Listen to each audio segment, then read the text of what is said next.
Gods and demons, dragons, and the apocalypse, the past has become a fairy tale, the mysteries of this world have faded. Yet some have brought those bygone things back into people's view. All clues and arrows point to a man named Chen Ye. Friends, are you willing to abandon this shell and embrace evolution with us? Expanded introduction. Sequence 001, the imitator. Sequence 002, the deep diver. Sequence 003, the transparent man. Chapter 1, the imitator. It was raining that day. In a secluded alley, a young man lay on the ground, his gaze dazed and his body covered in wounds, his clothes soaked by the rain. Step. Step. A sound of footsteps echoed. A figure walked through the water and stood before the young man. The young man forced his eyes open, seeing a man in his 20s. Let me guess, you might be in trouble. Ah. The young man choked, unable to utter a complete sentence. Chen Ye squatted down and took out a bottle of green potion. Saving a life is better than building a 7-story pagoda. A kind person like me is rare. Kid, do you want to live? Boom. Thunder rumbled, and lightning flashed. The lightning flickered behind Chen Ye. And the rain hit the young man's face. He bit his lip. I want. Drink it. Chen Ye tossed the potion down and turned to leave. Seeing this, the young man struggled to get up and picked up the bottle of green potion. This color. Forget it, it doesn't matter anymore. The young man let out a long breath, directly unscrewing the cap and tilting his head back to drink it. Gulps, gulps. Cough, cough. Fishy. Bitter. This feeling was like drinking the mucus and bile from a fish. Chapter 2, the deep diver. Your number is 002, the deep diver. Deep diver? What does that mean? The fishman looked at the girl in confusion, but to his surprise, the girl shrugged, then turned into a crow. Since that adult calls you this way, it must have its meaning, just like my name is imitator. The fishman instinctively took a step back. That adult. Are you talking about the person who gave me the medicine just now? Are you human? Is he human? The crow flapped its wings. And the rain instantly scattered from its feathers. It flapped its wings and flew directly onto the fishman's shoulder. I am not human. As for that adult, you are not qualified to know yet. If you want to know, first do something practical. Think about why you fell here, who threw you here. Don't you want revenge? The fishman's brows twitched. In this state, if someone sees me, I will definitely be captured. The crow extended its wings to cover its forehead. Humans really come up with so many kinds of clothing. Can't you wear clothes? The fishman looked at his hands. But in my current appearance, where can I find clothes? Chapter 3, No Way Out. According to our latest report, at 4:05 a.m. the day before yesterday, a fisherman unintentionally dredged up many dismembered body parts while fishing. Experts have identified that these body parts are human. Forensic experts estimate that the time of death of the deceased was about 3 days ago. After checking the DNA, forensic experts found that the body fragments did not all come from one person. Through the piecing together of body parts and DNA checks, forensic experts concluded that there should be 9 deceased. After 2 days of investigation, the police determined that the crime scene should be in an abandoned tire factory in Bailing City. Through on-site investigation, the police found a recording device in a container. After retrieving the audio, the police made a shocking discovery. The audio recorded the voices of the deceased and a chilling sound of crying. This is a large dismemberment case that is utterly inhumane and extremely heinous. In recent days, heavy rains have occurred in various places, providing criminals with opportunities. Citizens are advised to stay safe and minimize going out at night. Turning off the TV, Chen Ye casually tossed the remote aside. Chapter 4, The Invisible Man. In the kitchen, Chen Ye threw the broken glass into a pot, and it quickly dissolved, revealing a liquid as transparent as water. If it's glass, the effect is probably transparent. If a person becomes transparent, it's similar to being invisible, but clothes can't be invisible or transparent. An uncontrolled transparency wouldn't be a good thing. By the way, there's still one chameleon left that I had someone buy last time. Thinking this, Chen Ye directly opened a small cage nearby, and took out a barely alive chameleon. He tossed the chameleon into the jar, and it dissolved into colorless water without struggling. Chen Ye poured the liquid from the jar into a cup and then turned to go downstairs. He drank it. Wang Haonan was momentarily stunned. What is this? The liquid in the cup was colorless and transparent, looking like water, but somewhat viscous. You'll know after you drink it. Wang Haonan took a deep breath and downed the cup in one go. Gulp, gulp. No taste. But it felt kind of like mucus. Wang Haonan swallowed the liquid, fighting back nausea, but the next second, his hands suddenly disappeared. My hands, they are gone. Chapter 5, Fellow Failures. Night fell. It started raining heavily again in Beling City. The fishman walked in the rain wearing a raincoat, weaving through the bustling streets. It used to be that I hated rainy days, but now it's the opposite. Wang Haonan walked beside him holding an umbrella. 002, what were you before? The fishman looked at Wang Haonan. What do you mean by before? Before you became a fishman. Before I became a fishman, I was just an ordinary college student.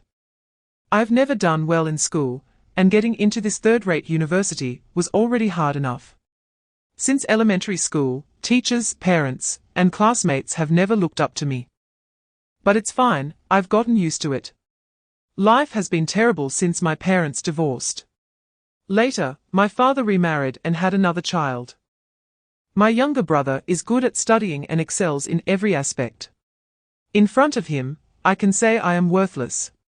But thankfully, I have Da Huang, a dog I adopted when I was 11, who has been with me for 8 years. He, like me, hasn't lived well because my brother hates dogs.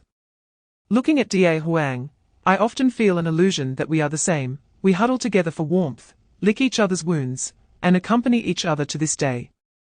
Chapter 6, The Queen Bee. Beling City Police Station. A group of people stared blankly at the photos obtained from the surveillance footage. What is this, a mermaid? A fairy tale? Mermaids killing people. What mermaid? It's just someone acting mysterious. Chief, there's also a case that almost coincided with the mermaid murder case. There are 2 victims. I've seen that. Preliminary speculation suggests the murderer should be Wang Haonan. No, Captain. The surveillance did not capture anyone entering or leaving Wang Haonan's home. During that time, the entire apartment had no one coming or going. Are you sure? Yes. Then what about Wang Haonan? He stayed in a coffee shop for 3 hours before coming out. During his time in the coffee shop, the 2 victims were already dead. What? This is a tricky case, one after another. Just then, a young man returned to the police station. Upon seeing the young man, the chief hurried over. Yang, are you busy? Yang was taken aback. Not busy. Then work overtime, the chief said as he directly tossed him a document. No, I'm busy, chief. Yang hurriedly said. Then work overtime. The chief glanced at him and said. Chapter 7, The Wall Faces. She left without leaving a single coin. Chen Ye watched her departing figure, wishing he could take back the potion he just gave her. I really should have drawn her blood to see if I could refine an iron rooster potion. Thinking this, Chen Ye sighed, realizing it was all in vain. Night fell. The man slowly woke up. He first rubbed his eyes, puzzled. Why did I suddenly fall asleep? Where's Sister Shen? She left, Chen Ye said while lighting a cigarette. By the way, she hasn't settled her coffee bill. You should take care of it.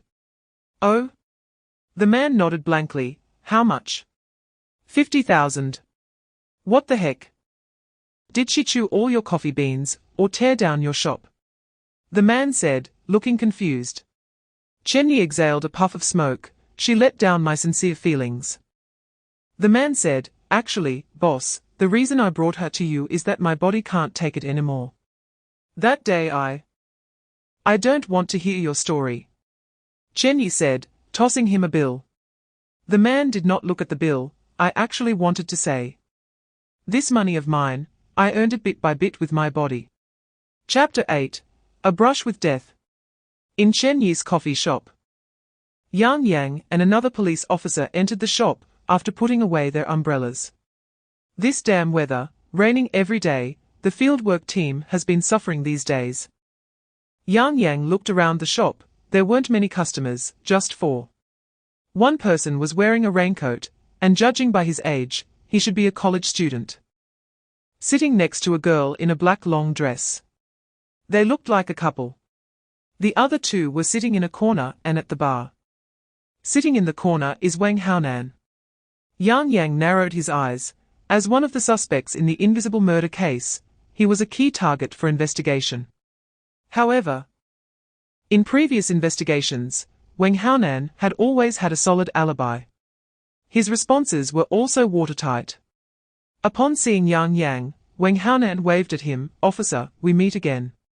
So, have you caught the criminal?" Yang Yang shook his head. "Not yet, but we've found a breakthrough. By the way, old Wang, I heard you resigned." Wang Haonan chuckled. "Ah, I resigned. I'm getting old, my body can't take it anymore. I really can't keep working. Fixing air conditioners is too labor-intensive." Yang Yang nodded. "Right. You are getting on in years.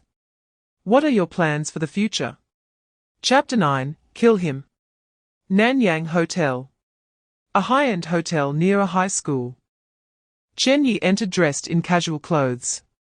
As soon as he entered, he saw 2 unusually shaped women approaching him. "Hello, please come with us." Why is there such a strange déjà vu? Forget it.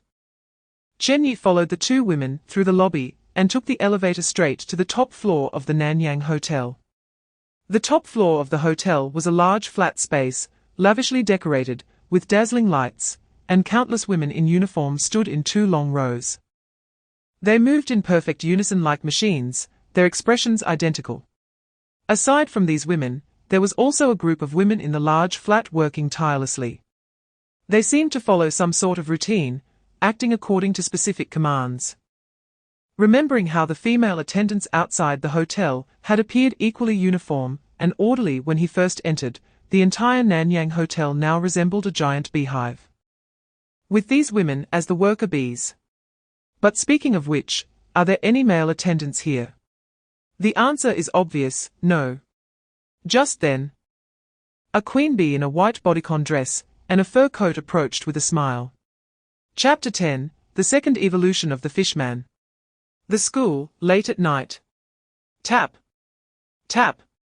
Huh? What sound is that? Chu Yang groggily opened his eyes. The dormitory was very quiet, with no one making a sound. His roommates were all fast asleep. Tap. Tap. A wet footstep sound came from the hallway. Groggy, Chu Yang waited for a moment, then suddenly the sounds in the hallway fell silent. Yawn.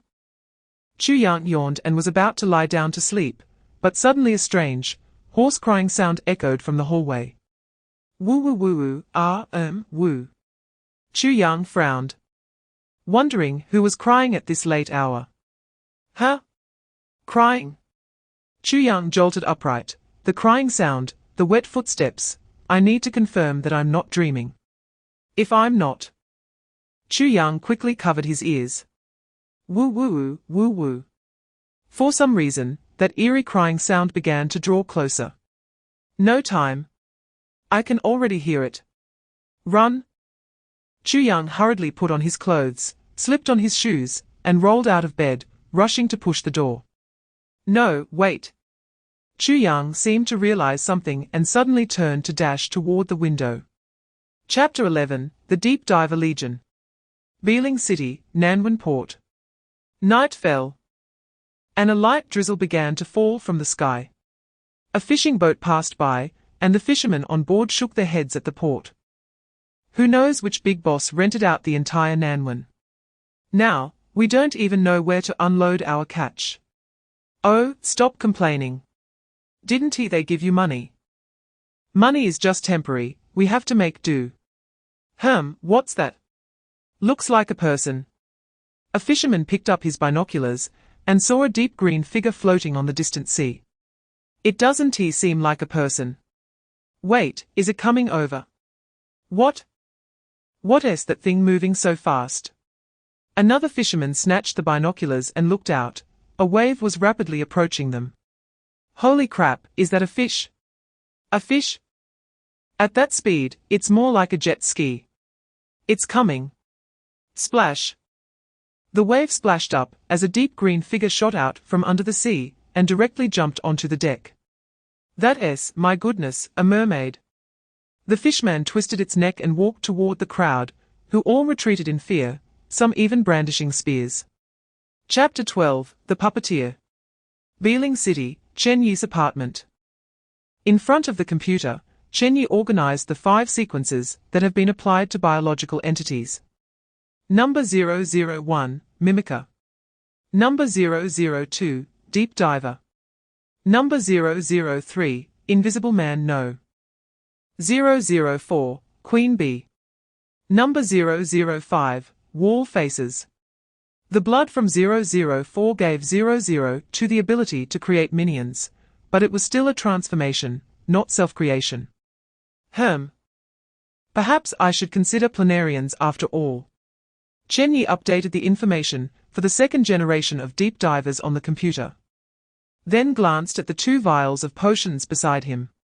Both vials were bright red, like blood. They were the Vampire Potion number 1 and Vampire Potion number 2. The 2 potions had slightly different components. The main ingredient of number 1 was human blood bat salamander. The main ingredient of number 2 was leech bat salamander. Additionally, both vials contained blood from the second generation of deep divers. So, the question arises, who should I experiment on? TSK. If I let those 5 people go catch someone, I don't know what kind of goods they'll bring back. And ultimately, relying on others is less reliable than doing it myself. I should handle it personally. Chapter 13, Please enter the trap. As dusk fell, dark clouds gathered, and soon raindrops began to fall. Li Yuan put on his hood, but at that moment, the previous female student ran over holding an umbrella. Is it raining again? Has it been raining every day lately? Do you think the Jade Emperor drank too much, or the Dragon King caught a cold? Li Yuan instinctively avoided the girl, but she stubbornly followed him. What is your deal? Can't you just tell me what is bothering you? I want to laugh at you. Think about it, for 3 years in high school. Wasn't I the best to you? The girl kept following Li Yuan, while he kept quickening his pace. Until a raven appeared, landing on a utility pole, and cawing with a peculiar tone. Hearing the raven's call, Li Yuan's expression suddenly changed. Can you stop following me? I have work to do. What work? You're not seriously killing fish at the Daituan market, are you? By the way, I saw a post online the other day. A guy said he has been killing fish at Daituan for over a decade, and his heart. Get lost. Li Yuan suddenly shouted angrily at the girl. Seeing Li Yuan's fierce expression, the girl was stunned at that moment. Chapter 14, Overly Cautious Li Yuan. The game has begun. At this moment, all the lights in Nanyang were turned off. Hundreds of fishmen emerged from the darkness, blocking the stairs, and began to surge out from all directions. The police split into 2 small teams, one with 8 members and the other with 9. Li Yuan directly found the team of 8. Clearly, it was time to start cutting the chives from the smaller group. First deal with the smaller team, then tackle the larger one.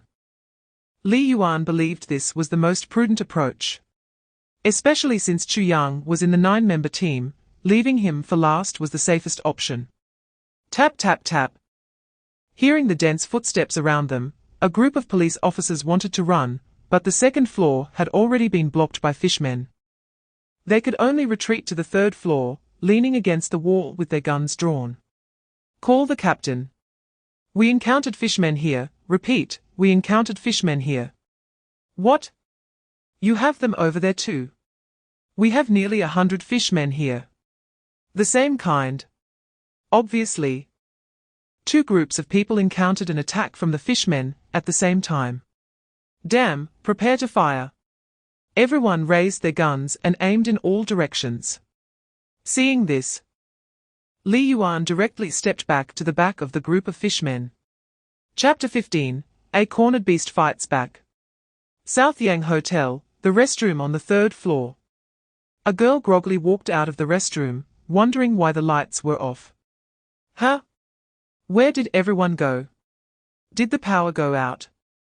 The girl walked around in a daze, suddenly stepping into a puddle. Why is there water? Speaking of which, what a strong fishy smell. Not again. I am going to throw up. The woman couldn't hold it in and started to vomit against the wall. That bastard Li Yuan dared to yell at me. I cared about him and he yelled at me. I even offered him soda. If it weren't for the fact that I used to like him, I wouldn't bother with him, or just too lazy to care. The girl continued to feel her way along the wall. All right, time to go home. Can't stay here any longer, otherwise I'll have to pay for staying overnight, damn capitalists. The girl walked out of the restroom and continued to feel her way forward in the dark, not knowing why the fishy smell was even stronger now. So fishy. Moreover, it had been quite noisy since a while ago. In the darkness, several women approached with standardized weapons and suddenly stabbed toward the girl. Chapter 16, Unable to Escape Death. Chu Yang and Yang Yang jumped down from the big pit, escaping to the ground floor, but the fishmen quickly surrounded them again. Chu Yang and the others slowed down, and a figure suddenly blocked their path. The person was wearing a black raincoat, and the figure felt extremely familiar to Chu Yang. Was this the fishman that had chased him at school? Chu Yang recognized him at a glance. It's you. Outside, it was pouring rain, and Li Yuan was standing at the entrance, while the raven flew over at that moment. A friendly reminder, hurry up, they can't hold on much longer over there. Got it. Hearing the raven's words, Li Yuan pulled off the hood of his raincoat and rushed out, and at that moment, the group of fishmen launched an attack on Chu Yang. Chu Yang took a deep breath, but Yang Yang suddenly grabbed him. Chu Yang, can you still do it? Chu Yang was already covered in wounds, and facing the siege of the fishmen, it was a miracle that he had held on this long. Should be fine. If it really doesn't work, he still has 2 deep sea breaths obtained in the game. At the very least, he could heal himself twice. After saying that, Chu Yang stepped hard on the ground and charged out. He dodged and appeared in front of Li Yuan, just about to throw a punch. But Li Yuan delivered a knee strike to his chest. Chapter 17, The Plan is Halted. In an apartment, Chen Ye calmly drank coffee while looking out at the rain, which had been very noisy outside since a while ago. The sound of police sirens continued, and he didn't know what had happened. Social unrest. Those people are really useless. It has been so long, and there is still no news. I'll have to handle it myself, Chen Ye said as he directly picked up a bottle of potion from the table. He twisted off the cap and drank the potion in one gulp. Glug. Phut. What is this? Chen Ye suddenly widened his eyes, his body began to convulse and twist, and countless strange spider threads appeared around him. Meanwhile, at the South Yang Hotel, the Queen Bee suddenly received a message from Chen Ye. Huh? Li Yuan looked at the Queen Bee. What happened again? The Queen Bee placed the phone on the table and displayed the information in front of them. A message from the master, asking if we got the blood. Blood? What blood? The few of them looked baffled. Li Yuan returned to human form, and his wounds had healed. What blood? Didn't the master say to kill him? Wait. Isn't what we heard about the mission a bit different? Are you saying? When did the master tell you to kill Chu Yang? Chapter 18, The Spy's Potion. Days later, the turbulent undercurrents in Beling City came to a halt. Li Yuan and the Raven walked into a coffee shop, where a graceful and handsome middle-aged man was packing his luggage. 005, what are you doing? Hearing Li Yuan's words, the wall faces turned around. The master gave me a month off, and I'm preparing for an exciting trip.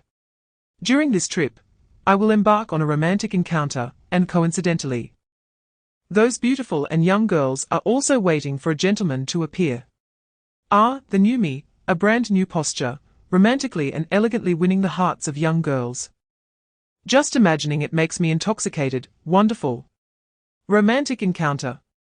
Li Yuan, Raven, this guy is really perverted. So, what about you guys, what brings you here? The wall facer asked. We came to find Lord Oster, the Raven transformed into a girl and said. Chapter 19, The Raven's Second Evolution. In a rented room. Bottles and cigarette butts were scattered all over the floor, and a black-haired girl sat on the ground, battered and bruised, her gaze like a pool of stagnant water.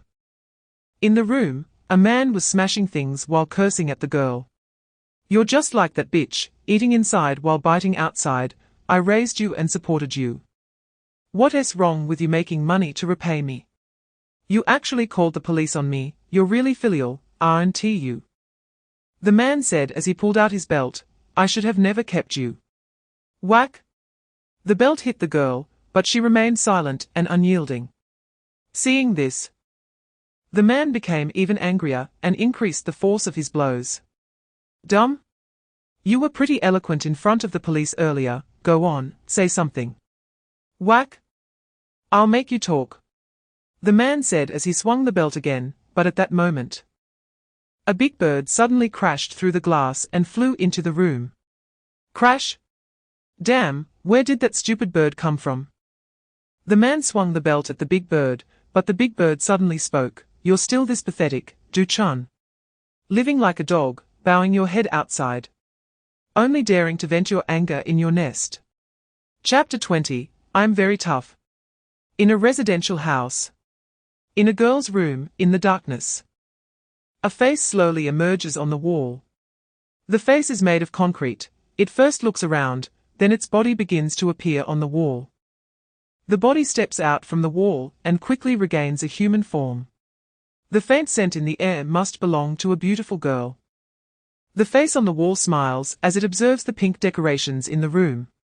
Its hand glides over the pink sheets and then reaches the sleeping girl. It sniffs beside her. Not bad. The girl seems to hear something and slowly opens her eyes, but the room is empty. She closes her eyes again. And a face appears on the wall behind her. What a vigilant little cutie. The face on the wall says as it steps out again, but unexpectedly. The girl's brows suddenly twitch. The man approaches the girl, and she suddenly opens her eyes. Grabbing a short knife from the bedside table, and stabbing it towards the face on the wall. Block! Sparks fly as the knife bends upon hitting the face. The face looks down at its chest, its body is highly petrified, the knife only leaving a white scratch on its surface. Chapter 21, Late Arrival. My life is mediocre and meaningless. Li Yuan thought this way before becoming a merman. But once, Chen Ye told him a phrase. Everyone has their own talent, but if you judge a fish's ability by its ability to climb trees, the fish will spend its whole life thinking it is stupid. Unfortunately, in this world, people only recognize two types of talents, learning talent and business talent. The current world is sick. Everyone treats desire as ideals, sophistication as maturity, cowardice as steadiness, and slickness as wisdom. Do you think this is right? I think it should be wrong. Li Yuan looked at the familiar yet strange home and turned his head.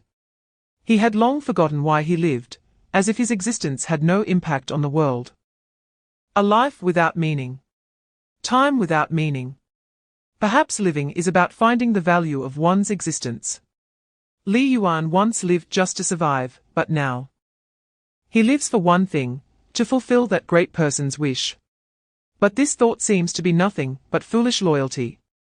Chapter 22, Nine-Tailed Fox Squad. In a bar. Several men glance at a drunken girl at the bar, exchanging looks, sighing that it's about time. A blond man stretches and approaches the girl. Just as he is about to reach out, a man in a raincoat suddenly grips his wrist. Huh? Brother, what do you mean? Trying to steal a meal. The man in the raincoat says nothing but gently exerts force, breaking the man's wrist. Crack! Ooh, damn it. The blonde lets out a scream and immediately kneels down. Clutching his wrist, cursing the man and without hesitation calling his buddies. But the group behind him freezes upon seeing Li Yuan. That how ge. Maybe we should let it go.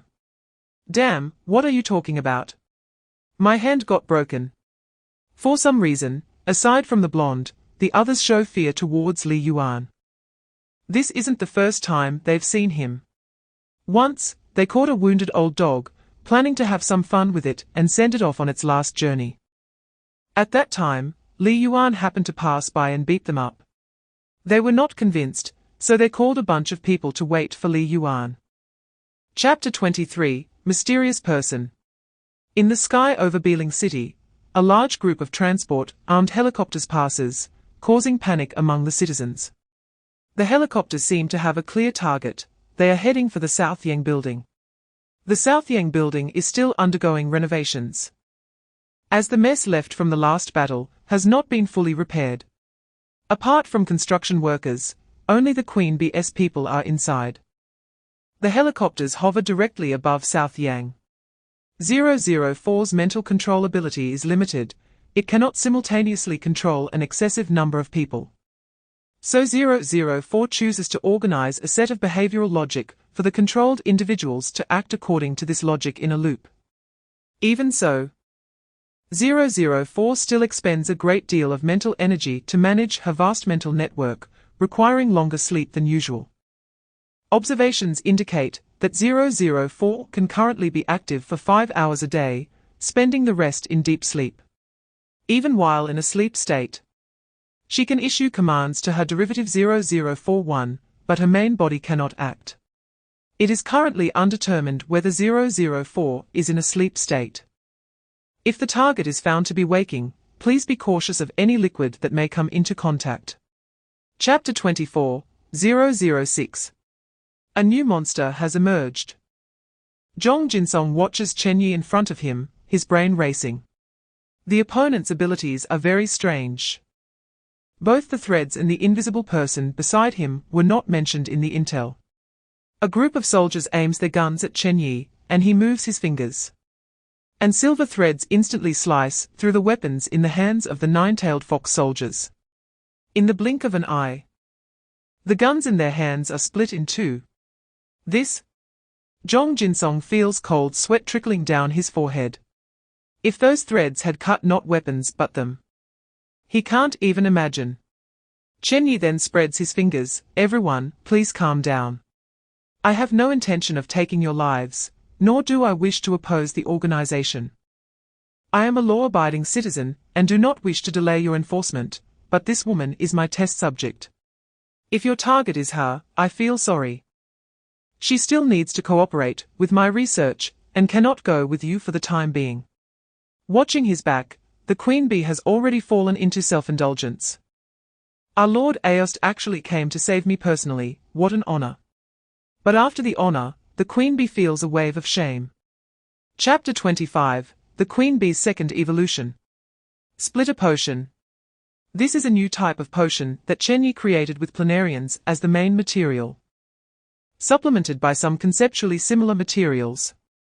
If the conceptual theory holds, then this potion will give the Queen Bee the ability to self-split and create offspring. This is very important. Whether the prerequisite for splitting requires food or something else is a concept of material transformation. To give a simple example, if the Queen Bee can secrete bees after taking the potion, the secretion requires the consumption of liquid from the body. So he only needs to replenish the liquid to continuously produce bees. This is akin to her transforming water into bees, aligning with the alchemical principle of equivalent material transformation. Of course, these are secondary. What Chen Ye truly desires is a biological factory. If a person can continuously split into various things, then Chen Ye wouldn't have to exhaust himself searching for materials. If a person can split and create new beings, Chen Ye could use the people produced for experiments. Furthermore, If Chen Ye has a large demand for a certain material, and a person can continuously create this material through consumption, then Chen Ye could achieve self-sufficiency in the rear. Chapter 26. Chen Ye's hypothetical enemy. Chen Ye was in his room writing a report, but today's report was somewhat different from the past. He was recording the changes in his body. Chen Ye opened his mouth, pressed on his lips, and looked in the mirror. He had grown 6 new teeth. He tried to move his right eye, and in the next moment, the pupil of his right eye split into 9. And as he moved, the 9 pupils merged back together. The pupil could accidentally split on its own, so he had to be cautious. Additionally, his 10 fingers could shoot out threads with a hardness close to steel, and they could become transparent. Yes, Chen Ye's threads could be completely transparent like 003. Besides the threads, the puppets controlled by Chen Ye's threads could also become transparent. As for where the puppets came from, there are 2 methods to obtain them. One is to touch an object, or a ready-made puppet-like creation, which can be directly controlled through thread connections. The other is to insert threads into a human body, which also allows for direct control. Chen Ye had previously casually pulled in 4 extras. Moreover, Chen Ye also possessed abilities similar to 005. He could pick up rocks or metals for alchemy. He could forge metal weapons or create metal puppets. Chapter 27, Number 007. The next day, the weather was gloomy. It drizzled lightly, and a girl wearing a black trench coat walked down the street. She looked up at the grey sun, and instinctively cleared her throat. Still, it's no good. The girl raised 3 syllables in a row. Her voice was extremely hoarse, and the 3 syllables sounded quite similar. She returned home and pushed open the door, where the room was filled with musical instruments like pianos, guitars, and violins. In one corner, there was a pile of various CDs, and the walls were covered with posters of different singers. The girl took off her trench coat and went to the computer to try singing a song.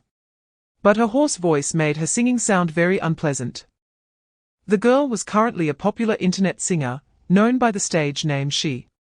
Her voice was beautiful and ethereal, unique in a way that made any song she sang possess a charm that others could not replicate. However, her voice suddenly became hoarse 2 months ago.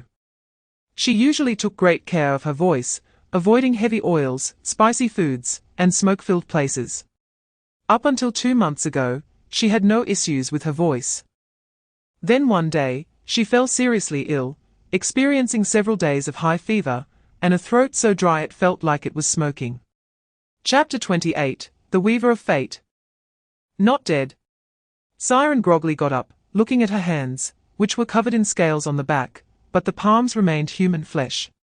Unlike the scales of 002 Diver. Siren's scales were shiny, reflecting a blue-purple light. She tried to stand up, but her fishtail behind her couldn't support her, so she could only crawl on the ground. Fishtail. Siren seemed to recall something and suddenly looked at Chen Ye, who had somehow pulled over a chair, and was sitting cross-legged, examining her. Although she was a failure, she couldn't just ignore it. She needed to study her abilities to see if she could stand up. Hearing this, Siren tried to crawl up. But no matter what, she couldn't stand. Chen Ye shook his head at this sight, just as he was about to intervene. A wave of heat suddenly evaporated from Siren's body. A thick white smoke rose, and when the smoke dissipated, Siren had transformed back into her human form. What is this? Siren seemed confused like Chen Ye. She looked at her hands and then at her legs. Back to normal. I just imagined my legs, and I transformed back. This is easier to control than 002 Diver. Chapter 29, Siren's Song. No matter what kind of joke fate played on Siren, at least for now, the outcome wasn't too bad. Back at home, she tried singing a few songs she was familiar with, and the familiar feeling gradually returned. The joy in her heart was indescribable, and of course, there was no need to express it. She re-recorded a song she had initially planned to release and uploaded it online. Her voice was even more beautiful than before. She loved hearing her own voice. This was not an illusion. Her voice had indeed improved compared to before. It could even be said to be excessively good. Her voice had, in some ways, surpassed the limits of what humans could appreciate, achieving an absolutely perfect tone. Siren felt very satisfied with this. From this perspective, becoming a monster didn't seem too bad. By the way, did I turn into a mermaid? Siren tried to recall, and suddenly her body's structure began to change, her legs disappearing and transforming into a fish tail, with scales and fins growing on her body. She looked at herself in the mirror, feeling quite magical. What a wonderful feeling. Without legs, she didn't feel cold. Chapter 30, The Living Dead. Walking down the street, Siren was excited by the exaggerated statistics of her new song, but the next second, her song was taken down. Huh? Why? Why is my song gone? Siren had just been thinking about what would happen with her next song, but it had vanished in an instant. What on earth is going on? I probably won't get an answer even if I ask. So I might as well think about what will happen with the new song. Click. Just then, a handcuff suddenly clamped onto Siren's wrist. Better not release the new song. We have a few questions to ask you. For some reason, the people on the street suddenly scattered, and a group of fully armed nine-tailed foxes surrounded her. Siren was stunned at the sight. Huh? Why are they arresting me? Because, a man began to speak, but before he could finish, another man walked over. What nonsense! Quickly put on the earplugs. Everyone instantly put on their earplugs. Target 007, the sea demon, has been captured. Initiate containment action immediately. The siren has been taken away. Just on the 4th day of her return. Chen Ye was in the room drinking juice. Didn't I ask her to report every day? Why has there been no news for 3 days? Chapter 31, The Royal Guard Bee. That afternoon, the queen bee changed into a new outfit with a man who was very obedient and showed no signs of resistance. Come on, read. The queen bee handed a book to the man, who took it without resistance and began to read it word for word. He recognized every word on the page and understood their meanings. But he couldn't recall how he knew them. Seeing the man sitting quietly in the room reading, the queen bee's smile gradually became somewhat sinister. She took out a file containing all the information about this man. Yang, 28 years old, graduated from Beeling Police Academy, currently working at Beeling Public Security Bureau, married, with a nearly 4-year-old son. Ha ha ha, a nine-tailed fox, huh? Daring to poke into my nest, I'll send you a big treasure. Royal Guard Bee, Yang. After finishing this book, go meet your old friends. Night fell, outside Beeling City. The nine-tailed fox established a temporary military district in Anping District. The frameworks of buildings were cast above ground, but they did not neglect the underground. In a sealed space underground, filled with seawater, the siren was restrained and imprisoned there. Chapter 32, The Resurrected Yang. Bang!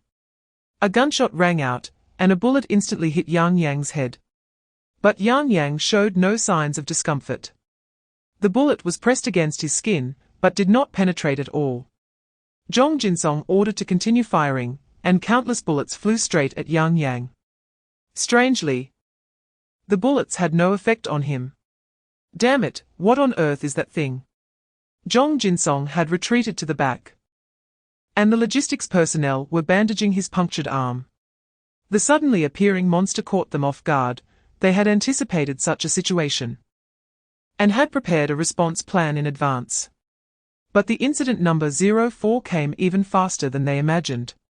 Is it because we captured the sea monster? Watching Yang remain calm amidst the hail of bullets, Zhong Jinsong gritted his teeth and directly picked up a nearby walkie-talkie.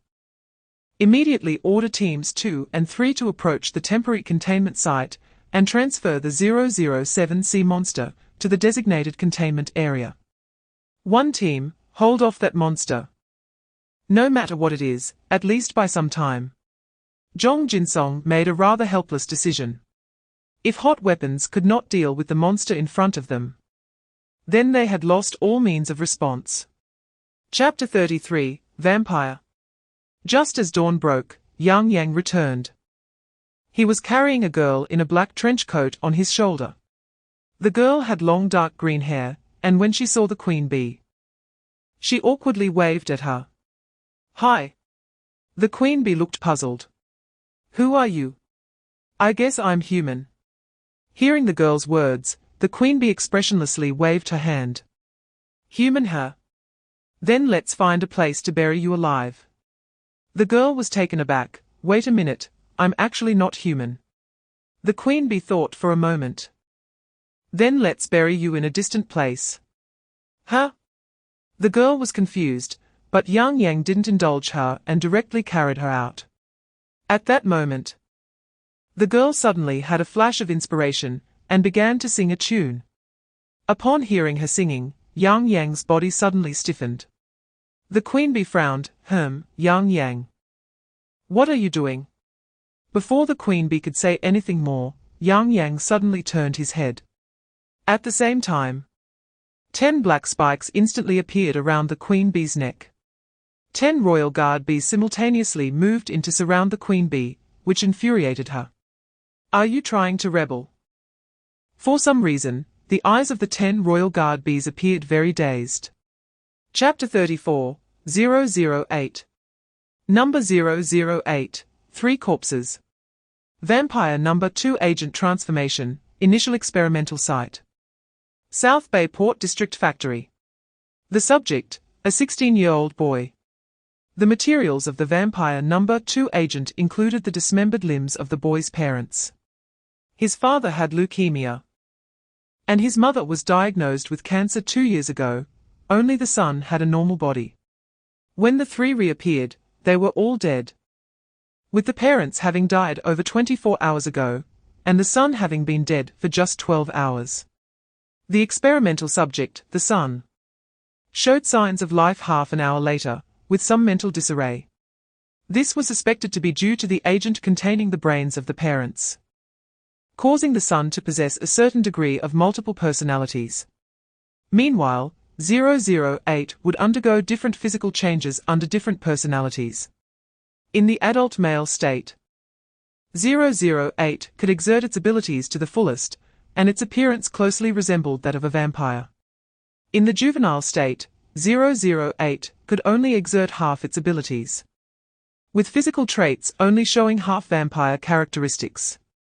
In the adult female form, 008 would lose all abilities, with all traits resembling those of a normal human. 008's abilities include, but are not limited to, controlling the flow of blood within a diameter of 60 meters centered around itself. Chapter 35, The Appearance of the Blood Clan. North America. On the night streets, a white-haired boy walks along, looking at the strange streets and unfamiliar people, humming a song while smiling and waving at people. "My mother slaughtered me, my father ate me, oh, my sister, she held my bones, she buried me under a tree, I turned into a bird. I flew into the sky." Lololo people on the street found the white-haired boy very strange. A Huaxia person. "Hey, stop." A black man suddenly blocked the boy's path. "Do you know where this is, kid?" 008 looked up, unable to understand what the black man was saying. "Just now, when I got off the plane, they were blocking me too. I clearly said I didn't understand. Why don't they get it?" "Obviously, you don't understand either. Since no one understands, I guess I'll have to explain in a way everyone can understand." The boy raised his hand, and his wrist suddenly split open, with countless blood gushing out and transforming into a long sword. Poochie! In an instant, the blood sword pierced into the black man's chest. Chapter 36, Chaotic Splitter. Number 009, Splitter. The success of the Vampire 008 experiment also brought breakthroughs in biological factory experiments, and 009 was Chen Ye's masterpiece. However, Chen Ye added several lines of red text at the end of the file. Before 009, half a nuclear warhead was split off, almost leveling the entire South Bay port. 009 has a strong personality, so please do not communicate with it to avoid unnecessary misunderstandings. P.S. It doesn't understand human language. The rainy season has ended. It's somewhat hot during the day and a bit cold at night. In Beling City, 003 Wang Haonan lies on the ground, bleeding profusely, while a white-haired man in a black coat stands before him. The man's appearance is very fierce, and he has a serpent eating its tail hanging around his neck. Be aware that it's not a decoration or a craft, but a true representation of the mythical serpent, albeit a bit smaller. Do you know what happens when a fledgling eagle grows up? It's simple, they will push their young off a cliff, either to fall to their death, or to soar high in the sky. Survival of the fittest, the weak and incompetent in a group will be naturally eliminated, while the surviving strong become the representatives of that group. Chapter 37, Encirclement of 009. Can Factory. Which bastard dares to call me that? The splitter, hearing this, angrily turned around, only to see a man in a suit with a cigarette walking out from the wall. He adjusted his tie, and his skin shimmered like metal. 005. The wall observer. Seeing this, the splitter grinned, a mouse hiding in the wall. Saying this, the splitter twisted his wrist and directly threw the black arrow. Whoosh! The black arrow was fired at high speed, instantly hitting the wall observer's chest. But at that moment, the wall observer's chest became highly metallic. Yet the black arrow still pierced his heart. Strangely, no blood flowed out. The wall observer reached out to pull out the black arrow, then casually tossed it to the ground. A hole appeared in his chest, but the inside of that hole was also entirely metal. These metals twisted together, and the hole healed instantly. The wall observer raised his hand and said, "I must say, the Ken factory has this little strength. Claiming to be the most perfect creation is laughable." The splitter raised his hand, and the black arrow instantly flew back into his hand. His gaze sharpened, and his brain started to work rapidly. The ability of 005, the wall observer, is to extract metal or mineral elements. He can achieve metallization in an instant mainly because he wears 10 corresponding rings on his hands. Chapter 38, Chu Yang's Visit. God and the devil played a game, and as a result, God was sent to hell. I played a game with the devil, and in turn, the devil was sent to meet God. Strange. Why haven't I landed yet? The splitter continued to fall from the sky, but had not landed for a long time. In confusion, the splitter took out his phone and dialed a number. "Hey, boss, it's me. I'm in the sky right now. Yeah, the wind is a bit strong, and the signal isn't great. Can you hear what I'm saying?" "What?" The wind howled, and the voice on the phone was unclear, until Chen Ye took a deep breath and slowly uttered a word. "Roll. Roll." The word roll has 3 points of water beside it, indicating I'm about to fall into. Plop. With that, 009, the splitter, directly dove into the sea. After a while, the splitter surfaced in the vast ocean. Truly worthy of the boss, who even predicted that I would fall into the sea. The splitter brushed his hair back. This couldn't be a coincidence. After all, the word roll can also be broken down into clothing, which would get wet. Isn't this a clear hint? So, what about the top of the word roll? One horizontal line and a dot below, that is public. Wait, does that mean? Chapter 39, On Stage. Looking at the calm Chen Ye, Chu Yang took out a piece of gum and put it in his mouth. The final answer is given to me by you. Thus, everything makes sense. As long as I deal with you, no new monsters will appear. Chen Ye crossed his arms in front of his chest and asked, "Are you really sure?" "Not too sure." "What if you guess wrong?" "Well, that is still better than doing nothing, right?" The two locked eyes. The bomb hanging on Chu Yang's chest was his bargaining chip. He bet everything, including his life, to exchange for a chance. Chen Ye closed his eyes and asked, "What do you want to do?" Do you want to perish with me here? I have that intention. But as I said, I'm here to negotiate terms. My condition is to call back all your monsters or simply kill them, thus, you can receive a life sentence without parole.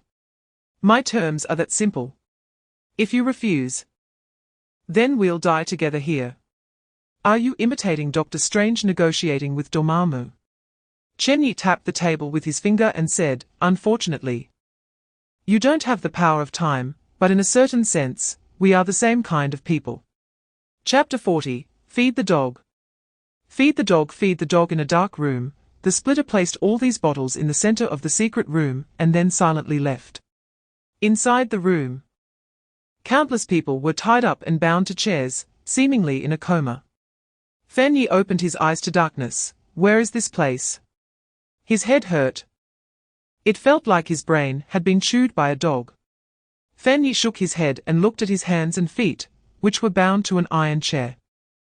This scene, this situation, made Chen Ye feel like a prisoner in an interrogation room. What on earth happened? Chen Ye fell into memories. He remembered he should have been out for a team-building event with people from the company. Then a white-haired man greeted him, and out of politeness, Chen Ye responded. But unexpectedly, he blacked out immediately afterward. So, it seems he was kidnapped. Chen Ye scanned the darkness. There were many people, all fixed to chairs, arranged in a circular formation. In the circle they formed, there were countless potions of various colors, their specific uses unclear. Just then, a man beside Chen Ye woke up. Why am I here? Where is this place? Chapter 41, Chaotic Tide. Phut! A sound of flesh being pierced echoed, as a black arrow instantly shot through the bald man's chest, leaving a hole. The bald man's pupils dilated, and he collapsed to the ground. The splitter, seeing this, put his hands in his pockets. What a pity. He clearly had the chance to live, but chose to give it up. He is truly great and selfless. One can only say this is a foolish choice, and everyone should not learn from him. Witnessing the bald man's death, Chen Ye's breathing gradually became rapid. What was that? An arrow that can fly by itself. And it just casually killed that muscular bald guy. Is this really reasonable? Without waiting for Chen Ye to think more, the splitter suddenly pulled out a switch.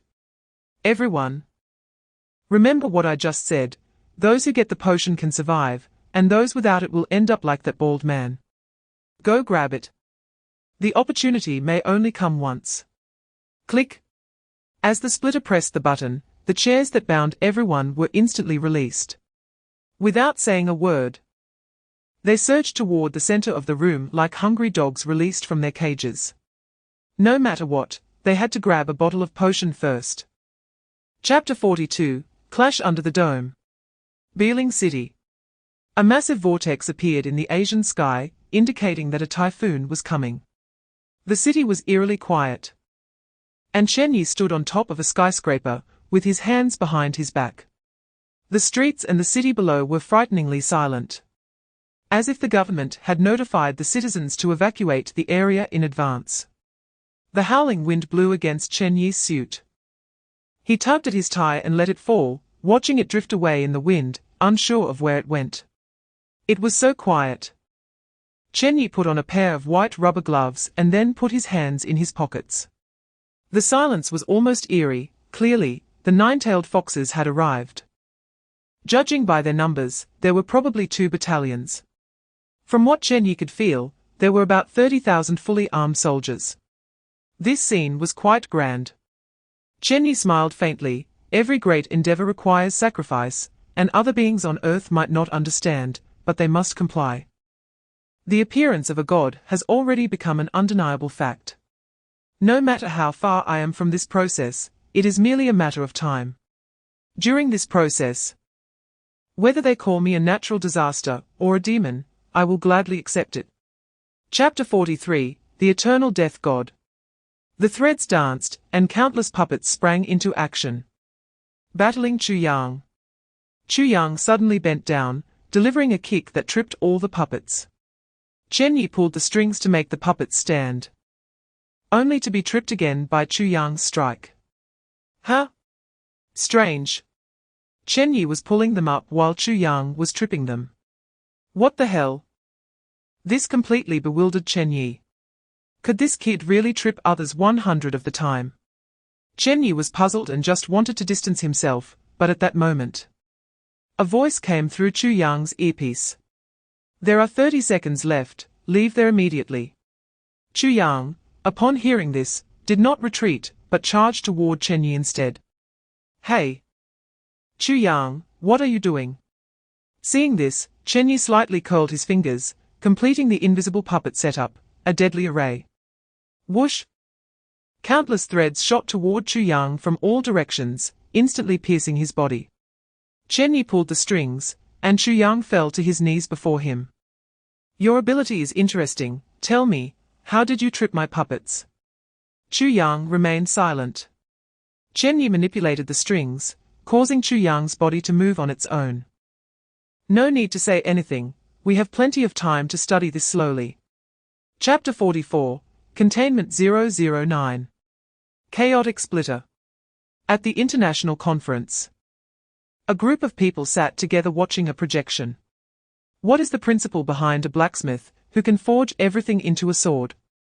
Is this really the time to discuss principles? Our country has established a special response organization, the Nine-Tailed Fox, to deal with these monsters, but as you can see, there are only a few of them, and they wiped out 30,000 of us. To be blunt, if it were our military, you would suffer even worse. Heh. What did your 30,000 sacrifices gain? We killed 006. What is that thing? Cough, I think your side should disclose all the intelligence you have. What if I say no? That would be a pity, we initially wanted to offer you some military assistance. No need, we will handle these monsters ourselves. Really? I hope your confidence isn't blind. In a dark space, before him stood a large black door, and as Chen Ye walked here, sparks suddenly ignited on his body. Soon, these sparks multiplied and began to burn on him.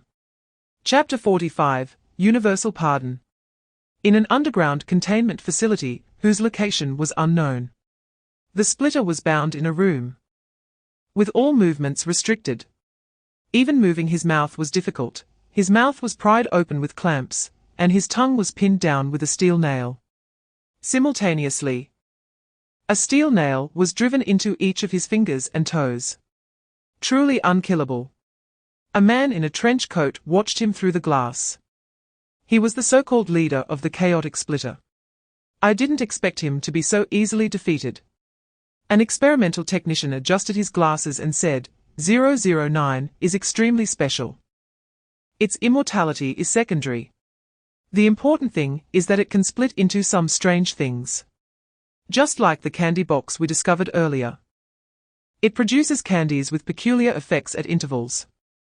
The candy box's exterior is just a plastic empty box, but every so often, a candy will appear inside. These candies carry special abilities, and upon consumption, a person will gain these abilities. However, a person can only eat one at most. If someone eats two, their body will rot, followed by the dismemberment of limbs, and their teeth and eyeballs will fall out, eventually turning into a puddle of blood. Chapter 46, 6 Level A Personnel. 001 Mimicker. 002 Deep Diver. 004 Queen Bee. 009 Splitter. The four were successfully contained and brought to the Nine-Tailed Fox headquarters. However, the containment of 005 the Wallflower and 003 the Transparent Man was unsuccessful. The failure to contain 003 the Transparent Man was due to the personnel searching for a long time without finding him. The failure to contain 005 the Wallflower was simply because the personnel could not defeat 005, it was that simple. With this failure experience, the danger level of 005 was raised by 1 level. The Nine-Tailed Fox categorizes containment objects into 7 danger levels: D. No danger; C. Slightly dangerous, but not impactful; B. Can injure people; A. Can kill; killing is as easy as drinking water. Is extremely dangerous. Can match an entire army. RT. Can destroy humanity. RZ. Can destroy planets. The highest danger level currently observed is RT, marked in the file of 007 Siren. She is the only containment object rated at RT. Even the deceased 006 Weaver of Fate is only rated IS. The remaining monsters are between A level and IS level. Chapter 47, Mirror Demon. Nanchang. The meeting hall. A group of armed soldiers stands guard outside the hall, their expressions tense. Captain, what do you think is being held inside? I don't know, but if you value your life, listen to me and don't be curious. Not even a little. I don't know. I just heard that this time we are escorting a rare animal, and the organization seems to want to use it for some kind of experiment. As one person spoke, a face suddenly reflected off the gun barrel. Seeing this scene, the man quickly turned his gun around, but there was nothing behind him. Captain, what's wrong? The man with the gun turned around, confused. Just a moment ago, there was clearly something there. Click. Before he could finish his sentence, his neck was suddenly twisted by something. Blood mixed with bone twisted into a spiral, and another person saw this and quickly retreated, only to have the moonlight reflect, causing the man's head to explode. Boom! Blood gushed forth, and a figure boldly pushed open the hall's door and entered an underground facility. Inside the facility, the lights were bright, and Wang Haonan's figure was constantly refracted on the reflective walls and floor. Several armed soldiers walked by, their figures reflected in the mirror. A line of blood flashed, and several heads fell to the ground in an instant. Chapter 48, The Death of 009. The machine that had imprisoned Li Yuan slowly opened, and he moved his wrist. That person didn't die, right? Of course not, Wang Haonan replied. Where is 009 contained? Li Yuan shook his head, unsure. I only know that we are not confined in the same place. The nine-tailed fox seems to have plans to execute 001 and 004. They don't plan to execute you. Li Yuan's gaze shifted. They have been drawing my blood. It seems they have developed some kind of serum, and I am the raw material for that serum. Wang Haonan recalled the information he had discovered in other laboratories. It should be the 01 reinforcement serum. I have seen it in other experimental bases. Saying this, Wang Haonan directly took out a vial of serum from his pocket and tossed it to Li Yuan. Li Yuan took the vial and sensed it. This is deep diver cells. Strange, how did they unlock the cell lock? What cell lock? Li Yuan shook the vial in his hand. This type of cell is inherently infectious, but its infectivity has been locked. The only way to unlock this cell lock is known to me. But now, they seem to have used some method to unlock the cell lock and keep them in a restricted constant activation state. Chapter 49, Future Diary. Step. Step. In front of the underground elevator entrance of the nine-tailed fox headquarters, a man in a white Zhongshan suit leaned on a cane. You have the guts to break into the nine-tailed fox headquarters. Wang Haonan scratched his head upon hearing this. You are Spider, right? You recognize me? Spider squinted his eyes, and silk began to secrete from his body. He was ready to catch Wang Haonan off guard. Seeing this, Wang Haonan secretly took out a stone engraved with a dragon pattern. Neither of them spoke. In the next second, Spider suddenly attacked, shooting sticky silk directly from his hands toward Wang Haonan. Wang Haonan immediately took out the dragon talisman, and red light flickered, instantly erupting into a pillar of flame. Bang! Boom! With a loud bang, the flames melted all the silk, and Spider's body was also burned into black charcoal. Whoosh! As the flames extinguished, Spider's charred body fell straight to the ground. Wang Haonan approached him in confusion, feeling that he wasn't that strong. Did I misunderstand something? You did misunderstand. A crisp female voice came. Wang Haonan turned around to see a girl in a black long dress swaggering down the corridor of the containment area. Chapter 50, Taking the Initiative. So, you were also intentionally captured? Crow asked in confusion. Li Yuan shrugged. From this perspective, that shadow guy is indeed quite powerful. I really can't beat him. But it wouldn't be so easy for him to catch me. I sensed that he had something of mine. To investigate, I voluntarily revealed myself to let him catch me. Otherwise, with my thousands of offspring, we could fight him until the end of time. Just then, footsteps echoed from another side of the corridor. A blonde woman walked over from the other side. Oh, everyone is here. Crow blinked. Are you also intentionally captured? What do you mean intentionally captured? Queen Bee turned her head. I just simply couldn't fight. Crow and the others exchanged glances. Then how did you get out? Queen Bee flashed a charming smile. Sorry, all the people responsible for observing and recording my information are men. So, after they had a passionate gaze at me, they all fell in love with me. When they heard those people were going to execute me, they even took the initiative to let me go. And then they fought among themselves. Chapter 51, The Nine-Tailed Fox Belongs to Us. Aren't you leaving? Li Yuan and Queen Bee exchanged glances. Leave? Why should we leave? X2 This place is already ours. X2 Li Yuan stretched his muscles and then pointed behind him. Look at them, the elite of the nine-tailed fox is all here. Everyone here is my people, why should I leave? Queen Bee smiled. Moreover, those people kindly told me that this was originally a nuclear bomb-level air raid shelter. I can build my nest here, with built-in defense barriers, and all the facilities are ready. If I control a few researchers, I can directly take over the nine-tailed fox. But this is the nine-tailed fox's home. You taking the initiative is too dismissive of them, isn't it? Wang Haonan blinked. All right, you all do as you please. I'll take my leave. Crow glanced at Wang Haonan, then at Li Yuan and Queen Bee. Since that person has completely retreated behind the scenes, I have no place to go, so I might as well stay here. Okay, but, X2 Li Yuan and Queen Bee exchanged glances. I hate fish. I also hate bugs. Seeing this, Crow held the rabbit talisman and instantly appeared in front of the two, pushing them both away. You two have had enough. Chapter 52, 079.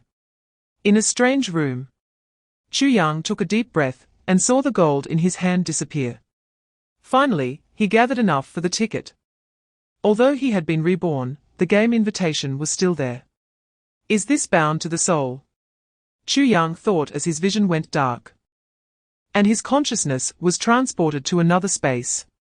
This space was a huge black platform, surrounded by chairs and tables, with a giant countdown clock overhead. The death game opens once every month, and since I started participating in the game, it should have opened 8 times already. I missed it twice. This time. Chu Yang looked up and saw a string of characters written below. ID 002, Deep Diver, Difficulty 2, Countdown, 3:14, 55, there are 3 hours left. Chu Yang focused his mind and summoned his personal information panel. His points had reset to 0, and the abilities he had previously acquired had also disappeared. It couldn't get any worse than this.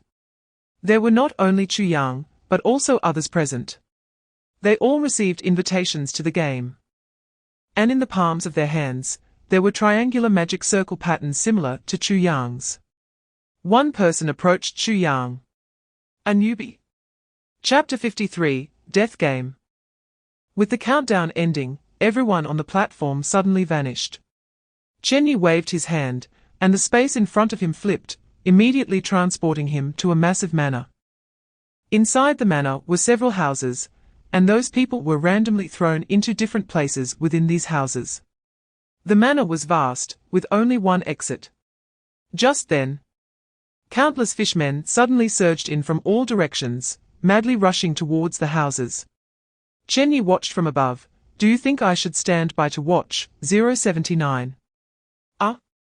If you intervene, the game will become way too easy, which affects the game's balance. Of course, if you want to go down and play, you can. Chen Ye twisted his body back to his human appearance, only to have a cigarette suddenly appear in front of him. Here you go, sir. Chen Ye smiled. This was interesting. He put the cigarette in his mouth, and a small flame ignited it. Let them play by themselves. On the ground. Chu Yang just opened his eyes and found himself in a house. Without saying a word, he rushed straight to the innermost room. A hunting rifle was hanging on the wall of the room. Just as he was about to take the rifle, someone attacked him and kicked him squarely in the chest. Chapter 54, 003 Killing Frenzy. Chu Yang sighed, as others were opening treasure chests. One person suddenly exclaimed, I got a purple item, Fishman Heart, 150 points. Only one available, first come, first served. 150 points. No way, bro, last time the big guy you sold it for 95, and you want 150. Buy it if you want, if not, get lost. Cough, cough, blue quality, visual enhancement, 30 points, price negotiable. White quality, one-time item adrenaline, 5 points. What did the big guy get this time? The person referred to as Yi turned around, purple quality, fish scale skin, 75 points. Damn. It's still the big guy Yi, what a conscience. Watching the crowd trading, Chu Yang shook his head. His earnings this time were only 18 points. 8 of which were from killing fishmen, and the other 10 were from the fixed rewards for clearing the game. He couldn't buy anything. And those inherent abilities could only be traded if they had not been absorbed. Once absorbed, they couldn't be traded. So generally, everyone would start trading after the reward settlement. Chu Yang took a deep breath. White quality, one-time item, grenade, 10 points. Chapter 55, 8 Gates of Life. Supernatural Council. According to the latest intelligence, the containment area in Asia has completely lost control. What about North America? The situation in North America is equally dire. A single 008 has already stirred up a storm in the city. In fact, a church has appeared in North America, calling themselves the Church of Light. Claiming to possess holy water that can deal with vampires, thus raking in a fortune. In reality, does that holy water work? It has no effect. It's just boiled water with added salt. At this time, there are still people profiting from national disasters. Because human nature is dark. Even in a crisis that requires everyone to work together to overcome, it ultimately evolves into a chain collapse caused by a few people giving up. Now, the whereabouts of 001 Raven Imitator are unknown. 002 Deep Diver seems to have taken some fishmen into the ocean, and the specific coordinates cannot be confirmed at this time. 003 Transparent Person, like 001 Raven Imitator, is also missing. 004 Queen Bee has occupied the former Nine-Tailed Fox base, which is easy to defend and hard to attack. Serving as a natural barrier, while also possessing a large number of 009 splitter derivatives. Chapter 56, Arthur. In the park, an old man was practicing swordplay. While another was doing Tai Chi, the two old men exchanged glances. By the way, do your 8 gates really have a life gate? The old man with hands behind his back replied, of course. But the evolution of the Taiji through the universe may have the life gate in one moment and change its position the next. If they had a habit of carrying a compass, they would find that every time the life gate changes, the magnetic field becomes chaotic. The other old man smiled faintly. But so far, no one has ever walked out of your 8 gates. The Book of Changes shook his head. Old 12, you must understand. It's about timing and fate. Their encounter with me is their destiny. Their inability to walk out is also their destiny. Chaos Splitter Seat 8, The Book of Changes. Chaos Splitter Seat 12, The Swordsmith. In the fissured space, Chen Ye was tidying up his old nest. One side of the dark space was lined with several rows of massive bookshelves. In the middle was a table with a demon-patterned double-handled pot and a diary. On the ground beside it, a large flytrap potted plant resembling a sunflower, but covered in eyeballs was growing. Chapter 57, The Grim Reaper is Coming. Night fell. Arthur took off his ridiculous clown costume and wiped the blood from his mouth. Just a moment ago, someone who didn't know better had thrown a punch at him. But I think that was just because his face didn't have eyes and collided with Arthur's fist. He. Arthur. Stop grinning like an idiot in front of my shop. Hearing the scolding from behind, Arthur shrugged and walked towards home. The night lights shone brightly as Arthur walked along. And suddenly he heard a cry for help. He turned his head and saw a car speeding by, with a little girl being yanked into the vehicle by someone inside. Only her mother was left shouting desperately. Seeing this scene, Arthur tilted his head. That looks familiar. Wasn't he that the mother and daughter he saw during the day? Oh, I guess this must be the girl's father who couldn't wait to take her home, maybe. After a while, in an abandoned unfinished building, there was a massive cage filled with boys and girls of similar ages. Is this enough? What did Kay say? That guy must have gotten drunk again. You know. Once Kay has had too much to drink, no one can wake him up, unless I smear my treasured blue cheese, which I've kept for 3 years, on his face. Chapter 58, Personal Will. What does it feel like to be touched by the Grim Reaper? Arthur could never imagine it before, but now he doesn't have to imagine. Because he has experienced it firsthand. The sensation of icy hands and feet, and a trembling heart and mind, is like walking across a narrow bridge over an abyss. Walking down the street, Arthur turned to look at the abandoned building behind him. Dark clouds loomed overhead, twisting the atmosphere into a vortex. The Grim Reaper. Arthur took a deep breath and then left with a necklace in hand. The Grim Reaper had only told him one thing, which the other chaotic splitters already knew. Their abilities were flawed, incomplete products. The potion they consumed was a semi-finished product stolen by one person from Eden. But God did not blame them, on the contrary. God was curious to see how far they could apply these semi-finished products. If they could demonstrate extraordinary potential, God would grant them some mercy, such as completing their deficiencies. The other chaotic splitters already knew this, but Arthur didn't, because he was disconnected from the organization. After the death of Splitter 009, some chaotic splitters returned to their original lives. Chapter 59, The Beast of 1,000 Throats and Nightmares.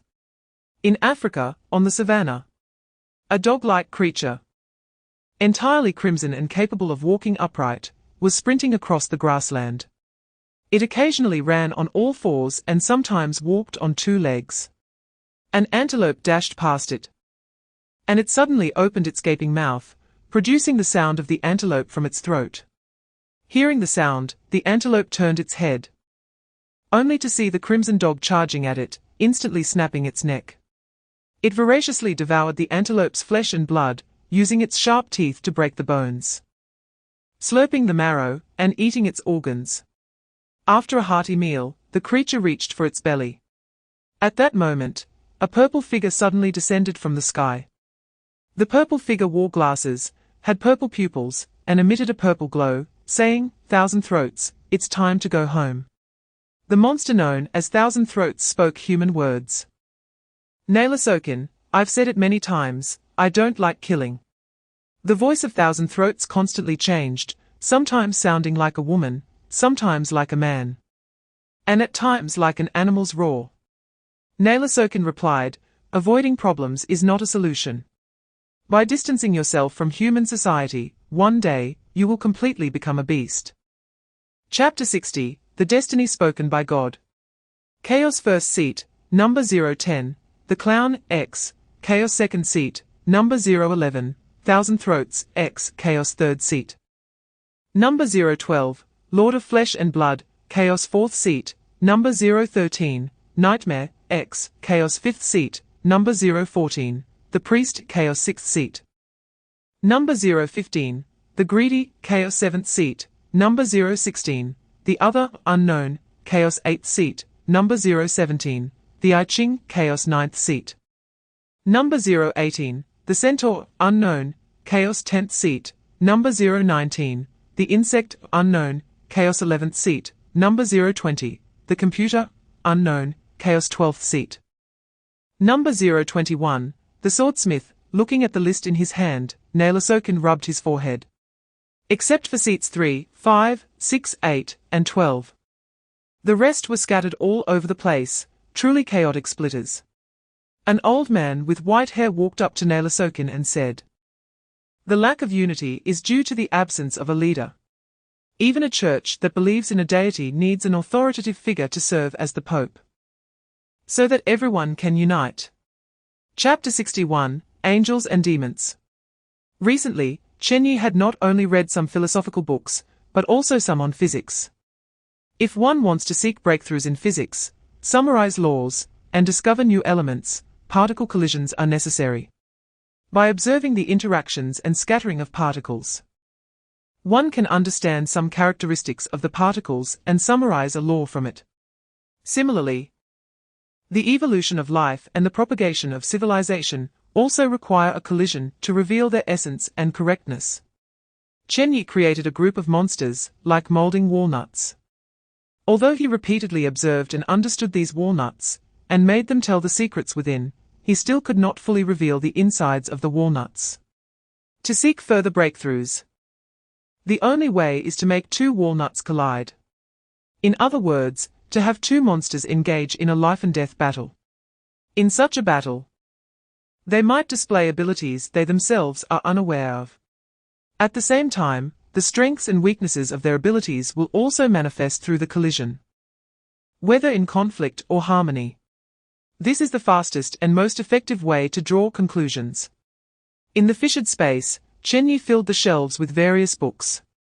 Chapter 62, The Candidate for Angel. Seeing that the 7 rulers were all ordinary, Chen Ye shook his head. "It seems I can't find it from here." Just as Chen Ye was about to withdraw his gaze, he suddenly spotted a young boy. The boy, with pale skin, sat in a wheelchair, appearing somewhat frail. As a middle-aged man walked over and patted his shoulder. "Be safe on your way back, it's not peaceful lately." The boy nodded, "Okay, you be safe too." The boy resembled the man somewhat, and if Chen Ye remembered correctly, the man should be the director responsible for Asia among the 7 directors of GOC. This director was quite ordinary, but his son, Chen Ye, involuntarily smiled. He reached out to feel the boy's fate line. It was very resilient. Not at all like that of a patient. Following the fate line, Chen Ye saw the boy being brought back to a seaside villa by a car. As the sky darkened and the sun set over the sea, the boy picked up a pair of headphones and opened a video on his phone. Chen Ye adjusted his perspective to take a closer look. Goodness! The video on the boy's phone was very graphic. It was an autopsy video. And the person wielding the knife was not very skilled, resulting in some overly bloody scenes. Chapter 63, Number 023. Number 023, Angel. First observation record, after consuming the potion. The target grew a large number of feathers and a pair of gigantic wings, becoming entirely pure white and sacred. The hair on the target's body also turned pure white. After the transformation ended, the target's wings enveloped 023, and 023 subsequently fell into a deep sleep. Second observation record, at 8:30 a.m. The housekeeper of the villa arrived as usual. When she opened the doorbell sound woke up 023. Upon discovering 023, the housekeeper immediately let out a scream exceeding 60 decibels. After hearing her scream, all of 023's feathers became active and showed signs of growth. 023 revealed its true form in front of the housekeeper, who transitioned from fear to shock and soon stopped screaming. This action seemed to provoke 023's dissatisfaction. It got up and embraced the housekeeper, wrapping her in its enormous wings. The feathers were incredibly soft, making one want to fall asleep. Initially, the housekeeper did not feel any discomfort, but soon, the tips of 023's feathers suddenly pierced into her body. Chapter 64, Holy Water is Really Useless. Crack. In the GOC containment area on the third underground level, Mo was locked in an absolutely quiet room, devoid of any noise. With the loss of all sound, Mo quickly fell into a deep sleep. Through the surveillance, a group of people watched the man curled up under the wings and simultaneously looked at Mo's father. A middle-aged man. My condolences. Thank you for your righteousness. The middle-aged man gritted his teeth. I just hope he can sleep like this forever and not try to wake him, that is my only condition. Well, we think we should ask your son some questions. I know what you want to ask, he won't say anything.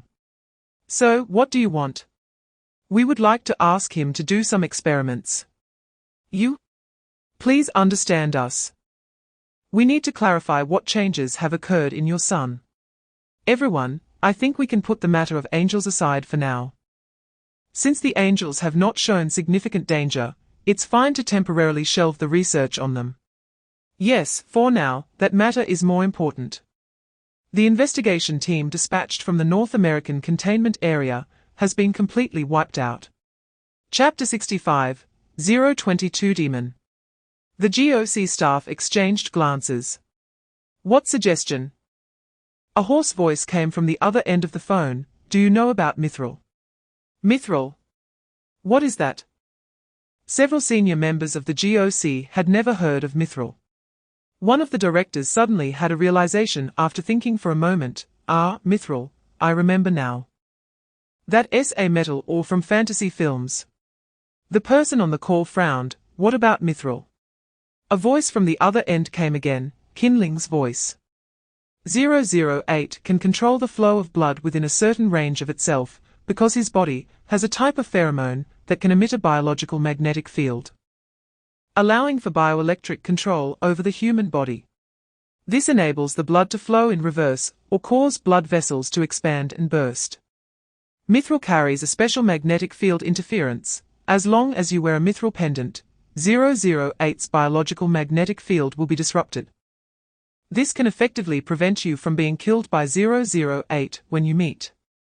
One of the GOC directors blinked, and setting aside how he knew this. May I ask where we can find Mithril?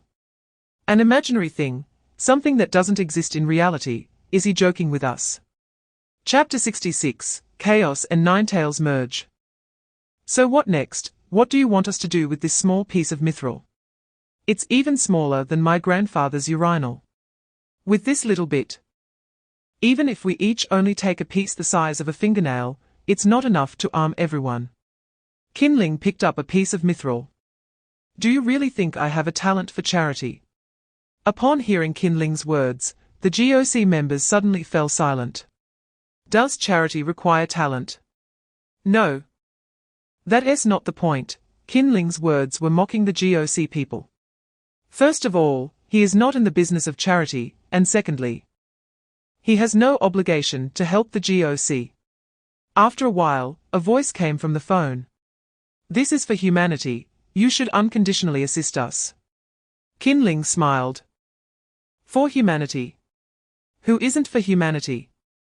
You are for humanity, I am for humanity, he is for humanity, anyone can be for humanity. The things my soldiers fought hard to retrieve from the monsters, what reason do I have to give them to you for free? The Asian containment area and the North American containment area, you chose the latter, didn't you?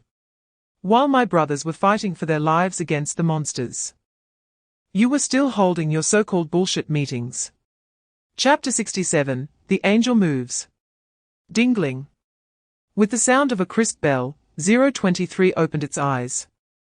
A middle-aged man walked into the room and approached Mo, patting his shoulder. Son, can you help your father with a favor? Mo smiled lightly upon hearing this. Sure. The middle-aged man's expression was somewhat twisted. We want you to help deal with a monster like you. What? Like you? Mo's wings behind him slightly opened. Okay, I'll deal with it.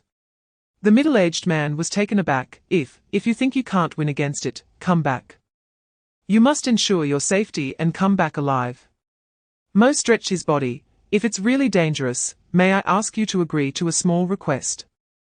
You can say it. I think I need some food. I'll have logistics. No, I need live animals. What do you mean by that? Well, the kind you can accept. Outside the observation room, a group of people watched the scene in the room through the surveillance. They sent a large number of poultry and animals, and saw Mo's wings pierce into the bodies of these poultry, which immediately began to scream in agony. Chapter 68, Li Heng. The young man sighed, feeling truly helpless about the information sent by his parents. He would graduate in 6 months. And if he returned to the country, he would have to repeat a year, which was too troublesome. The young man's name is Li Heng, 17 years old. With no special hobbies, no bad habits, and good academic performance, he is the quintessential perfect child of others. Li Heng also has a half-brother named Li Yuan. According to his parents, Li Yuan had a complete falling out with the family some time ago, and had already moved out. Whenever his mother mentioned Li Yuan, she expressed various disgusts, and last time she even said that the guy had a fishy smell, and might be killing fish at a supermarket, after being expelled from school. Li Heng shook his head at this thought. He and his brother had not gotten along since childhood. Perhaps it was because their mothers were different, leading to frequent mutual hostility, partly fueled by their mother's instigation. Whenever they had common topics or shared interests, their mother would come out and reprimand Li Heng. She repeatedly warned him that Li Yuan's existence meant the family fortune would be divided. He will take away what belongs to you. Young Li Heng believed his mother's words without doubt. Chapter 69, Undercurrents. Dessert, huh? Type A blood. No, no, no, it's human dessert. The man frowned at the words, asking what was so delicious about it. Just a pile of burnt flour. Don't say that. You grew up eating that kind of stuff too. But for us now, that stuff is just junk food. Yes, it's junk food. Many snacks are considered junk food. But that doesn't stop people from enjoying them. Are you saying that the true ancestor still has a childlike heart? That depends on which one you're referring to. The bartender brought a glass of drink and placed it in front of the man, then unceremoniously picked up a lighter from the table and lit a cigarette. The three corpses lady likes to play with guns and loves desserts, while the true ancestor only enjoys hunting. The bartender said, his pupils flashing as a blood-red light flickered by.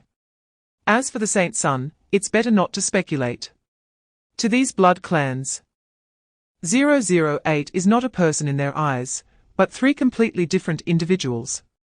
In the adult female form, 008 is not the true ancestor, but the 3 corpses lady. In the adult male state, 008 is indeed the true ancestor. And in the juvenile form, it's best not to make contact.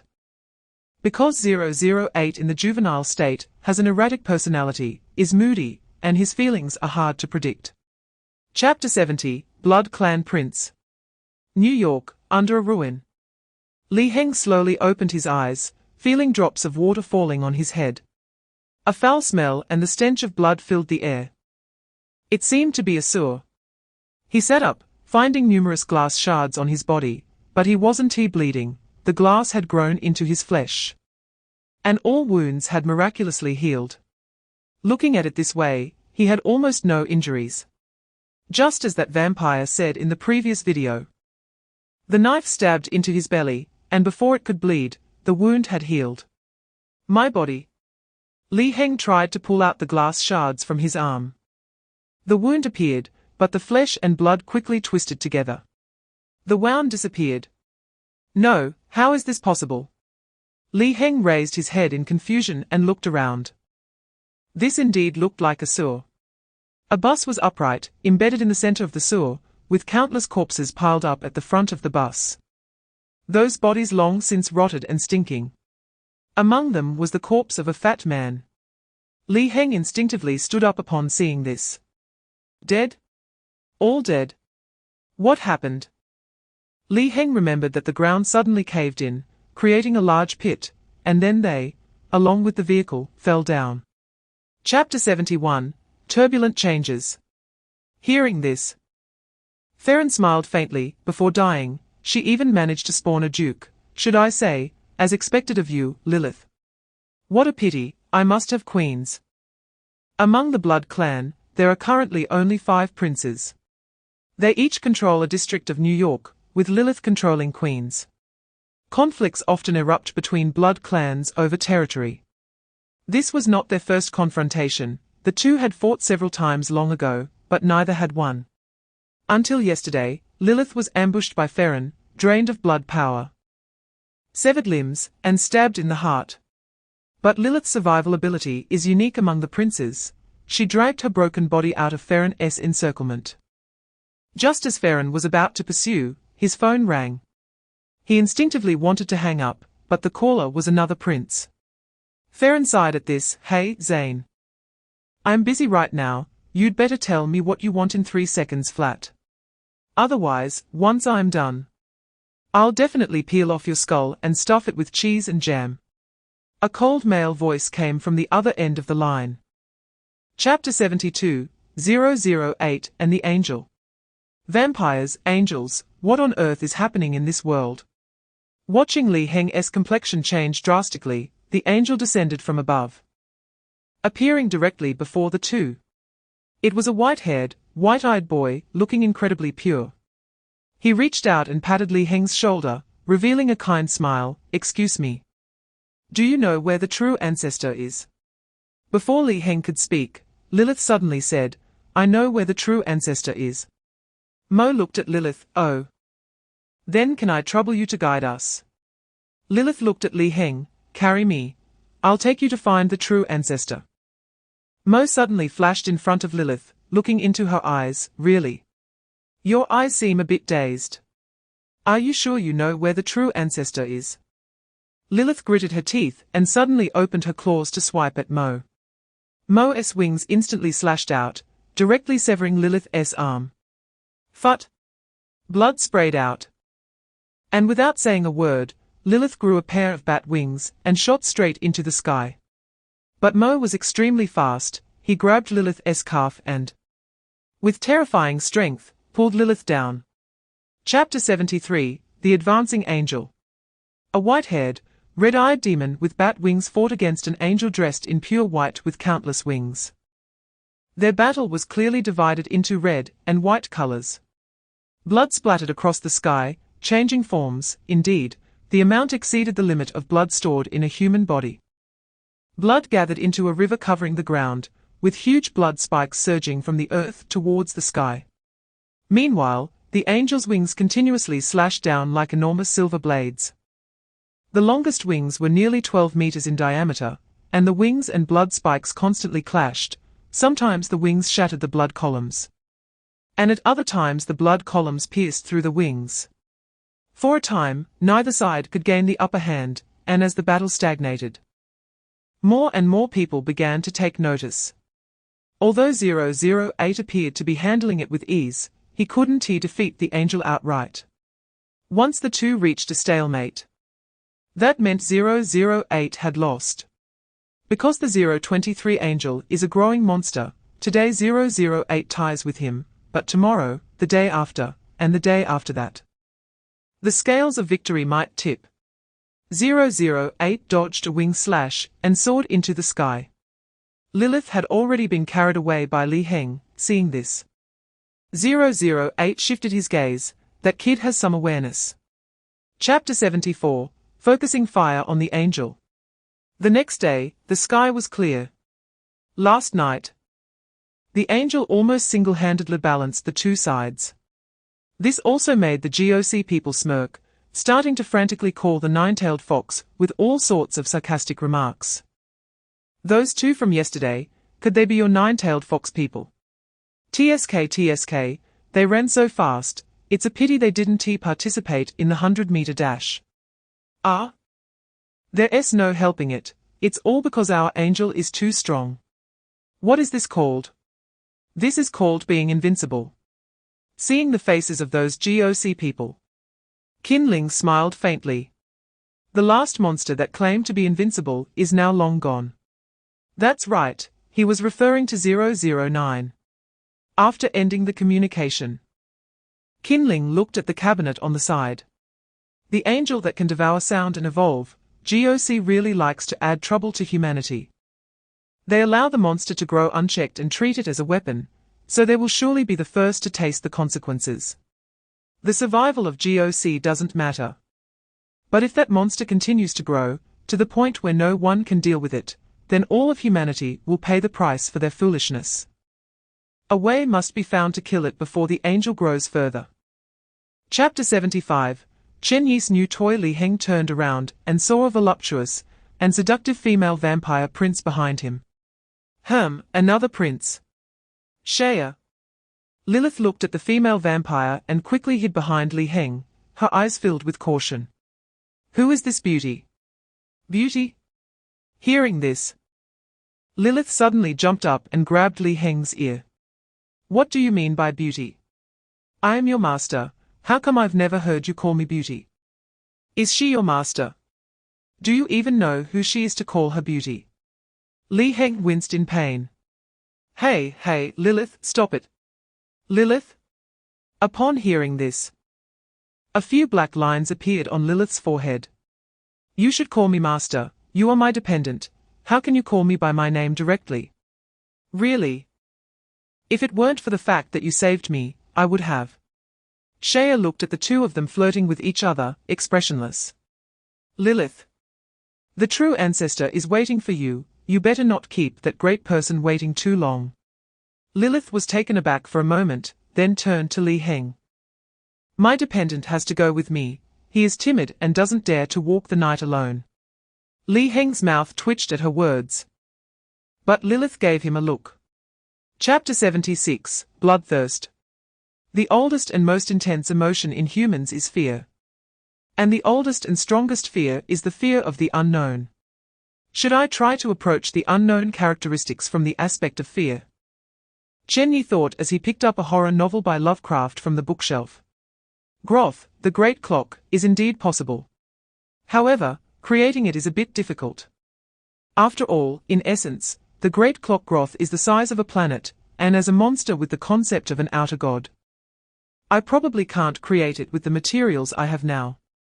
At least, I have never created a monster with a huge concept. Let alone a monster the size of a planet.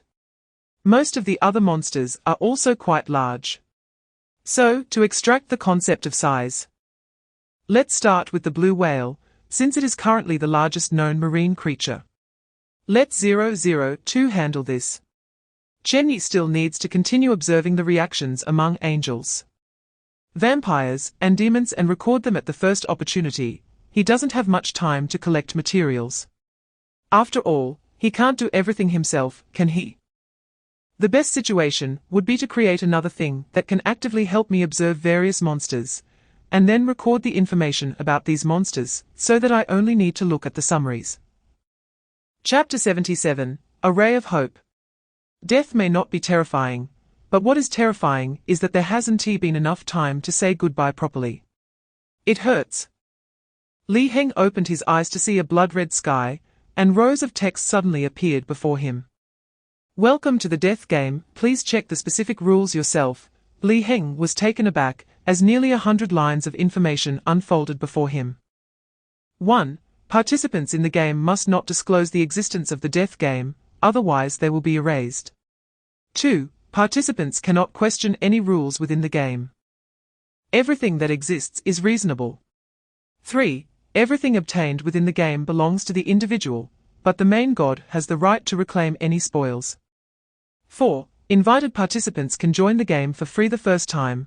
Thereafter, if they want to participate, they must hold 200 grams of gold as a ticket. 5.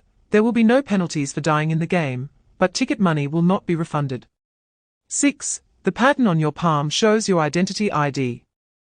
At the same time, this is also an invitation letter, and by touching your palm, you can invite people you know to participate in the game. 7. The death game opens once a month, this clause is void. 8. The game time has been changed to open once every 7 days. 9. The world opened each time by the game is not fixed, this clause is void. Chapter 78, Ascending to the 7th Rank. Big shot. Are you pretending to be a newcomer to tease us? Li Heng covered his face with his hand. How should I put it? Actually, I am a vampire duke. Accidentally caught up in this game. Big shot, should we team up? Team up? Li Heng looked at the screen before him and tried to organize the previous group's conversation. What difficulty level are you guys going for? It must be difficulty 1, we are just first-tier combatants, and entering second-tier difficulty is purely looking for death. Li Heng looked at the third-tier difficulty. Is there anyone who can challenge the third-tier difficulty? Someone has challenged the third-tier difficulty in other worlds, but couldn't pass it. Big shot, you know, the level gap between these tiers is like heaven and earth. It's like using a small caliber rifle against an airplane or tank. Is that so? Li Heng thought for a moment and then clicked on difficulty 2. Wow, big shot, don't be impulsive. This is a new world where everyone doesn't know the rules. Jumping straight to second tier difficulty is a bit too reckless. One person said. And then saw the elder brother they mentioned, Ye Gong, also choose difficulty 2. Seeing Ye Gong choose difficulty 2, many people reached out and clicked on difficulty 2 as well. What does this mean? Chapter 79, Vampire Survivors.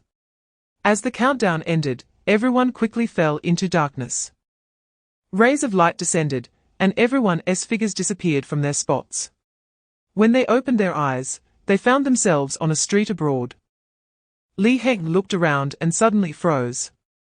Isn't this Queens? As he thought, 2 rows of subtitles suddenly appeared before everyone. Clear condition, 1 survive for 40 minutes, clear condition, 2 kill 5 princes, the princes will refresh at a certain location from the start. Killing a prince comes with extra rewards. Kill 5 princes. What a joke. Li Heng felt that, compared to killing a prince, the probability of surviving for 40 minutes seemed a bit higher. After all, not to mention a prince, even a duke is already extremely difficult to deal with. Just as he was pondering, bloodsuckers began to surge from the darkness. Li Heng sensed that these bloodsuckers were all 9th-generation blood slaves, which are the weakest lower-tier vampires. These old folks all know that at the beginning, only low-level monsters spawn, and the strength of the monsters will gradually increase over time.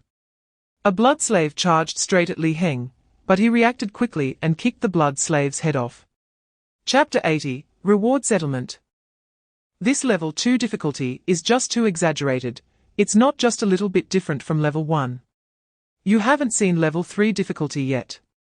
A guy I know who challenged level 3 died in less than 30 seconds. If I had known, I would have chosen level 1. Damn. Who knew this scene would be so large? I originally wanted to stick close to the big brother, but I don't even know where he went. At this point, it seems like even the big brother can't save himself. This time, the intensity has really ramped up. Hey, little chef, didn't you use a high explosive last time?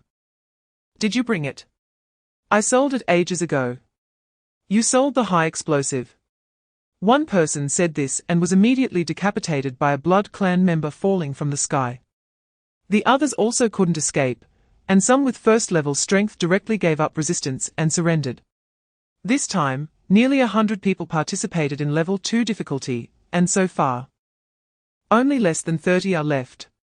And there are still almost 20 minutes left. How is it only halfway through? On the other side, in the level 1 difficulty battlefield, the situation here isn't much better than level 2, but it's not too bad either. Nearly 270 people entered level 1 difficulty. And currently, there are about 140 still alive. Chapter 81, Airlift 1,000 Throats Over. Li Heng casually sold the blue item. Was it really the mithril shotgun? Even if you gave him the worst visual enhancement, he would have endured it, but this mithril shotgun really doesn't leave him any way out. What is Li Heng supposed to do with this? Shoot himself in the head and end it all, right? Feeling depressed, Li Heng glanced at the shop. And it only made him feel worse.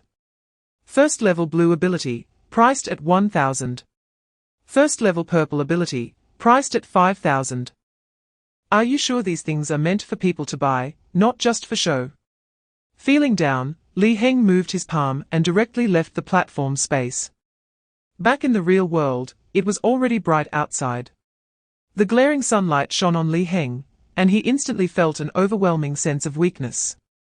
And his body began to send out danger signals. Li Heng quickly hid in the shadows. It seemed that Guy had already left. Well, at least I didn't forget something. Right, Lilith. I need to find Lilith, but where should I look? He didn't seem to mention a location before leaving. Relying on instinct to find her, Li Heng fell into deep thought. GOC. A group of high-ranking officials were gathered together smoking and looking at the report in front of them. Chapter 82, Teaming Up Against the Enemy. I a bit heavy. You're a bit useless. Chen Ye's abilities are really hard to assess. This guy previously paused an entire screen of bullets when he appeared. Yet now he can't even lift him up, which is truly hard to evaluate. For this, Nirasakin is also quite helpless, because the weight he can move is actually related to the maximum weight his will can withstand. In other words, it's about mental strength. Nirasakin has tried many methods to enhance his mental strength. For example, enduring torture, meditating under a waterfall, or meditating under the starry sky. He has tried all these. The first two methods were somewhat effective, but meditating under the starry sky had no effect at all. Even if the first two were useful, the effect was minimal. Up until now, Nirasakin has not found a way to quickly improve his mental strength. If he only relies on torture and training under the waterfall to improve. Even after 50 years, his mental strength could only barely double. Nirasakin can only place his hopes on that existence. The powers they obtained are all flawed. Only that existence can evolve their abilities to perfection. Chapter 83, Trapping the Angel. Yi Jing was momentarily stunned upon hearing this. However, he quickly understood what Nirasakin meant. So that is it. This guy is quick-witted at critical moments. This is why they say young people are sharp. Yi Jing suddenly made a move. Chen Ye seized the opportunity. He shot out two beams of light from his palm, which were unavoidable, and instantly hit Chen Ye and the angel. The two figures vanished in an instant. Inside the 8 trigrams space of the 8 roads. Mo already had previous experience. And when he saw the 8 roads in front of him, he directly spread his wings. But at that moment, Chen Ye suddenly appeared in front of him. Not good. PFFF. Chen Ye lunged forward and tore off Mo's 2 wings, countless blood splattering on the pure white feathers. Mo immediately controlled his blood to return to his body, stopping the bleeding. But that's not the issue. He understood what these people were trying to do. Mo initially thought they were trying to use the same old trick to delay him and then escape, but this time the situation was clearly different. They wanted to shrink the battlefield, leaving him nowhere to hide, allowing Chen Ye to attack him. Chen Ye's eyes were blood red. Now, where can you escape to? I must leave here. Although Mo wanted to leave quickly, how could the beast of Chen Ye let him go?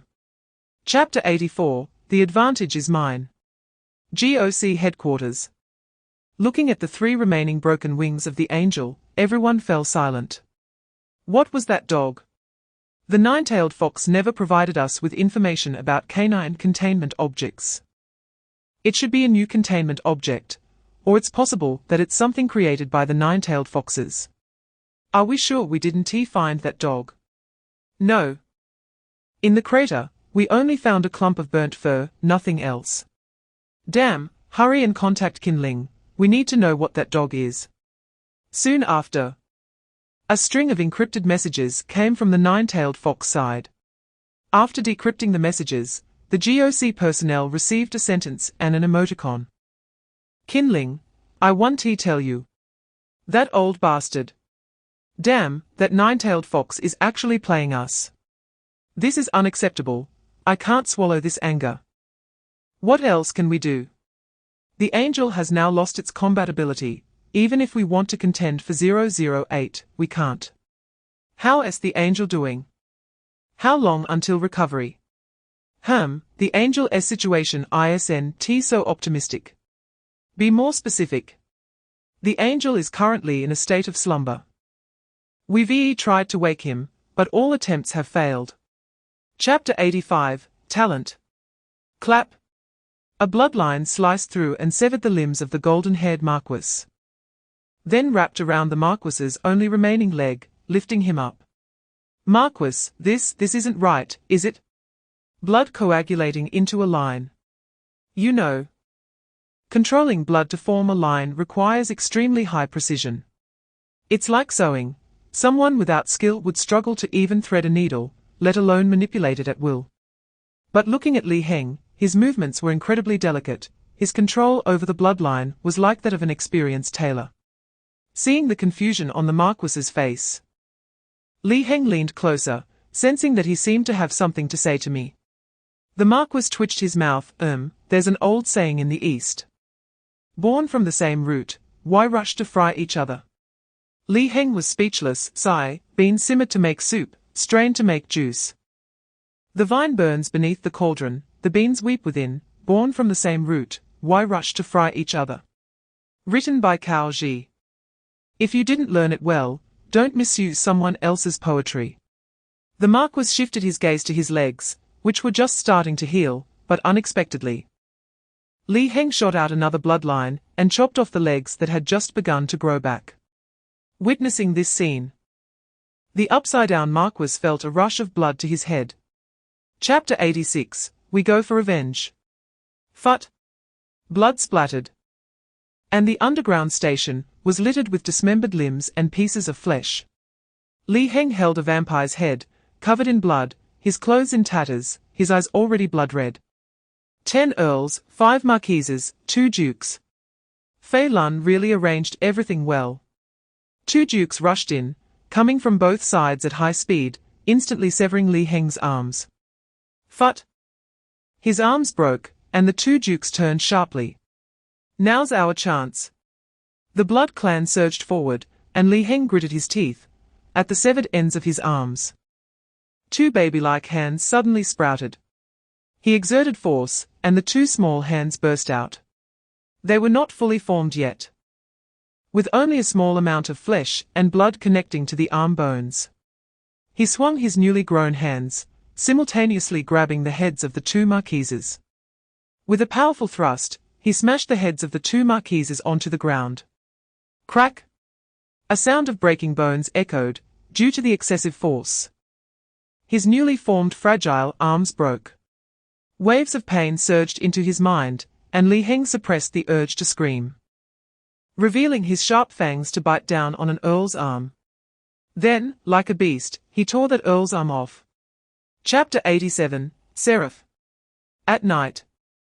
In the GOC underground research facility, 2 people were watching the surveillance, yawning, feeling really bored. The other person glanced at him. You just got here not long ago. You might not know, boredom is the greatest happiness. Because once it's no longer boring, you have to worry about your own life. Being able to be bored while still getting paid is already God's mercy. The other person scoffed, if life is too easy, I feel uneasy about this money. It's like when I was carrying bodies at the crematorium for the first 2 years, if a dead person stood up and ran, I would have caught them back. This is responsibility, getting paid to do a job, got it? Just then, the angel on the surveillance screen suddenly twitched. Did it just move? Did it? No, right? Huh? At that moment, flames suddenly erupted from the angel's body. Seeing this scene, the 2 immediately stood up. This is it. What the hell? Hurry and notify the directors. I'm going to call the fire team. In the secret room, flames unexpectedly ignited on the angel's body.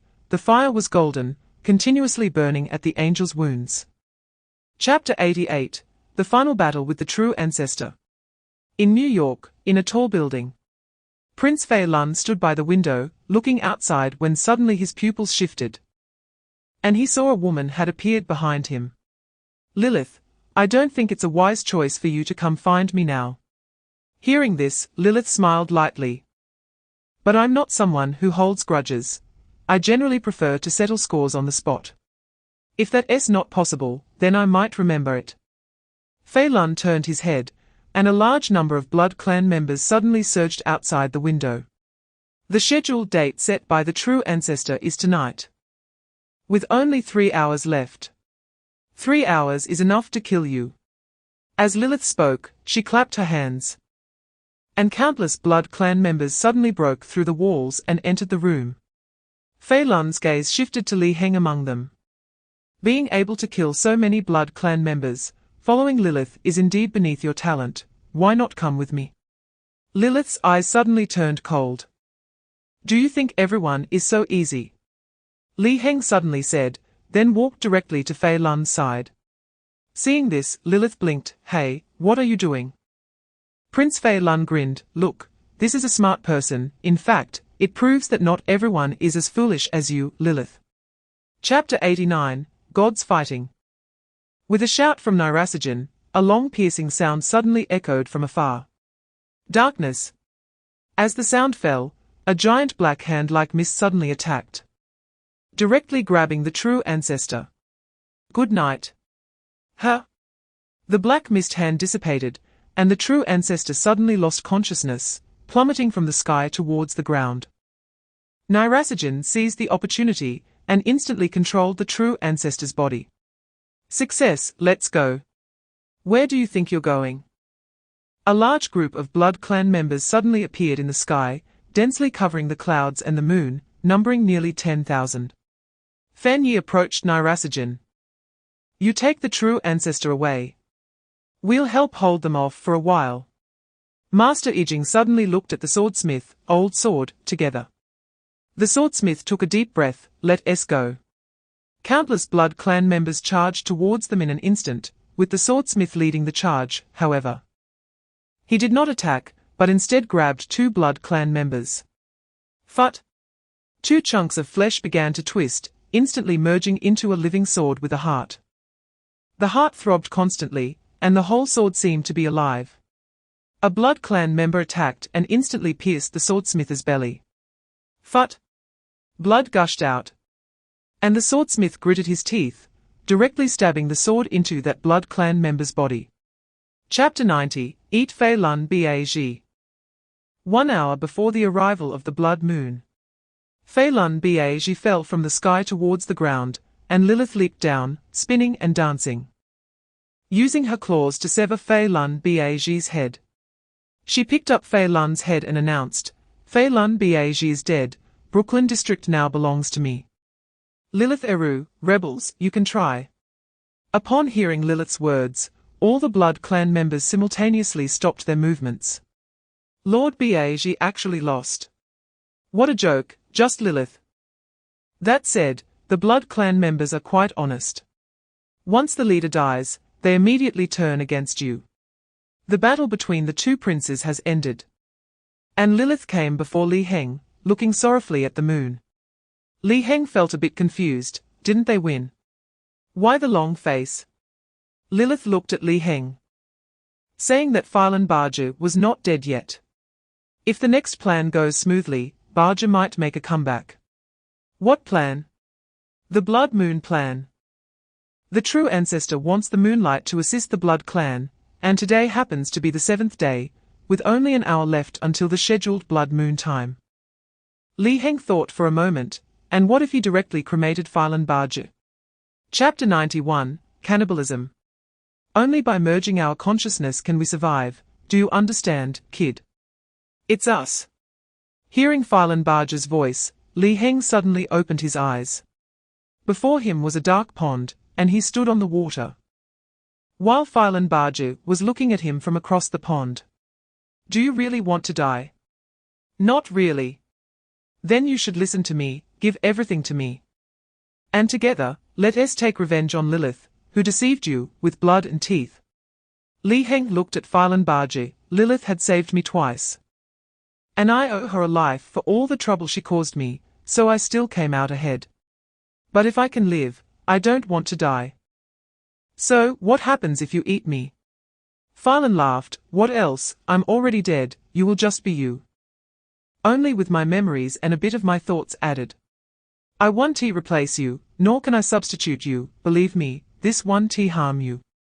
Li Heng looked at Phylan. Do you know what it means to accept someone's memories and thoughts? It seems like a merging of consciousness, or just accepting a memory. But in reality, it's turning yourself into another person. Chapter 92, The Curtain Falls and New Beginnings. Chen Ye. Didn't Qinling give you anything before you set off? Nirasajin suddenly shouted. Hearing Nirasajin's words, Chen Ye shook his head, only the silver pendant. Nirasajin gritted his teeth, damn it, this situation is really hard to break. Just as the battle situation became urgent, suddenly, a chill swept in, instantly freezing a large number of Blood Clan members before them. Countless Blood Clan members were frozen and fell from the sky to the ground. Seeing this chill, Nirasajin suddenly turned his head and saw a blue-haired youth walking in the air with his hands in his pockets. Water droplets in the air continuously condensed into solid ice beneath the youth's feet, and he glanced at Nirasajin and the others. How troublesome, Nirasajin. Number 016, the others. Chaos Splitter, Seat 7. The moment Nirasajin saw the others, he flew up into the sky. You found Qinling. The others frowned. Who is Qinling? I happened to pass by to see what was going on. So these are the Blood Clan. Nirasajin looked at the large group of Blood Clan members. Help me out. Hold these Blood Clan members back, and I'll owe you a favor. Your favor? What can you do? Advance the quantum engine acceleration. Achieve a small step for science and a giant leap for humanity, haha. Chapter 93, Another World. Nine-tailed fox base. 008 docking successful. Temporarily implement a closed strategy. Do not let 008 awaken. That, Chief, regarding the subsequent handling of 008, the Central Command 1T listen. I haven't even said what it is yet. What else could it be, other than cracking the Blood Clan's genetic research on immortality potions? I can't think of any other instructions they would have. It's indeed like that. Then what about you? Qinling turned around. No one can touch 008. I'm stating this clearly today, no matter who it is. As long as I don't agree, all research and contact regarding 008 are strictly prohibited. Are you planning to destroy 008? The higher-ups 1T agree. I can only say that I 1T let the nine-tailed fox, or humanity, repeat the same mistakes. As for how I will ultimately handle 008, that's not something anyone other than me should imagine. The thorn of power is lodged in my throat, authority is in my hands alone. If others have something to say, I will make them quiet. Saying this, Qinling turned and left the containment room of 008. Then arrived at a room that only he could access. This room had no surveillance, and no one else had the right to enter. Chapter 94, Life Won't Go Your Way. Night fell, on a street in Beling City. Li Heng walked out of a convenience store holding a plastic bag. The night sky was filled with stars, and the bright moon shone overhead, with no clouds in sight. It's really calm here at home. Thanks to this, Li Heng felt quite good at the moment. Just like that, Li Heng walked in the direction of home with the plastic bag. I can only say, it's great to be home. On the street, a woman suddenly stopped while walking, and a man behind her also stopped. The woman walked, and the man began to follow. The woman stopped, and the man also stopped. After catching a glimpse of the man out of the corner of her eye, the woman hurriedly quickened her pace, eventually breaking into a run. But just as she crossed a street, a pale hand suddenly reached out from the darkness and covered her mouth. The woman was dragged into the darkness without a chance to resist. In the dark, two pairs of blood-red eyes appeared. I haven't tasted an Asian girl yet. This flavor is so fragrant, sister. The woman showed a look of terror, as she saw two pale-skinned men reveal their fangs and bite towards her neck. Phut! A spray of blood suddenly erupted. But it wasn't the woman's blood. Chapter 95, The Terrifying Fishing Village. Approaching noon. In a restaurant, two men sat at the dining table, neither speaking. Li Heng looked at the man in front of him, who was wearing a beige trench coat, and when he arrived, he also wore a hat and sunglasses, making it hard to tell what kind of work he did. After all, the two of them had rarely been in contact since graduating from middle school. After a long while, Shen Xiaoyang suddenly spoke. Li Heng, this matter is a bit complicated, I don't know where to start. But please believe what I'm about to say. Li Heng nodded, okay, go ahead. Shen Xiaoyang took a deep breath, after graduating from high school. I worked for a small, unknown newspaper, usually either taking celebrity gossip or following trends. The work situation was always lukewarm, and because the salary was too low, I occasionally took some private detective work to earn a little extra. One day, an old classmate found me, also from our middle school class, that girl named Liu Jia. She said her boyfriend had been acting very strange lately, avoiding any skin contact with her, and always deliberately dodging her. She suspected that her boyfriend was getting involved with someone else and asked me to investigate. Due to our history as old classmates, she haggled me down to a low price. The compensation wasn't much, but I still took the job. Chapter 96, The Huge Monster at Sea. Sizzle, this is Cruiser Team BA3. Reporting the latest progress. No signs of the sea monster have been found so far. It's been a month, and still no clues. Yes. Damn it. Oh God. Hey, what happened? We saw a rumble. Sizzle calling headquarters, this is Cruiser Team BA2. Immediate situation report. We saw a huge octopus. Or something like a squid, that thing is terrifyingly big. My God, it's bigger than two blue whales combined. We need visual documentation, hurry, immediately. We hit rumble. Recently, two fleets from a certain country have sunk in succession. No visual documentation has been returned, only two segments of blurred audio recordings. In response, the coastal nations have fallen silent. An octopus or squid bigger than a blue whale. What do you think it is? A giant squid? A giant squid can't reach the size of a blue whale, let alone two blue whales, unless it's some kind of prehistoric creature. Chapter 97, Things in the Ocean. The moment he appeared, the ocean was infused with a certain vitality, and invisible energy was released. Those things buried deep in the sea, they existed, they became real.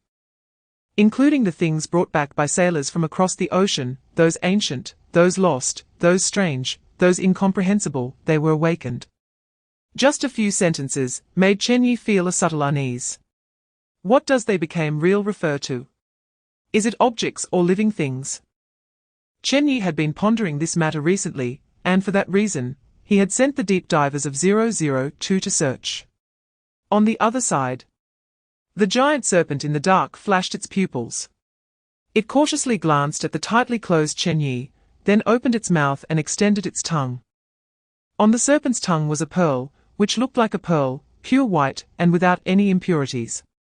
The pearl emitted a certain halo, which began to spread outward. Suddenly, Chen Ye opened his eyes. Sensing Chen Ye waking up, the serpent immediately closed its mouth and swallowed the pearl back down its throat. Chen Ye turned to look at the serpent, which started to sweat coldly from its forehead. At that moment, Chen Ye suddenly got up, approached the serpent, and raised the corners of his mouth to reveal a terrifying smile. Chapter 98, Dagon. Chief, regarding the sea. We will intervene in this matter. But you must remember, unnecessary contact and rash attacks are not advisable. Without knowing what the opponent is, and without knowing how to protect ourselves, I will not allow anyone to approach the target. Hearing Qin Ling's words, Nairasikan nodded. That makes sense. Moreover, fighting at sea is undoubtedly disadvantageous for us.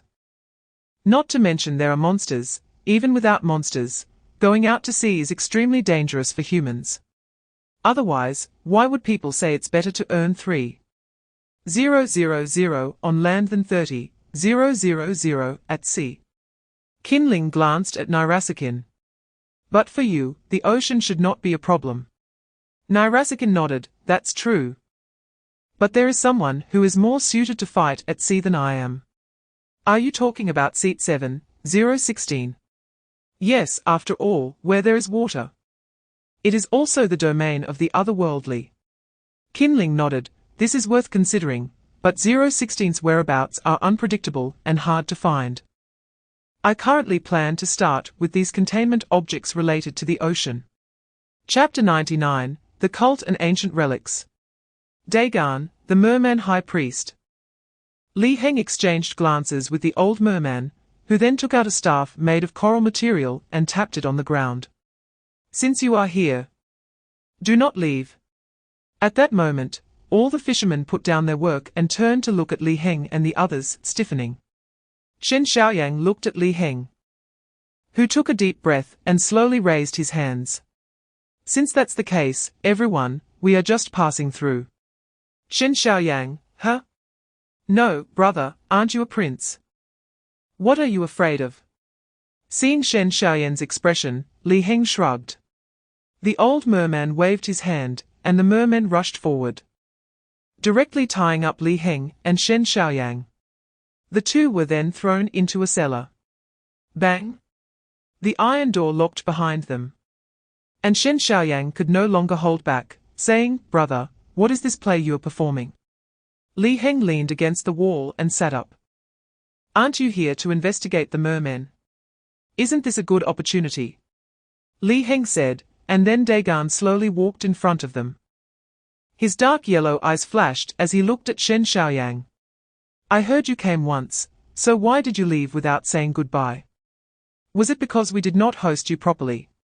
Chapter 100, Sunken Ship in the Deep Sea. After that, Shen Xiaoyang found Li Heng and told him about the events in the merman village. If Li Yuan really turned into a merman or something else, he would likely be there. With this mindset, Li Heng decided to accompany Shen Xiaoyang. But unfortunately, he did not see Li Yuan among these people. So regarding the proposal that Yilong put forward, whether it was Dagon's cult or ancient relics, he was not interested. Seeing Li Heng leave, Shen Xiaoyang found himself in a dilemma. He looked at Yilong and then pointed at himself. Do you think I can help you steal that ancient relic? Yilong rolled his eyes. You can't. Likewise, I can't either. Among the people I currently know, only he can do this. In a bookstore in a certain city in Asia, Chen Ye was quietly flipping through a book. The bookstore was very quiet, and this atmosphere made Chen Ye enjoy it. Until two children started making a ruckus and playing in the bookstore. Chen Ye closed the book and silently walked to the front desk to buy it. The bookstore owner, a woman, looked at Chen Ye, then picked up the tag and scanned it. 20, Chapter 101, A Mermaid. Night fell. A group of people brought up several things from the sea, but they didn't take too much. Because some gold bars were too big and heavy for them to carry. They only took a small portion of gold and jewelry, along with that golden mask. The shape of the golden mask is extremely strange, with a red gemstone embedded in the forehead, and two silver protruding hands on the sides of the face. One person began to play with the mask, exclaiming, wow! This craftsmanship is amazing. If I give this to my dad, wouldn't he laugh his front teeth off? By the way, it seems like I've been hearing news lately about people finding treasures in the sea. I thought that was just a joke. I've heard about this too. I was just listening for fun. Logically speaking, if there really were any shipwrecked treasures at such shallow depths, with so many ships passing by, how could they not be found? Could it be that those people are blind? You're quite naive. What else could it be? Surely these treasures and shipwrecks didn't just appear out of nowhere overnight. A few of them were talking. Suddenly, a girl picked up a piece of gold and screamed. Chapter 102, Lord of Lalea. 002. A long time ago, in the nine-tailed fox base, I saw containment information about 007. It was then that I learned about the existence of 007. And I found out that the other party was also a fish. After the siren was taken away. The priest looked at the man on the reef. Now you have three choices. The fishwoman said as she directly grabbed the man's throat. A feeling of suffocation surged. And the man hurriedly said, I choose the option to live. Hearing this, the priest smiled faintly and began the transformation ritual. I don't dislike your will to survive. Amuwaja Kamogdos. As a strange prayer was chanted by the fish priest, fish scales began to crazily spread from the priest's body to the man's skin. In the blink of an eye, the man was transformed into a deep diver by the priest. All right, now tell me, what did you take from that sunken ship? The fishman clutched his head in pain. We took a lot of gold, and a golden mask. Golden mask? Is it an ancient relic? I don't know, but the person wearing the mask can turn flesh into gold. Chapter 103, The Great Flood of Annihilation. The siren crossed her arms over her abdomen. Looking a bit shy. I'm a bit nervous, can I sing a song? No need. Li Yuan said from the darkness. Through the records of the nine-tailed fox. Li Yuan knew what the siren's ability was. It was a concept-level mental pollution. Although Li Yuan had a similar ability, it could not be considered concept-level. 007. Do you recognize me? The siren scratched her head. Not really. You don't recognize me, but I recognize you. Your ability is intricately related to mine. I am the origin of ocean monsters, and everything in the ocean is self-derived. In the darkness, Li Yuan extended a large hand, which was formed from writhing tentacles. And it was still moving. There were many eyes on it. Please sit. The siren looked at his hand, her mouth twitching involuntarily. No, it's fine, I prefer to stand. No, I prefer to swim. Hearing this, Li Yuan retracted his enormous right hand. Is that so? I heard you want to go home. Do you really want to return to the mainland? The siren nodded vigorously. Ham. Li Yuan tilted his head in the darkness. It seemed he was sitting on some massive object, but there was no resting place for us on the ground. Chapter 104, Will to Survive. A fishman took the box. Accompanied by a group of creatures resembling cocoons with tentacles. As the saying goes, the mantis stalks the cicada, unaware of the oriole behind. A sound of footsteps came. And the fishman suddenly stopped in place. He turned to look at a spot and saw several pairs of blood-red eyes flickering in the darkness. Leave the goods. Blood clan. The fishman frowned and began to retreat, while several elders instantly swung their tentacles toward the blood clan in the darkness. The blood clan in the dark reached out and grabbed the elder's tentacle. But soon, more tentacles attacked, tearing apart the bodies of those blood clan members in an instant. Yet in the blink of an eye, the torn bodies of the blood clan healed back together.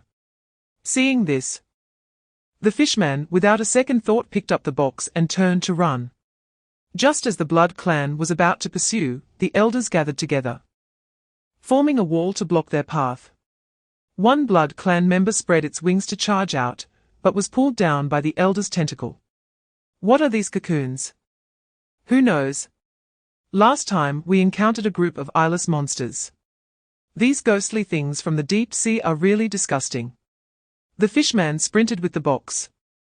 This was his third day as a fishman. Chapter 105, Go Kill Adam. What can make a good person determined is never persuasion. That day, the siren, led by the fishman Li Yuan, witnessed the spectacle of whales falling. One by one, the whales plummeted, one by one, they died. The process called whale fall is quite long yet relatively short. Chen Ye wanted whale cells, and Li Yuan brought them. However, these whales were not killed by him. Nor by fishmen or anything else. Li Yuan's voice penetrated into the siren's mind at that moment. Do you know how they died? The siren blankly shook her head. Li Yuan's voice came again, because of pollution, the food in the ocean and the life in the ocean are rapidly decreasing. Whale fall brings life to all. After a whale dies, the fish in the deep sea will feast on its body. The body of a whale can sustain a chain of ocean life. They commit suicide to save more lives. Now, do you still think my actions are evil? Shouldn't the mistakes made by humans be paid for by humans? Perhaps you are right, the siren said blankly. Inside a small island at sea.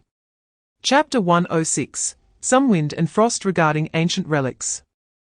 The Dagon Society provided us with some basic information. They categorized ancient relics into 4 major categories: greed, Zaik, ghosts, Francis, curses, Balrosa, ocean, Karen. Deep divers are a type of curse, unveiled by Balrosa at the end of the ocean. The only way to break the curse is with this silver thread needle.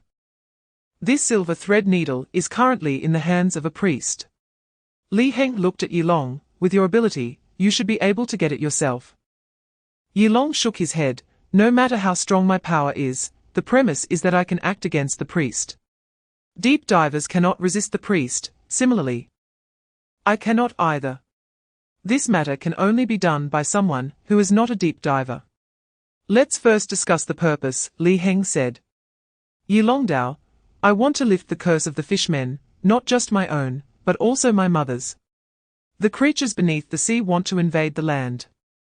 And my mother will be pushed to the battlefield as a frontline soldier. I want to take her away before that happens. We are all fighting for our loved ones. And I hope you can help me. This is the only time in my life that I am asking someone for help. Chapter 107, Long Time No See, Brother. Bang! With one punch, Nalasakin was directly sent flying. This guy. Nalasakin's pupils widened. The power of that punch was actually comparable to that of a true ancestor. How could that be? Li Heng spread his arms. Half of his face began to distort, half of his hair turned white, and the corner of his mouth split open. Ha ha ha, Li Heng. Let them see the power of the two of us. Li Heng's half-mangled face grinned.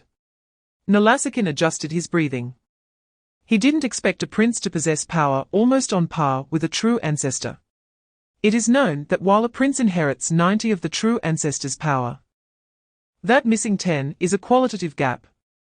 Li Heng leaped up, his arms exploded into massive blood wings, instantly sweeping towards the crowd. Nalasakin's body glowed with purple light. And the broken stones on the ground began to float, shooting towards Li Heng like bullets. But Li Heng's blood wings easily shattered these stones. Fire, burn him! The right-hand troops all raised their right hands, flames coiling like fire snakes, lunging towards Li Heng in the sky. The gaping maw of the fire snake blotted out the sun, and the intense heat caused Li Heng's hair to curl and ignite instantly. The power of this move was undoubtedly lethal to the Blood Clan. Chapter 108, We. Brother Li Heng raised his head. The voice seemed to be audible only to him. Like the roar of the ocean, deafening. The voice was both strange and familiar. Brother, hearing Li Heng's words, Yilong was momentarily stunned. He looked at the priest in front of him, as if he understood something. Originally, I had a lot to say to you. Li Heng took a deep breath, but didn't know where to start. I feel that over the years, we have missed too much. It is only after losing that we learn to cherish. By then, it is already too late. I'm sorry. The voice from the deep sea echoed again. I don't care. Not just about you, but also about this family, or everything on land. I don't care at all. Just like that one who doesn't care what kind of shape we will turn the world into, or how we will reshape the world. All the disputes in the human world, for me and for him, are just a game. If you cling to this facade, then you still haven't grasped what growth is, my brother. Li Heng slowly lowered his head. He should argue about this theory of extraordinary life, but what is the point? Every unnecessary thought is a window of wind and snow. Chapter 109, The Tide is Coming. Beneath the deep sea, Lalai. A priest cautiously glanced at Li Yuan standing beside him. Sir, you seem to be in a good mood. Li Yuan opened his eyes, recalling some rather interesting things. Under Li Yuan's gaze, he saw a field of wheat, a yellow dog, and 2 children holding books. The scene and sounds in front of him began to fade, and Li Yuan slowly stood up. Let's go, the tsunami is about to begin. On a small island overseas. Boom! A massive figure suddenly broke through the surface of the water, reaching out to grab the small island, with seawater and mud falling down. In the distance, the people on the Hawaiian island were all momentarily stunned. What is that? A monster? Li Yuan grabbed the small island and then directly threw the entire island towards Hawaii. Boom! The small island collided with Hawaii like a meteor, the ground trembled, and countless hands crawled out of the sea onto the land. In the blink of an eye, tens of thousands of fishmen landed on the Hawaiian islands. Countless priests stood on the sea, all waving their staffs and began to chant some ancient and strange words. The tide. Boom! Chapter 110, Internal and External Troubles. The flesh on Vispa's chest twisted together to block the wound. Fortunately, fishmen have a certain degree of self-healing ability. Otherwise, just that blow would have been enough to take half of his life. Vispa pulled the golden finger off the black-robed man's hand and put it on his own. Which makes it 2. But his mission target was the treasure map in Adam's hands. He should find Adam and leave here as soon as possible. The priest didn't say he needed to recover all the ancient relics here, so there was no need to care about them. Vispa reached the deepest part of the serpent's hand base, but strangely, there was only one woman here. The woman stood motionless in front of a strange sculpture. Vispa approached. But unexpectedly, the woman suddenly turned her head, her emerald-green snake eyes flashing with a light. I see you. What? Vispa was taken aback, and the next second, his body suddenly began to petrify. Is this an ancient relic of the cursed type? It's over. Crack. Vispa was directly turned into a statue. The woman, seeing this, pulled off the golden finger and curved dagger from Vispa's hand and then put on a pair of sunglasses to cover her eyes. Just then, several black-robed people approached. Lady Eve, this fishman killed John and... Chapter 111, The Library of the Exiles.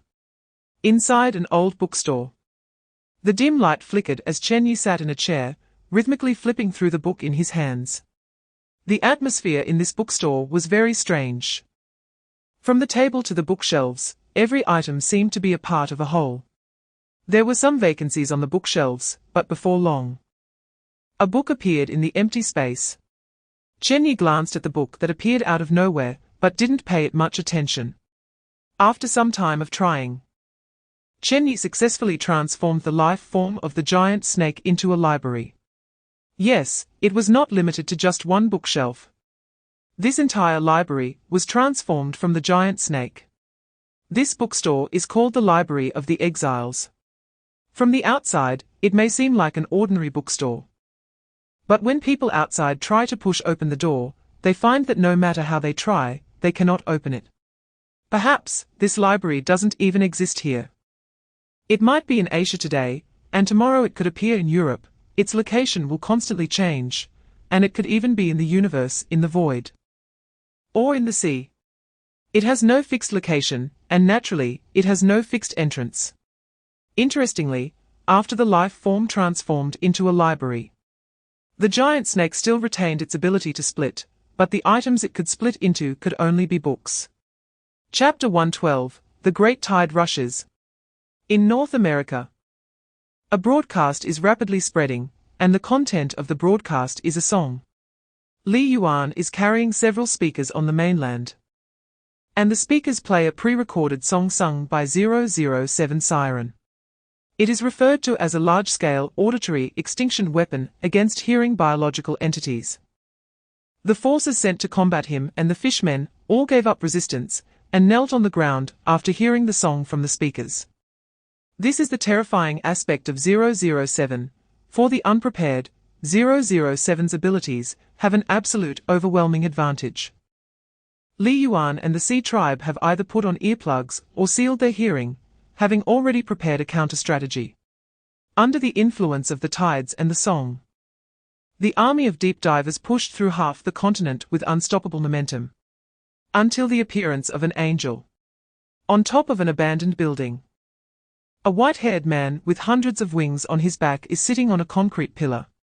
Li Yuan turns up the speakers to maximum volume, and at that moment, 007 song sweeps out. But strangely, the angel is unaffected. The sound has no effect on him. No, it's not that there's no effect. The angel absorbs the sound waves emitted by the speakers. Chapter 113. Did the reader cross over? Angel, let us play again. The tentacles wrap around the ink mass, instantly swallowing it. Unexpectedly, at that moment, a terrifying suction force strikes, and Li Yuan's tentacles vanish in an instant, replaced by an expanding angel. The angel breaks free from his restraints, standing over 4 meters tall. The wings behind him also grow larger, resembling a small giant. The raven girl lands directly on Li Yuan's shoulder. Be careful, this angel-like thing is 023, combat power unknown, stronger when facing strong opponents. I've observed him for a while.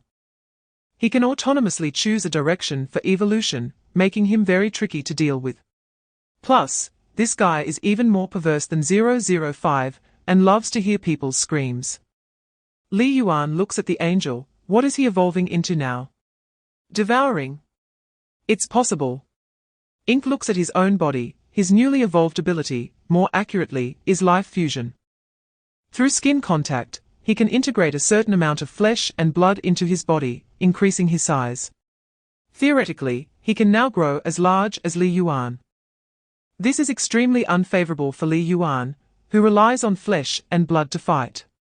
Although he can heal the fused flesh and blood, as this goes on, the angel's size will inevitably catch up to him.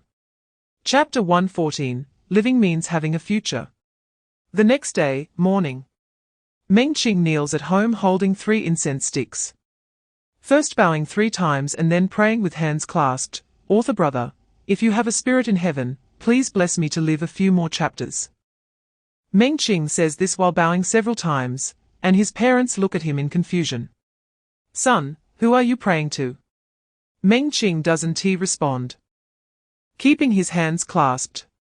His mother walks over to look at the white paper on the altar. Death God, author, what a mess. Meng Qing looks at the ceiling. I wonder how many more chapters one can live through. His mother reaches out to touch his head. Meng Qing, are you sick? Why are you talking nonsense? Old Meng. Take him to the hospital for a checkup. His father looks at him in confusion. I don't think it's sickness. It seems like he's possessed. Meng Qing's mouth twitches. Seeing this, his father laughs heartily. All right. I think it's just that he hasn't slept well these days before the exam. Son. How about I drive you for a spin by the sea? The sea? No need at all.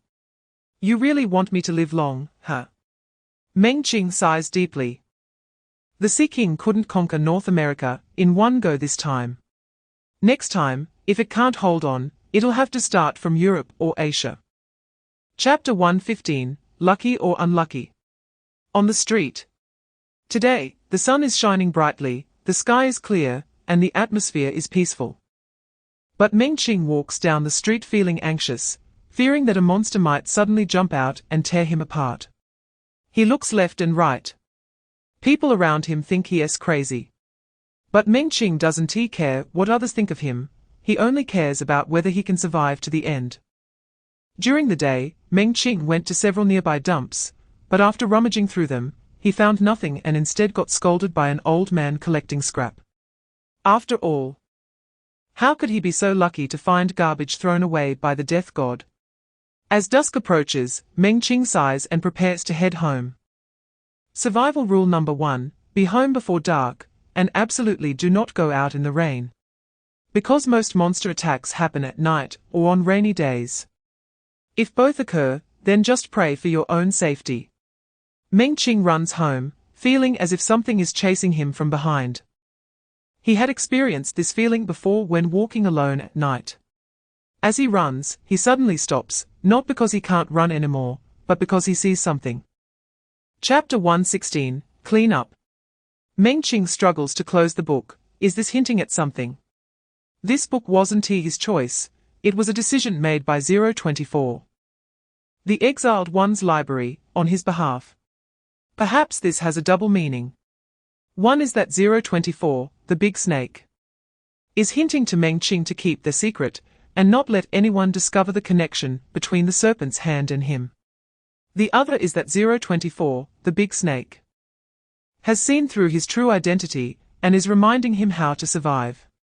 However, Meng Qing feels the former is more likely since 024 doesn't seem to have the ability to read hearts.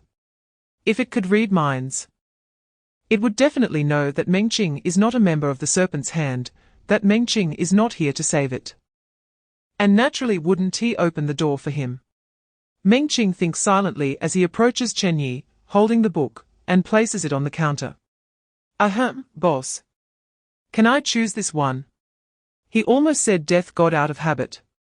Chen Ye looks at the book Meng Qing chose, and suddenly glances over at a nearby bookshelf. Is it this one? Good choice. Chen Ye says as he takes out a quill and writes a date on a bookmark. Then turns and places it on Meng Qing's book. Return it in 2 months. If you're late, someone will come looking for you. Chapter 117, Qinling is dead. Inside the nine-tailed fox, in a conference room. 2 middle-aged men are sitting in the room smoking. Xingyan thinks too simply. I know that old guy Qinling. He's the type who doesn't shoot without reason. I also suspected that Qinling's sudden departure this time wasn't without plans and preparations. I don't believe it. Are you saying he deliberately chose this time to leave to bait us? He thinks of us as fish. Isn't someone already hooked? Old Xing. That fool is just bait. What do you think, old Yun? Don't rush, someone has already taken action. Zhong Zhongxing. Just then, a middle-aged man pushed the door and walked in. The two exchanged glances, and as if summoned, Zhong Zhongxing arrived at the front of the two and took a seat. Qinling is dead. Dead? Did you do it? Facing the two's inquiries, Zhong Zhongxing picked up the cigarette box on the table, shook out a cigarette, and put it in his mouth. If Qinling doesn't die, we will never be able to control the Nine Tails. If Qinling doesn't die, we won't be able to start the research on the immortality experiment. If Qinling doesn't die, our affairs will eventually be exposed by him. Chapter 118, As long as he is here, Qinling is here. Zhong Zhongxing turned the gun in his hand and placed it directly on the table. I'm not stupid. Qinling. No matter whether you have an immortal body or not, as long as I pull the trigger, you will find a way to kill me. If you don't pull the trigger, I can still find a way to kill you, Qinling said calmly. This guy, is he going to play it straight? Qinling. Since you're saying this, you might as well explain more thoroughly about the previous 4 directors, how they died, only you know. We don't intend to beat around the bush with you, let's get straight to the point. Zhong Zhongxing said, as he secretly pressed a button on a miniature recording device in his sleeve. Qinling noticed this small action of his. My son liked to play such tricks when he was 13. Saying this, Qinling directly sat down, and did not stop Zhong Zhongxing's actions. Speaking of which, I have quite a few fish to catch this time. If you count the time, they should have come in yesterday, and now it's time to act. Bang! The door of the conference room was suddenly kicked open, and a group of blood-red figures rushed in. Whoosh! Hearing the whistling wind behind him, Qinling remained unmoved. However, Zhong Zhongxing and the others were taken aback, and when they looked, the intruders were a dozen men with blood-red eyes and sharp fangs and claws. Chapter 119, The mission is like this. Ninetails headquarters. A group of Blood Clan members stumbled in, but to their surprise, the number of Ninetails here was pitifully small. Can we sense where the true ancestor is? I can't feel it. Could it have been moved away in advance? Impossible, when we came the day before yesterday. We could still sense the true ancestor's aura. We have been waiting here for a whole day, and the Ninetales haven't moved at all. Where could they find the time to move the true ancestor? A prince came over and asked them, still haven't found the true ancestor. We can't sense the presence of the true ancestor, Lord Nord. Prince Nord frowned. It wasn't just these low-level blood clan members who couldn't feel it, as a prince. He also couldn't sense the true ancestor's existence. They had followed the blood source of the true ancestor here, found the Ninetales headquarters, and had been lurking here for more than half a month, finally waiting for an opportunity. Since we infiltrated the Ninetales headquarters, the perception of the blood source has become increasingly weak. Until now, it is almost non-existent. Just then, Prince Shah arrived. All 5 high-level directors of the Ninetales are dead, and we didn't obtain any valuable information. Chapter 120. It's an honor to be a fish. Li Yuan opened his eyes. The era of peace for humanity was unfortunately very brief, like a fleeting flower. Whoosh! Several figures came from afar carrying a stone statue to Li Yuan. Lord of the Sea, this deep diver has been cursed by an ancient relic and turned into a stone statue. Can you help him? Li Yuan looked at the fishman statue and waved his hand to shoot out a green beam of light. Crack! The petrified Vespa was illuminated by the light, and his stone body suddenly began to revert to flesh, but the huge monster in front of him made him feel extremely terrified. Perhaps this is what the Dagon referred to as the Lord of the Sea. The fact that the Lord of the Sea personally saved him made Vespa feel flattered.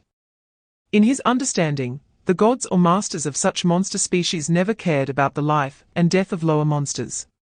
If they die, just replace them. There are plenty of them.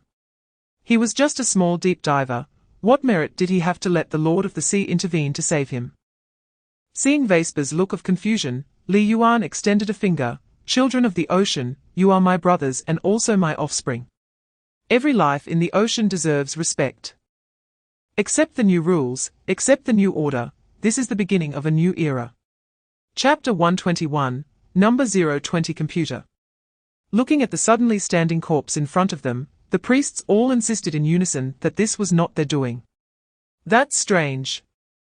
Could it be that this member of the Serpent's Hand possesses some kind of ancient relic that allows him to die and come back to life? Li Heng looked at the corpse, which slowly extended a finger to point at him. Who are you?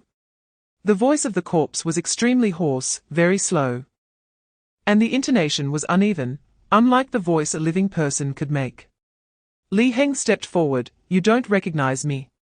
The corpse repeated what it had just said. Who are you? Who I am is who you are, Li Heng countered. The corpse shook its head. I can't tell you, I can't say. Li Heng's gaze sharpened. He felt something strange. It seemed as if it wasn't the corpse speaking, but someone was controlling the corpse to speak. Why hide away? Why not come out and show yourself? The corpse did not answer but instead covered its mouth with its hand. After a while, the corpse closed its eyes and fell back down. Seeing this, Li Heng crouched down. What on earth is going on? In a residential building, Meng Qing, sitting cross-legged on the bed, suddenly opened his eyes, with a book placed in front of him. Chapter 122, Extraordinary Mechanical Life. Taking care of someone. Who are you referring to? After speaking, a photo suddenly popped up on Qin Ling's phone, showing. Seeing this photo, Qin Ling's pupils suddenly widened. How do you know? A line of text appeared on the phone. For me, there are no walls that are impenetrable. Even though you deleted those files, they still existed. Seeing Qin Ling's expression, the others nearby were puzzled. They didn't know what Qin Ling had seen. What do you want? Qin Ling said. More text appeared on the phone. I already said, take good care of him, that's all. After that, the Ninetales successfully retrieved an entire computer based on the information provided by 020. The computer was enormous, with 3 monitors fixed on a table, and beneath the table was a huge sealed black iron box. Inside were countless wires and computer hardware. resembling a person's internal organs and blood vessels. It was contained in a spacious room, completely sealed, without a single window or any surveillance. Only a power supply connected to the computer. Under power supply, 020 can move freely, but once the power is cut off, its flowing consciousness will cease. Chapter 123, The Island of the Other Shore. Leaving the containment chamber of 020. Qinling removed all electronic devices from his body and went to the deepest part of the containment area. He took out a key card to unlock the door, and then placed the card outside. Upon entering the containment chamber, it was pitch dark, there were no lights. No electronic devices, and the signal was completely isolated. Qinling's clone looked into the darkness at the 020 computer and said, "It asked me to take care of you. What do you think?" A pair of eyes lit up in the dark, followed by a burst of wild laughter. Hey ha ha ha, you want to take care of me? Then why don't you come see me in person? Are you that afraid of me? To be honest, I find you quite interesting and smart. But have you heard the saying, cleverness can lead to trouble? However, some things become meaningless when said too much. You want to find the remaining few chaos splitters. I can help you, for free, but do you dare to listen, Qinling? Qinling took out a cigarette and put it in his mouth. Talk. The figure in the darkness grinned and began a long narrative. Time slowly passed, and the cigarette butts under Qinling's feet increased. Chapter 124, The Ancient Temple. Splash. On one side of the island, a merman surfaced from the sea, shook his head, and quickly crawled ashore. The merman's name was Yilong. He had noticed this ghost ship a long time ago, and secretly followed it. He had been tailing the ghost ship, occasionally climbing aboard to eavesdrop on their conversations. Gradually grasping some key information. The island of the other shore, the Golden Trident. Yilong pondered as he took off his wet clothes, quickly drying himself. Then took out a green card from 079's game space. He placed the card on himself, and it instantly shattered, transforming into a black exoskeleton uniform. This was a disposable item that could be opened in 079's game space or purchased. A single-soldier exoskeleton combat suit. Yilong looked around. The island's climate was very hot, with lush vegetation. Of course, there were also many snakes, insects, and rodents. The members of the Serpent's Hand quickly landed on the island. And Adam waved his hand to directly take away the ghost ship. The enormous ghost ship shrank to the size of a palm. Yilong, hiding in the shadows, squinted. The ghost ship was their primary means of transportation. This was international waters, in a remote location. If I steal the ghost ship, they are likely to be trapped here. Chapter 125, He is even crazier than me. Watching Yilong step towards the sky, Adam instinctively knelt down. In a haze, he even saw a phantom of a temple. But in the blink of an eye, that phantom disappeared. Adam covered his forehead with his hand. It was reason. Only when reason is lowered to a certain extent can one see the ancient temple. Suddenly, Adam looked at a member of the Serpent's Hand. Where's the black tongue? Get the black tongue to hit me. The member of the Serpent's Hand was momentarily stunned, then pulled out a black and hard cow tongue from his sleeve. Sir Adam. This isn't good, is it? Hit me. Seeing Adam insist, the man had no choice but to act. He raised the black tongue high and ruthlessly slapped it across Adam's face. Slap. With a crisp sound, Adam suddenly widened his eyes, foaming at the mouth. And his gaze became vacant for a moment. That almost knocked Adam's soul out. The so-called black tongue was also an ancient relic. And its effect was to inflict a certain degree of mental attack on the victim. This mental attack is not strong, it mainly depends on personal willpower. The person struck by the black tongue first goes into a frenzy, and then illusions appear before their eyes. Just like at this moment. A gigantic black octopus appeared before Adam, tightening its wet tentacles around his body. Chapter 126, The Ancient Obelisk. Another mural. Yilong had lost track of how many murals he had seen, it was no exaggeration to say that this place felt like a museum with explanations. The whispering sound seemed preset to trigger as soon as someone approached. Yilong collected information while moving downwards, until at a certain level, he saw Adam's corpse. Adam knelt on the ground, eyes wide, a trident pierced through his mouth, impaling his entire body. Upon seeing this, Yilong immediately stepped back. But after waiting for a while, nothing happened. Cautiously, he took a step forward, still nothing happened. So, the question arises. How did Adam die? Surely he didn't just randomly swallow the trident, did he? Yilong approached Adam, but did not reach out to pull the trident from his sight. He circled around the chamber and, unexpectedly, saw another corpse, which was kneeling and had already turned to bone. Yilong had seen this scene before. In the mural. Was this person Karen? Yilong looked behind the skeleton, there were stairs below, and this was not the end. Chapter 127, It Can Only Be Azathoth. Collecting Obsession. For certain unique items, if people are unsure of how many there are, they won't have the idea of collecting them all. But once such things are assigned a specific number, and you have the ability to collect them, most people will choose to gather them all together. Chen Ye was such a person. This obelisk has 4 sides. One side records information about the contained objects. What about the other 3 sides? Chen Ye went to the other side and found that the content was indeed different. This is a complete spellbook mastered by Dagon. Interesting. I'll take a photo for reference. Chen Ye took out his phone and snapped a photo of one side of the obelisk, then went to the other side. This side recorded the types of monsters, many of which were noted, like deep ones and Dagon. Among them, there were also some monsters that could be summoned, such as elders, shoggoths, ghouls, Vyakis, and nightmares. Creating one type of monster resulted in a dozen different monsters. Is this a bonus gift? Well, I'll catch a few to fill the material library later.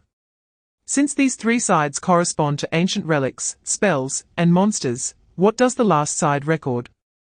Chapter 128, Even Devolving. What are you waiting for? Who is speaking? How much longer will you sleep? Who is it? It's time to wake up. Calling me? No. The one calling is not me. What I'm calling is you. Who are you? Have you forgotten? You can't remember our names. Well, that's okay if you can't remember. Then don't think about it. Are you tired? Not yet. Then why don't you get up? Am I dead? That monster, something like the Grim Reaper, killed me. Although he severed your soul, he didn't take it away, so there's still a chance. You mean I can come back to life? Yes. But you need to think carefully. Once you wake up again, you will no longer be yourself. Why? Because that person has branded your soul. Who is that person? Didn't you just say it? The Grim Reaper. Yilong, listen carefully. You are guarding a huge treasure, a power that belongs only to you. But you can't fully accept this power. An external force is surging into your body, and that force will distort your body. If you accept that power, you could become anything. Chapter 129, You Must Drink Today. Facing the scythe that was inches away, Yilong showed no intention of dodging. Can I dodge? If the Grim Reaper wants to kill someone, can that person escape? People often say that this feeling is like brushing past the Grim Reaper, or dodging his claws. But strictly speaking, it means the Grim Reaper didn't intend to kill them. The scythe at his neck didn't touch Yilong. Yet it still made his neck feel a sharp pain.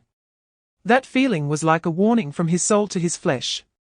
The Grim Reaper appeared again. To be honest, Yilong didn't understand what this meant. The Grim Reaper killed him and saved him. Now he wants to kill him again. The Grim Reaper shouldn't be that idle, right? Based on his previous experience, Yilong guessed that this attack might be completely unavoidable. In fact, he guessed correctly. Before making a move, Chen Ye would first sever the person's lifeline. That way, once he swung the scythe, no matter how he swung it, he would hit that person. Of course. He might not even need to swing, that person would throw himself onto the scythe. This is a causal attack. So, Chen Ye's attack is guaranteed to hit. But it's not absolute. Because if there is a faster way to seek death nearby, that person will definitely be killed by that fastest route. Chapter 130, Dragon. Ha ha ha ha, ha ha ha ha ha. Ha ha ha ha. On the beach, a person bent over, his body twitching up and down while he couldn't stop laughing.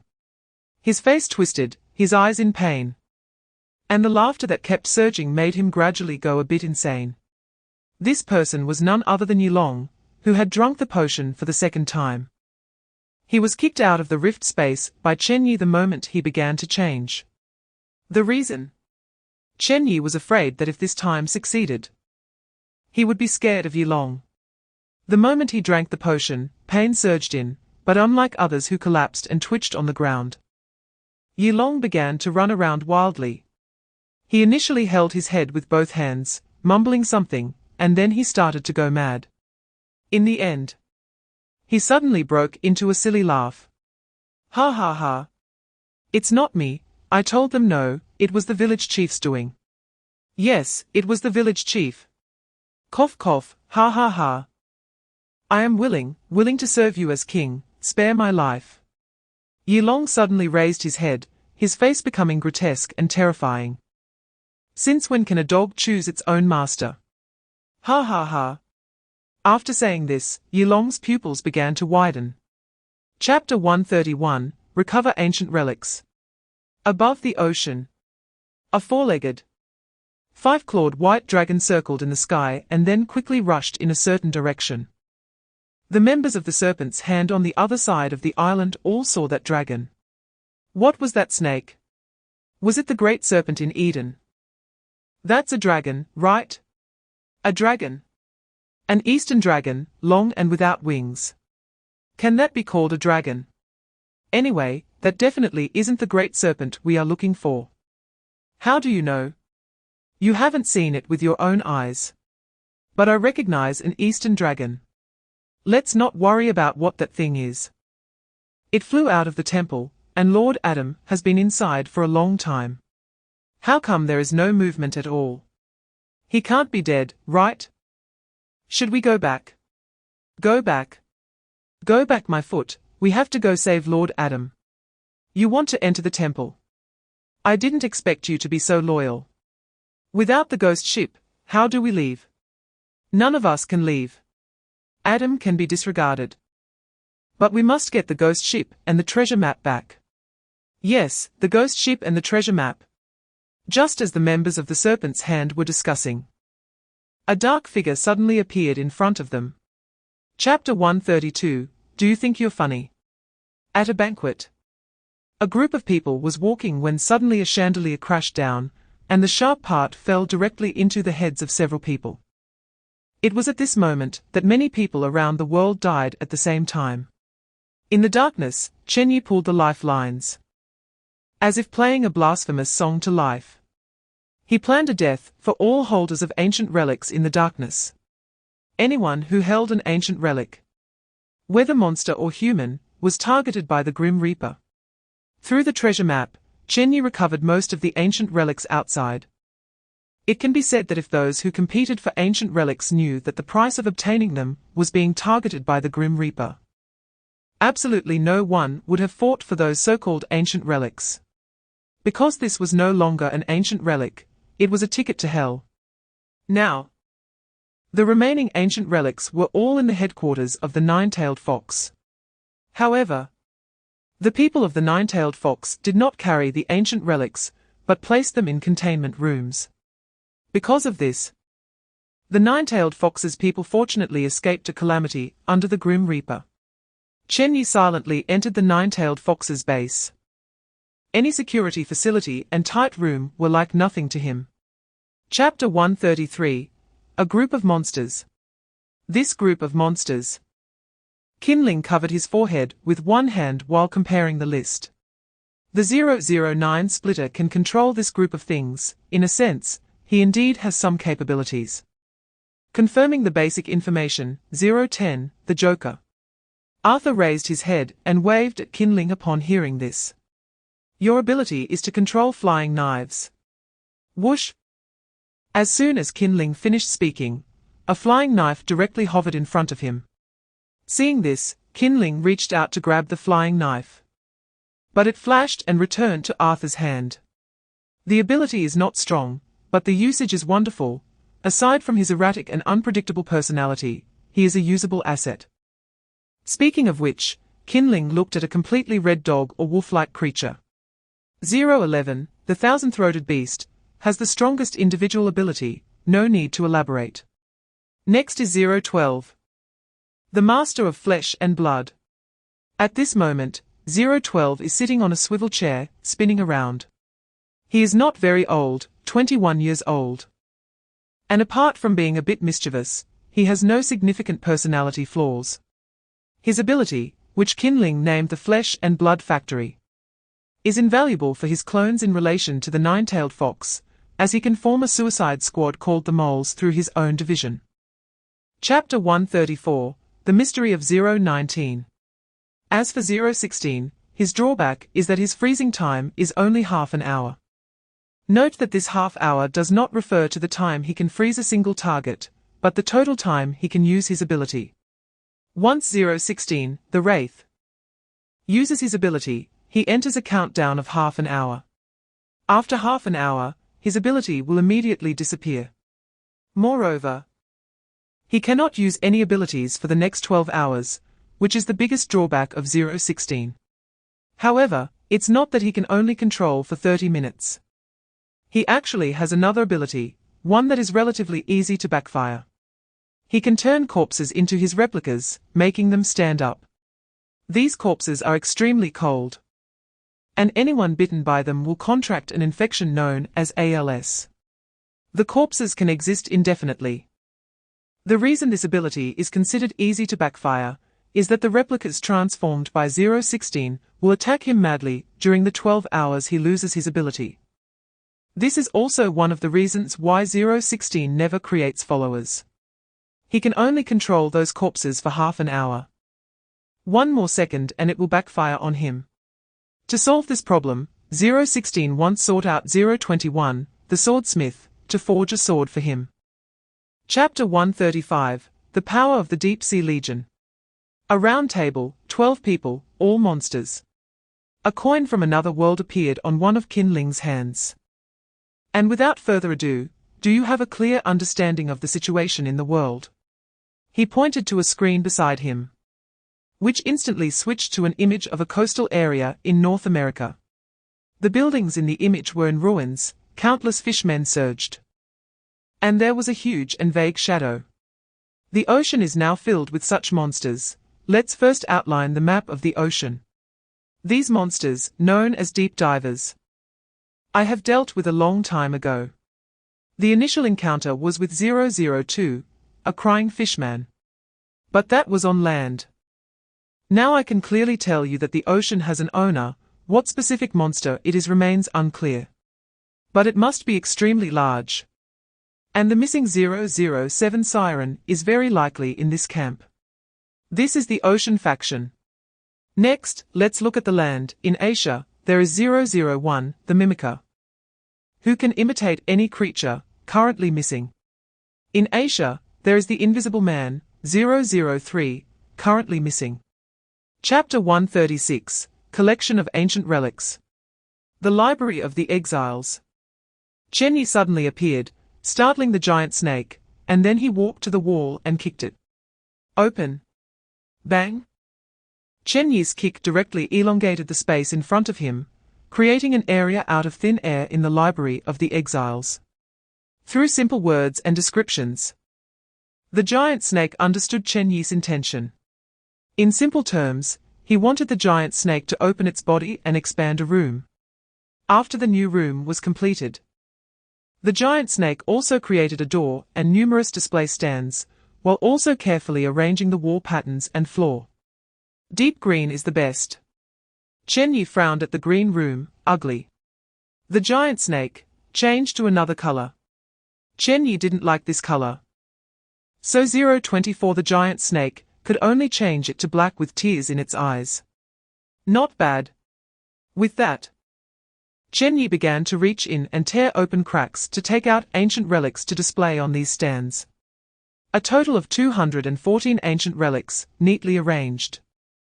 Except for one green apple that had been bitten, which was a bit unsightly. After placing these, Chen Ye clapped his hands. Good, much more comfortable now. If there are any other sets of things in the future, I will expand a few more rooms for it. Chapter 137, The Dragon Emerges from the East. Nine-tailed Fox Headquarters. The sea. Listening to the voice coming back from Naila Suojin, Qinling frowned secretly. What does he mean? Does sea refer to the current ocean, or the monsters in the sea? The priest looked at Qinling and said, from the perspective of two different mythological systems. I think what he is referring to should be the monsters in the sea. Their overall appearance and names resemble those of outer gods, or their followers. And I don't think dragons belong to their faction. Evidently, they should come from another mythological system. There is an ancient saying about dragons playing in the clouds and commanding the seas, if the ocean is the dragon's territory. Now a group of foreign invaders has occupied the ocean. If I were a dragon, wouldn't it be good? Arthur. Get out. 010 was kicked out of the conference room. The priest crossed his hands over his chest. If I were a dragon, my primary goal would be to drive those invaders away. Furthermore, if the dragon specifically appears here in front of us, isn't that a sign of seeking help?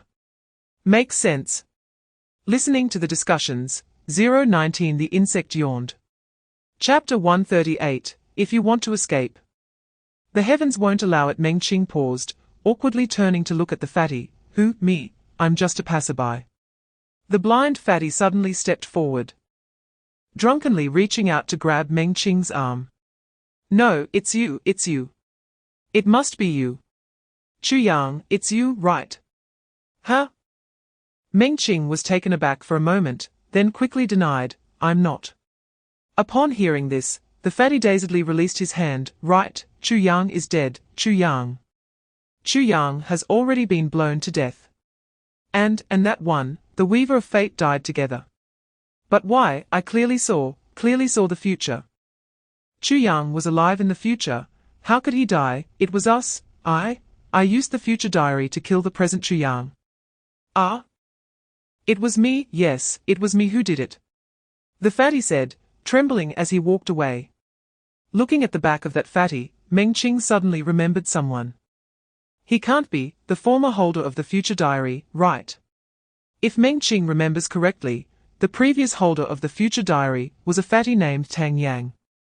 He joined the nine-tailed fox and later participated in the candy box experiment, gaining the ability of the Eye of the Future. Chapter 139, Atlantis.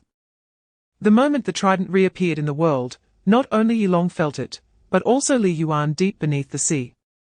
A wave of inexplicable unease surrounded Li Yuan's heart, and he suddenly opened his eyes, his voice instantly penetrating the ocean that covered half the earth.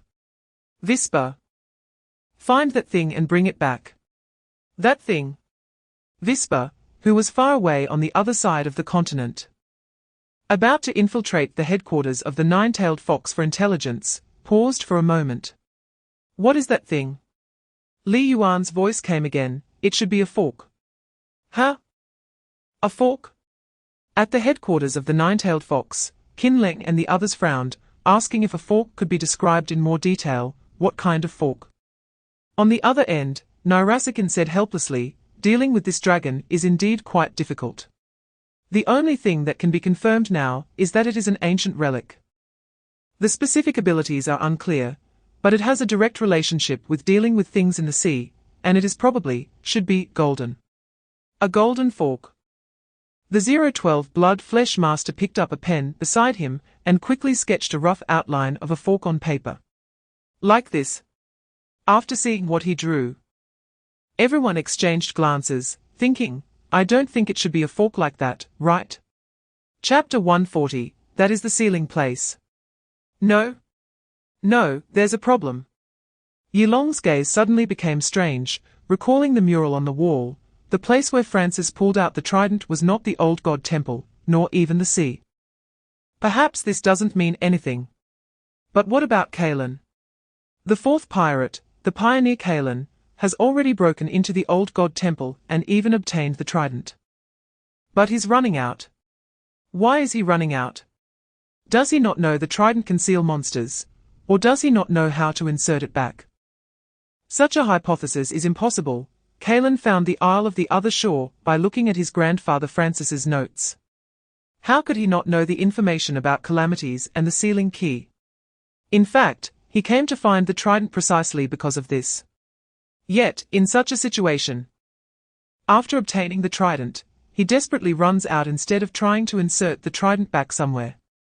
Then, there is a possibility. That is, the place to insert the key is not in the old god temple at all. Francis did not pull out the trident on the Isle of the Other Shore, but in another location. But the text also says that Francis visited the old god temple once. Chapter 141, A Match for Match. In a rented room, Meng Qing had a whiteboard in front of him. Although he didn't know what use the trident had, since it was now in his hands, he had to clarify all relevant information. This trident must be a key item, if I want to take the initiative in the subsequent developments. First, I must ensure that I have enough information. So, what is Nisos? What are the Pillars of Hercules? Meng Qing browsed information online and finally found a map. A map drawn by Herodotus, the father of Greek mythology, who visited various parts of the world and asked ancient priests, ultimately creating the most primitive world map. Meng Qing stared at this map for several hours, and finally, he saw a term on the far east of the map. The Pillars of Hercules. It was a column-like plate surrounded by two oceans, connecting two land masses. And when Meng Qing's finger slid down along the Pillars of Hercules, he unexpectedly saw a term below. Atlantis. Meng Qing tried to compare it with the current world map, but it was really too difficult to find its prototype with just a simple comparison. Chapter 142, Alas. Pick up the trident. Hearing Vispa's words, Meng Qing honestly complied and bent down to pick up the trident. All right, now you come with me. Me? Vispa looked at Meng Qing with a wary expression. You. Take the trident, come with me. What the hell is going on? Go with you to meet my Sea King brother. No way. I still want to survive until the end. I'm sorry, he can't go with you. Just then, a man in a black suit suddenly walked over from Meng Qing's side. The man had a cigarette in his mouth, water blue hair, and carried a huge sword that exuded coldness on his back. I want this person. Huh? Meng Qing looked at the blue-haired man, and for a moment, his brain started racing. The only one mentioned in the text as having blue hair was the former chaotic splitter, 016, the otherworldly ghost, who had appeared when capturing the true ancestor. He had helped the Ninetales during the final battle against the true ancestor, seemingly to have the smith forge a sword for him. Looking at the sword behind him, it was 70 likely to be from the otherworldly ghost. After all, the smith should be an old man, while the blue-haired man in front of him was a youth. Chapter 143, Atlantis is right here. Seeing this scene, the otherworldly ghost blinked. So, nothing happened. Kinleng put down the trident and relaxed. Otherworldly ghost. He didn't do anything up there, you're a bit too nervous. Meng Qing nodded repeatedly. Isn't that right? He just wanted to quickly hand over the golden trident. But these two are all suspicious. So, Chief, can I leave now? Hearing Meng Qing's words, Kinleng looked at him. Leave? You can't leave. All right, as expected. Kinleng crossed his arms over his chest. Now tell me, where did you get this trident? Do you believe me if I say I picked it up on the way? Meng Qing replied. The otherworldly ghost frowned. I advise you to tell the truth, otherwise. Kinleng interrupted the otherworldly ghost. Stop, if you say you picked it up on the way, can you provide a specific location and the process at that time? Meng Qing sighed. There was really no need to hide this, he truly just picked it up. Meng Qing recounted the whole story to Kinleng. The trident fell from the sky and landed right in front of you. Chapter 144, Target, Africa. In the legends, the central temple of Atlantis was made of gold, silver, bronze, and ivory. This is all understandable because after careful research, we found that over 10,000 years ago, the Sahara Desert was still an oasis. Elephants once inhabited there, and the gold and silver mines below were unimaginably abundant. But do you know what bronze is? Facing Qin Leng's question, Meng Qing instinctively shook his head. He had only heard of copper. Qin Ling took out a photo. So far, the brass under Mauritania has been scientifically confirmed to be nickel pyrite. The nickel-iron alloy made from this nickel pyrite, once extracted, is currently the main material for modern tank armor and aircraft exteriors. This type of mineral deposit is extremely rare worldwide. However, there is an incredible abundance of it in Mauritania. In this so-called story, the Atlanteans even used nickel-iron alloy to cast palaces. What does this indicate? It indicates that they had mastered the method of refining nickel pyrite, which is enough to be considered a groundbreaking scientific achievement across eras and even centuries. Chapter 145, Smiling doesn't look like a good person, it's strange. The girl said as she turned her head. Insect instinctively touched his lips, revealing a strange smile. Bro, can you stop smiling? Why? Because when you smile, you don't look like a good person. If the police saw you, they would definitely arrest you as a criminal. More importantly, it might scare others. Insect flicked the girl's forehead. Silly sister, what do you mean I don't look like a good person when I smile? I'm not a good person to begin with. Let's go eat. The two went to a restaurant and ordered a stew. Insect didn't touch his chopsticks and just watched the girl eat. At another table, two men noticed the girl. She has a nice figure. One man picked up a peanut with his chopsticks. What does it have to do with you? Just talk wherever. And if someone farts, you have to taste it to see if it's salty. Every day there's nothing serious, I'm just here to eat with you. And there's not a decent conversation all day. No, big brother, I'm just expressing some feelings. I also want to talk to a student girl. Dream on. Hurry up and eat, your sister-in-law is still waiting for me at home. If I go back late, she'll start nagging again. Chapter 146, Li Yuan's only friend. I never expected that my first time flying would be on a military helicopter, and it was even a cross-sea trip. Meng Qing couldn't see what the scenery outside was like. The helicopter's interior was completely sealed. Apart from the two pilots, this helicopter carried a total of 45 people. There are nearly 70 more helicopters like this one, and even larger transport planes. The number of soldiers deployed for this nine-tailed fox operation totaled 500. Including regular mobile troops, mole troops, and right-hand troops. The right-hand troops were at the back of the helicopters, as Qin Ling was in one of the helicopters at the very back. The right-hand troops were the main force of this mission, and only listened to Qin Ling's orders. In Meng Qing's team, all soldiers were fully armed, except for the leader, Nirasigen, who was not wearing a helmet.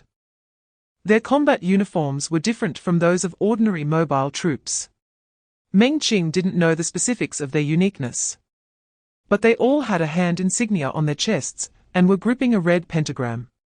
Looking at the fully armed group, Meng Qing felt a sense of unease. Not because of anything else, but because the trident was on their helicopter. Chapter 147, Arriving a step ahead. Sahara Desert. The Eye of the Sahara, with a diameter of 340 kilometers, is devoid of anything on its surface. From the aerial outline, it can be seen to have a structure of 3 rings and 1 island. Disregarding the story behind it, this is just a huge, textured disk. However, this can only be perceived by giants. For small humans, they can't even make out a silhouette. They can only feel that this is a massive, ring-shaped ancient relic. The size of a city. The altitude here is about 400 meters. When Li Yuan arrived at the central area, he found nothing. Everything had been buried by sand and had long lost its former appearance. Seeing this, Li Yuan stomped his foot on the ground, and the earth instantly cracked open. Countless yellow sands splashed up, revealing a downward passage in the center. The ground of this passage was extremely hard, like alloy. And no matter how much strength Li Yuan exerted, he couldn't break it. Vespa quickly walked in and entered the tunnel. However, the tunnel below was blocked by yellow sand. Vespa summoned a group of fishmen to start digging through the sand. After about a day's time, they cleared the space below. The space below was not large. It could accommodate 3 levels down, and on the 3rd level, there was another ring. Chapter 148, Desert Battle. 011 The Beast of 1,000 Throats has arrived at the designated location. Wait, why is there a mountain on the eye of the Sahara? A large number of life signs have been detected on the mountain, they are fishmen. The dogs have already gone up the mountain, immediately provide support. The main force is preparing to airdrop. A group of helicopters quickly flew overhead, doors opened, and figures were thrown out from the planes at that moment. 010 The clown stood in front of the helicopter door, the howling wind blowing Arthur's hair and clothes. Friends, does anyone want to hear a symphony? Shut up. 013 Nightmare kicked Arthur out from behind. At the same time, he stepped out and dashed forward. Countless figures filled the sky, parachutes and wings were deployed. Chen Ye carried a pair of expandable wings on his back. Other monsters were also equipped with gliding wings. 016 The others, 017 The I Ching, 019 Insect. 021 The swordsmith. The swordsmith waved his hand, and the huge blood and flesh chainsaw sword whipped out like a whip, directly attacking the large group of fishmen on the mountain. Fishmen swords, I haven't collected any yet. The heavenly army descended, and the fishmen priests looked at this scene and began to chant a strange melodic incantation together. Chapter 149, Unspeakable Monsters.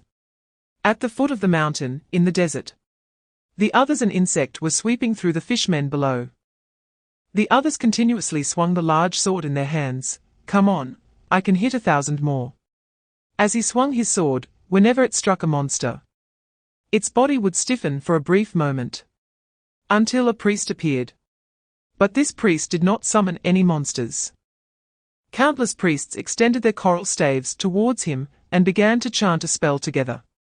At the same time, a beam of light erupted from the priest's body, muscles bulging. And he directly broke his staff in half. I am the priest of Roar. The roaring priest stomped the ground and charged out, throwing a punch towards the others. Seeing this, the others quickly raised their sword to block, but the sword in his hand was smashed into 2 pieces by the priest's punch. What? The others were taken aback. The priest then kicked out fiercely, hitting the others in the waist. Bang!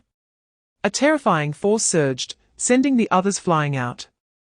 A spray of blood, the body of the White Walker flipped in the air and crashed onto the sandy ground. Cough cough, ribs. The White Walker hurriedly took out adrenaline and injected it into its body. The priest walked up with a sinister smile and saw that the White Walker began to emanate cold air. Huh? Chapter 150, Traitor. The situation is urgent. I hope the commander will make a decisive decision. Provide me with the specific location, and I will send Neurosogen there. No, Neurosogen can't get there. What do you mean?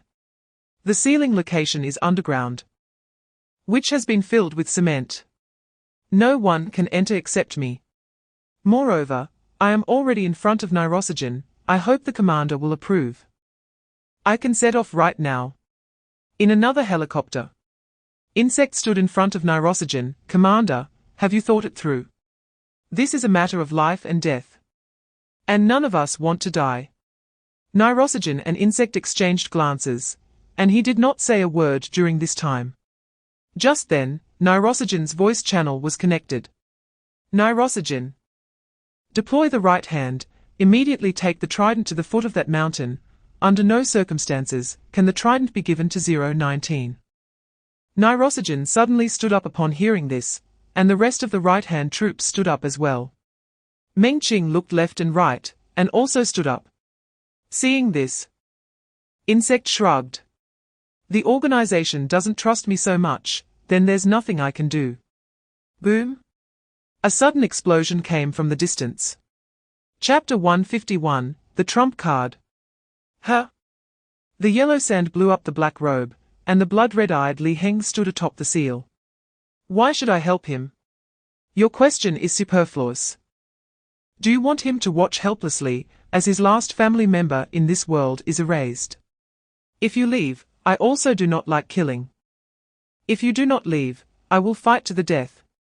Li Heng's gaze showed no sign of wavering. He had already seen the huge object in the distance. That was Li Yuan. I think I am ready to meet you. Nairosagen took a deep breath. He had fought with Li Heng once before, when his mental strength was still only at the beginner level.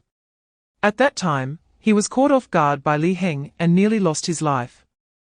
Because Li Heng was extremely strange, he could not only use the blood attack of Ferenbaji, but also the blood surge of the 008 True Ancestor. Although that power was much weaker than the True Ancestor's blood surge, it was still deadly for Nairosagen. After that, Nairosagen wore several pieces of secret silver every time he went on a mission. It's my duty, don't say I lack martial ethics. After saying that, Nairosagen waved his hand to activate his telekinesis, and 4 secret silver swords floated around him. Chapter 152, The Grim Reaper's Promise. Hearing the dragon's roar, Li Yuan suddenly looked up and saw the white dragon's golden eyes staring at him in the sky. Dragon! I don't have time for you right now, don't seek death. Hearing Li Yuan's words, the white dragon in the sky exhaled a breath of fresh air. You must stay here today. You need to deal with the Sea King here. Is it because of your mother, or something else? Yilong's face showed pain, his memory was collapsing. And now he could barely remember that he needed to seal the Sea King. What if I say no? Li Yuan casually tossed the crushed Nairosagen to the ground, staring directly at Yilong without any hesitation. The two's gaze made the air tense, and time seemed to freeze at that moment. At the same time, a pitch-black figure appeared in the sky. The dark figure had its hands behind its back, seemingly enjoying the scene before it. 2 monsters rated at level 4 were fighting. This was the first time. 002, if you win against him, I can promise you one thing, even let you evolve again. 025, if you win against him, I will also grant you a request. Chen Ye's voice reached the ears of both. Chapter 153, The Intervention of Unknown Life. I think, boom. Meng Qing said. And suddenly a huge rock fell not far from outside the helicopter. Forget it, I don't think so. Qinling, upon hearing Meng Qing's words and the loud noise outside, did not react much, still staring at the screen in front of him. The giant dragon was being choked by Li Yuan, roaring incessantly. The situation began to tilt one-sidedly. The dragon was no match for that monster. At this rate, defeat was only a matter of time. Seeing this, Qinling quickly reached out to activate the communicator. Dao Tai. Execute Plan B. Plan B is Qinling's final trump card, to use the body of Dao Tai to seal the monster in the sea. Just then, a face suddenly appeared on the screen in front of the two. Commander, an unknown life form is rapidly approaching the main battlefield. Unknown life form. Qinling frowned. Can you see what it is? No, the target's speed is too fast, reaching 300 kilometers per hour. Even with satellite tracking, we cannot capture a specific image. 300 kilometers per hour. Apart from the centaur, the only individual recorded in the archives that can reach such speed is the dragon. Chapter 154, Are you all going together? Yilong looked at the man on the black steps and suddenly went blank. He looked at his hands, his body had turned back into that of a human. The man sitting on the steps looked into the distance at the darkness. There are still 27 years until entropy finds this place. Entropy? Yilong frowned. What is entropy? The white-haired man turned his head. When it arrives, you will know. I can only tell you that losing your memory is trivial. The enemy before you is not really an enemy, what you cling to is nothing but a fragment of emotion from your memory, which is insignificant to the world. If you must walk that so-called third path, I can only tell you that whether it is entropy or OS, they are not good beings. The power of entropy is disaster, and the power of desecration is the mark of nightmares. Once accepted, it cannot be resisted. Looking at the white-haired man before him, Ye Long asked a question. Those things are irrelevant to me, I just want to know who you are. Who is the name you mentioned earlier? With your current state. Even if I tell you, how long can you remember it? The white-haired man turned his head and spoke. Chapter 155, 1 against 2. Whoosh whoosh. Two humanoid figures simultaneously attacked Li Yuan from the left and right. Both were incredibly fast, but Li Yuan was not slow either. Facing the attacks from the angel and Ye Long, Li Yuan began to unleash all his power. Yet, even under his full power, he seemed somewhat composed. Angel. Your decision to come to me now is a wise choice. I am the colossal wave sweeping through the world. Those who did not seek me out will be submerged beneath the sea, drowned and lost, as a consequence of their arrogance in ignoring me. Li Yuan's massive fists collided with hundreds of wings, and after several rounds of struggle, the angel gradually began to see some clues. His body was not a singular life form, but rather a symbiotic entity similar to a conglomerate of parasites. There was a force continuously circulating among these symbiotic entities. When my wings attacked his body, his power would concentrate on the body part being struck. When directly confronting me, this force would focus on his fists. This form of power was something the angel had never seen before. To illustrate, if the angel were a normal person, Li Yuan would be a person composed of countless ants. His body consisted of innumerable ants, and normally, regardless of which part was damaged or which section was broken apart, this collective could not be killed. Chapter 156, Let us see who is more skilled. Boom! The angel's figure was equally gigantic, swinging variously sized thousands of wings, continuously striking at Li Yuan's body. Meanwhile, Ye Long darted between the two giants, each of his strikes having a significant effect. Ye Long broke free from Li Yuan's tentacles and kicked Li Yuan's massive body. Boom! This kick was extraordinary, creating a hole directly in Li Yuan's body. Yet strangely, Ye Long's strength was actually no greater than before, if anything, it was the same. But why could he hurt Li Yuan? In light of this situation, Li Yuan quickly thought of an answer. It was a matter of size. Just as he could concentrate his power at a single point. When a person's size diminishes to a certain extent, their power concentrates at a point as well. Normally, when Li Yuan threw a punch, because his fists were too large, or rather, because the contact area was too broad, the force would disperse. With the same power, a smaller size focusing on a point would amplify the force to a terrifying degree.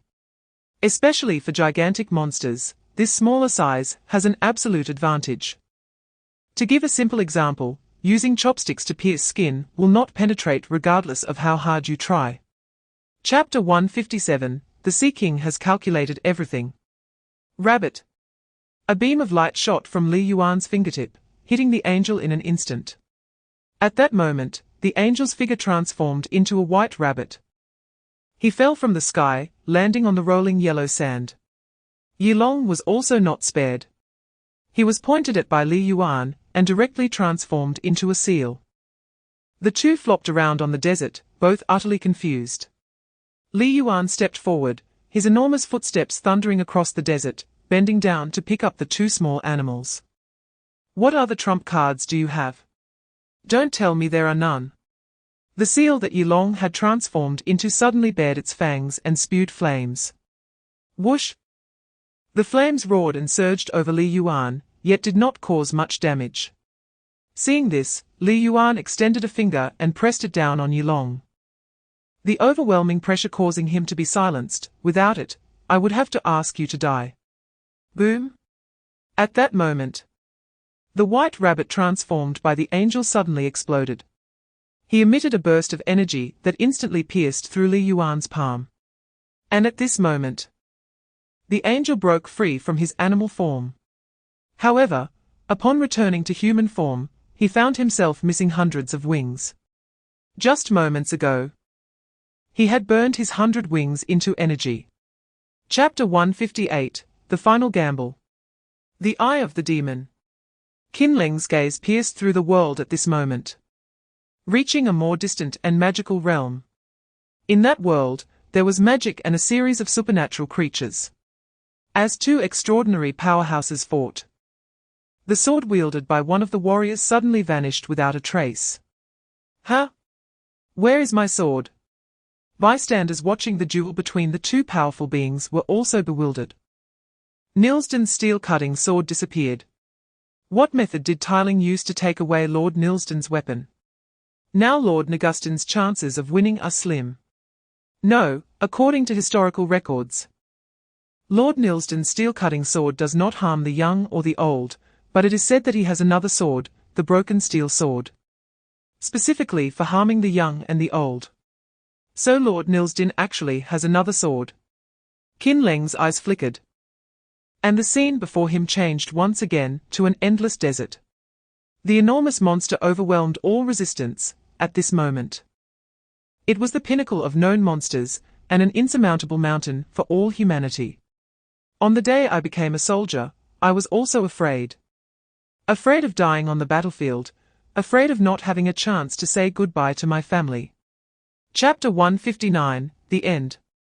In the desert. The centaur wiped the sweat from his forehead as he looked at the enormous sun. Finally arrived. Boom! A figure was suddenly thrown over and crashed beside the centaur. The centaur blinked. Yilong struggled to rise from the ground. He wiped the blood from the corner of his mouth and then staggered a few steps before collapsing onto the sand. The centaur scratched his head. What is going on? Just as he was in a daze, a gigantic figure appeared in his line of sight. Upon seeing Li Yuan, the centaur lost his composure completely. A wave of inexplicable fear seeped into his heart. One could only say that he didn't even have the qualification to challenge Li Yuan. Unlike the thousand-throated beast, which, after losing its sanity, would not be affected by fear, the centaur would. The centaur hugged his head with both hands, kneeling on the ground with a pained expression. Reality. Illusion, no, In the main battlefield of the desert, Li Yuan looked at the angel, who had already fallen into a deep sleep, and the unconscious Yilong with an indifferent expression. Now, besides 001, who else could stop him? Of course, 006, the Grim Reaper, does not count. Just then, a merman priest suddenly contacted Li Yuan. Master, the Qin Leng over there is a fake, the head we cut off has disappeared. And this Qin Leng here is the real body. Chapter 160, Number 027. After the Sahara incident concluded, the nine-tailed foxes received unfortunate news: Qin Leng was dead. They would never understand what kind of price we paid for that victory. They only knew that we ultimately reaped all the benefits of that war. After that, the nine-tailed fox officially separated from Asia, establishing a new base in the Sahara, Eye of Africa, and the Atlantic Ocean. Along with them were a series of high-level facilities, technical talents, and soldiers from within the nine-tailed fox. On the 2nd of the same month, the Nine-Tailed Fox organization officially changed its name to the Anomalous Entity Containment Control Protection Bureau and announced it to the world. They have contained the true ancestor, Sea King, Angel, and Divine Dragon, the 4 top containment objects, and once told the world about their dangers, acquiring transnational law enforcement and ownership of some land in Africa.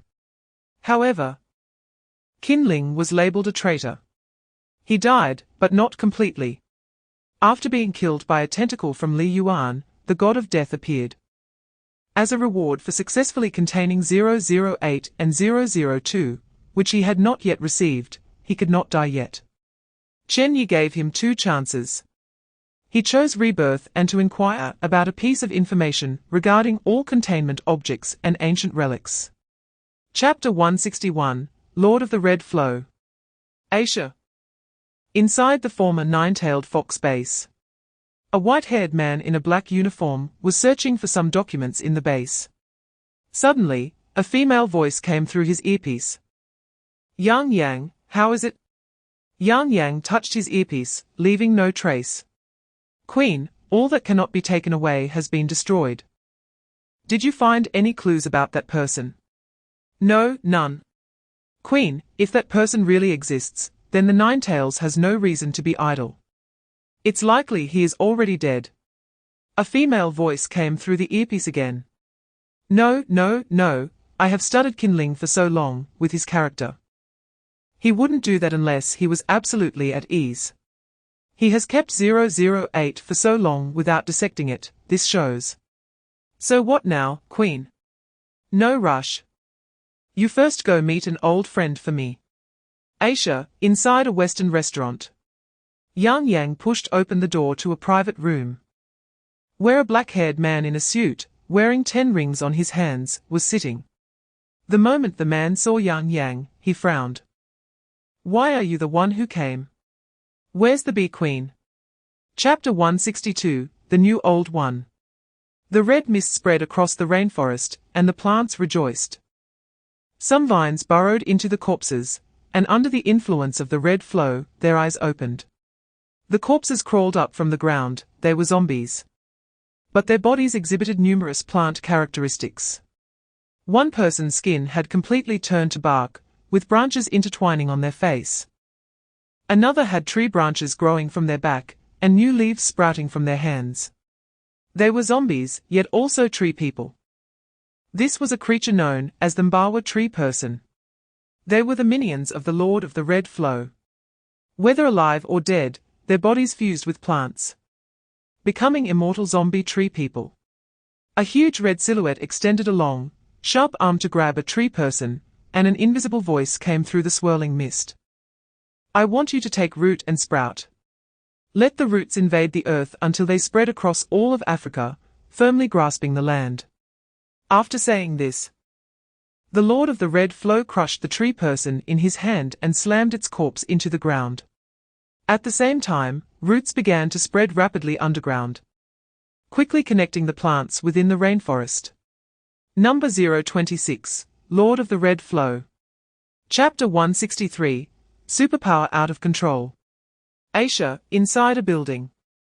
This was originally a base of the Ninetails, and was still in use as a rendezvous point in Asia. Class A personnel, Dao Tai, would stand by here when not receiving orders. As usual, Dao Tai was brushing his teeth and washing his face in the common area. Being one of the 2 surviving out of 6 supernatural beings, his life was quite leisurely. He would walk around when there was something to do and stay put when there wasn't tea. While brushing his teeth, however, his toothbrush was suddenly stained red with blood. Dao Tai paused, rinsed his mouth, and realized the blood was flowing from his gums, and there was more than one spot. What is happening? Dao Tai wiped his mouth with a tissue, but the blood kept flowing out. What is wrong with me? He quickly covered his mouth, and at that moment, he suddenly felt a tremor in his brain, and his whole body became hot and itchy. This feeling. Destruction, annihilation. Damn, what is going on? Why can't I control myself? Taotier's abnormal condition quickly drew the organization's attention. Regarding his situation, the researchers originally responsible for the candy box experiment provided an explanation. His current state was very similar to that of the person who had eaten 2 candies back then. Chapter 164, The Pet is Home. London, inside a bookstore on a street corner. Chen Ye held a book in one hand while continuously twirling a pencil in the other. Spirit energy, supernatural powers, monsters, how should he evaluate this brief future? Chen Ye put down the book, which was a diary. A future diary. He saw a very interesting future. And that future was not far off. So, this step is correct. Chen Ye raised his head and saw numerous threads connecting to the sky in the library. Exactly 26 in total. These were the lifelines of the 26 creations from 1 to 27. Some lifelines were unyielding, and no matter how much Chen Ye tore at them, they were hard to break. Like 002 Li Yuan, and his brother 026 Li Heng. The old ones seemed to possess some kind of immortality. They would not die but could only be sealed. Moreover, all old ones were like this. These seals were extremely stable under normal conditions, but would lose their efficacy at a specific point in time. And this specific point should not be referred to as time, but rather as an astronomical phenomenon. When the 9 stars aligned, and the stars moved into a specific position, the sealing ability would be significantly reduced. Chapter 165. Who am I? Sahara Desert. Inside a huge factory, Meng Qing was undergoing the baptism of a mental power training manual along with a group of new recruits. One big watermelon cut in half, little flame, oh little flame. After the training ended, Meng Qing felt like he wanted to find a crack in the ground to hide in. If he recited this while fighting, he might even make his opponent laugh to the point of breathlessness without lifting a finger. That would save effort. The instructor responsible for their training frowned when he saw Meng Qing's troubled expression. What's wrong? Do you have something to say? No, Meng Qing replied. It's fine. Just say it. Even if you don't say anything, I already know what you're going to say because we all have the same question. All right. It seems everyone's thoughts are consistent. Although the incantations and mental power training mantras were indeed unreliable, the effects were tangible. At that moment, an officer dressed in red combat gear walked in. He was a middle-aged man, and his mental power was extremely abundant, already showing signs of breaking into a higher level. We, the Red Right-Hand Corps, are an exclusive force directly under the O5 Council. The current commander was severely injured in the previous battle and, although he did not die, he is in a half-dead state. Chapter 166, The Computer's Plan. In an alley in the Biling City area, Yang Yang pressed a man against the wall with one hand and pulled out a syringe to inject a vial of liquid into the man's bloodstream. However, the man who was injected felt no pain, only an endless excitement. His emotions soared, and the fluctuations of his abilities spread out. This feeling. Is this the sensation of awakening superpowers? The man's eyes widened, a smile creeping up his lips.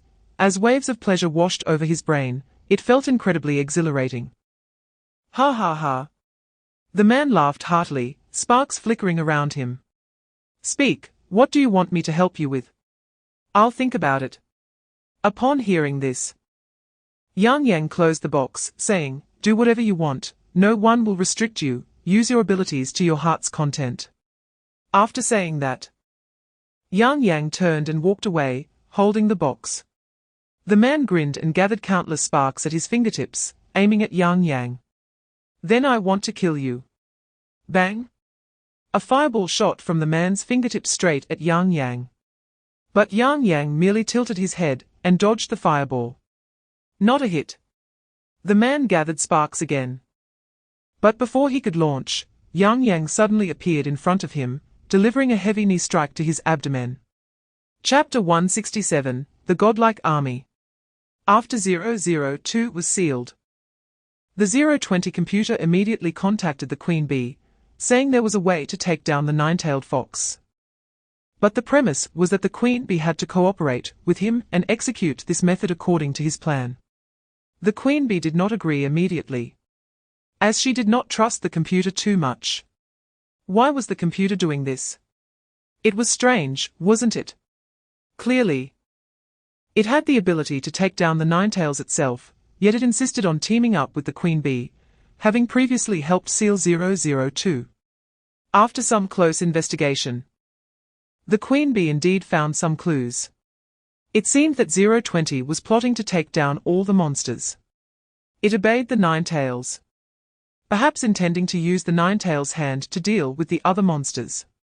Currently, the 4 strongest monsters had already been dealt with by the Nine Tails. He began to devise a way to deal with the Nine Tails, with the best-case scenario being that he could take down the Nine Tails along with the remaining monsters. This was partly deduced by the Queen Bee. But the general logic should be like this. According to the computer, he was not the only one involved in this plan. There were several other monsters as well. But for now, he couldn't reveal who they were to the Queen Bee. Indeed, everyone has their own calculations, which is quite normal. Chapter 168, We have always been chaos splitters. Deep in the new base, a large door slowly opened. Light pouring into the darkness, as a person wrapped in chains opened his eyes. Ha ha ha ha ha ha. This day has finally come. The mole troops cloned by the Blood and Flesh Master entered the facility, holding the highest level identity cards of the organization. That is, Kinling's identity card. They untied the person in the room, releasing him. They put a piece of clothing on that person and walked out of the room together with him. When the light hit the person's face, he revealed a wild smile. He had white hair, he was the biggest secret within the nine-tailed fox. Do you all remember what I said? Are we going to watch humanity continue to engage in endless strife? Are we going to watch humanity continue to squander the resources belonging to the world and all living beings? Are we going to watch humanity perpetuate their arrogance and sin? The answer is already obvious. This noble mission has been deeply implanted in each of our hearts. This revolution is imminent. They should fear us, for we are the ones who will end them. Chapter 169, The Flesh as a Vessel, the Final Task. Time passes second by second. In the room where Kinling is, the door is sealed shut, and the monitoring electronic screen is black. Kinling sits motionless in a wheelchair. One of his left eyes glowing with patterns, his expression neither happy nor sad. His only remaining left hand continues to grip a hand exerciser. Once. Twice. His hand muscles bulge as he opens and closes the exerciser. 009 is not dead, but has been kept locked in the base. Only Kinling knew about this, as all those in the know were sent on an extremely dangerous mission arranged by Kinling. In the end, no one survived that mission. All of 009's files were subsequently destroyed. Violating humanitarian law, tearing up international treaties, treason, war crimes, my crimes are enough to fill a legal code. Because what I see through my eyes, the world is not meant to witness. Fate is always so absurd, the answers are always shrouded in fog. The more impossible something seems, the more likely it is to happen. The hand exerciser fell to the ground, and he yanked off the breathing machine from his neck, exposing a hole in his throat. Soon, a strange red wave spread upwards, coalescing into new skin at his throat. Chapter 170, The Return of the Chaos Splitters. Bang bang bang. Sparks flashed as bullets continuously hit the body of the guardian bee, Yang. This resistance is futile. The remaining nine-tailed fox mobile task force and the left-hand law enforcement team cannot pose a threat to the guardian bee. Even deploying the abyssal stealth team would be useless. Soon, the last remnants of the nine-tailed fox's resistance were quickly overwhelmed by the guardian bees. After the headquarters was suppressed, it was observed that there were no survivors. Yang heard the queen bee's voice suddenly enter his mind. Yang, go find the computer's main body and pull out its network cable for me. The rest of you immediately go find a white-haired man. That man cannot die, capture him alive and bring him to me. Hearing this, Yang's gaze sharpened. Yes, Queen. The masked guardian bees nodded in unison, and immediately dispersed within the facility to search for 009. Now, the biggest problem is no longer the Nine Tails, but 009. That madman. If this whole thing was planned by him, then the answer to this matter is already evident. That madman 009 originally intended to eliminate all monsters except himself. Clearly, it is not the queen bee who has her sights on 009, but 009 who has his sights on the queen bee. Chapter 171, Don't rush, I'm thinking. In this scheme, there will only be one winner. 009 the splitter and 004 the queen bee both want to be the ultimate winner. The so-called victory does not lie in killing the opponent, as the adversary might fundamentally be unkillable. Thus, containing the opponent is equivalent to temporarily winning over them. Now, they both stand on the corpse of the nine tails, and the final victor will take all the benefits. 002 the Sea King, 008 the True Ancestor, 023 the Angel, and 025 the Dragon. Their views on these four are consistent, neither intends to let these four escape. Although 004 the Queen Bee initially planned to find an opportunity to release 008 the True Ancestor, that was based on the premise that the Nine Tails still had hidden cards. If the Nine Tails were indeed hiding some big treasure, 004 wouldn't mind releasing a few monsters to stir the waters. However, it now seems that the Nine Tails is weaker than she imagined, and there is no need to release those monsters. Now, she just needs to capture 009. And this will be a complete success. Releasing those monsters would only bring her trouble. Coincidentally, 009 the Splitter has the same idea. Containing these monsters was part of his plan, and now that he has managed to capture them through the Nine Tails, he certainly won't let them escape easily. Chapter 172, Fear. Gravity. Do you believe in gravity? The Queen Bee, monitoring the scene, fell into contemplation. What does 009 mean by this? Her confusion did not last long, as 009 soon provided the answer. Yes, it is gravity, it has nothing to do with this matter. Indeed, I am just playing with you. After saying this, 009 unleashed all 6 arms, and a guardian bee charging in was caught and slammed against the wall with a single palm. Boom! For some reason, 009's explosive power became terrifying at that moment. His casual strike was able to smash the invulnerable guardian bee to pieces. Nalasajan seemed to realize something upon witnessing this. He looked down at the stick on the ground, which was just split off from 009 not long ago. After splitting this stick, 009 began to act strangely, swinging it around in the air without any clear purpose. It seems that this stick might have some special ability. As if noticing Nalasajan's confusion, 009 tilted his head and turned to him, asking, "What's wrong? Are you curious?" Nalasajan shivered at the question, replying that he wasn't curious. But it doesn't matter if he's curious, after all, this thing can only be used once. Chapter 173, Red Flow Anomaly. Fear is the demon deep within all living beings. The second-tier Kinling was given a potion sequence called Ultimate Fear by Chen Ye, and his evolution only brought one ability. That is Absolute Fear. The effect of Absolute Fear is that if Kinling actively releases it, he will transform into the most feared thing in the hearts of other beings. Depending on what each person fears, Kinling may turn into someone or something in their eyes. For example, if a person fears a teddy bear, they will see Kinling as a teddy bear. But there's another situation. For example, 009 sees not just what he fears, but what can kill him. Thus, because it can kill him, he fears it. Watching the crowd trapped in fear, Kinling sitting in a wheelchair slowly closed his eyes.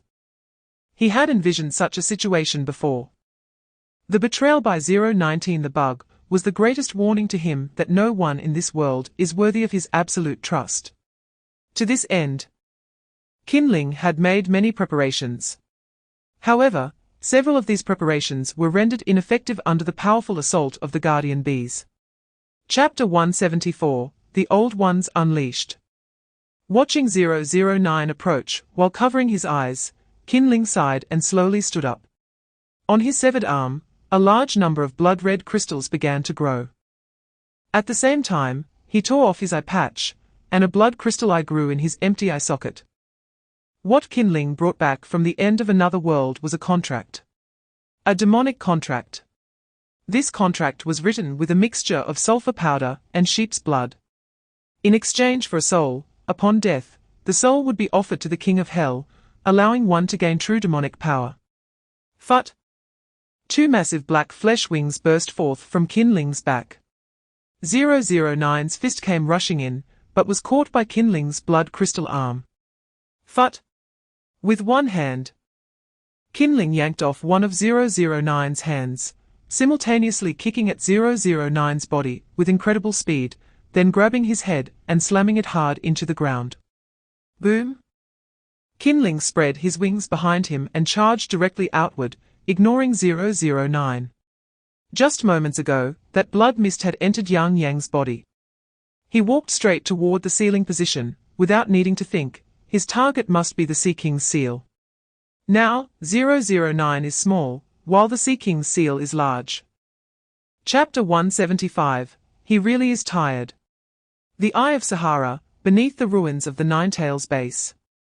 A figure covered in dust crawled up from the ruins. Looking at the shattered remnants before him, Qinling knelt on the ground, his expression numb. Fate seems to be playing tricks on him over and over again. Whenever he sees a glimmer of hope, it is met with even greater despair. It seems that the divine does not favor humanity. Qinling said he was really tired. This time, he was truly exhausted. In the previous failures, he struggled to rise again. But this time, he was kicked back to square one. The Nine-Tails are gone. The monsters have all fled, and all previous achievements have vanished, leaving only Qinling alone. Constantly experiencing extreme highs and lows, once again left with nothing. Who can endure this? Returning to square one, nothing has improved, and he still has not accomplished anything. Qinling wiped the dust from his face. This feeling of helplessness made him feel as if he had returned to his youth. He sat there dazedly on the desert floor until the day began to fade. Qinling slowly raised his head, facing the moonlight, and took out his phone. He chuckled to himself, "Heh, who made me the kind of person unwilling to accept fate?" Chapter 176. The End Times Arrive. For this world, once a disaster occurs, the greatest luxury for ordinary humans is to survive. As a transmigrator, Mengqing understands this best. Looking at the vast expanse of red mist before him, Mengqing gritted his teeth, and just happened to make eye contact with Yang Jian, who was carrying a female student on his back. Huh? Mengqing blinked, and Yang Jian blinked back. Bro, are you also fleeing? Hearing Yang Jian's words, the corner of Mengqing's mouth twitched. Wasn't that obvious? He was originally on a mission outside, but suddenly received a command midway saying that the headquarters had been attacked.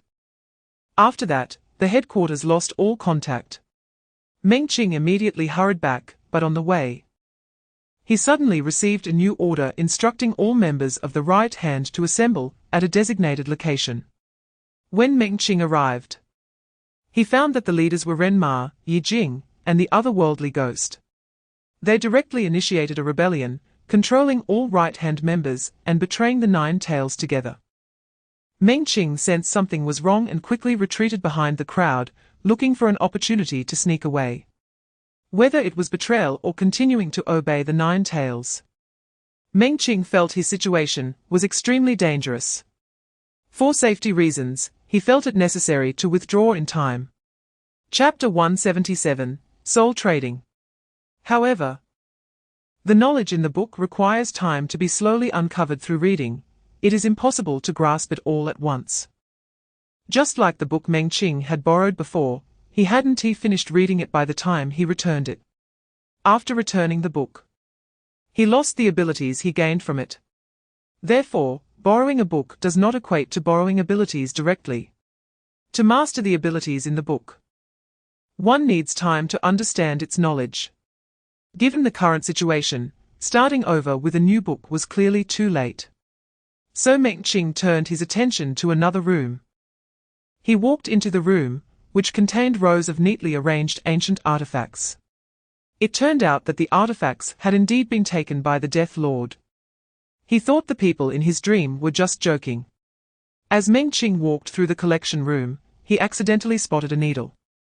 A silver needle. A silver thread needle. Just then, an eye opened on the counter. Choose it. What? Meng Qing furrowed his brows, and a strange mental fluctuation surged into his mind, revealing an image of a five-clawed divine dragon. The image flashed by, but seemed to hint at something for Meng Qing. Silver Thread Needle Dragon. Chapter 178, Chen Ye's Sanctification. A helicopter flew over an abandoned city. The vast continent was in disarray. The Red Flow Lord expanded rapidly, covering the entire 3 eastern provinces in just 7 days. Meanwhile, Li Yuan had a clear target, crossing the entire Asia and stepping into Europe.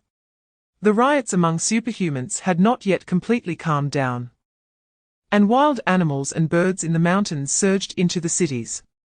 In the Americas, the original Ancestor 008 returned and began to convert followers, preparing for the arrival of the 2 brothers. But before those 2 brothers arrived, the Americas faced a brutal massacre. The Angel 023 began his evolution. The monsters went insane, engaging in reckless and savage plunder. The apocalypse was indeed upon them. Those monsters had officially appeared in human sight, and this appearance lasted for 7 days. In just 7 days, humanity's numbers rapidly declined by 3 billion. The countries that were attacked didn't even have the chance to use nuclear weapons. Hell was already filled to the brim. Inside the rift space, Chen Ye stood with his hands behind his back, watching countless intertwined threads break one after another before his eyes, as a stream of souls burned and gathered into sparks. Chapter 179, Extreme Angels and Demons. No one knew what happened during those 24 hours. It was a forgotten 24 hours. Yang Jian and others walked through the blood mist with torches, navigating with their phones. But the navigation failed. The compass on the phone was completely ineffective in the blood mist. How do we get out of here? Who knows? Meng Qing mumbled, and suddenly frowned. Hush, it seems like there's a sound. Sound? Yang Jian looked around, but saw nothing. Whoosh! A figure quickly pounced, directly knocking Yang Jian down. What the hell? Yang Jian's eyes widened. The thing looked like a zombie, but had many plant characteristics. It was as if it was a product of a graft between a human and a plant. Yang Jian pushed against the ground with his back, kicking the zombie tree man in the abdomen, then swung the torch at its belly. Whoosh! The flames instantly ignited the tree man, and it let out a series of hysterical screams. Ah no, this flame isn't. Before the burning tree man could finish speaking, it quickly turned to ashes. Seeing this, Yang Jian was puzzled as he retrieved the torch. Tree man weak to fire. Makes sense. Chapter 180, This World Has Gone Mad. The current director of the GOC sneered, the nine-tailed fox has completely collapsed. I told you that you couldn't suppress those monsters. Kinling, now that things have come to this, you only remember us, isn't it a bit too late? Kinling's blood-crystallized eyes glowed with a blood-red light, and an invisible layer of fear instantly enveloped everyone. I am not negotiating with you. Kinling drew a broken steel sword and placed it against one of the director's necks. Since you don't plan to live, I can help you with that. Under the influence of absolute fear, Kinling became the most terrifying thing in their hearts, and they were overwhelmingly crushed by this layer of fear. As a result, Kinling successfully seized command of the GOC. One of the GOC directors was sweating profusely. Given the current situation, it was too late to say anything. What do you think you can do? Detonate the cobalt bomb, it's the only way. Kinling showed his fangs at this, mutually assured destruction. Fine, if I fail. You will detonate the cobalt bomb and take all life with you, no problem. But for now, take back your cobalt bomb. If I haven't said it's over, then it's not over. The director gritted his teeth. Then what do you want to do? Chapter 181, Devour, Evolve, We Are the Hive.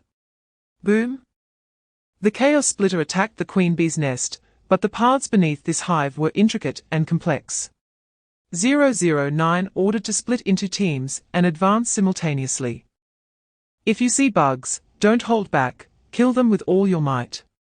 The Clown and Thousand Throats formed a group. They set off from the far left path. I say, why is he still alive? 11,000 throats beast asked while walking upright. He still didn't fully understand why 009 was alive. Arthur shrugged, who knows? Maybe it's a cockroach. When the computer told me, my first reaction was disbelief. The two chatted as they walked until they turned a corner and saw a man. Bugs? He first leaned against the wall and waved at the two. Hello, the weather is nice today, gentlemen. Upon seeing the insect, the two instantly assumed a fighting stance.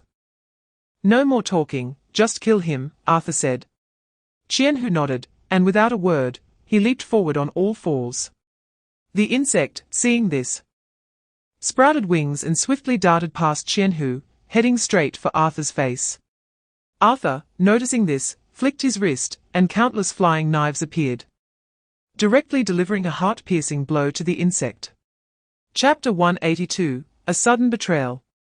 009 took out his phone, and the computer immediately connected to it. Something went wrong. Arthur's life sign monitor had stopped working. Does that mean the Joker is dead? Do you know who did it? The Queen Bee might be on guard against me. She has disabled all surveillance equipment in the base, so I can't determine who made the move. Who do you think did it? The guardian bees, the insect. They should all have the capability. But Chen Ye was with the Joker. Yes, but given the previous situation, the Queen clearly had methods and preparations targeting Chen Ye. 009 pondered for a moment and then broke one of his fingers. His finger transformed into a pen after detaching, and the more he desired something, the more elusive it became, a cursed thing. With a snap, he smashed the pen to the ground and refocused his thoughts. Directionality, directionality. Come to the direction. Although he said this, 009's splitting was chaotic and unstable, he couldn't control his splits. However, sometimes, the things he split off would indeed correspond to his current situation. For example, when he was surrounded, he would split off a candy that could randomly teleport him. Chapter 183, We Kill Each Other. The hand of the black mist grabbed Nirasakin, pulling him unavoidably into a dream. But with his high mental strength and clear understanding of Van Ye's abilities, Nirasakin knew he had entered a dream. Van Ye then dove into his dream. In that moment, Van Ye's body elongated infinitely, transforming into a gigantic monster with purple eyes and a body made of black mist.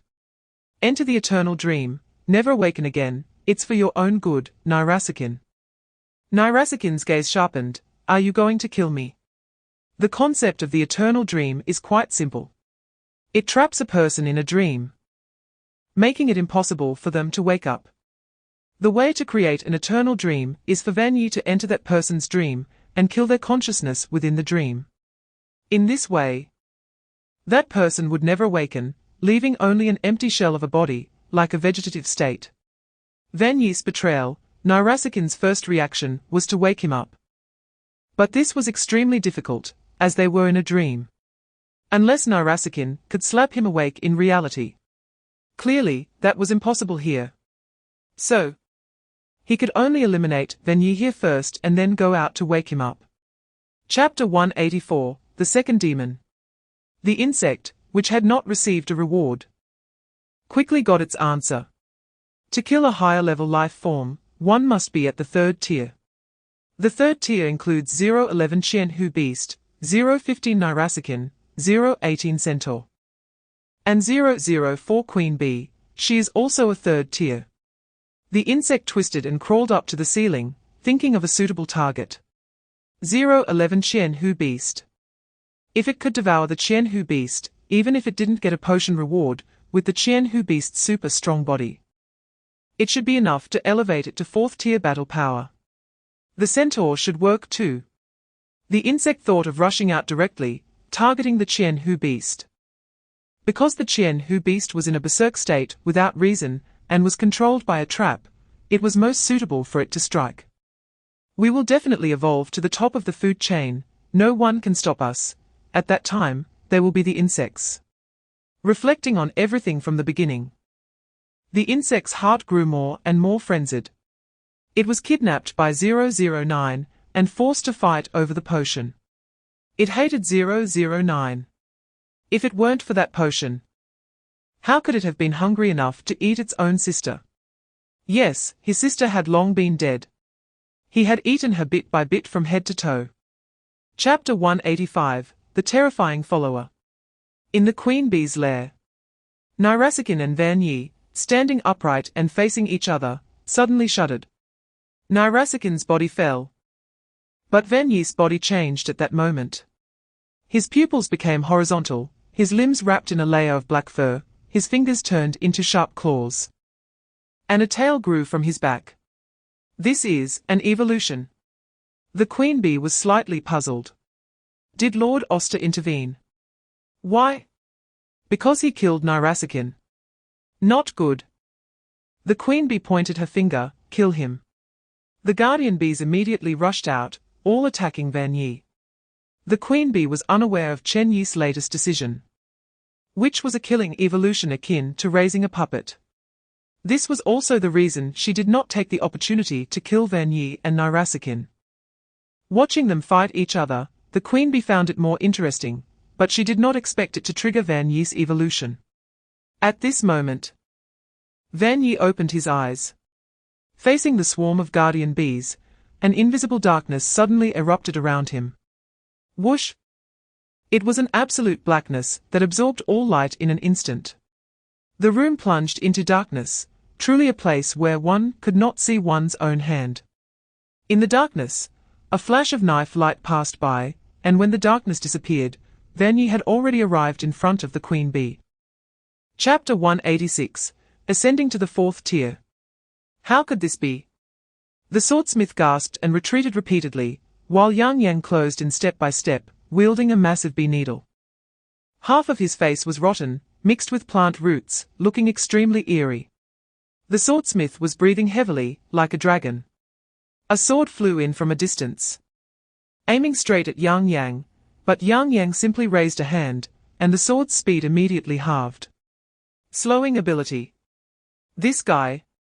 Not only did he possess a secondary trait, but his physical strength also rivaled that of a mid-tier third-tier being, excelling in every aspect, making him more than just a creation. He was better than a creation.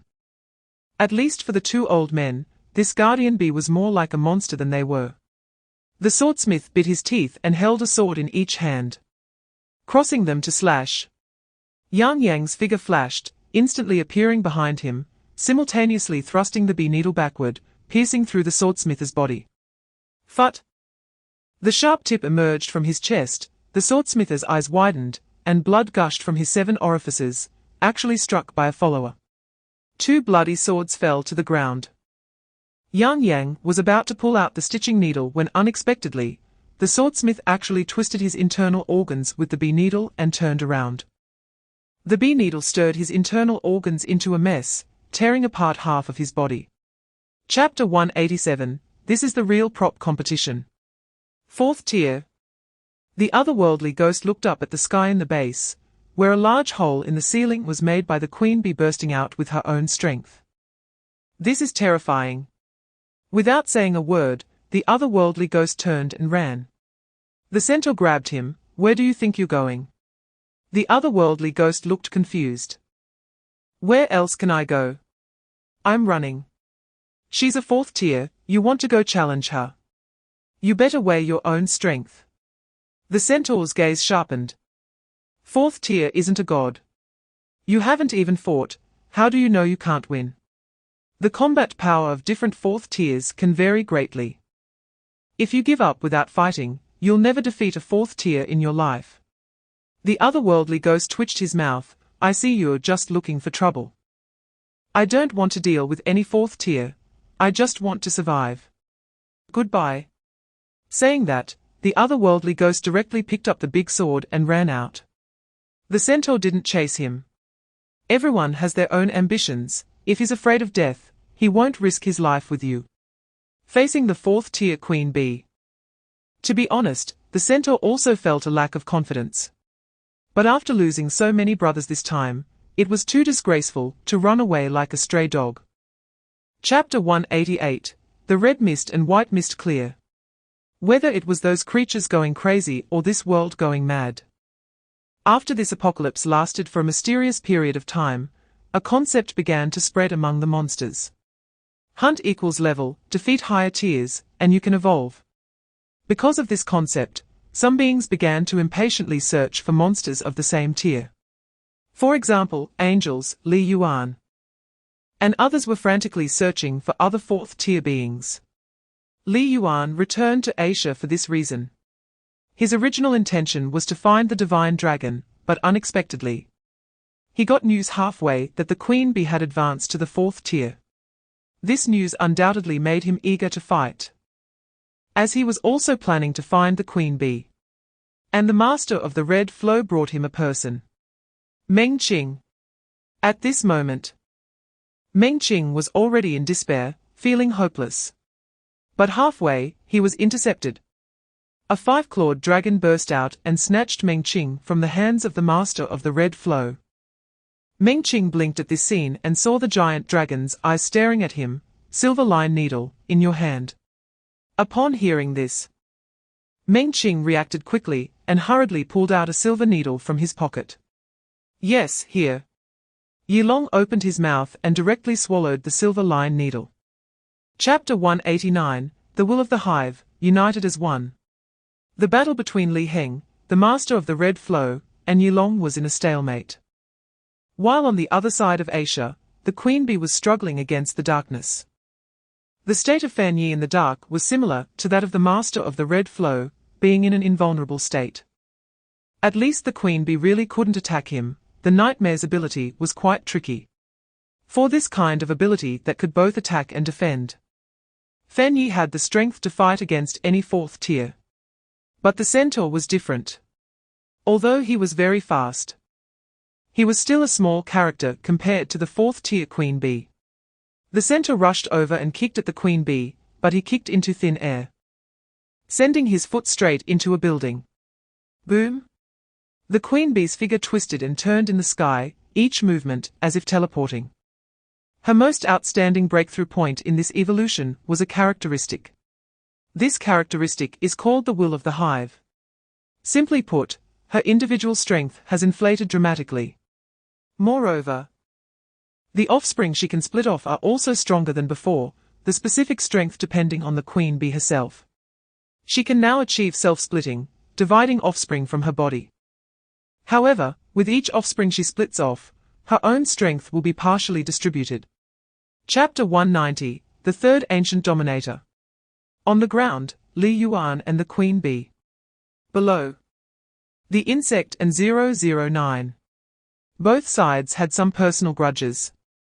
Underground, in the base, 009 and the insect were continuously clashing, with 009 in nano-battle armor crushing the insect several times.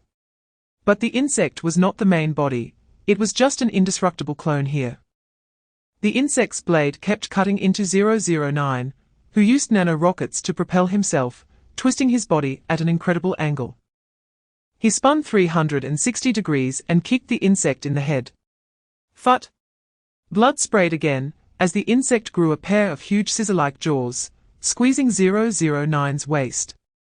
The nano-battle armor couldn't withstand the pressure and shattered at that moment. Crack! Along with that, 009 was directly sliced in half. His upper body fell backward, and with his hands supporting the ground, he rolled, while his lower body flew back to connect with his upper half. The damaged nano parts also automatically repaired themselves. Something's wrong. 009 sprang up like a carp, feeling a hint of surprise. This insect has a problem. Or rather, this isn't the main body. 009 whistled, and a flying knife from the garbage pile shot out, piercing into the insect's body and spinning a few times with the melody of the whistle. Chapter 191, The Book of the Undead. The insect's evolution successfully broke through 009's defenses. Just as the insect said, although I can't kill you completely, I can kill you 1,000 times, 10,000 times.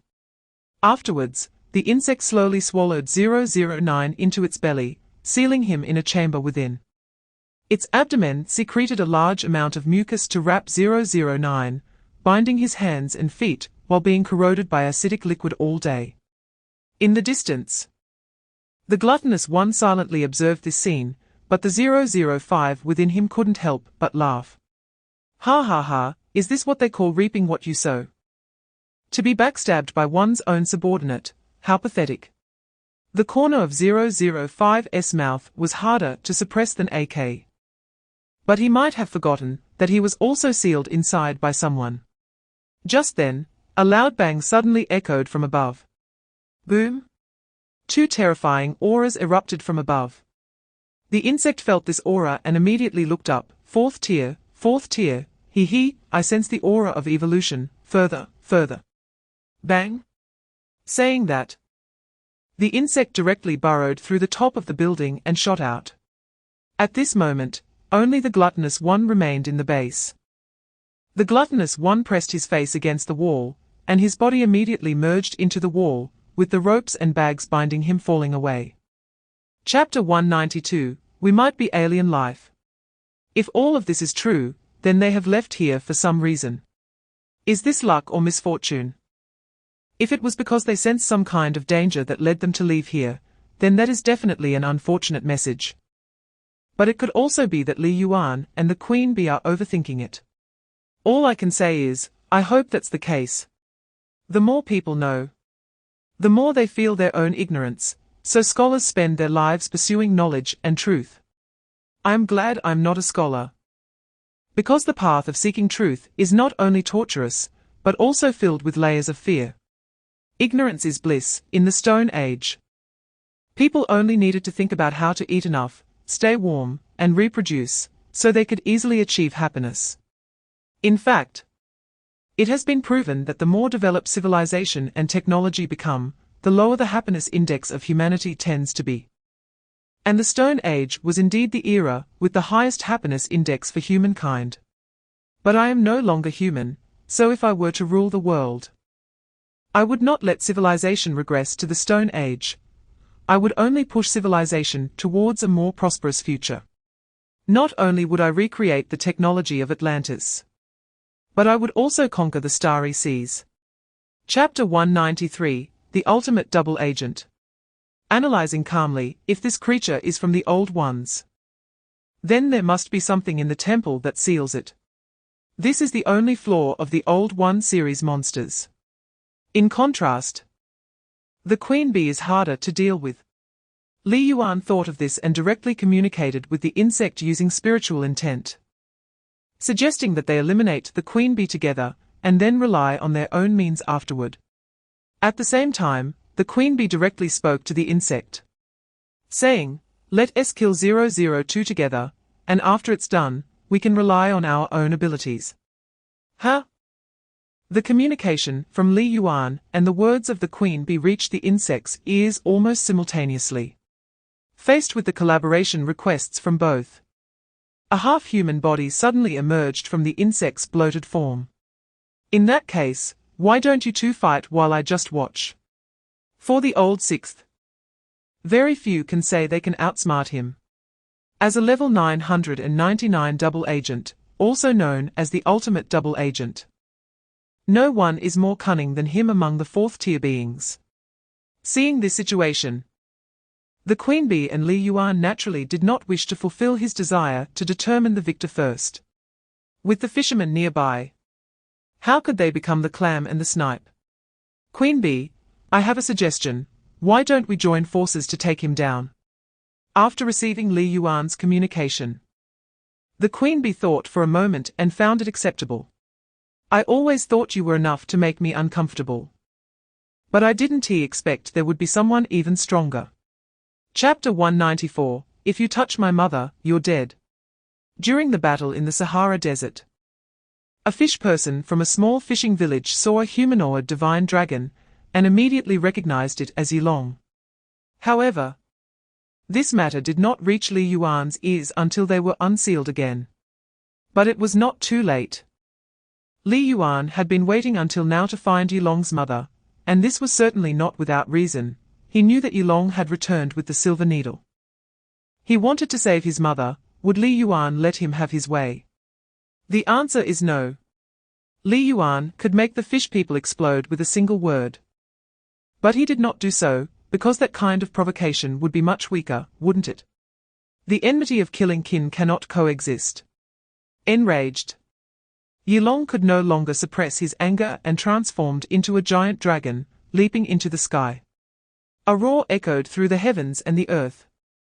He just wanted to save his mother. What wrong had he done? He did not want to compete with those monsters for some so-called evolution.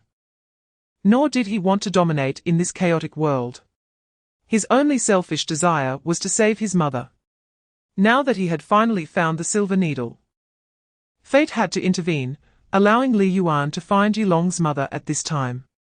The worst situation Yilong feared had indeed happened. Chapter 195. What you see is what I want you to see. Hearing Li Yuan's words, Yilong's attacks became increasingly fierce. And he felt he had completely overwhelmed Li Yuan. In fact, it was indeed the case. Li Yuan's several counterattacks were ineffective. And his body was shattered time and again by Yilong immersed in rage. Yilong attributed all of this to the power he had gained from people believing in him. Upon seeing the talismans bursting from Li Yuan's body, Yilong immediately assumed they were the source of Li Yuan's power. He tore the talismans from Li Yuan's body. And the power of the bull made him feel an explosive increase in strength. Then, once again, he shattered Li Yuan's body, and a talisman flashed before his eyes. Yilong grabbed the talisman, but it did not display any abilities. That was a rat. The battle continued. And Li Yuan kept stimulating Yilong with words over and over. Until at some point, Yilong suddenly noticed that the trees and land beneath the island of the other shore had all turned to stone. During their battle, the birds in the sky also began to suddenly petrify and fall to the ground from time to time. But Yilong did not think much of it. He was solely focused on beating Li Yuan. From that point on, Yilong no longer saw any talismans appear on Li Yuan's body. Chapter 196. Chen Ye foresees everything. Looking back before the ceiling, Li Yuan, with his own power, had suppressed two fourth-tier beings, making him invincible in this world, which inevitably inflated his ego. Because of this arrogance, Li Yuan could not help but underestimate Qinling and the others, which led to him being countered. The saying goes that one learns wisdom through hardship. Li Yuan dared not underestimate any opponent, even former subordinates he had defeated. At the beginning, Li Yuan speculated that Yilong might have grown very strong, at least to a point where he could not be completely overwhelmed. Therefore, the petrification tactic was the most prudent choice. After all, having traded for the Book of the Dead with a soul, he naturally wanted to maximize the value of this book to recoup his investment. The book was rented and had to be returned eventually. Not using it would be a loss. In fact, Yilong was indeed stronger than before, but he had not exceeded Li Yuan's expectations. Now that Yilong was petrified, Li Yuan clenched his fists, concentrating his power using the tiger talisman and the bull talisman into one point, and directly crushed the statue into powder. The statue turned to dust, and Li Yuan waved his hand to scatter the powder.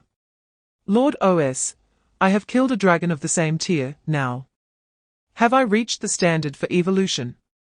Li Yuan's voice echoed through heaven and earth, but no voice responded to him. Chapter 197. An unknown strong enemy. If, after my evolution, I still cannot achieve so-called victory, and my opponent is a being that is not fourth tier, then it must be fifth tier. Who has the potential to evolve to fifth tier? Angels, queen bee, insect, any of them could. After all, these three are all fourth-tier beings, excluding dragons and Li Heng. Being fourth-tier themselves, their chances of breaking through to fifth tier are a bit higher. However, there is also another possibility. Li Heng. No, Li Yuan shook his head. Only his brother was someone he was unwilling to suspect. So, would the queen bee, a mid-tier fourth-tier being and currently the highest-known combat unit, be her? Li Yuan really could not figure out who the person Chen Ye was referring to. Stepping back, if Li Yuan advanced to the 5th level after drinking the potion, even if his opponent is also at the 5th level, he shouldn't be completely powerless. However, Chen Ye said he only defeated that person once, which is strange. Does that mean that after drinking the potion, I didn't advance to the 5th level? Or is it that there is only one bottle of potion that can allow Li Yuan to reach the 5th level, but he only chose that bottle once? It's hard to say, there are too many interpretations. If Chen Ye doesn't give a more specific hint, even if Li Yuan racks his brain, he won't be able to figure out the answer. Chapter 198, Li Yuan's plan for a retreat. Li Heng, who was in Asia attracting the attention of other monsters, fell into deep thought. If it's true, what can you do? Li Yuan's voice came, there is one, which is not really a solution. What is that method? I kill you, then get another bottle of potion. I have a 30% chance of advancing to the 5th level, but this is likely within Lord Oster's expectations. There might be various reasons why I can't kill you, or even if I drink another bottle of potion, I still might not evolve to the 5th level. It's even more likely that I evolve to the 5th level, but still can't defeat that person. For Li Yuan to be troubled to this extent, even considering killing Li Heng to evolve, Li Heng couldn't imagine how powerful that opponent Li Yuan mentioned was. Who is that person? I don't know. But the method must involve getting another bottle of potion. All right, I'll kill you, Li Heng said calmly. His life was retrieved from the hands of death by Li Yuan, and the potion he drank should have belonged to Li Yuan. Now returning it to Li Yuan, Li Heng had no complaints. You might be mistaken, brother, I said. Even if I can evolve to the 5th level, I will still lose. The probability is simply too low, and I don't want to gamble. Chapter 199, The Ancient Existence Awakened by Entropy. He said he was my former self. He is a king wielding a rebellious blade. He was born in a magical era, in a world that had long been shattered, or even obliterated for an unknown number of years. It was a force called entropy that awakened him from the forgotten world, pulling him up from the void's shore. He was like a fragment of broken information, as if an ancient fragment erased by time. It said that entropy is a never-ending chaotic growth. Its existence can easily break the laws of conservation of energy and matter. Simply put, entropy can find things that have disappeared and pull them into the present world. Or it can create things out of nothing. But for some unknown reason, an awakened ancient consciousness could not appear in this world. Perhaps his power was too great, exceeding the known world's limit, so the world could not accept his presence. Of course, it could also be that entropy was too arrogant, believing it could awaken that ancient god, but its power was simply insufficient. Watching Ye Long turn towards the darkness, the white-haired man on the steps changed his posture. Where are you going? Ye Long replied without looking back, that world is pulling me over, I should be reincarnated. Chapter 200, The Complete Future Chapter. Regarding the new and old worlds.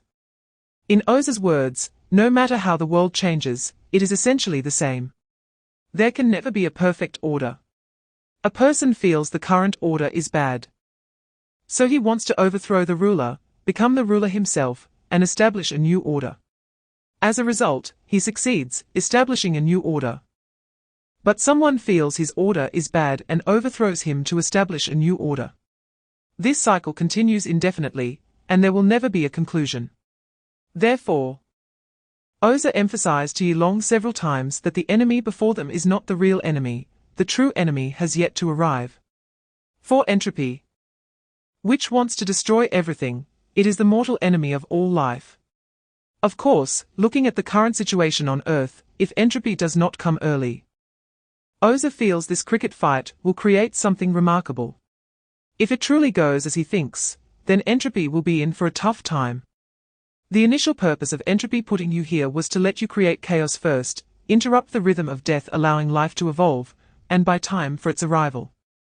But it chose me to be the one to create this chaos, which was a wrong decision. As for entropy, Chen Ye had discovered it a long time ago.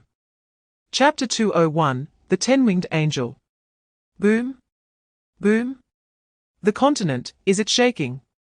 A person stood in a wilderness.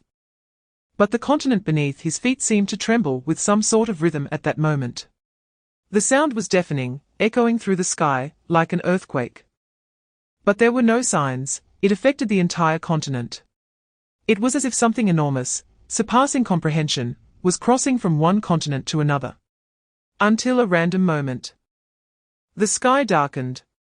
Darkness enveloped the world before him, and a farmer holding a fork raised his head in a daze. Only to see a gigantic being blocking out the sun. Boom! A powerful aura swept over, instantly blowing the farmer away. My God, save, PFFFT. The farmer's figure fell from the sky, his bones shattered. And that colossal being continued to move forward. In the GOC headquarters where the United Nations is located. Kinling stared silently at the satellite images before him, while the high-ranking GOC officials beside him looked as if they had seen a ghost. On the satellite map, a clearly visible giant creature was lying on European soil, its limbs spanning countless cities, twisting as it crawled forward. Chapter 202, The Spider-Formed Old One. The sister seemed to be weaving something, but she occasionally furrowed her brows. How strange, she could clearly feel the dreamland, yet couldn't connect to it. My web isn't forming. It feels like something is pressing down on my abilities, suppressing me from weaving the web of dreams for the world. The abilities of the insect and her sister were not the same, it was as if two powers had been separated. The reason is that the insect subjectively views herself and her sister as two people, two completely different individuals, so the powers were divided into two. The sister has the ability to summon the Zaga insect race in the void. And the brother's body is composed of Zaga insects, if the sister doesn't die. The brother won't die. Thus, the brother is a mass of insect conglomerates, while the sister is something similar to a spider, an insect queen. The sister does not have actual combat abilities, because the combat capabilities are mainly concentrated in the insect. This part of the ability can probably be divided into two types. One is the ability to tear space, ripping open cracks in the invisible space to cross dimensions. The second is the ability to change the aggregation state of the body at will, transforming into various forms, for example, changing the insects on her hand into other different insects. This is the ability possessed by the insect, while the sister has four abilities. Chapter 203, Converging at Coordinates. At the intersection of the east, west, and south points, move towards the southwest. Here. On the helicopter, Kinling's gaze penetrated thousands of miles away. According to Aquaman's speed, departing from the United Nations and moving in a straight line, barring any accidents along the way, he should be able to intercept Aquaman. The sudden convergence of Aquaman and the red mist towards one location is indeed unclear in intention. Observations also indicate that angels are simultaneously attacking this way. This might be an opportunity. The pilot responsible for flying the helicopter glanced at him. Looking at the features on Kinling's body, he indeed resembled a demon, but ironically. He was here to save us. Hiss. Just then, a segment of electronic synthesized voice came from Kinling's communicator. Chief, long time no see. I'm glad you're still alive. Is this the voice of Computer 020? Kinling lowered his voice and leaned back, wondering whether it was friend or foe, and their intention. Neither enemy nor friend. I am just here to convey a message on behalf of Lord 009. Two new monsters of the same rank as Aquaman have appeared, the queen bee and the insect. I hope you are prepared to deal with them as well. 2. Chapter 204, Cooperation. Without thinking too much, Li Yuan must have evolved. It was uncertain what tier of combat power he had after evolution, and neither of them wanted to be the first to face Li Yuan. In the end, the queen bee unavoidably charged towards Li Heng. You said to let me choose first, so there's no chance for you to backtrack. Watching the departing queen bee, the insect began to bare its teeth.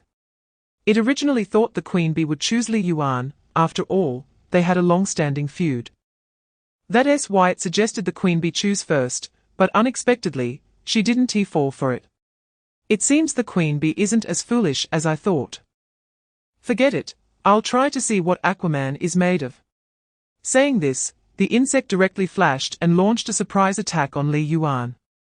Facing the suddenly attacking insect, Li Yuan raised one large hand and struck it down from the sky to the ground. Boom! Hearing the loud noise behind him, the queen bee turned around. Is the insect already kneeling? Wait a minute. No way. The insect is at least a tier 4, how could it be taken down in one round? Just now. It was clear that Li Yuan didn't attack with full force, so dead insect, are you daring to sell me out? Without much thought, the insect's strength was likely already sneaking away to a corner to prepare to ambush the queen bee. After all, it was simpler to sneak attack the queen bee and claim a kill than to fight Li Yuan. Chapter 205, Joining Forces is not an opponent either. Ah! The queen bee let out a hysterical scream, as her flesh quickly dried up, all her blood energy was devoured by Li Heng. But strangely, Li Heng did not receive any rewards. At that moment, both brothers thought of a possibility. Is this not the main body? It makes sense. The queen bee has always liked to hide behind, and even after reaching tier 4, her nature remains unchanged. The queen bee's ability advantage is to spawn troops. And it is reasonable for her to use a clone to test the waters, as she is aware of her advantage. After all, the evolved queen bee no longer fears the death of her clone. Once a clone dies, the power returns to the main body.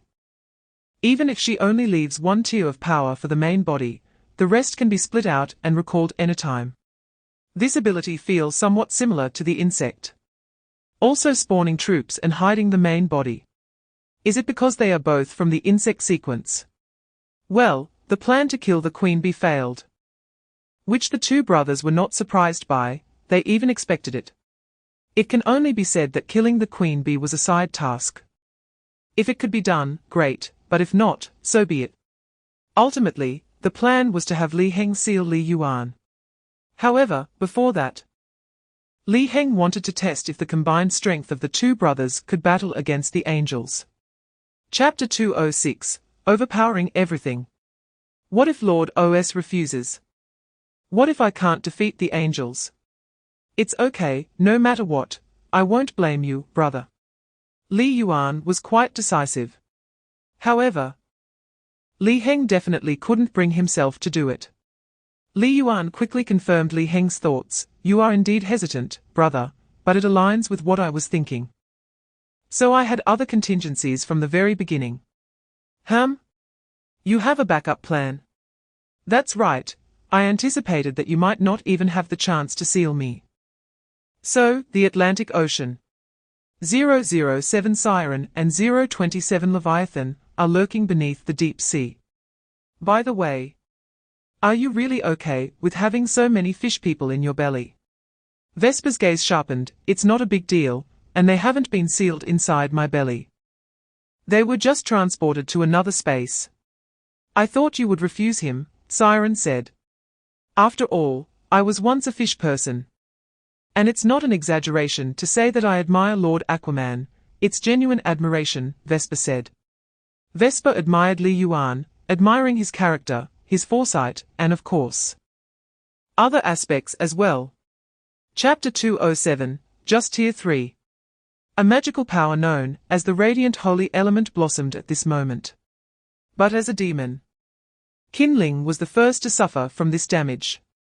The holy radiance illuminated him, burning his flesh and blood fiercely, causing black smoke to continuously surge from his body. Kinling gritted his teeth, his skin cracking. Soon, his flesh withered, leaving only bones. But it's okay, as long as I can swing this sword. Supreme Holy Slash. A beam of holy golden sword light flashed, heavily cleaving towards the angel. The angel, deeply engulfed in fear, suddenly awakened just as the attack was about to make contact, immediately entering supernova, fully resisting that slash. His feathers and body were covered by a layer of energy. And when the two energies collided, it instantly triggered a massive explosion. Boom! The golden flame soared into the sky, and the sword in Qin Ling's hand fell, leaving him with only a charred bone hand. This strike was enough to kill any existence among the Tier 4. For Tier 5, it might also be possible. But unfortunately, this strike did not kill the angel. As the light dissipated, a huge crack covered in radiant ripples appeared on the angel's body. Chapter 208, After the Apocalypse. It is certain that the angel is not dead yet. An opportunity for evolution was right in front of them. And the four of them could not hold back and rushed out. Even if they couldn't evolve themselves, at the very least, they couldn't let others evolve. Especially the insect, who had set its sights on the angel's flesh. Although they claimed to deal with Qin Ling, in the end, who wasn't there for the angel's head. Qin Ling was only at the 3rd tier, killing him wasn't enough to meet the conditions for the reward. But coincidentally, this was exactly the scene Qin Ling wanted to see. He deliberately spared the dying angel to lure these four out together. Clearly, they could not resist the temptation of evolution. Under the effect of absolute fear, the four monsters were too scared to move. While Qin Ling seized the opportunity to plan to capture another from the other world. But at that moment, two loud explosions suddenly echoed from the sky. Boom!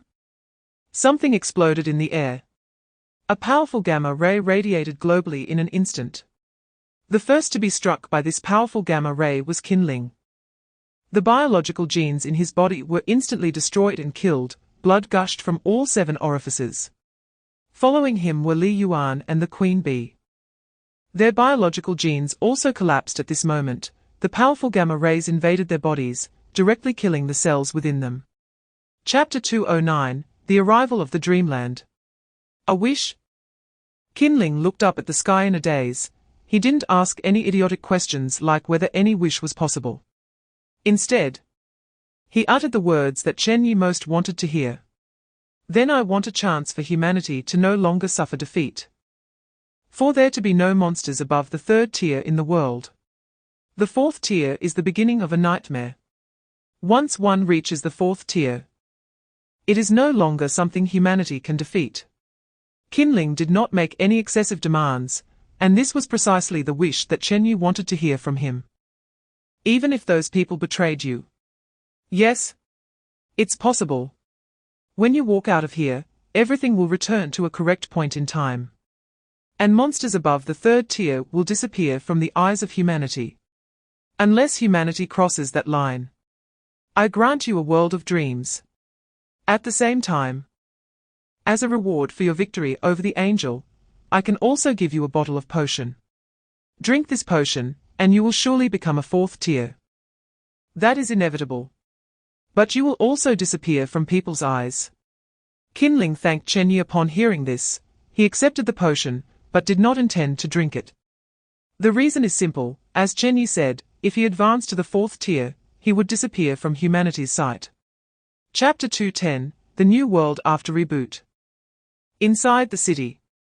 The Queen Bee moved through the streets, watching the passing crowd. She reached out to touch them, but her hand passed through their bodies. All the way. She could hardly touch anyone. She uprooted a telephone pole, but no one looked at her. Why is this happening? What happened afterward? Why am I resurrected? Why is the earth intact? Why are these people all alive? Why can't they see me? What is this place? The Queen Bee was completely confused. She felt as though she had been forgotten by the world. Everything was unrelated to her. Until, suddenly, large swathes of red mist appeared in the sky. The Queen Bee looked up and saw a gigantic humanoid figure emerging from the red mist. It seems I am not the only one forgotten by the world. All 4th tiers have been forgotten by the world. Hearing Li Heng's words, the Queen Bee hurriedly asked, why has it become like this? Li Heng was fully awake. He understood the whole sequence of events. You can go find Qin Ling.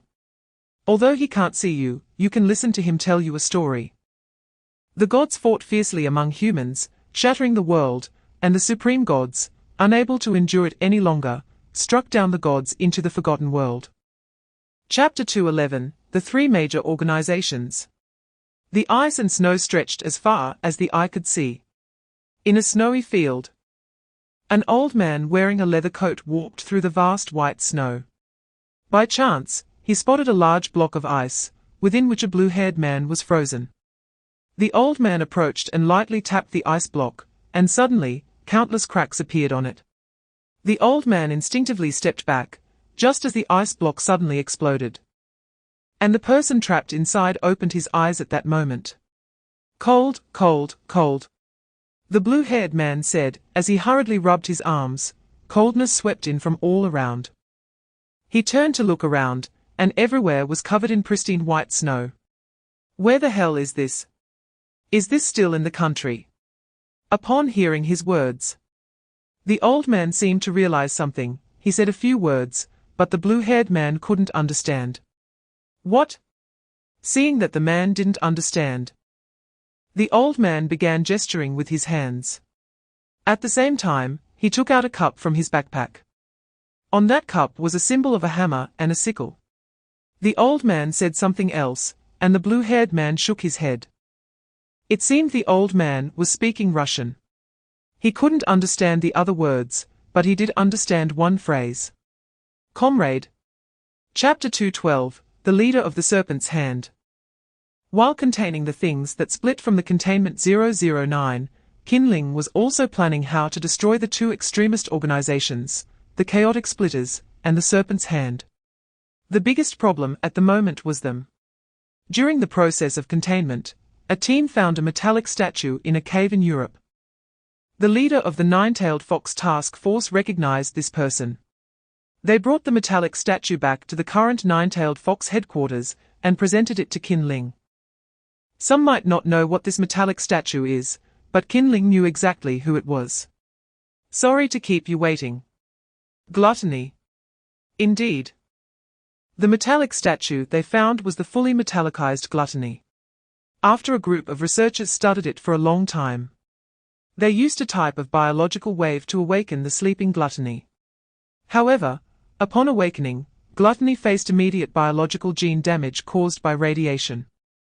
Gluttony has now been sent for emergency treatment, but there is still no good solution for the damage caused by the radioactive element from cobalt-60 decaying into nickel-60. In desperation, the Nine-Tailed Fox group could only let gluttony enter a metallicized state again. For now, they could only preserve gluttony's life signs and wait until future technology is developed enough to treat him before waking him up. Chapter 213, The Arrival of Chaos. Whoosh! A figure rapidly fell from the sky. Just before landing, a gust of wind suddenly surged up, providing a cushioning effect. Meng Qing's figure paused in mid-air before landing smoothly. He lay on a patch of grass, staring blankly at the sky. At that moment, for unknown reasons, his mental power began to fluctuate wildly, then gradually returned to stability. But overall, his mental power had indeed increased. However, it was strange. It seemed no longer to be merely mental power. Have I awakened? Awakening. This term is not unfamiliar to those who have survived the apocalypse.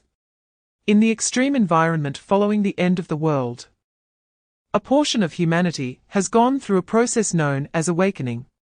So far, there has been no correct standard or explanation for this awakening.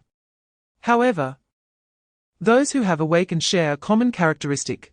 During the period of awakening, the spiritual energy in their minds is highly unstable, sometimes surging high and at other times plummeting low.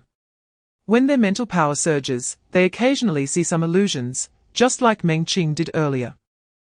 The most obvious change before and after awakening is that Meng Qing can now sense the energy flowing in the air. He can even intentionally guide this energy into his body. Chapter 214, Tragedy. This is not a world after a nuclear explosion, it is a world after a reboot. The dead monsters have crawled back from hell.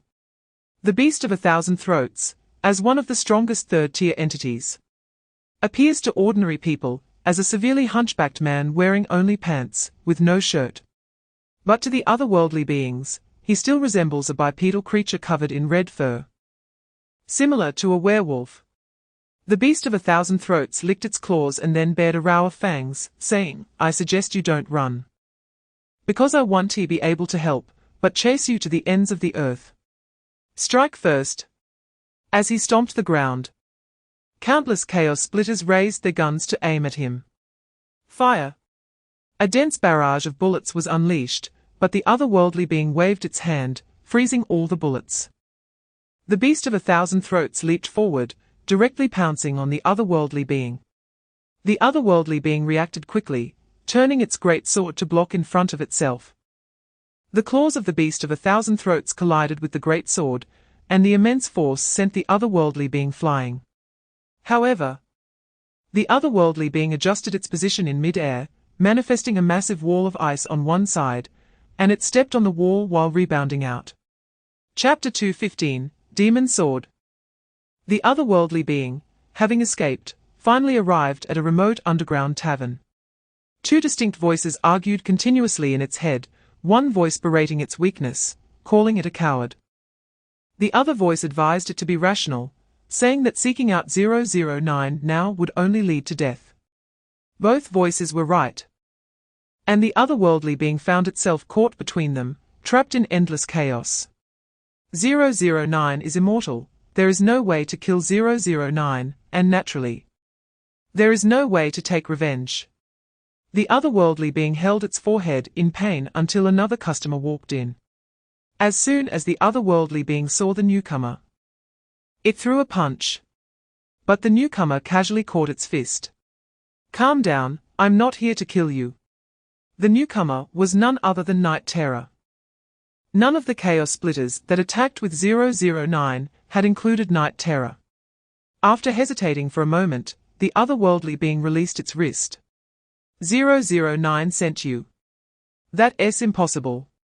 If 009 knew you were here, it wouldn't he be me coming, but him in person. Night Terror said, signaling to Paul to order a drink. The otherworldly being glanced at him. So what do you mean? I heard that the chaos splitters are hunting you, and someone happened to provide me with your location. So I came. Chapter 2:16, Death Game 20. Meng Qing entered a large clubhouse with a knife in hand. The center of the clubhouse was a dance floor, surrounded by lights, music, and wine. A man in a tailcoat passed by Meng Qing with a serving tray and whispered, Lord Satyr, you should change your clothes. You stand out too much. There were many ordinary people in the clubhouse, and Meng Qing's attire undoubtedly conveyed an unusual sense. Especially since he was holding a demon sword wrapped in cloth. Even the internal personnel of the Serpent's Hand could not bear to watch. No, Meng Qing said as he walked directly into a deeper room. He didn't want his true appearance to be seen by more people. Upon entering the room, he pushed a wardrobe aside, revealing a long tunnel behind the door. Meng Qing entered the tunnel, and the wardrobe returned to its original position behind him. At the deepest part of the tunnel was a room, which served as both Meng Qing's office and his current residence. Once inside, Meng Qing took off his mask and black robe, placing the demon sword on a nearby table. At that moment, the phone beside him rang. Meng Qing picked up the phone, and a sharp male voice came through. I heard the demon sword has been successfully recovered. Chapter 2:17, How to Play. My name is Yang Jian. I was originally eating dumplings, made by my sister-in-law, when I suddenly found myself here, facing a very dangerous situation. Incident 04, Containment Failure. A voice from the broadcast said to protect the research personnel and evacuate, but it seems I am not a research personnel. I am a D-class personnel. I don't know what D-class personnel means, anyway. I'm currently wearing what looks like a labor reform prisoner's outfit. All right, enough of that. Why have I lost my abilities? Yang Jian tried to clench his fists, but to his surprise, it seemed all his abilities had disappeared. A group of people in yellow clothes looked at each other, unsure of what to do next. So, should we just take a stroll? Someone suggested. As soon as they stepped through the door in front of them, they were met by a creature with a human upper body and a horse lower body, holding an axe and standing at the entrance. Before anyone could react, the horse-like creature swung its axe, cleaving several of them in half. Phut! Ha ha ha! Playing a monster is so exhilarating. Now we are the hunters. Yang Jian quickly came to his senses and charged out through another door without a second thought. Chapter 218, Complex Rules. Hey, how dare he come to the surface? Just sending him like that. The centaur scolded angrily. And then a voice from the computer came through the communicator. Calm down, everyone is experiencing the new mode for the first time, it's understandable. In any case, let us not panic here. The abilities of the 021 swordsmith are useless anyway. If he dies, but you and the dog must not die. Conservatively estimating, there should be a few hundred people above. Centaur, you should retreat from that area, let us play it safe. Okay. The dog is now heading to check the other elevator. About 60 or more people came up from that side. Meng Qing was also fast, following the computer's guidance. He quickly found the place mentioned. However, he didn't see anyone. Those people just passed by you, dog, why didn't you fight them? Beside, Meng Qing stopped running. Confused as he turned around, only to find a group of people pointing guns at him. He dashed out again, but the people in front of him disappeared once more. Strange, why? Dog, those people haven't moved. Hearing the computer, Meng Qing quickly aimed at a direction and bit down. Chapter 219, The Otherworldly Ghost and Hydra Experiment. The first game was still ongoing, and this matter seemed to have no impact on the outside world. Nightmare walked out of that underground tavern and contacted someone. He refused. And I don't know why, but in that moment, he suddenly became resolute. Good. Ending the communication, Nightmare got into a car and left. Soon after, the otherworldly ghost also walked out of the tavern. He held a vial of potion in his hand, and this potion was completely different from the previous types. Before it was oral bottles, now it was a syringe reagent. He pierced the needle into his vein, pushed hard, and directly injected the potion into his bloodstream. As the potion entered his body, a chill instantly swept over him. The otherworldly ghost's body began to tremble uncontrollably. And as soon as a little blood oozed from the needle, it froze immediately. Frost began to appear on his body, followed by his eyebrows and hair. It hurt. His body felt as if it had been frozen stiff, and every inch of skin surged with a sense of nerve-crushing necrosis. But this pain did not last long. For just a moment, all the senses in his body fell into a state of necrosis. Unlike the initial sensation of pain when taking the potion, the otherworldly ghost felt no signs of evolution in his body. Chapter 220, The Bloodline of the Gods. The otherworldly ghost was dragged out by Chen Ye for modification. Due to a slight uncertainty in the potion's effect, it had to be adjusted like dough, too dry, add water, too watery, add flour. So what about the effect on the human body? If the potion's effect exceeded expectations, Chen Ye would revert his body back in time.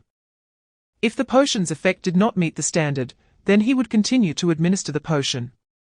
Thus, the otherworldly ghost continuously underwent regression and redoing without knowing it, experiencing nearly 100 adjustments of the potion.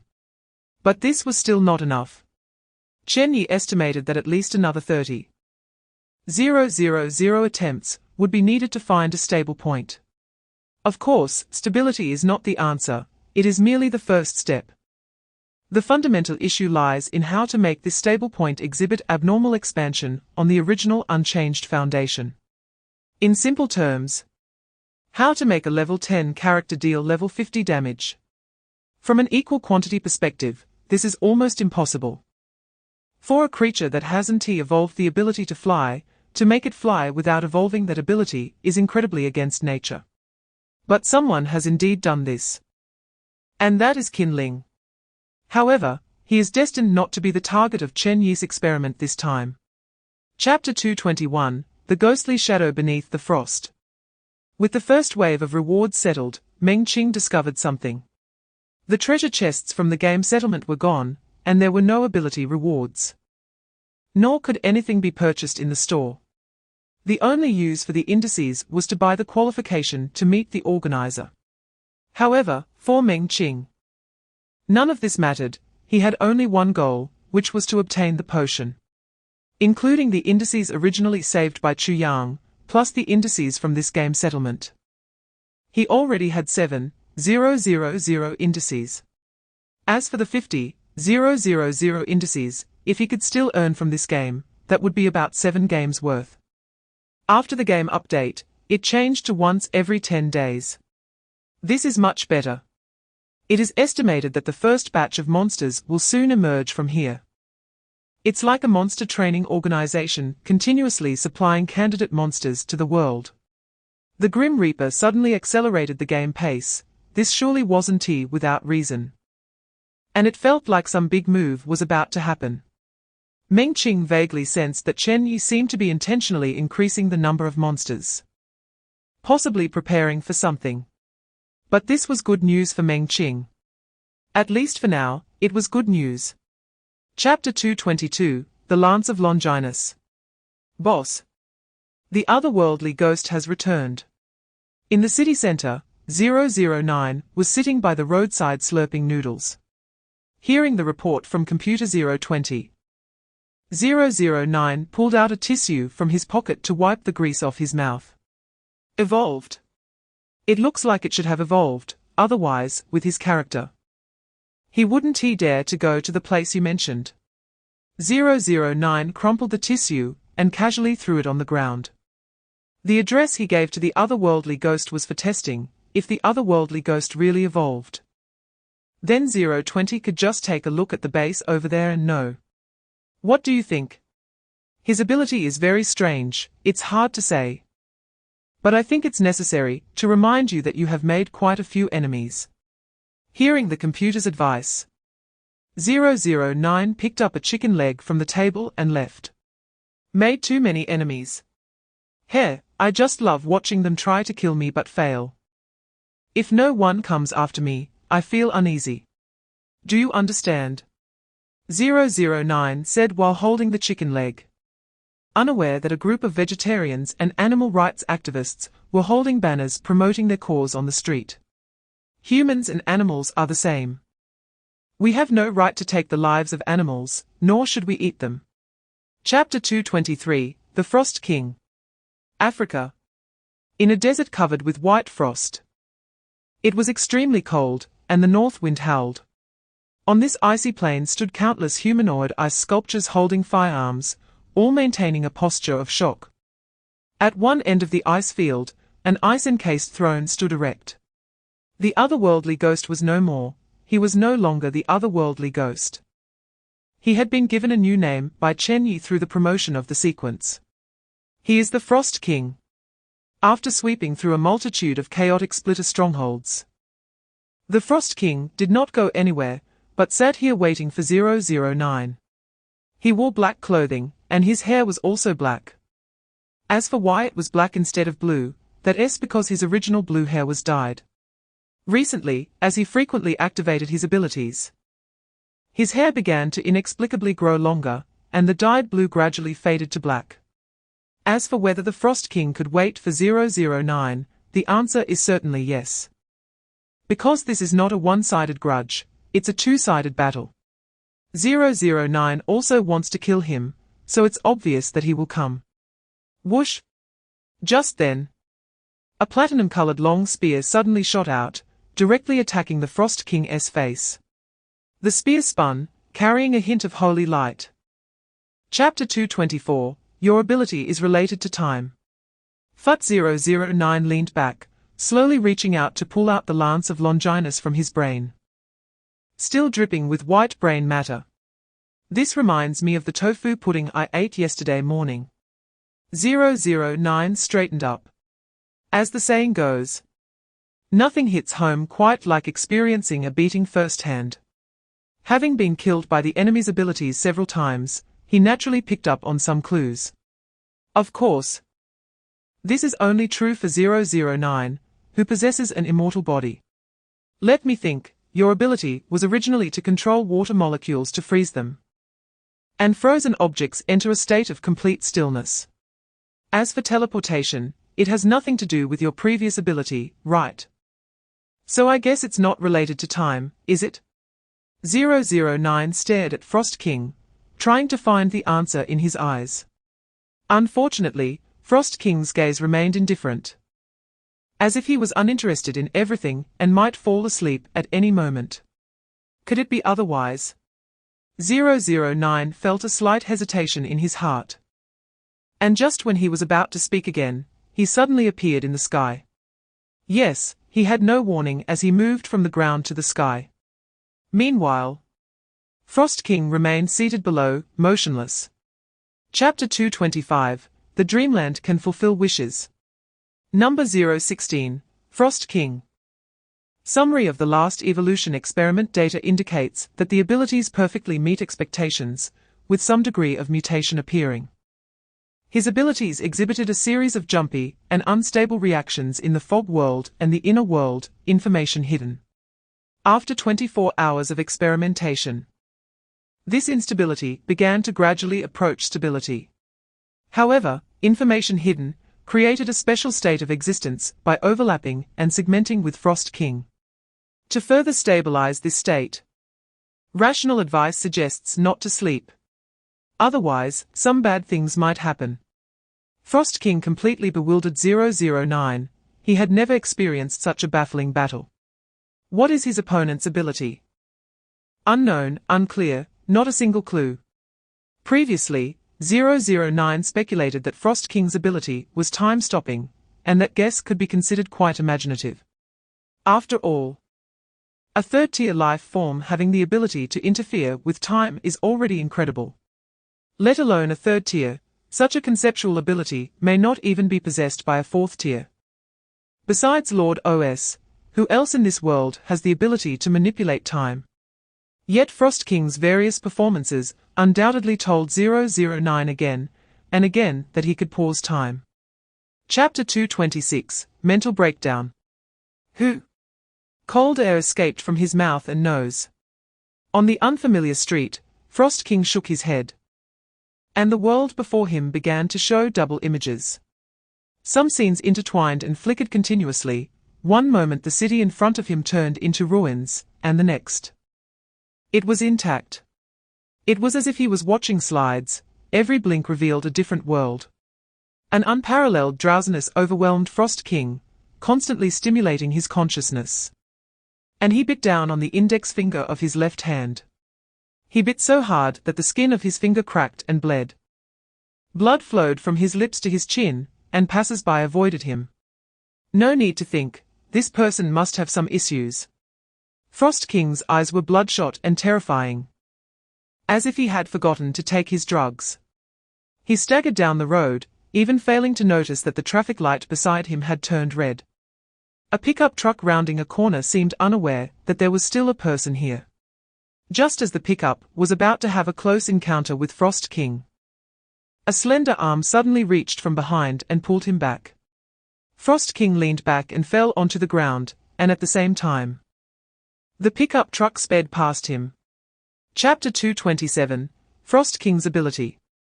Under the shocked gaze of the paramedics, Frost King stood up. He dusted off his clothes and walked away, as if nothing had happened. A paramedic hurriedly stopped him. Hey, wait. Frost King looked at him in confusion, wondering how this person could still move. An invisible wave of light spread, and white frost immediately covered everything around, blanketing the streets and buildings. Yet the people in front of him were unaffected. They waved their hands in front of Frost King and extended 2 fingers. Can you see this? How many fingers am I holding up? The patient's consciousness seems a bit scattered. There may be a brain injury. A traffic officer picked up a large sword and approached Frost King. Is this yours? It seems so. This is very dangerous. We'll take care of it for you. You need to come with us to the hospital for treatment. Do you remember your name? What is my name? My name is Mo Yang. Frost King uttered a name, as if it were muscle memory. Mo Yang, right? Before the traffic officer could finish. A group of people in black suits and sunglasses suddenly intervened. We're taking this person with us. Chapter 228, New Troubles. An ability I can't even see. The Joint Domestic Organization, publicly known as GOC, is actually the headquarters of the nine-tailed fox. Qin Ling was repeatedly watching two recordings. One from Africa capturing a scene involving Frost King, and the other a recent recording from Asia. By repeatedly watching these two videos, Qin Ling concluded one thing: Frost King's abilities may consist of two parts. One he can see, and one he cannot. Clearly, the ability he cannot see exceeds the third tier. This is the only explanation that makes sense. Based on the current performance, Frost King seems to have the ability to freeze time, but like normal abilities, if ordinary people cannot see it, they are not affected. This isn't particularly special. It's just a bit incredible in terms of ability. After all, it has risen to the level of time. Yet it still falls within the rules. As long as ordinary people cannot see it, they will not be affected by its ability. However, this is the case in Asia. The situation that occurred in Africa was entirely different. Frost King's ability can be said to freeze everything for thousands of miles. And all members of the chaotic split were completely frozen.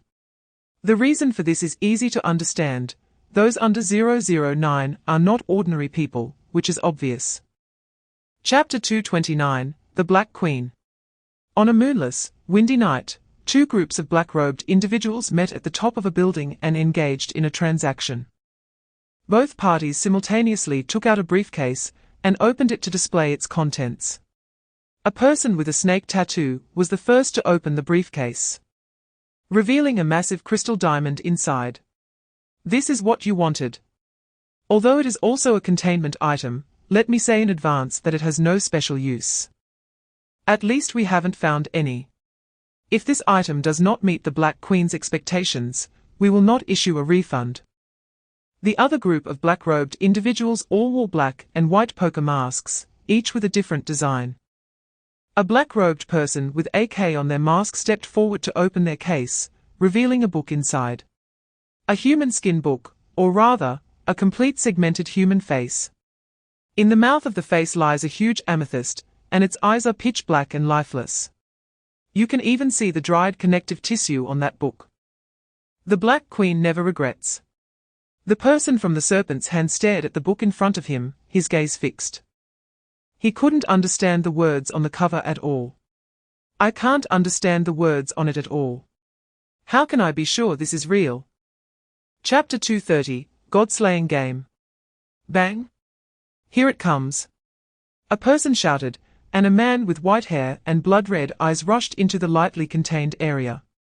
Countless blood sprays transformed into swords and swept out. Is there still an 008? Stop, I'm just a dog, give me a way out, big brother. Faced with the blocking 008, a group of D-class personnel immediately turned against him. Meng Qing, noticing the impending danger, quickly retreated to a small door, where there was a weapons cache. That person whose name was entirely numbers came here with him. It seems we still have some tacit understanding. Since there's an 008, there must be silver weapons in the weapons cache. Meng Qing nodded, he thought so too. The two pushed open the big door of the weapons cache. Inside, neatly arranged, were 10 silver weapons, all uniformly shaped silver crossbows. What this weapons cache produces depends entirely on what monsters are present in the game. The weapons cache will only refresh corresponding weapons when there are special monsters in the match. For example, 008. Meng Qing and his companion skillfully picked up the silver crossbow arrows, but they didn't choose to go back to deal with 008. These things were just for self-preservation. Since those D-class personnel had turned against them, they wouldn't know how many would come back if they returned now. Chapter 231, Flamingo. Da.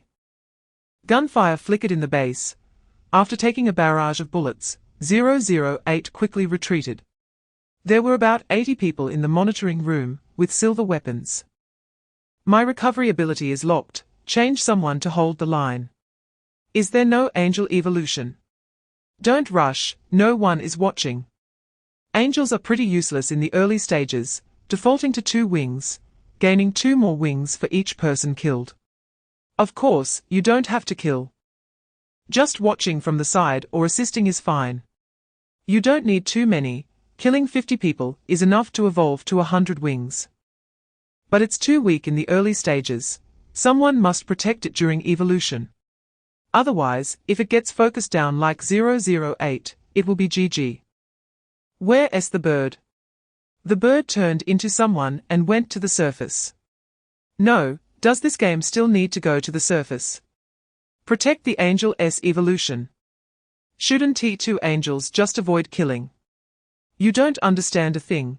A brother took 2 green boards up there. The 001 mimicker, they are referred to as birds. In a single game where there are no powerful monsters, someone developed a strategy to infiltrate using 001.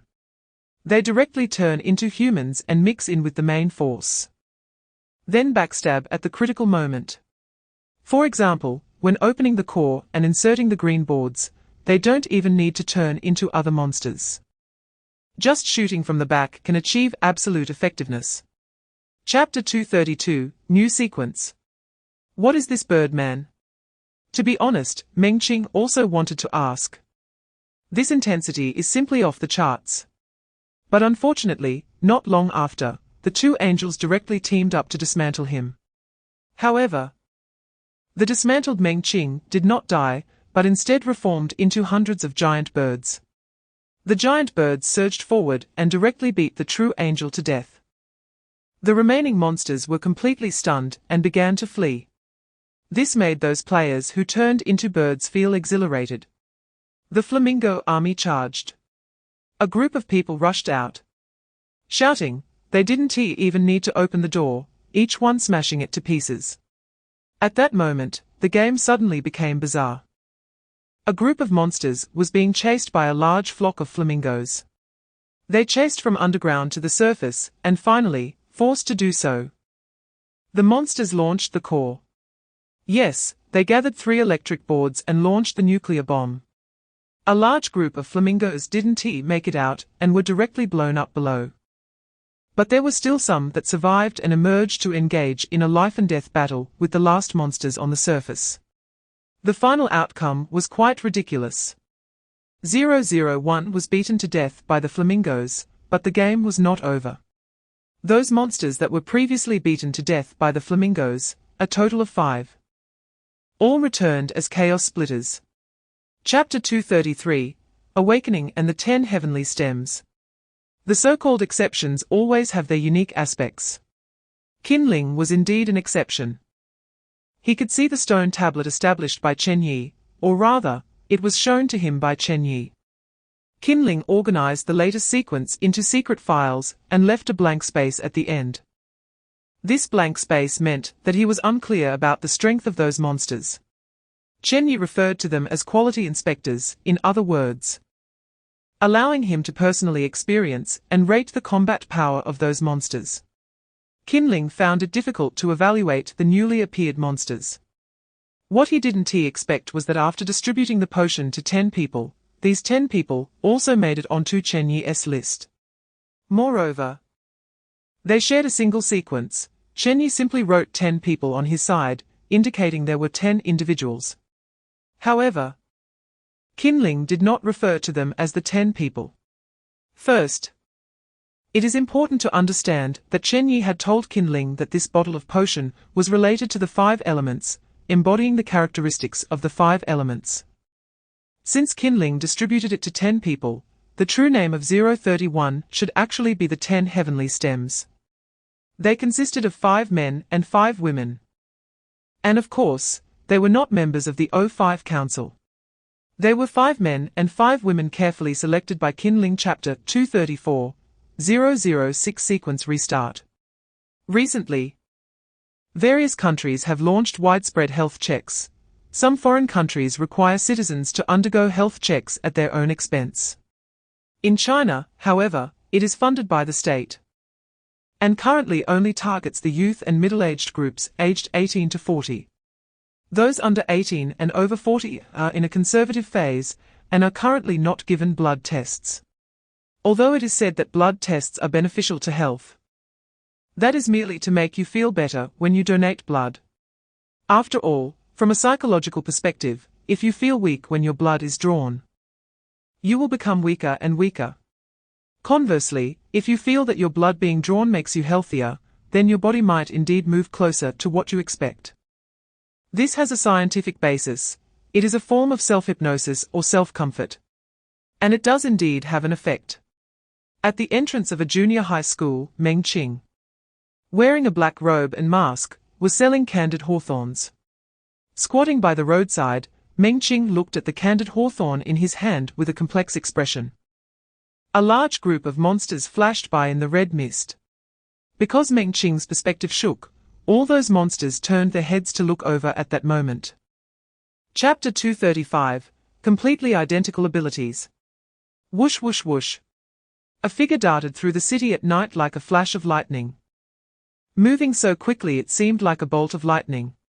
The lightning-like figure briefly appeared at a small convenience store, quickly grabbed a bottle of cola, and left behind 3 coins.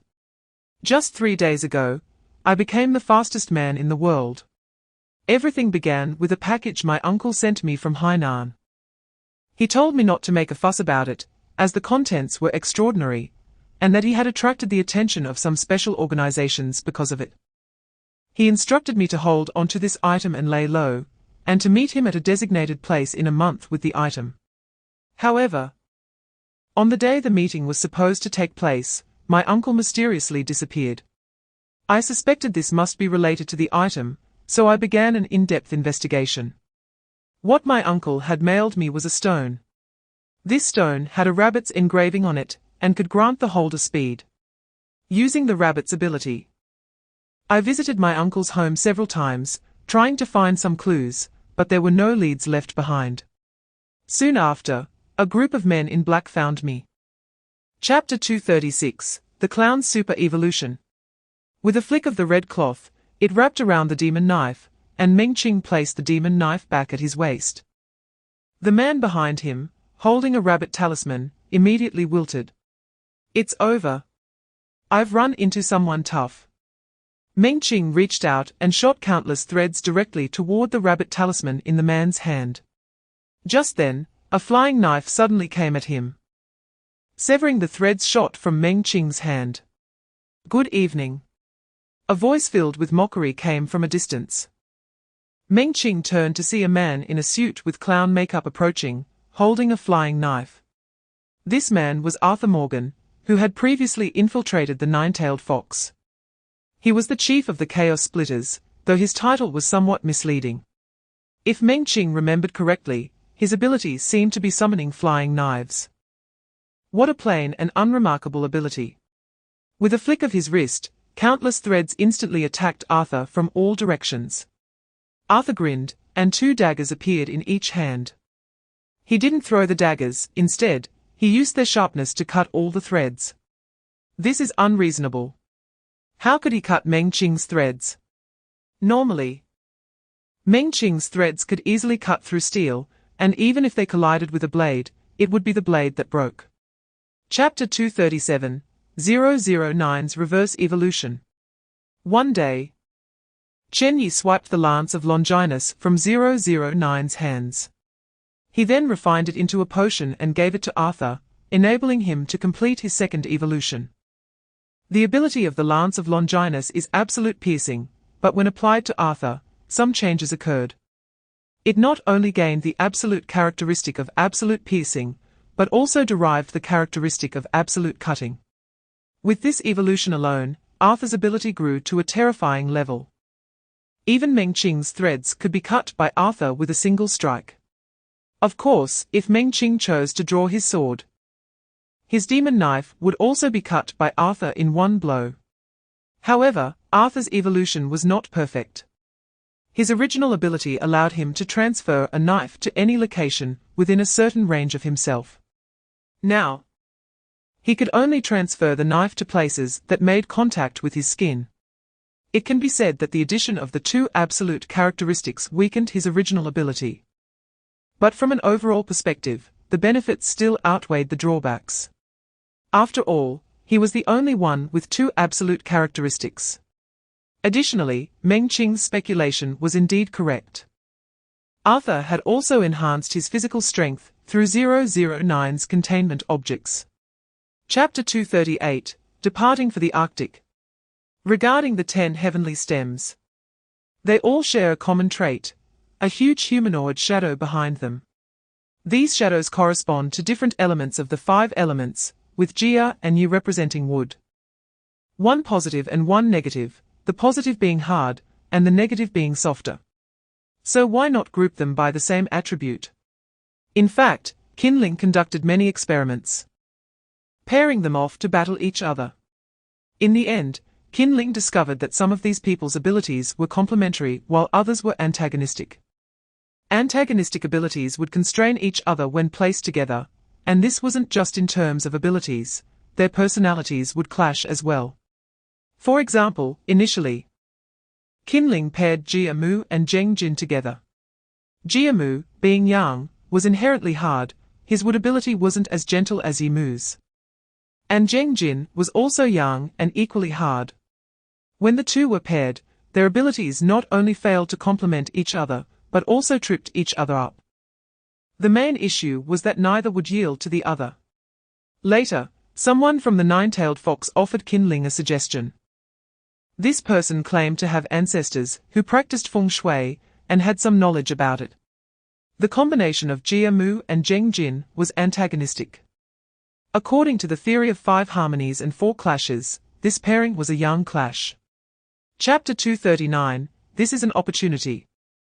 Important intelligence. The Chaos Splitters have deployed a troop of 100,000 to the Arctic, and 009 seems to be among them. How do you know?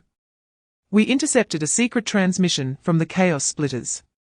The code for the transmission was 1234. Is this a joke? X2 The people from the Nine-Tailed Fox and the Serpent's Hand intercepted the secret transmission almost simultaneously, and both sides expressed confusion about it. Even a child wouldn't set such a simple encryption. Is it possible they did this on purpose? It's possible that this message is something they intentionally wanted us to know, aiming to lure us over. I also feel there is something off about this situation. It feels like a trap. Is there a chance this is a counter-trap? What do you mean? For instance, they might be busy with something and don't want us involved, so they sent out this information, deliberately letting us know about the trap they prepared, making us wary. It's also possible we're overthinking it, maybe they just set such a simple encryption. This kind of simplistic, thick-headed approach does indeed seem very much in line with the style of the Chaos Splitters. Chapter 240, Wandering Earth 1 month later. In the Arctic, the Chaos Splitters arrived first. However, upon their arrival, they found that the ice mountain base had already fallen, with no news at all. When they reached the ice mountain base, they found a dense army of undead outside. Those white-haired frozen corpses were stiffly turning their heads, looking at the uniforms they were wearing, which should have all belonged to the Chaos Splitters. Arthur walked in front, twirling the flying knife in his hand, and saw a person sitting atop a massive block of solid ice. Frost King, Mo Yang. He had finally endured for a month, and was finally able to get a well-deserved sleep. As a result, it doesn't matter if he doesn't sleep, but once he does, he realizes that his abilities have weakened. So this is what Chen Ye meant, when he said that sleeping would lead to terrifying things happening. The Frost King, with a clear mind, organized his thoughts. His abilities consist of 2 parts, one in the inner world and the other in the surface mist world. His physical body, under normal circumstances, has no special traits, and in terms of abilities, he only has absolute freezing. Although it is an absolute characteristic, having just this one ability seems a bit lacking. Therefore, we must talk about the Frost King's second part of his abilities. Chapter 241, A Person in Another World. Looking around, it was a wasteland. The Frost King got up, his eyes revealing a sense of confusion. Where the hell is this? Is this still Earth? No. Why does this sentence sound so familiar? Well, it doesn't matter, what matters is what that thing is. The Frost King looked up and saw that 009 was not far away, and was continuously floating upwards. 009 also realized his current state and quickly adjusted his target, diving towards the ground. What is this place? 009 looked up, the sky was grey, and in sight was a towering mountain peak, with the rest of the area being barren land. Everywhere there were dry and unfamiliar plants, and the shapes of the surrounding stones were very strange. What did Kinling do to me? Where did he throw me? No, this is not right. Thinking this, 009 directly dove into the sky, activating absolute hit, target Earth. As soon as 009 started, he suddenly calmed down and jumped back from the sky. He then chose several targets, which were various coordinates on Earth. But the result was the same, no matter which direction he went, 009 would fly upwards. Therefore, this place must not be Earth. Chapter 242, The Cold Wave Sweeping the Other World. In a wasteland, several people dressed in fur clothes and holding bows were riding horses and galloping. Their eyes were fierce, exuding a murderous aura. The Empire's watchdog actually dared to extend its claws into the wasteland. It cannot be allowed to return alive. Don't worry. My arrows are coated with venom. If he gets hit by one, I bet 30 Becca he won't run more than 50 steps. Okay. I bet 10 Becca he can run 100 steps. Just as a few were chasing, the leader suddenly pulled the reins and stopped. The remaining people saw this and also pulled their reins, revealing expressions of shock. By Baal, what is that thing? A magical creature. In front of everyone, a horse with completely white fur, dark skin, and exuding cold air stood before them. The horse's eyes were crystal blue, releasing a faint chill. The originally dry and hot wasteland suddenly became extremely cold, and even the wind blowing carried a piercing coldness. Riding that horse was a man dressed in indistinct black clothing. He also had crystal-like blue eyes, with other features similar to a human. The man opened his mouth to say something, but the others could not understand his words. Chapter 243, The Frost King in the Other World. Outside the city, an army of hundreds of thousands of monsters had already arrived at the city gates. The Frost King stood at the back on his horse. This army was vast, consisting not only of humans, but also of monstrous beasts. One continent, dozens of languages. 11 currencies, how inconvenient. Clearly, this world needs a major unification. Behind the Frost King were dozens of mounted ghouls. These ghouls were different from the people in front. The obvious difference was that they could speak Chinese. This was because the Frost King's subordinates had evolved. This was an unexpected discovery. As those ghouls killed more and more lives, their abilities and intelligence began to surge. Among them, the outstanding evolved ones could even communicate telepathically with the Frost King. They could understand the Frost King's meaning in an instant, and could also express what they wanted to say in the Frost King's language. However, this method of evolution also has a side effect. Normally, the Frost King's followers should be equal in strength, but when ghouls kill ordinary people to transform them, they would absorb a portion of the deceased's energy, causing the newly born ghouls to become weaker. This trend vaguely created a kind of bloodline-like system among the monsters, gradually weakening from top to bottom. Chapter 244, Chen Ye sets his sights on the other world. I am a form of devouring, a primitive concept. I am wind. I am thunder, I am water, I am mountains, I am earth, I am the sun. I exist in every corner of cognition. I am the world.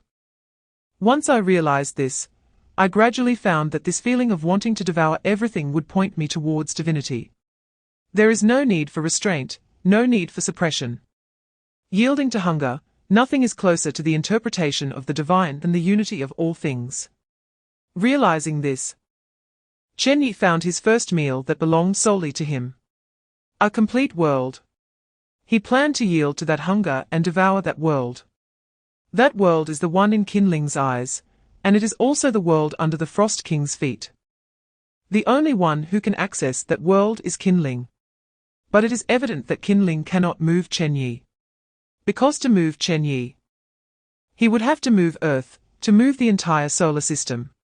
However, perhaps everything is not that complicated. As long as he uses the dreamland as a bridge. There is nowhere Chen Ye cannot go. Why did the dreamland descend into the solar system? Because Chen Ye exists in the solar system. Likewise, the dreamland can also descend on the distant shores of the star sea. Between dreams, there is an invisible bridge. Chapter 245, The Vanguard. Firstly, not everyone can go to another world. Anyone below the fourth rank has no significance in that world, at least one must start from the fourth rank. But throwing people there now is a bit too early, the top powers of that world have not yet revealed themselves. If one must say that the few strong individuals summoned by Kinling before are the strongest in that other world, Chen Ye does not believe it. He feels that there are definitely more experts who have not yet appeared. It could even be said that there are so-called gods. In that case, Chen Ye thought of a suitable candidate. However, before going to the other world, he might need to evolve once more. This person is 008, the true ancestor. The forgotten true ancestor has welcomed his second spring. He was found by Chen Ye and given a vial of potion. However, the concept of this potion began to change.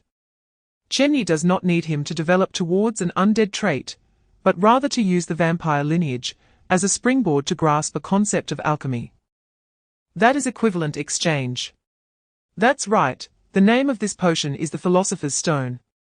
If calculated correctly, this potion should not enhance the true ancestor's combat power in the short term. After that, the true ancestor was sent by Chen Ye to the other world. But there is one thing, another world also has vampires, and the vampires in both worlds share some similarities. Chapter 246, Holy Sword. At the front line of the Aelan Empire, a group of soldiers stands in formation, holding torches high, nervously awaiting the terrifying creatures lurking in the eternal darkness. At one moment, a cacophony of footsteps echoed in the darkness. A soldier immediately shouted, "They are coming." It was clear that every soldier was tense. Their palms and backs of their hands slick with sweat, and none dared to blink. Behind these soldiers, a knight clad in red armor shouted, "Soldiers! We are the watchdogs of the Empire, behind us is our homeland, beneath our feet is our home, and no one is allowed to retreat a single step. Even if it means death, we cannot let these monsters cross the Golden City. Prepare the oil arrows. Fire!" At that moment, a sky full of fire arrows and oil arrows lit up the night, as if it were day, illuminating the monsters lurking in the darkness. The monsters in the dark revealed themselves, a seemingly endless horde. No matter how many times one looked, there was no end in sight. They surged forward like a tide of corpses from a bioweapon crisis, rendering any formation or tactic useless. Faced with the overwhelming army of ghouls, they had no chance to strike back, as monsters crowded around them, knocking them down everywhere. Chapter 247, Two True Ancestors. It was a terrifying night, when a predator walked into the estate of a certain noble, where extravagance and lust filled the air, revealing the ugliness of the nobles. They were completely unaware that a predator had entered the ball. In the center of the ball, an extraordinarily beautiful woman danced with the duke of the estate. The noisy sounds gradually quieted down, and under everyone's gaze, the woman's pupils slowly turned blood red. Her skin turned pale, and sharp fangs were revealed. One person gasped and uttered the name of a vampire, but he could not escape the estate. Blood? Spilled on the roses, indistinguishable from blood or dew. No one walked out of that estate. All that emerged were monsters with blood-red eyes, from nobles to prostitutes. That night, a predator discovered another predator. It was a woman with golden hair and red eyes, trying to cover her pale skin with various items. Yet, the pungent smell of blood was still hard to hide. Holding a velvet fan, she silently appeared on the balcony of the second floor of the estate. Under the moonlight, she saw another predator. Chapter 248, Bloody Banquet. Alice was dumbfounded because she witnessed a scene she could never have imagined. A vampire wielding a mithril weapon, yet unaffected. Is this a joke? Why is this happening? This is all thanks to 008's latest evolution. The ability called the Philosopher's Stone allowed him to understand mithril, analyze mithril, and adapt to mithril, no longer fearing it. Moreover, it wasn't just mithril. 008 would soon be able to analyze antibodies against ultraviolet rays, making sunlight a joke. This is the terrifying aspect of his new ability. And the fastest way to analyze is to be attacked personally.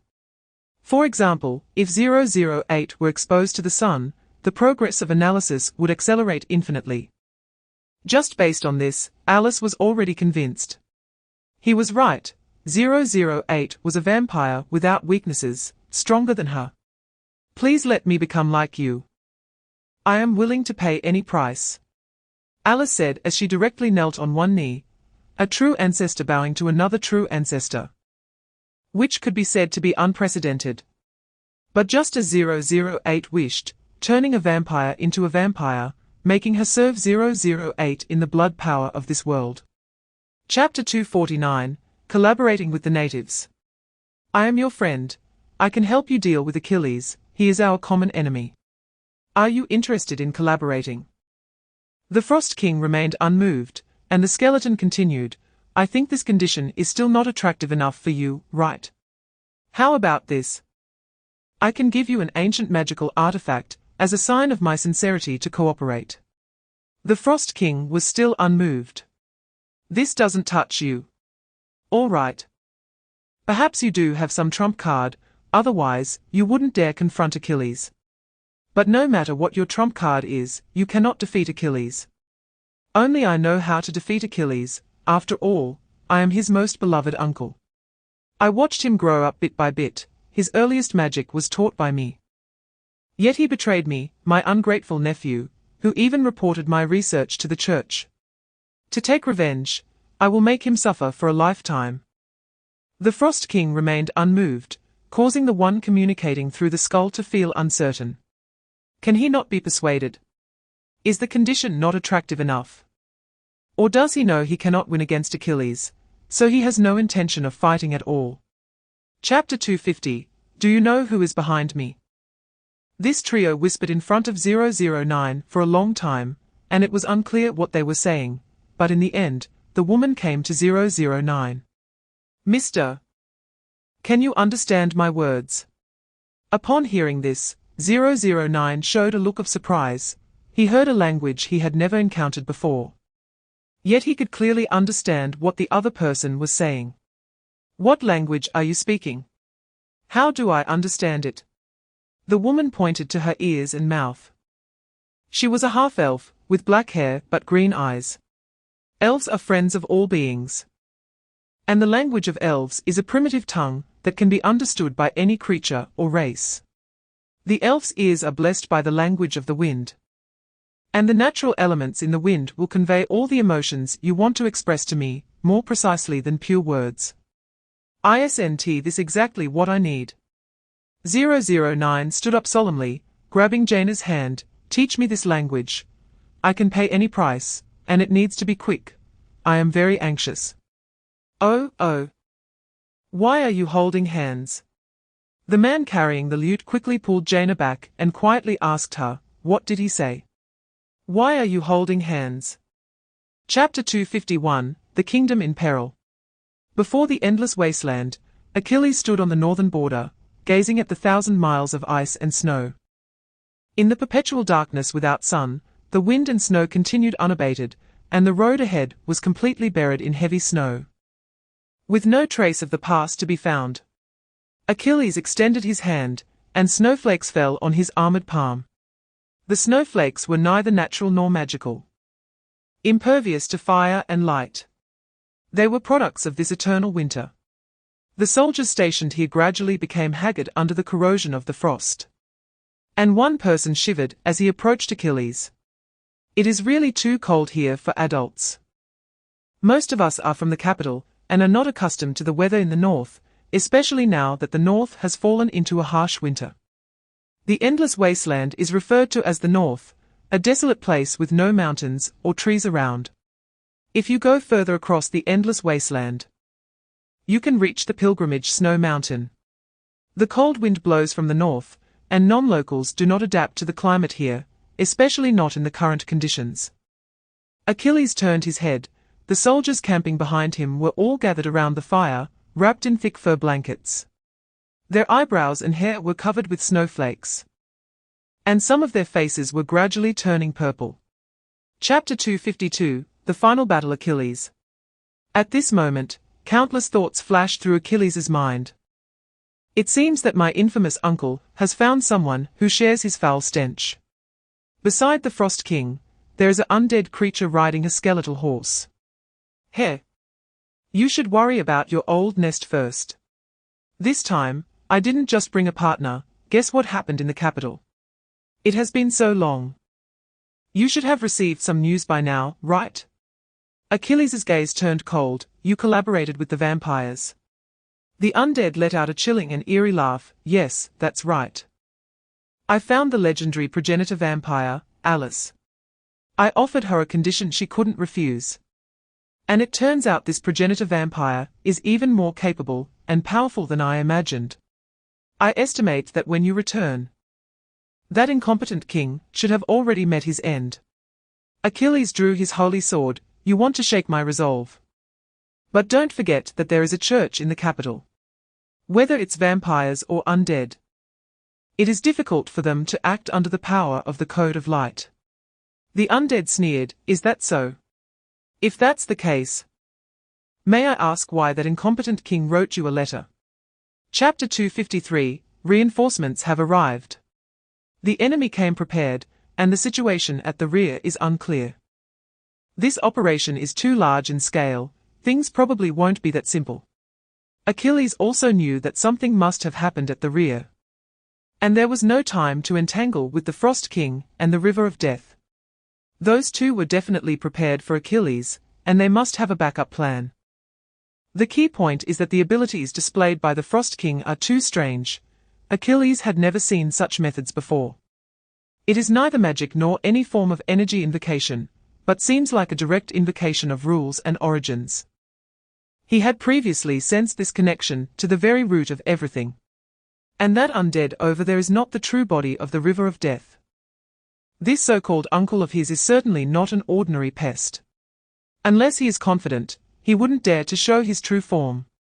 Speaking of his uncle, Chen Ye. His name is not River of Death. This title has a very ancient origin. 40 years ago, the Oran Empire was unprecedentedly powerful. And that power was not built upon any individual. At that time, Achilles was only an 11-year-old child. Back then, Chen Ye and Achilles' father were the commanders of the Empire's Black and Red Knights. Chapter 254, A Dimensional Strike Against the Natives. The Joker arrived in another world. Looking at the Frost King before him, Arthur suddenly smiled. From the first moment I saw you, my reaction was not to cut you down. What do you think? It seems that you must have been sent here by Lord Oster. After all, Arthur showed no surprise at this world. It was clear he had prior knowledge and came with orders. Before the Frost King could speak, the Joker suddenly looked at the holy sword stuck in the ground. Why does this sword look so familiar? Saying this, Arthur began to walk toward the holy sword. I suggest you crack. Before the Frost King could finish his sentence, the massive light curtain before them shattered instantly. Hearing the sound of shattering, the Frost King was left dumbfounded, seeing Arthur maintaining the pose of a downward strike with his sword. How did you do that? Arthur turned his head, revealing a comical smile. Did I ever mention absolute characteristics? Saying this, Arthur casually drew the holy sword from the ground. Nothing happened. He effortlessly shattered the barrier. Absolute severance and absolute piercing. This guy is simply the strongest spear. The Frost King approached Arthur, and the undead rode back on his horse. Looking at Arthur, who seemed to have appeared from nowhere. It seemed that he was with the Frost King based on his words.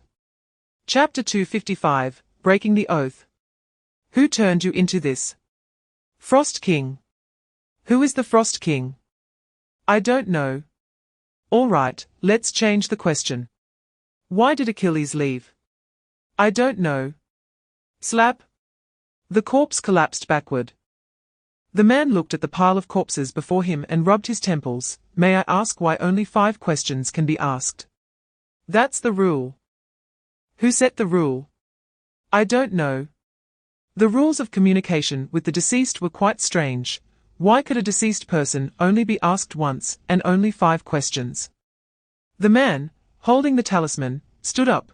Okay, at least we now know that the enemy probably has more than 100,000 people heading towards Oren's royal city. I think we can turn back. The half-elf girl looked at him in confusion. Are you giving up your hero career? The man carrying the lute pointed at the half-elf girl. First, we need to understand one thing. You, half-elf, are a simple hunter. You, paladin, have broken your oath and cannot use the holy strike without divine power. He, an unknown white-haired individual. I, a civilian hero with a strong heart and body. A beloved sword-dancing bard. Chapter 256, The Heartbeat of Angels. Reaching the deepest part of the basement, there was a large door. Achilles took out a key from his pocket to unlock the door, only to find another door inside, and he took out another key. Inside, there was yet another door. Layer upon layer, there were 7 doors, representing the 7 codes of the paladin: honesty, bravery, compassion, justice, sacrifice, piety, and kindness. After opening these 7 doors, a small space was revealed behind them. In this space, there was a pedestal with a ring on it. The ring resembled a wedding ring, adorned with pure white flowers. Legend has it that this was the engagement ring exchanged between the first pope, the White Emperor, and his wife. After the White Emperor's death, this wedding ring became the key to opening the Artura treasury. The Artura treasury, the largest treasury in the world, was officially taken over by the church after the king's death. Furthermore, the first pope renamed the treasury after his wife. The wedding ring is the key to opening the treasury. As for what is inside the treasury, no one knows, for apart from the first pope, the White Emperor, no one has ever opened it. Because the White Emperor buried himself there, it is also a holy tomb. Chapter 257, Radiance Gone, Humanity at its Darkest. Since I was young, I have firmly believed that justice must prevail, because the one who loses is the bad guy. The half-face of Achilles began to show varying degrees of distortion, and half of his body also began to mutate. This abrupt feeling of stitching, this body that seems to be pieced together, cannot be mistaken. This is the undead creature created by the river of the underworld. Hatred. No one knows the concept of hatred better than the river of the underworld. It is a type of undead creature that selects the best traits. It stitches together the strengths, or outstanding organs, and limbs of various creatures to create an undead being that combines the best of many. He achieved astonishing success in this research many years ago. However, until now, he has never created an abomination of legendary level. If you ask for the reason, it mainly lies in the lack of materials. Apart from the black dragon under him, the river of the underworld has no higher level life materials in hand. In the beginning, the river of the underworld had his young nephew in mind. His nephew had a rather terrifying talent for magic and combat. And this extraordinary potential made the river of the underworld see the hope for the next legend. If he could cultivate him from a young age until he became a legend, using him as the base body for the abomination, that would be a legendary foundation. Chapter 258, Who wouldn't be confused? Arthur waved his hand to grab a flying knife, directly delivering a horizontal slash across Achilles' body. Achilles' body then broke apart, only to heal back together. But this feeling didn't seem like healing, it felt like striking a waterfall. Or rather, it seemed like what he cut was just an illusion. As expected, just as I thought. After finishing his words, Achilles directly raised the holy sword and swung it at Arthur. Splat! Blood sprayed. And Arthur's body was directly severed by a single sword. Seeing this scene, the Frost King was about to initiate freezing, but 008 acted first. He saw a red light flashing from his chest, and Arthur's body was directly pulled apart into threads, as if being decomposed and dragged away. 008 skillfully utilized the power of the Philosopher's Stone, drew those materials back, and then reassembled Arthur's body. Arthur suddenly came to his senses, wondering what that was. And if he could do it again? The true ancestor was speechless. Shouldn't you be concerned about this? The Frost King said, I don't know what he used just now. He is not in front of us right now, and in fact, he is likely not in the same spatial dimension as us. Similar to the Dreamland. Not quite. He can strike us through space, but we can't hit him. Chapter 259, Here is your chance for revenge. The reconnaissance mission went very smoothly. Surface assessment, 4th tier. Inner assessment, 5th tier. On land, Chen Ye roughly gauged the strength of the known human powerhouses and forces after observing them. Estimating the current strength of the 4 top powerhouses. To be honest, they are quite weak. Their individual strength can reach the 4th tier. But in terms of physicality and defense, they seem somewhat lacking. Even among the best, the one called Achilles can only reach a 4th tier physique and 5th tier attack. This glass cannon type of powerhouse seems to be the mainstream in that world. The absolute characteristics are enough to be considered a dimensional strike against them. However, Chen Ye also observed that this world indeed has genuinely 5th tier life forms. For example, the gods mentioned by the local natives. Those gods are complete 5th tier beings in both physique and ability. But calling them gods is a bit excessive. It can only be said that this is relative to ordinary people. To ordinary people, the difference between the 5th tier and gods is negligible. Those people refer to the 4th tier as legendary powerhouses, totaling 4, with their bases distributed across the 4 cardinal points of the continent. Among them, Achilles, the legendary from the north, should be the strongest. And the river of the underworld, to be honest, he might be the weakest of the legends. Chapter 260, Dividing the Spoils. Is he dead? Looking at the now breathless Achilles, the angel looked utterly bored. He had only used less than 30% of his power. And Achilles couldn't take it anymore. It can only be said that this revenge was even more boring than expected. What is more tragic is that most of Achilles' power actually came from this heart. When the angel dug out this heart, Achilles' power plummeted to the 2nd tier. So without this heart, you are nothing. Is this really the top powerhouse of another world? However, the power within this heart is still somewhat interesting. The angel reached for his chest and then tore open his ribcage. He had no heart, his body was a biological molten structure, integrating this heart into the biological furnace.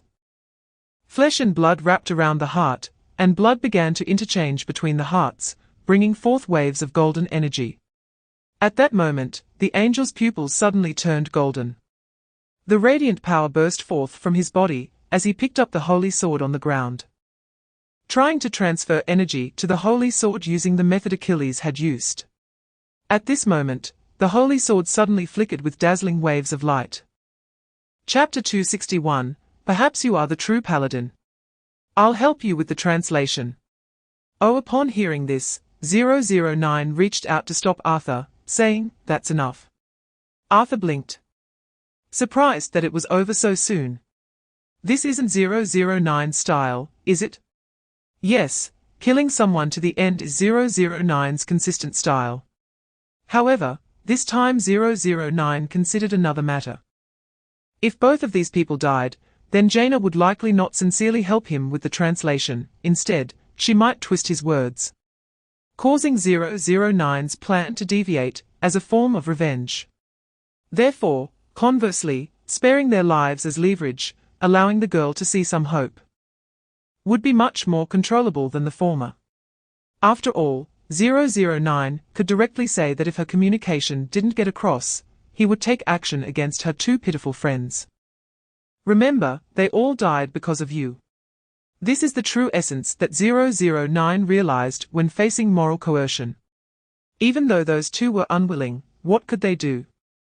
They couldn't kill 009, nor could they defeat Arthur, and with the paladin's right arm severed, compromise was the only choice. The three of them left. And under Jaina's gaze as she looked back 3 times, the paladin knelt on the ground, covering his severed arm. Chapter 262, The Achula Treasure Vault. Rat took a deep breath, then rolled up the right sleeve. His right arm was wrapped in layers of bandages. The bandages had golden patterns and carried the scent of mithril and holy water. Zane was most sensitive to this scent. And it was no wonder he had always been able to smell the scent of holy salt and sulfur. He thought he had misheard. "Is your hand infected?" Rat didn't answer but instead pulled open the bandages, revealing the arm beneath. But at the moment the bandage was unraveled, Zane held his breath. He couldn't believe what he saw. It was a rotting arm, with a wriggling purple eye at the wrist, and the flesh was tangled with tendons. A putrid smell overwhelming his senses. Even if he wasn't a paladin, he could feel that this thing was filled with a heavy aura of ominousness and filth. The remains of the... Zane's eyes widened, he recognized that arm. It was a legend that couldn't be passed down, for it was a piece of history. A name known to many, as he was an ancestor of the Moor people. Many knew of the treasure of Artura. Yet few realized that this so-called treasure was gathered from the plunder of the Moor people's ancestor, who had burned and killed to collect it. Chapter 263, The Strongest Spear and the Strongest Shield. To start industrialization, our guide said, the world's top craftsmen come from the southern city of fine iron. And the wisest people are in the eastern towers. The group of 009 first headed south, preparing to launch their initial plan in Fine Iron City. It is said that Fine Iron City is not entirely above ground, it is divided into above ground and underground parts. It is backed by the Dragon's Mouth volcano. An active volcano, where the dwarfs living in the city harness the volcano's energy to infuse it into the massive fine gold smelting furnaces. Capable of melting the hardest metals in the world, forging the top weapons. This showed 009 the prerequisites for industry, the basic productivity and technology. But to elevate this unchanging technological level over thousands of years, mere technology and productivity are not enough. Therefore, it is necessary to invite the smartest people on the continent to support the technological tree. Who are the smartest people on the continent? They say that the intelligence of wizards far exceeds that of ordinary people. Of course, this is not absolute, but generally speaking, it is true. Because wizards possess extremely high mental power, their brain development is greater than that of normal people, and their thinking and calculation abilities far surpass those of ordinary people. Chapter 264, Deploy the Sea King. Fear, an undeniable and absolute fear, instantly permeated every nerve of the octopus. In an instant, the continent beneath its feet began to tremble. And 5 massive pillars started to collapse downwards. With a pop, as a burst of ink was squeezed out. The enormous octopus was directly crushed into a bloody mess of octopus balls. Its body shrank infinitely in that moment, and was divided into 4 parts.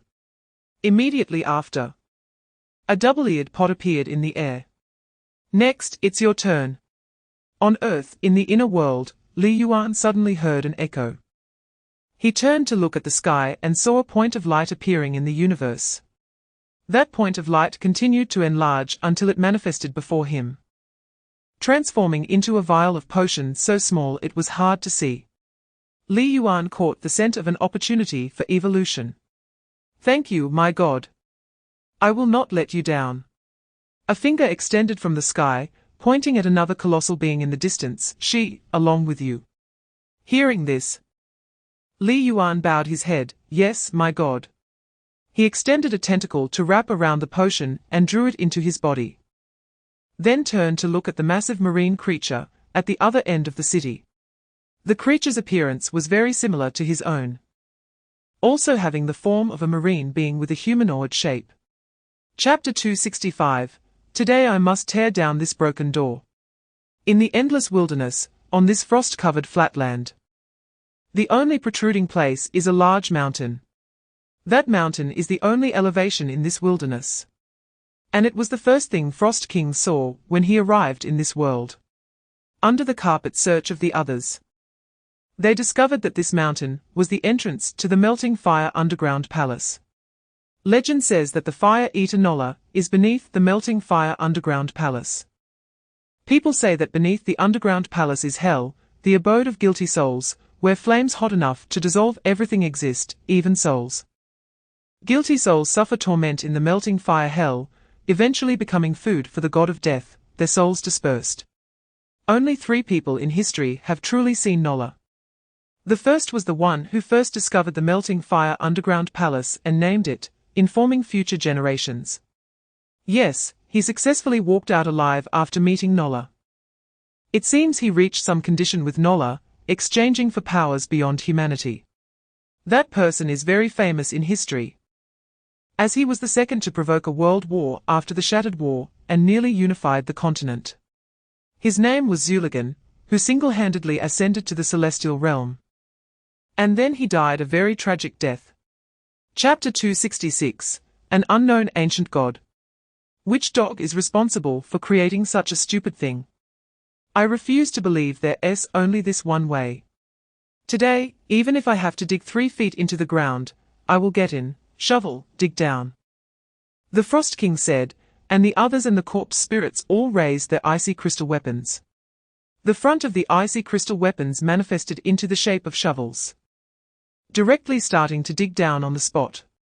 The Frost King then rode on the back of the frost giant dragon. If they can't dig down, they can only go find our little clown king, who can slay all. Just then, a pure white figure suddenly flashed across the sky. An angel. In the far north, at the summit of the Pilgrim Snow Mountain, beneath the thick white snow, no obvious buildings could be seen. Angel Mo's gaze found nothing resembling a treasure vault. He descended to the peak of the snow mountain. Upon landing, he saw a man wearing shackles. The shackles were covered with spikes, deeply embedded in the man's flesh, already fused with his skin. The man's hair and beard were disheveled, sprawling to the ground, looking like an old monster. Upon seeing the angel, the man was momentarily dazed. Then revealed his broken teeth. You also came, POW. Before the man could finish his sentence, a wing severed his head. Chapter 267, The Hidden Treasure Vault. Why does this gargoyle feel so submissive? Didn't they say that gargoyles are fierce magical creatures? Never mind, it's not important. We can still get in even if we don't have it. Before Rat could finish speaking, the gargoyle directly opened the door. This left Rat and Zane dumbfounded. What was going on? They hadn't even revealed the remains of the yet. Should we go in? Isn't that exactly why we came? If we don't go in to take a look, how can you bear to go back like this? All right, the 2 said as they entered the treasure vault. But the door did not close again. The reason? Because a month ago, an angel kicked the door open from the inside, carrying a bag and swaggering out. Upon entering the interior of the Artura treasure vault, they found it filled with signs of severe damage, as if it had experienced some great battle. Lat stepped forward. Countless magical chandeliers hanging from the ceiling, and he picked up one of the small lamps, his steps light as he explored. Wait! Zane suddenly reached out to stop Lat, and then shone the lamp down to the ground. There, a withered and heartless corpse lay in tatters. Its limbs were scattered, and it was dressed in a platinum-colored robe. Chapter 268, Offerings to My God. Supreme, you are awake. What happened to you? Why are you sweating so much? Did you have a nightmare? Hearing the whispers of the little fairy beside him, Principal Shinkong couldn't help but cover his forehead with his hand. He had a nightmare. As usual, his spirit drifted into the cosmos, wandering uncontrollably among the vast starry sea and countless dimensions. Of course, it was just a dream. His dreams, as always, extended into the starry sea, witnessing bizarre stories between different worlds as an observer. He remembered seeing a group of little sheep, each leaping over a hurdle. The scene was very harmonious and natural. Just as Principal Shinkong smiled, appreciating this scene, a giant foot suddenly stomped down. That enormous foot blocked out the sun, crushing all beautiful things into endless silence. Principal Shinkong looked up and saw a giant octopus face gazing back at him at the same time. Evil, indescribable terror eroded the principal's consciousness in an instant. The creature, with a jaw like octopus tentacles and 2 pairs of broken and deformed wings on its back, seemed to be laughing. It reached out its large hand, directly grabbing at Principal Shinkong. Chapter 269, Blood Moon, Decapitation Action. After nearly a month of plotting, the true ancestor began his actions after gathering enough intelligence. He certainly wasn't foolish enough to charge indirectly. The preliminary preparations had long been completed. The protective barrier of the Magic Academy could even withstand ancient gods, so it was naturally not something the 008 true ancestor could break through. Of course, given enough time, he could use the Philosopher's Stone's ability to slowly analyze its composition and principles, instantly dismantling it. But that premise required him to have enough time. And these people obviously wouldn't give him that time, so the true ancestor had no such plan at all. In an instant, a group of mags standing at the back suddenly split into 2 teams. One team began casting spells at the mags in front, while the other team charged directly towards the tower. Boom! Chaos erupted, and the eyes of these mags turned red at that moment. Vampires, you? Phut! Watching the chaos erupt within the group of mags, the true ancestor couldn't help but show a mocking smile. This scene was indeed entertaining. It can only be said that this was a common tactic of the true ancestor. And thanks to the fact that these people were mags, there is a basic spell called Glimmering and Rainbow Spell, which can change the colors refracted by light in the human eye. Chapter 270, Cthulhu. Water Dragon King. Principal Shinkong waved his hand, and water coalesced into a dragon, instantly splitting into 9 heads that attacked the true ancestor from various angles. The true ancestor smiled at this, waving his hand to conjure a blood-colored dragon from his blood energy. The blood dragon circled around him, and then split into 9 heads. I already said, using the same trick once is enough. If you use it too much, I'll learn it. Is this guy a genius? Can he learn such complex magic after seeing it twice? The blood dragon and water dragon collided, and as Principal Shinkong continuously unleashed various spells, the true ancestor's repertoire of skills also began to grow. It was as if he had activated a Sharingan, crazily replicating Principal Shinkong's magic. No matter how many times Principal Shinkong's magic hit him, it couldn't kill him. Even if he burned him to ashes with the wrath of the great volcano, he could still survive. This had already exceeded the limits of a vampire. This was not a vampire at all, this was more like a blood god. Continuing to fight like this was not a solution, even though. Whoosh! Just then, a massive stone suddenly flew towards Principal Shinkong.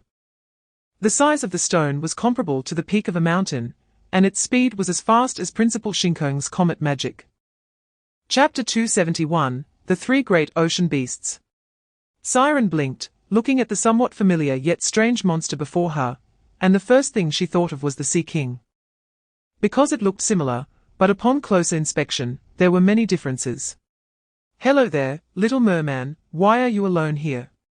Are you lost? Hearing Hydra's words, Siren couldn't help but be a bit confused. Who are you? As soon as Siren finished speaking, a gigantic sea creature suddenly emerged from beneath the sea. It was Vesper, who also saw the enormous Hydra before him. Who is this? I have never seen this before. Just as the two were bewildered, a massive wave suddenly surged on the distant sea. A giant monster with a head like an octopus crawled out of the ocean at that moment, the sea roiling. The crimson moonlight illuminated the ocean like a sea of blood. The giant creature, with an octopus head, twisted its joints and slowly approached, directly pulling Siren from Hydra's hand and turning to place her on Vesper's back. No need to be surprised, Vesper, she is the 6th Hydra, on our side. On our side. Then that means a new ocean sequence.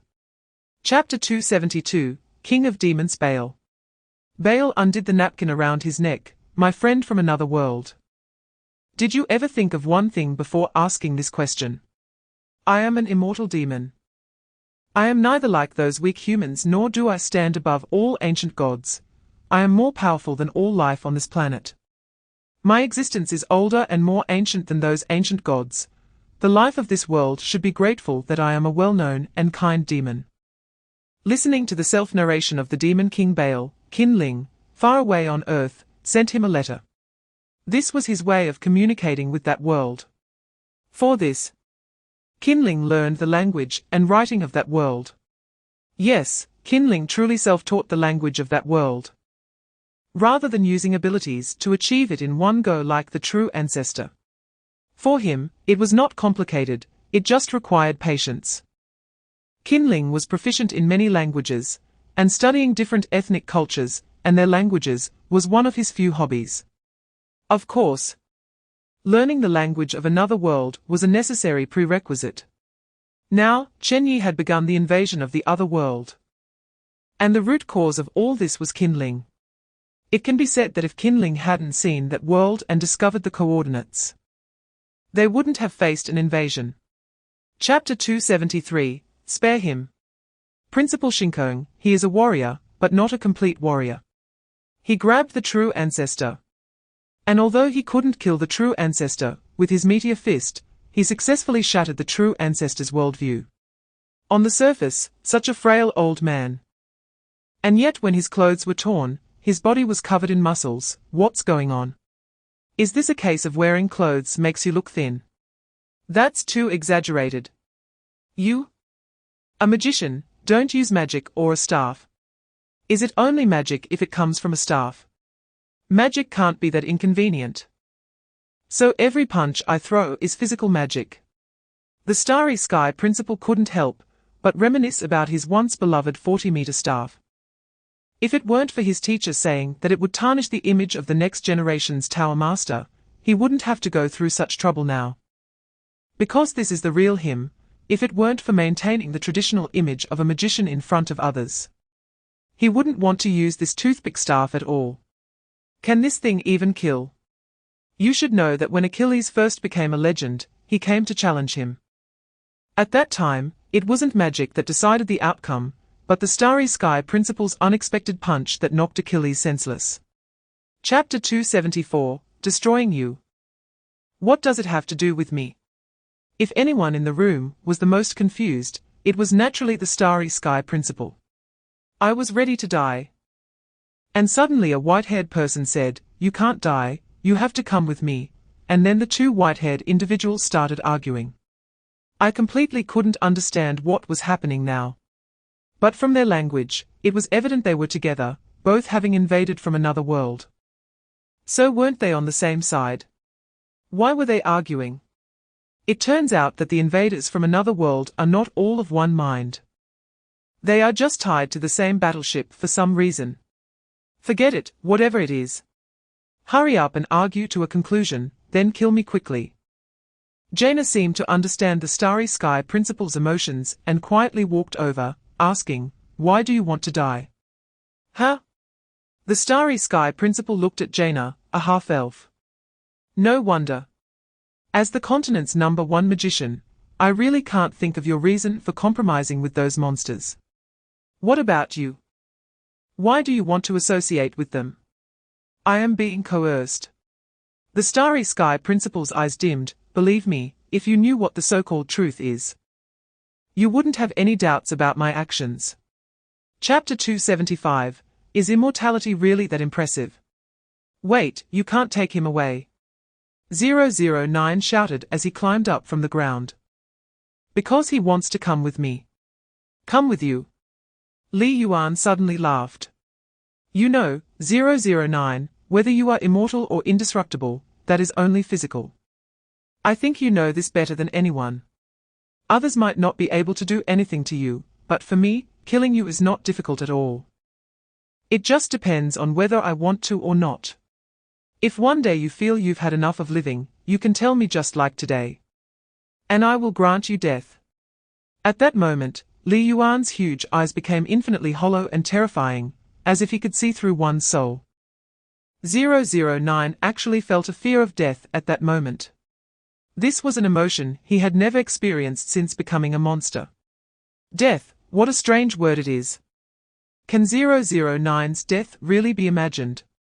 But whether he wanted to think about it or not, this matter had already become a reality. Li Yuan had the ability to kill 009. Just as he said, 009 was only physically immortal, his soul was not strong, even considered weak compared to a level 4. Chapter 276, The Truth of the World. The Starry Sky Principal was shocked. He couldn't believe what he saw, a planet, a giant planet with its mouth open, seemingly devouring something. Upon closer inspection, it appeared to be swallowing the debris drifting in the universe. But zooming in further, there seemed to be countless humanoid lives fleeing among the debris. Then, that planet opened something resembling an eye and began to look around the universe. It seemed to be searching for the next target. Is this really the heavenly realm? A living planet, is the world going crazy? Or am I going crazy? Is this the heavenly realm? Is this really the heavenly realm that people long for? What happened to those who ascended to the heavenly realm? The Starry Sky Principal suddenly felt a chill, even an inexplicable terror. He didn't dare to overthink it because it was too despairing. Those heroes who were said to have been guided by angels to ascend to the heavenly realm, did they all die? So there is no creator at all. Ascending to the heavenly realm is just an absurd scam. No, this cannot be the heavenly realm. I might even be dreaming, it must be like that. I need to go back, I need to go back. Chapter 277, At least 2 level 6. What do you want? The last notes of the Hidden King only went this far. The more people became a pivotal point, but it has been over 1,000 years. Even exceeding 1,000 years. This descendant of the legendary Hidden King has still not appeared. The prophecy of the Hidden King seems to have fallen through. However, his words did awaken quite a few people. Some began to hesitate to face ascension because of his words.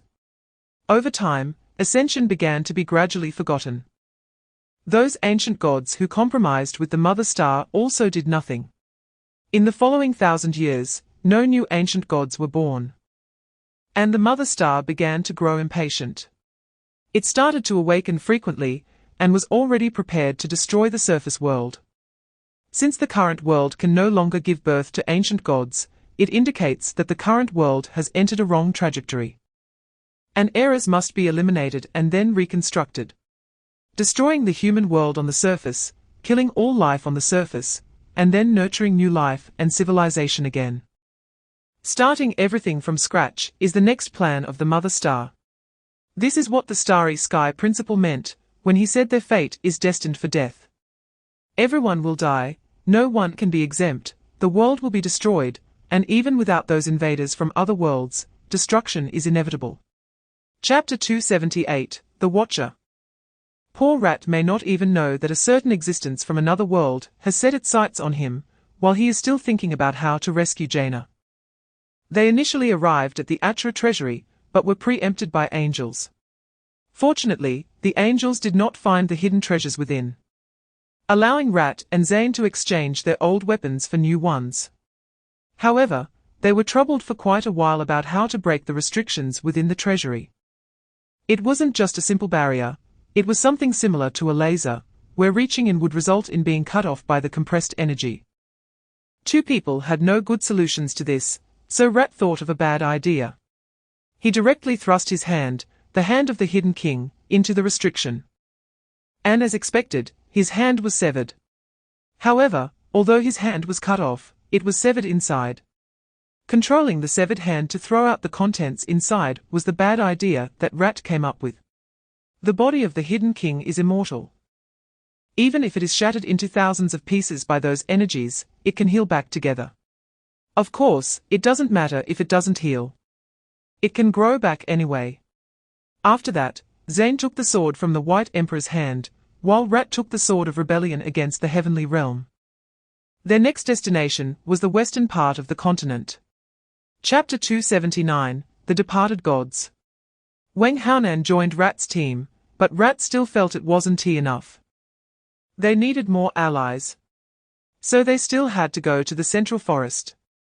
In that land of nature's people, the world's kindest races and ancient gods coexist in harmony with nature and life, which can only be seen here. The legendary nature god, the wind whisperer Haido, is often described as a deer-like ancient god who resides under the largest ancient tree in the central forest, sometimes whispering like the wind. And its voice carries to the ears of every nature person. This one is the friendliest ancient god.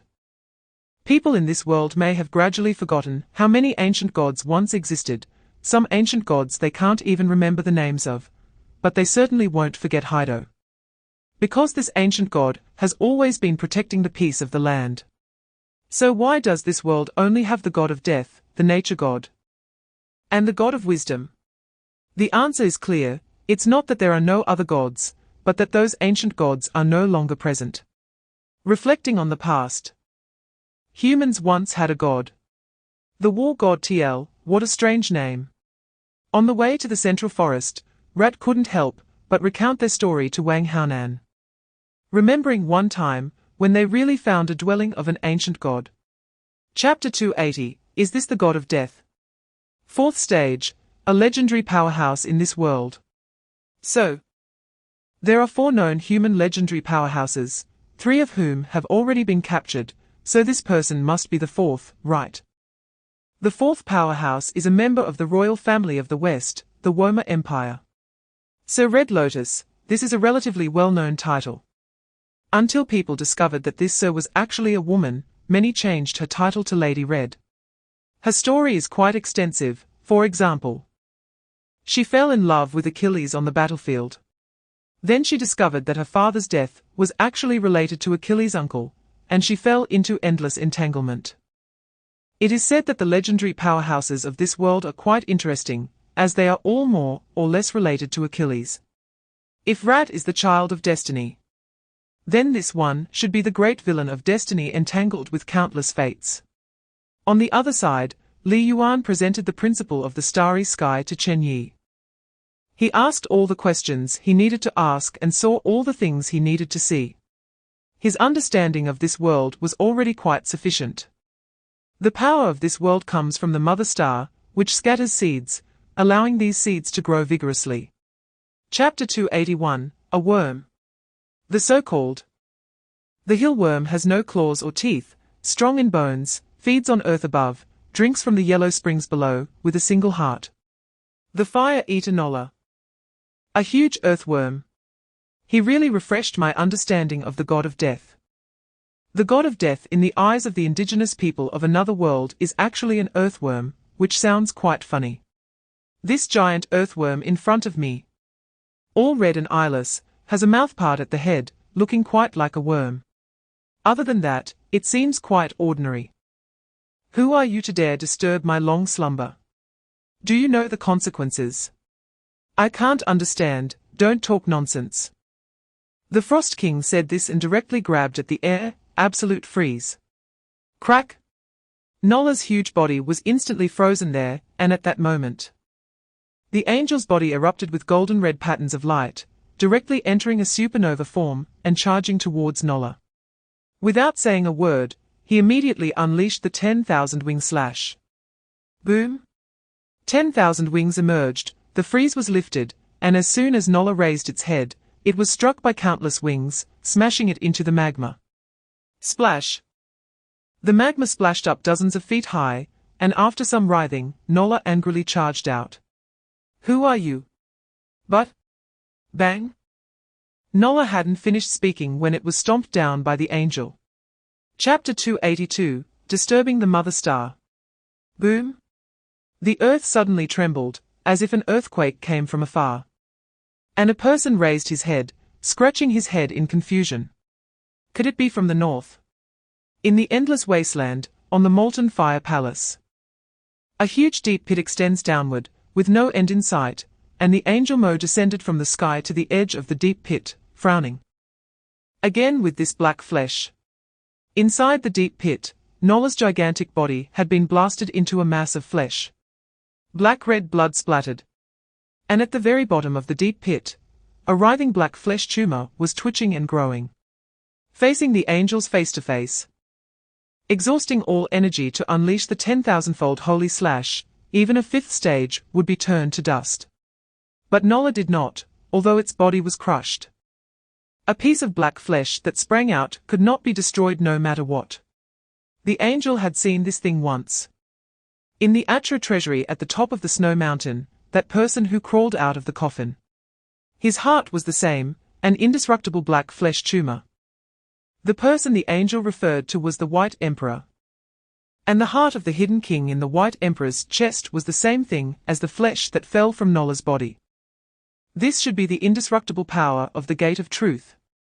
Chapter 283, The God of Wisdom, Nothing More. The Long Night Temple was built on the highest peak of the world, the Dragon Peak. A huge owl-shaped monster opened its eyes, and a vast wave swept over, directly submerging the continent below the mountain. Dogama waved a hand, and a layer of ghostly blue light patterns enveloped the entire temple and mountaintop. On the sea surface, a giant octopus-faced being stood up, its height much greater than the Dragon Peak. However, the ancient god Dogama was only over 70 meters tall, with a wingspan of 280 meters, making it seem too small in comparison. It had a human face, with the rest of its features resembling an owl. I don't remember such an ancient god in the ocean. Where did you come from beyond the heavens? Li Yuan's huge eyes stared at Dogama below. What do you think? From your eyes, I can see you've come to kill me, Dogama said. No kidding. In the midst of the conversation, Li Yuan's mental attack had already launched.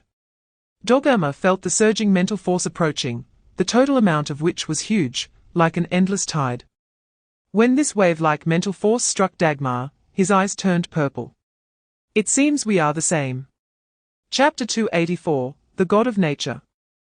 The ancient gods fall twice in one day. The remaining Haido has become the target of Li Yuan and others, while Baal at the end of the southern continent is temporarily ignored. However, a small problem has arisen. Firstly, the rat that Chen Ye emphasized is located at the site of the god of nature, Haido. The scale of Li Yuan's tsunami and the destructive power of the angels could inadvertently kill him, although it is unclear what this rat is for. Since Lord Os has indicated that this person is of great use, he must not be affected. Therefore, Li Yuan suggested that 003 take rat away as soon as possible to find 009 in the southern continent's Steel City. However, for some reason, they have been dragging their feet. Rat, seeking help from the Middle-earth Great Forest, ran into obstacles. He stepped into the territory of the elves and recounted his experiences, hoping they would send soldiers to assist him in rescuing the half-elf Jaina. The elves knew he was telling the truth, but they refused. The elves do not oppose intermarriage with humans, and thus the numerous descendants of half-elves have gradually become one of the many branches of humanity.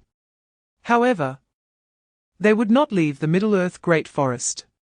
Chapter 285, The Hero of Prophecy. The sword that defies the heavens. He is dead, it is a pity. But this outcome was inevitable. However, his efforts were not in vain. Humanity dominated the continent, with various races led by humans and revered by dragons. Until thousands of years later, humans had trampled ancient dragons underfoot. At this time, a pure-blooded dragon descendant appeared, the King of Hiding, who is the last descendant of Sasayura. From him, the saying of the Moa people began, and you all refer to him as the ancestor. He once prophesied that among his descendants, there would be an extraordinary being. Rat was momentarily dazed. Could it be me? Maybe it is you. Haido's eyes glimmered with a water-blue fluorescence. Do you know why I am telling you this? Why? Because I have been waiting for you. Waiting for me. Seeing Rat's puzzled expression, Haido stood up. I didn't know the person I was waiting for was you. After you appeared, I realized that the person I was waiting for was you. Does this make sense? Yes. When you stood before me with that sword, the prophecy in the dark had already been confirmed. Heido said as he approached Rat directly, towering nearly 30 meters tall. Even larger than ancient dragons. Chapter 286, Welcome to Earth. 003 stared at the figure before him, Jees, and in a matter of seconds, thought of dozens of ways to kill him instantly. But he did not act, as it might affect Lord Os's plans. Rat was the core of this operation. Nothing could go wrong. This time, Rat boldly declared he wanted to engage in a life-and-death battle with Jees.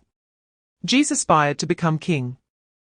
He possessed all of the King of Hiding's body except for his arms and heart, and his strength had already reached the 4th level.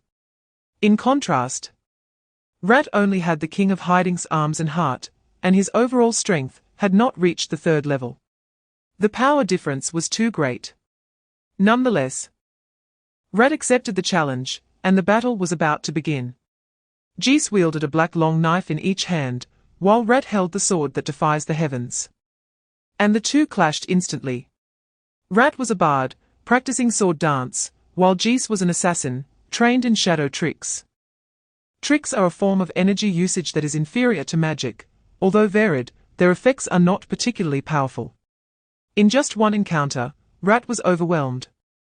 It seems your skills haven't improved much over the years. Clang! The sound of weapons clashing echoed as Rat stepped back, attempting a surprise attack. Unexpectedly, Jees swiftly appeared behind him, launching a double knife strike at his head. Chapter 287, Survival, Moving Forward. The principal of the starry sky was inexplicably beaten up in a continuous battle. Fortunately, he had brought the vengeful soul robe, otherwise his body would have fallen apart after being tormented by these 4th-level beings. At this moment, the principal of the starry sky was bare-chested, revealing a muscular physique. He wiped the blood from the corner of his mouth, and the monsters in front of him seemed like ancient gods from his homeland. However, these beings should not reach the level of ancient gods. From the feeling, they were merely at the legendary level. Yet they were different from legendary strong humans. Their life and bodies were terrifyingly powerful. The most direct feeling was that they had almost no weaknesses. Unlike humans, even a legendary strong person would die if their head were cut off. The principal of the starry sky took a deep breath as a child ran toward him, passing right through his body. Moreover, this bizarre world seemed like a multi-layered overlapping space. They were in the same position, even overlapping, yet still independent. This was a spatial state he had never seen before. Furthermore, this spatial state seemed to have a critical value. As long as life reached this critical value, it would escape from this space. Chapter 288, Why should it be the protagonist? Far beyond the earth, Wang Haonan watched the two with an expressionless face. His right hand silently snapping his fingers. When he snapped his fingers, it had a rhythm, like a dance tune. This brings us to the sword dance. The essence of sword dance is to perform according to the melody of the music. Although it looks beautiful, it has more feints and fewer killing moves. Every time Jees attempted to attack Rat, Wang Haonan would snap his fingers heavily. With each snap, Jees' attack would falter, as if his dual knives had been stuck in a stone wall. Jees quickly noticed the problem, but he did not know the reason. He suspected that Rat was carrying some ancient relic, or that some magical effect was at play. Wang Haonan's latest evolution brought further evolution of abilities and physical enhancement. His 4th-level body was almost on par with Frost King's, ranking low among 4th-level physiques, because their 4th-level enhancement focused on abilities rather than physique. Wang Haonan's abilities have always been very simple, whether it was invisibility or light refraction, they were easy to understand. And the abilities he used after evolving with the Observer Potion were the same. Chapter 289, The Mother Planet's Fury. Steel City, a city of dwarfs. From the outside, its walls are not straight, but curved, resembling a semicircle sitting on the ground. It backs onto a large volcano. And beneath that volcano is the largest furnace in the world. As Rat and others entered the city, they immediately sensed something was wrong. What is this? Everyone looked up. Many buildings had been flattened. Some vacant lots were being constructed with some unclear structures. Wang Haonan was not unfamiliar with this, it was just a factory. Lat looked at some people mixing sand and a grey powder together, completely clueless about what it was. He walked over to a short man and asked, "What is this?" The dwarf turned around and, seeing Lat, suddenly showed a strange expression. "You are human." "Never mind what I am, what is this stuff you are mixing?" The dwarf wiped the sweat from his forehead and replied, "This powder is made from stones that have been repeatedly calcined and ground at high temperatures. When mixed with fine sand, it is very strong for construction. We call this powder quicklime, we only just made it not long ago." Chapter 290, The World on the Brink of Destruction. The devastated land. Those cracks opened up the surface world, seawater, life, everything was quickly being swallowed by the fishes. The truth of the world. "Lat, what are you still dazed for? Run!" Zane's voice came from behind, but Lat stood there motionless. "Where to?" Zane paused. "Yeah, where to?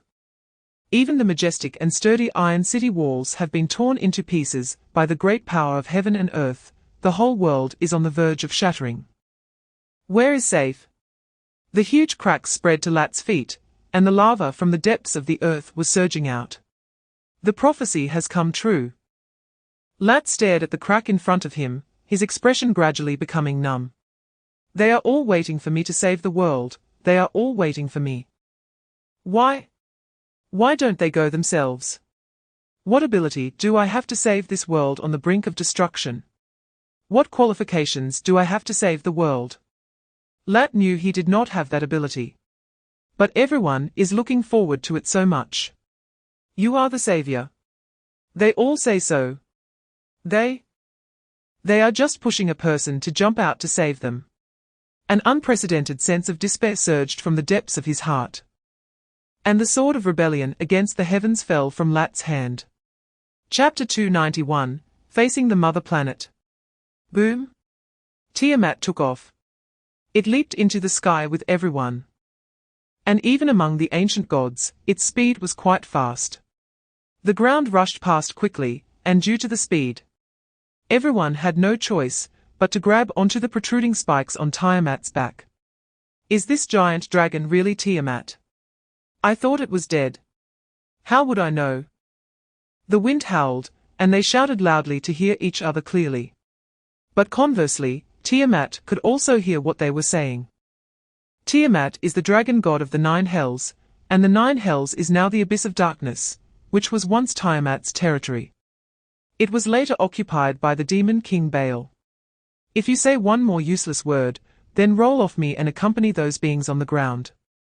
Lat gripped the spikes on Tiamat's back and desperately looked ahead. Why is it the abyss of darkness?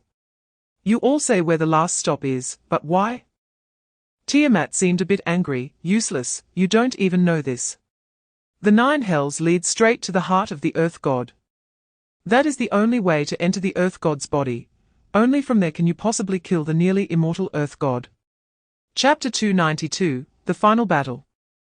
What are you dazed for? If you don't leave, wait for him to recover. Hearing Arthur's words, the shocked crowd reacted and directly plunged deeper into hell. At this point, Baal raised both hands, directly grabbing his two halves of the head and piecing them together, then pulling his severed body back together. You really surprised me a bit. Your attack is passable against humans, but I am immortal. After saying that, Baal pointed a finger, confinement. As soon as he finished speaking, a beam of magical light shot out, wrapping Arthur's body in a layer of light patterns, freezing him in place. Baal's hands ignited with hellfire and directly approached Arthur, clapping him from both sides. Freeze! Crack! A layer of white frost instantly swept across the entire abyss of darkness like a blizzard. Absolute freeze. Baal was frozen in place. At this moment, the Frost King rode a giant ice dragon, bringing thousands of undead rushing down from above. It was as if it were raining in the sky, with dense tides of undead directly crashing through the upper space. Arthur smiled upon seeing the arrival, just for this time saving me, next time I can kill you. I will definitely spare your life. Chapter 293, It's over. It's up to you. After reaching the heart, Lat swung the sword of rebellion against the heavens without saying a word, stabbing directly at the enormous heart. At this moment, all eyes were on him. And those who had brought him here were all looking forward to this moment. Wang Haonan's eyes widened. How would Lat kill the earth god of the 6th level? At that moment, a light shone on the blade of the sword of rebellion against the heavens. Lat's muscles bulged, and then, bang. A crisp sound rang out. And the sword of rebellion against the heavens was deflected. What? Wang Haonan was stunned. Lat's attack couldn't pierce the mother planet's flesh. Wait, did I get something wrong? The result shouldn't be like this, right? Not to mention Wang Haonan, even Lat himself was dumbfounded. Useless. Lat suddenly took a step back. No, why can't it work? Lat. What about the blood that Shido gave you? Wang Haonan suddenly shouted. Blood? That's right, the blood. Lat hurriedly took out a vial from his pocket, in which there was a drop of blood. He poured the drop of blood into his mouth, and once again gripped the sword with both hands. At this moment, his pupils turned into golden vertical pupils. A surge of power flowed from within, then spread to Lat's arms. Chapter 294, A Beautiful Tomorrow. At this moment, Lat's body had already connected with the Earth God, with his black flesh merging with the Earth God's flesh, and countless black tendrils were drawn in between. At this time, a giant dragon made of energy emerged from the heart above. That energy was incredibly powerful, almost on par with the Earth God. But it did not belong to the Earth God.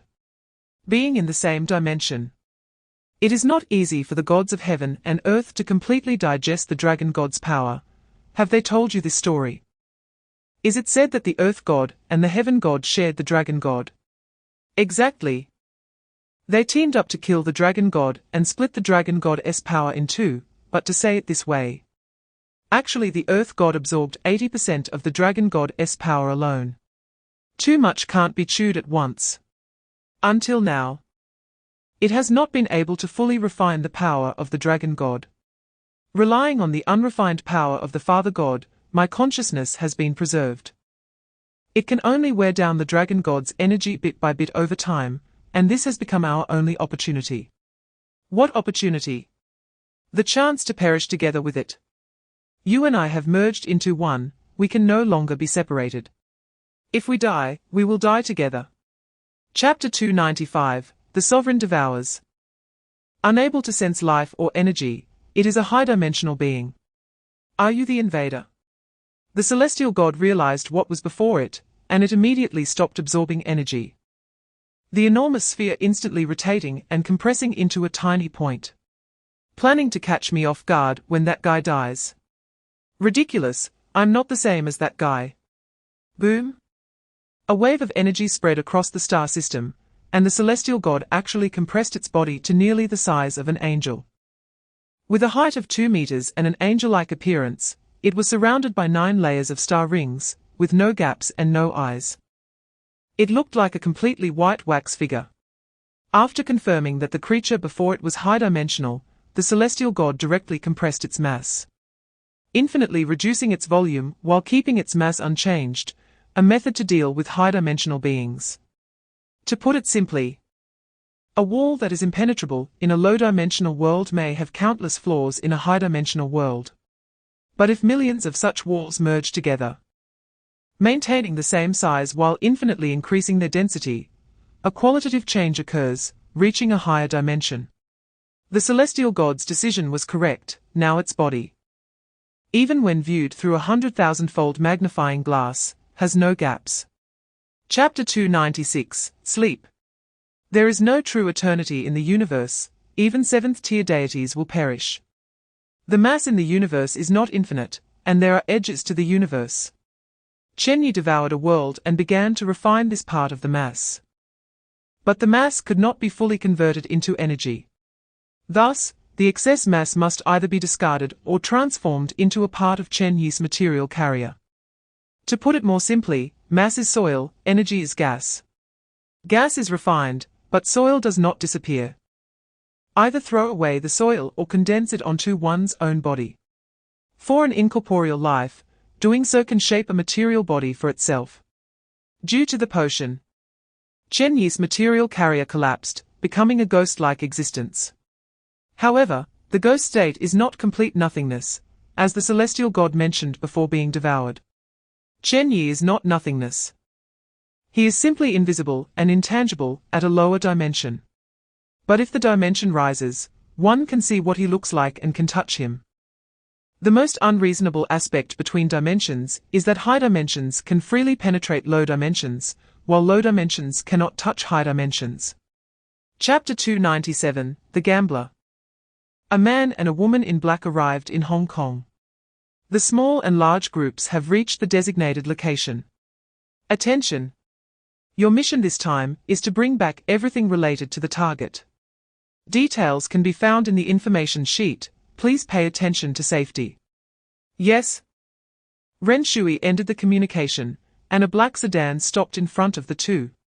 They got in the car, and the driver handed over a document. Ren Shui took the document and flipped to the first page. The target is temporarily referred to as the gambler, age 26, male, real name Zhong Yuanqing. He has a criminal record, previously arrested for illegal gambling, and has been in Hong Kong for the past few months, frequently visiting a private casino. According to the Information Group's investigation, the target has not lost whenever he gambled in the past few months. Suspected of having some kind of strong luck ability, or some containment object used for cheating. In the initial investigation, we arranged 4 teams to set up a trap to test him, and the target always withdrew early whenever he wasn't sure of losing. Therefore, we cannot rule out the possibility of him having mind-reading abilities. The target has not shown any aggression so far, and the danger level is tentatively set at D. After looking at the general information, Ren Shui handed the information sheet to Ding Hua. Chapter 298, The Returning Jester. Ren Shui dealt 3 more cards.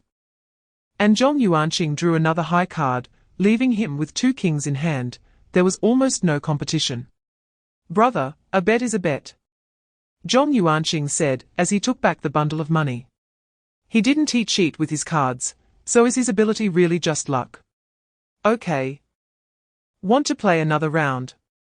Hearing Ren Shui's words, Zhong Yuanqing did not rush to agree, but instead flipped a coin in his hand.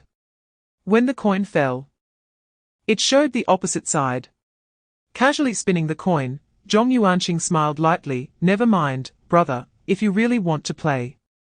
Let us wait until the game starts and we can join a table. The coin. Ren Shui recalled that Zhong Yuanqing seemed to have been holding that coin the whole time. Since he arrived, Zhong Yuanqing had been tossing the coin. Could that coin be a containment object? By the way, where are you from, brother? Your accent doesn't sound like you're from Hong Kong, Zhong Yuanqing casually remarked. Hearing this, Ren Shui smiled and said, I used to be a police officer on the mainland.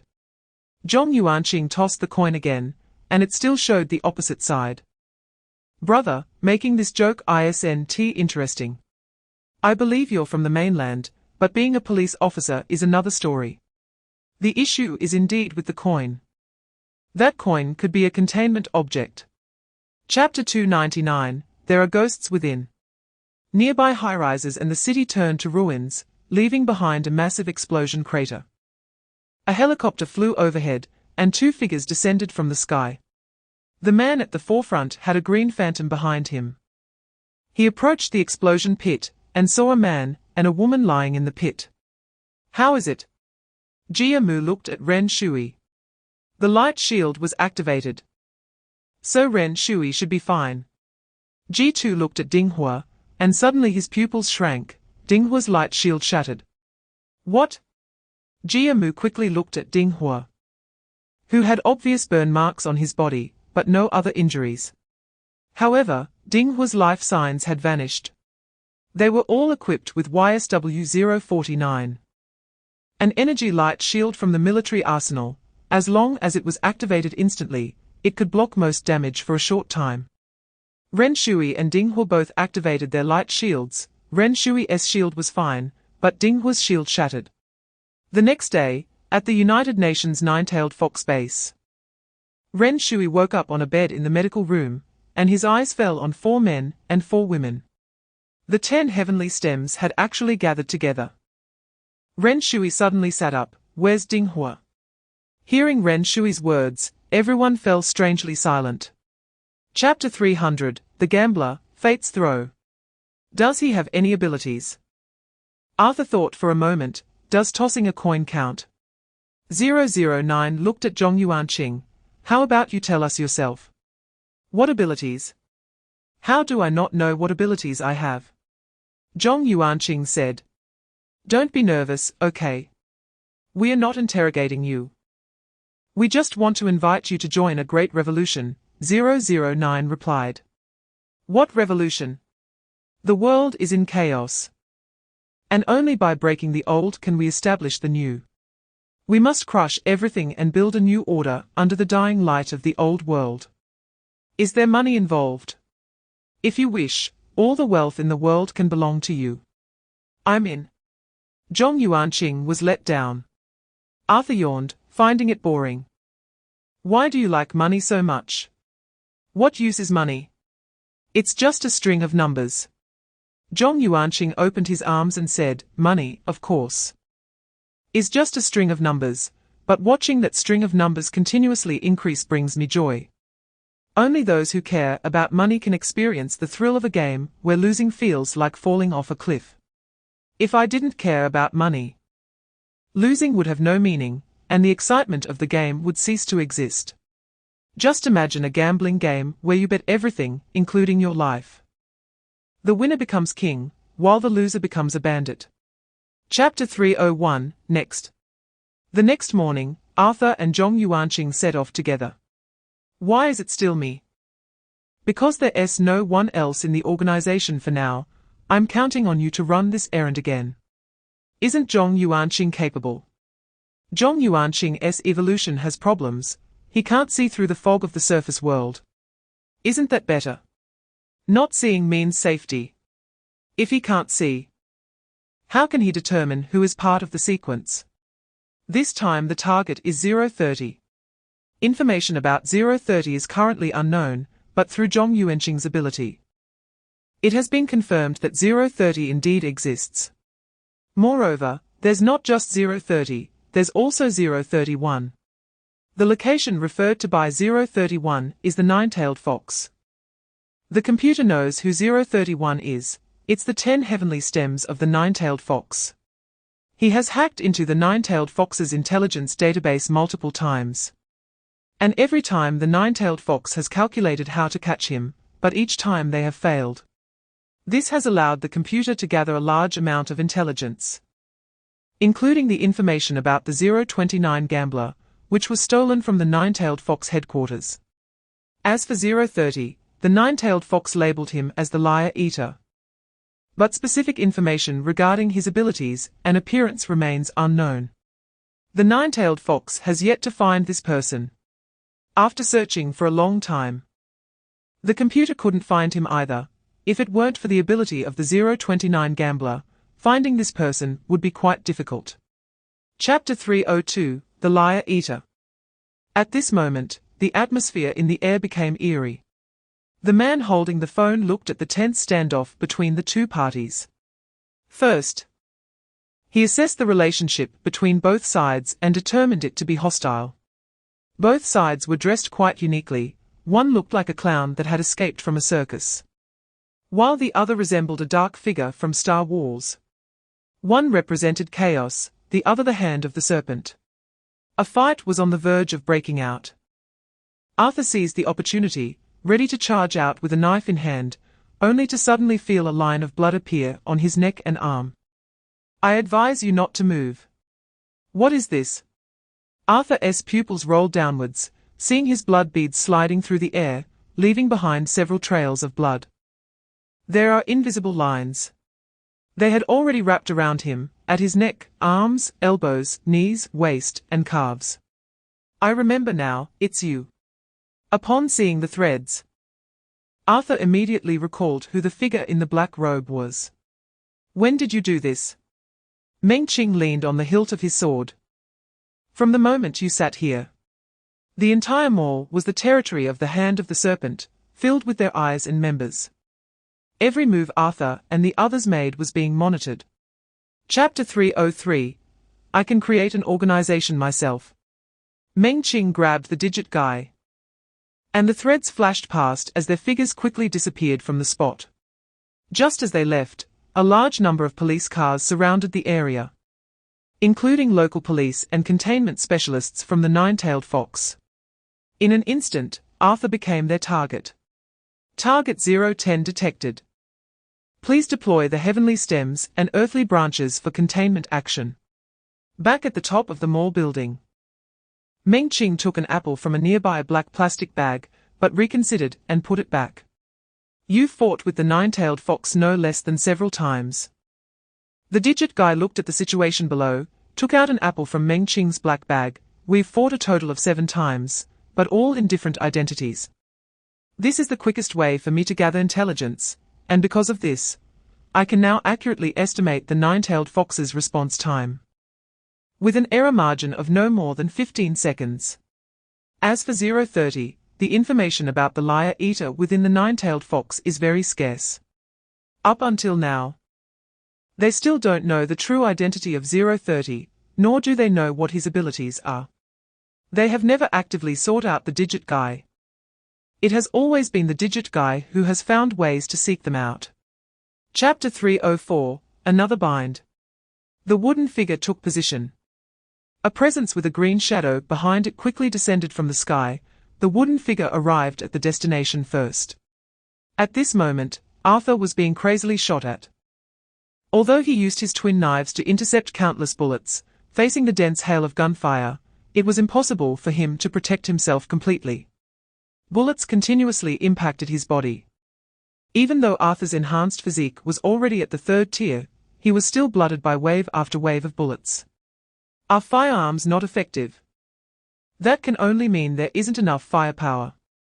As long as it doesn't reach the 4th tier's qualitative change level, a bullet barrage can suppress firepower. Of course, at the 4th tier, it's not that firearms can't solve the problem. A nuclear bomb is sufficient to deal with an ordinary 4th tier. But against someone like the Lord of the Red Stream, it would be very difficult to be effective. Blood continued to burst from Arthur's body as he swung his twin knives to protect his head, while continually retreating towards the mall behind him. What is this thing? It's been shooting for over 5 minutes, and is still moving around. Is this really human? The local armed police and station troops were unclear about what Arthur was. But since their superiors had given the order to fire, they just needed to obey the command. Chapter 305, What is Luck? At the moment those hands emerged, Zhong Yuanqing simultaneously tossed a coin and quickly caught it in his hand. I said my music is on, can you show me some respect? Bang!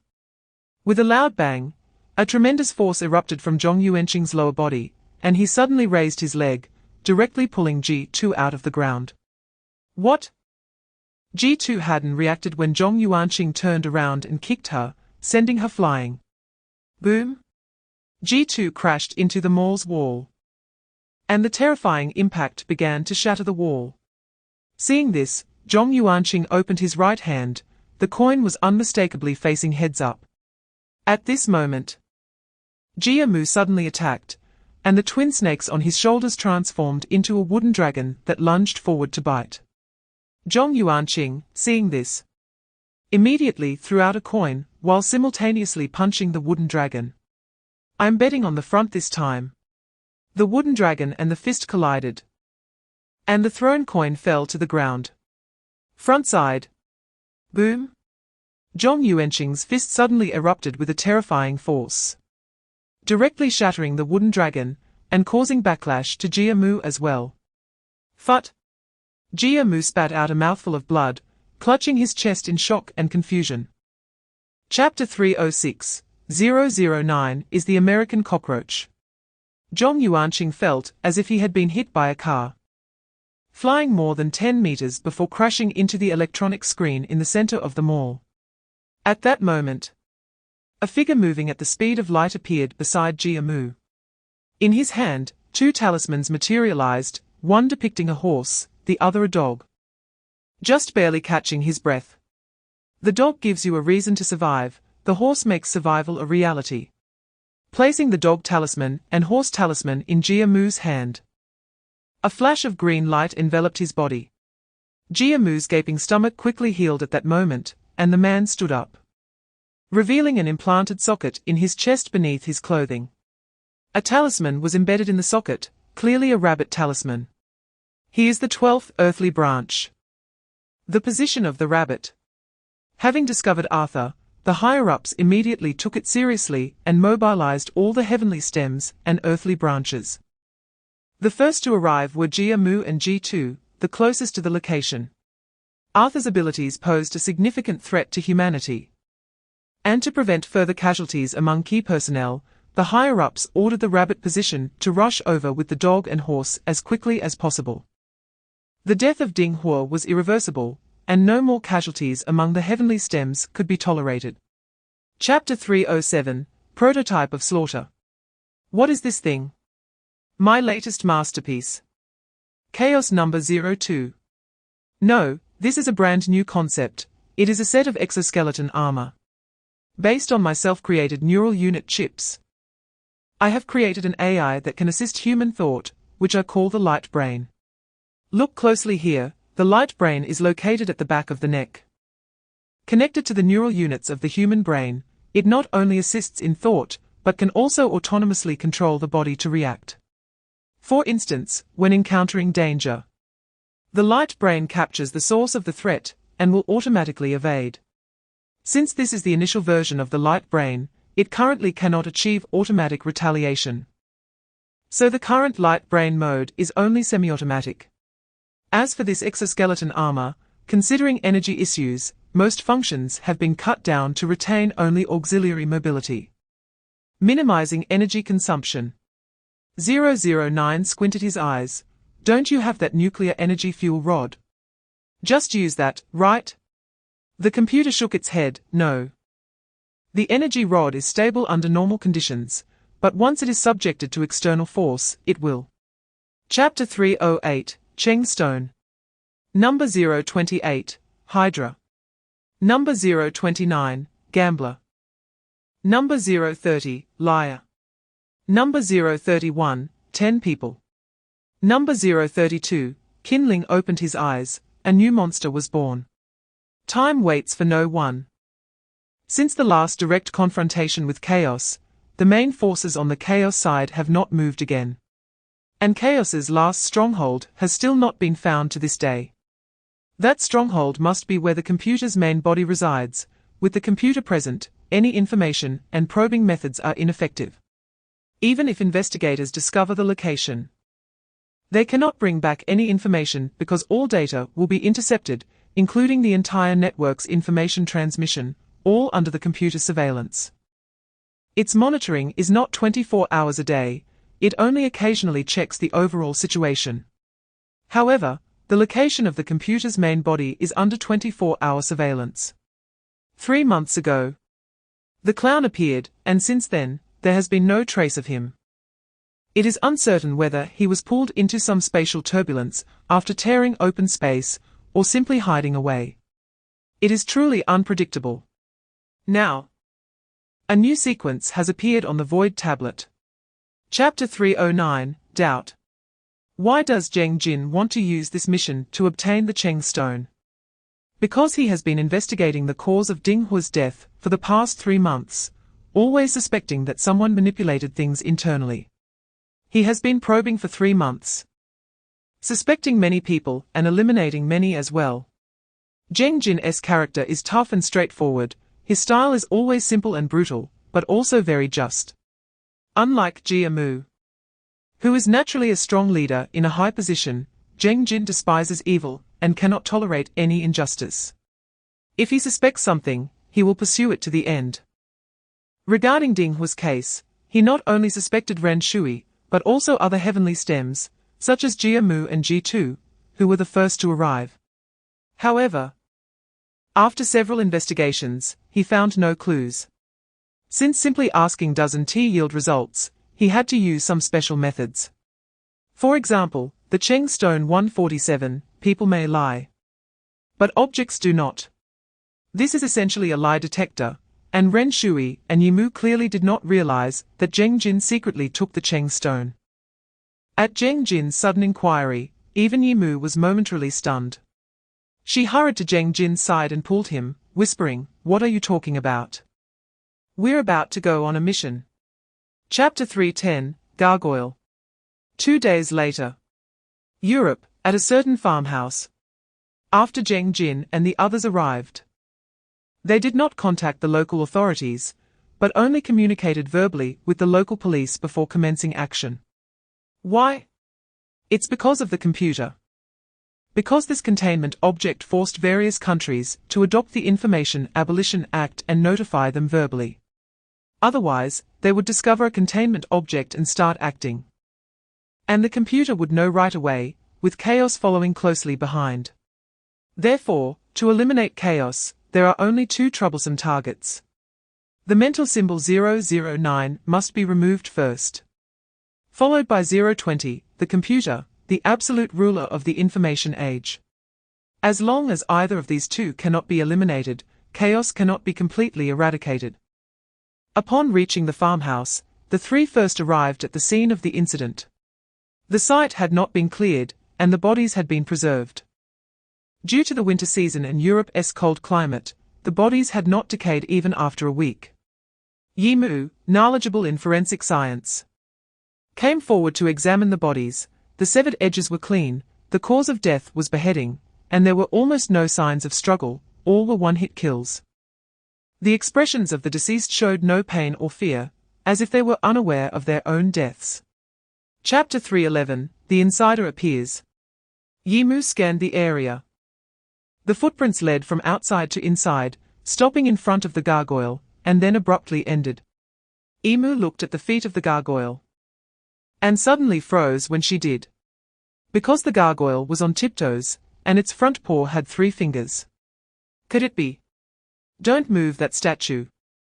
As soon as Yimu spoke, everyone turned to her, and at that moment, the gargoyle's eyes suddenly flashed red. Phut! Just as the words left her mouth, several investigators' heads instantly flew off.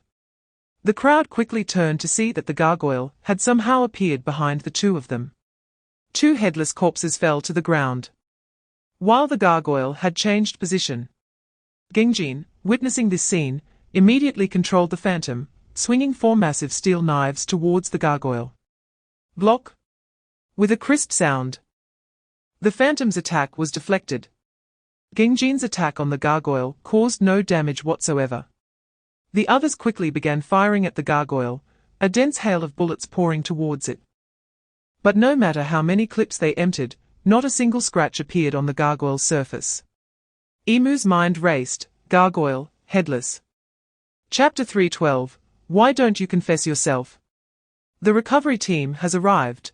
Calling the investigation team. Calling the investigation team. No response. The local stationed Nine-Tailed Fox recovery team and Ren Shui rushed over, but received no reply. At that moment, a figure suddenly descended from the sky. It was none other than Jiamu. When they reached the destination, they first smelled a strange odor. What is that?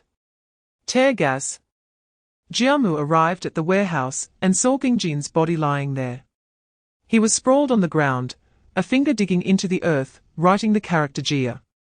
Seeing this, Jiamu quickly wiped away the character. Jiamu, what are you doing here? Renshui's voice came from behind, and Jiamu turned around. I received a notification saying that urgent reinforcement was needed here. Coincidentally, our mission just ended and we were nearby. So I thought I'd come see if I could help. Ren Shui stepped forward and found Gengjin lying there. His body was mangled and covered in blood, with his eyes, throat, abdomen, and chest pierced through, showing no sign of life. His body also had a slight purplish tint, clearly indicating poisoning. Gengjin is dead. Chapter 3:13, The Führer's Attitude. What? Hearing the name Jiamu, everyone present was taken aback. Including Jiamu, are you saying I'm the mole? Binghu stared closely at Jiamu.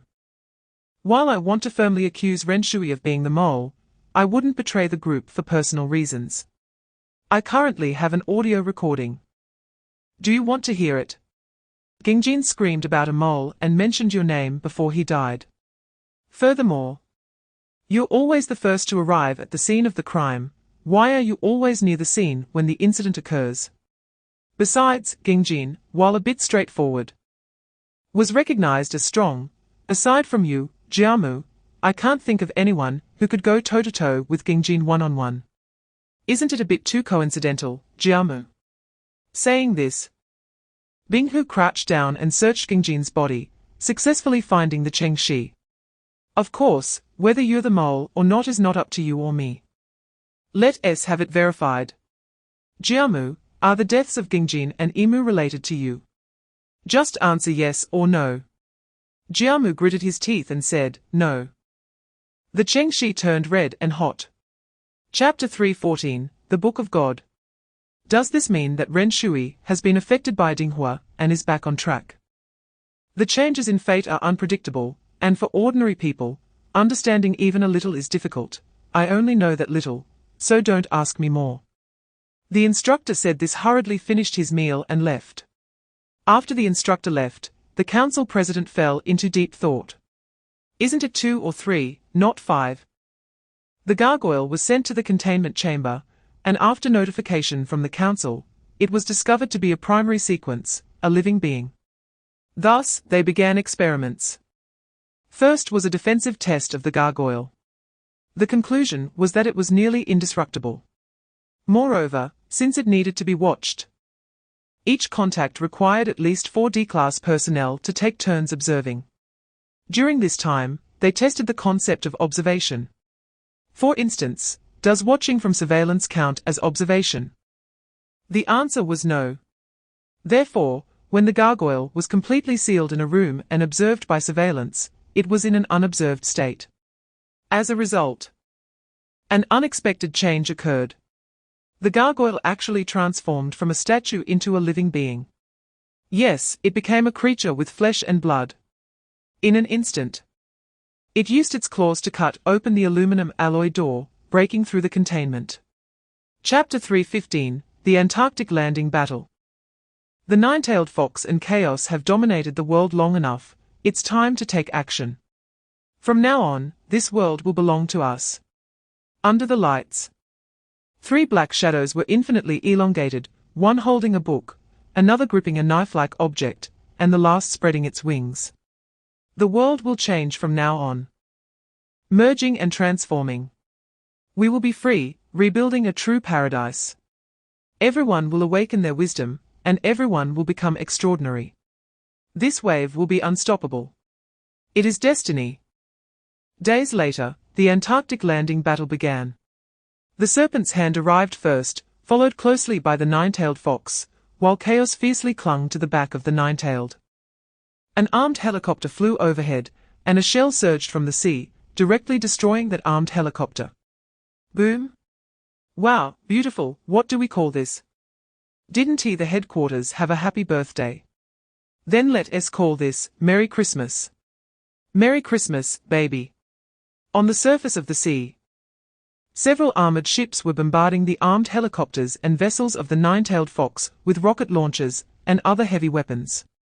Chapter 3:16, The Power of Technology. Meng Qing drew his demon knife in the air, and the desire for slaughter surged into his mind, a blood-red aura bursting forth from him. He shot lines around Arthur, then pulled the lines back, cutting down through inertia while spinning in the air. Seeing this, Arthur wanted to counterattack, but the light brain controlled him to step back 3 paces. As Meng Qing's blade fell from the sky, his gaze turned strange. There were many invisible puppets around, and every time these puppets prepared to attack Arthur, he would instinctively step back. This is because the light brain, through Arthur's sensory system, captured the changes in the surrounding airflow and sensed that invisible units were approaching. Meng Qing waved his hand to pull the silk thread, and the demon knife in his hand spun and rushed out again. Seeing this, Arthur launched a counterattack again, with just one strike. He could sever the demon knife in Meng Qing's hand. The demon knife clashed with the dual blades, but Meng Qing knew what his ability was. He directly turned the blade and pressed the back of the knife against the back of the dual blades, avoiding the blade edges. Absolute severance, absolute piercing. The activation conditions for both are at the tip of the blade and the blade edge. So as long as he does not collide with the tips and edges, only touching the backs of the blades, Arthur's absolute characteristics will not be triggered. Chapter 317, The Real Inside Man. On Antarctica, Wu Tu and Gui Shui, a duo, were battling against the continuously surging gals. Watch the left, Wu Tu said, raising his palm, and suddenly a giant rock hand burst from the ground, grabbing and crushing a group of gals together. Wu Tu's second body is the dual-faced Buddha, while Gui Shui's avatar is a blue dancer. To compare Wu Tu and Ji-Tu's abilities, Ji-Tu's ability is to burrow underground and control Earth, leaning more towards control. Wu Tu's ability is the Earth puppet, characterized by weight and size, leaning more towards mountains and walls. The difference between Gui Shui and Ren Shui's abilities is simply Ju and. Then there is Yimu and Jiamu. Yimu is not a tree, but flowers and grasses, so her second body is a flower demon, while Jiamu is a tree spirit. Next is Binghua and Dinghua, one being Yang Fire and the other Yin Fire. Yang Fire is also heavenly fire, representing the sun. Yin Fire is also earthly fire. Without wood, fire cannot be formed, so Dinghua's purple shadow second body often has no fire, but possesses poisonous abilities. Finally, there is Zheng Jin and Shen Jin. Zheng Jin is steel, is weaponry. Shen Jin is soft gold, a fragile luxury, manifesting in pure white, with the weakest combat ability among the heavenly stems, without exception. Chapter 318, The 10 Heavenly Stems, Danger. At the Nine-Tailed Fox headquarters, in a containment room, Jiamu sat on a chair, looking at the ground, wondering if he really killed Zheng Jin and Yimu. How could that be? But what does the character left by Zheng Jin mean? Was I manipulated without knowing it, or did someone erase my memory? Even if I don't believe it. But Cheng Shi. Jiamu fell into self-doubt and self-denial, and at that moment, Ji-Tu arrived at the door of the containment room. Jiamu. I found it out. I found out who applied for that high flash. Jiamu raised his head. Who? Ji-Tu took out a document. It was Dinghua. What does this prove? Jiamu, listen to me. I carefully recalled the whole incident. And the only 2 points that cannot be explained are Cheng Shi's reaction, and the wood-type ability that killed Zheng Jin. So I found the left council leader, and explained my suspicion to him, applying for further tests on Cheng Shi. And this is the result I got. Look. Wu Tu took out a report, which clearly stated that Cheng Shi's lie detection is influenced by self-awareness. The first group of experiments we conducted was to point all clues at an innocent person present, knowing the murderer. Chapter 319, We went to kill Ren Shui. On Antarctica. Due to communication being cut off, the battle situation had turned chaotic. The Hand of the Snake began a full retreat, and the chaos that landed met the Nine Tails. And both sides began to fight as soon as they met. The members of the Hand of the Snake kept retreating, adopting an attitude of watching the tigers fight. It was difficult for Meng Qing to take down Arthur. With the assistance of the light brain, Arthur was like a cheat. Meng Qing didn't want to engage in a protracted battle, and seized an opportunity to withdraw directly. However, the situation on Wu Tu's side was not optimistic. Faced with the two shadows behind the black-clothed individuals, even if he merged with Gui Shui, it was still difficult to withstand the opponent's fierce attacks. The opponent clearly intended to end the fight quickly, and Wu Tu could only try to stall them. Despite this, they fell into the trap set by the black-clothed individuals. The opponent pretended to focus all their attacks on Gui Shui, but their real target was always Wu Tu, in fully protecting Gui Shui. Allowed himself to be caught off guard, and a knife pierced directly through his chest. PFF. Wu Tu's pupils dilated. The first attack was supposed to be deadly. But it was Zheng Jin. Wu Tu's defensive ability ranks first among the 10 heavenly stems, while Zheng Jin ranks first in attack. If the opponent only had wood, water, and fire abilities, Wu Tu would consider it not worth fearing, but unfortunately, the opponent had Zheng Jin. Chapter 320, The Apocalypse Descends. Cain stood on a flying device suspended in the air, 3 books spinning around him until the revelation rotated in front of his chest. Found it, notify Abel.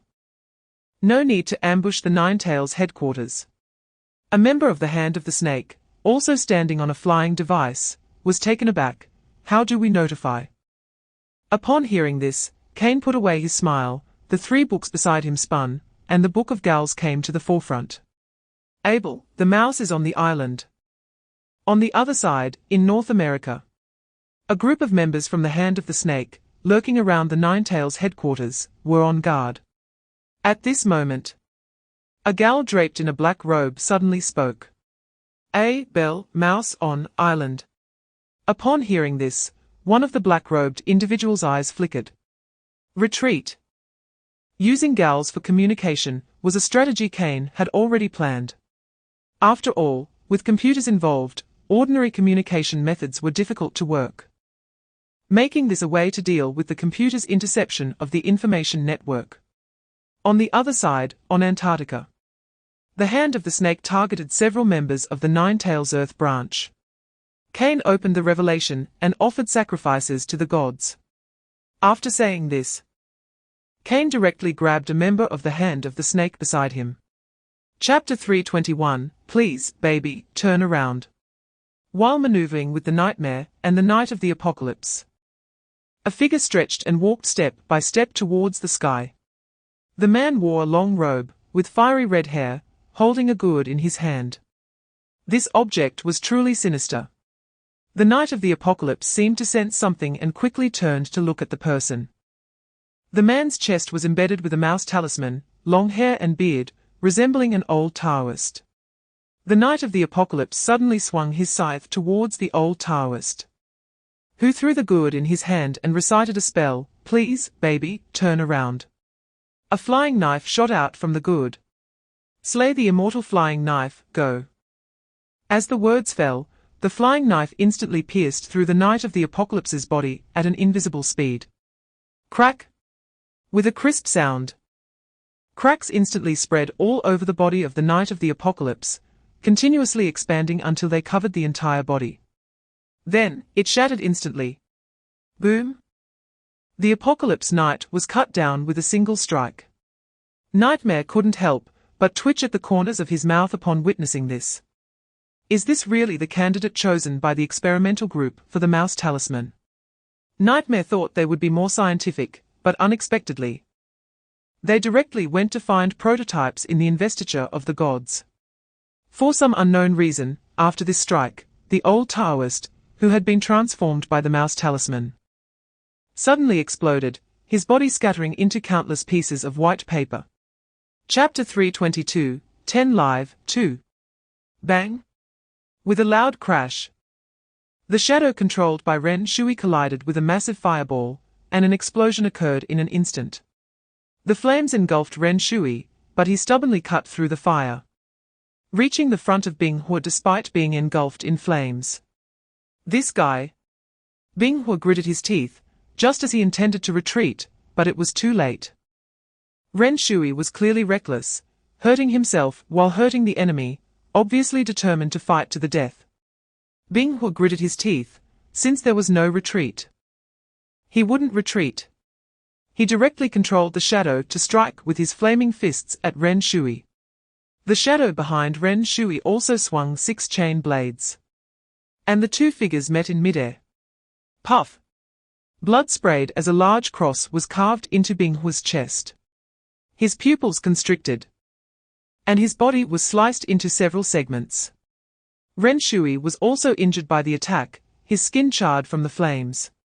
He let out a roar. The shadow behind him turning black, directly freezing him from head to toe and causing him to fall to the ground. The two fell simultaneously. But Binghua had already lost all breath. He lay on the ground with unclosed eyes, and Shinjin instinctively took a step back, unable to believe it. Chapter 323, The Victor.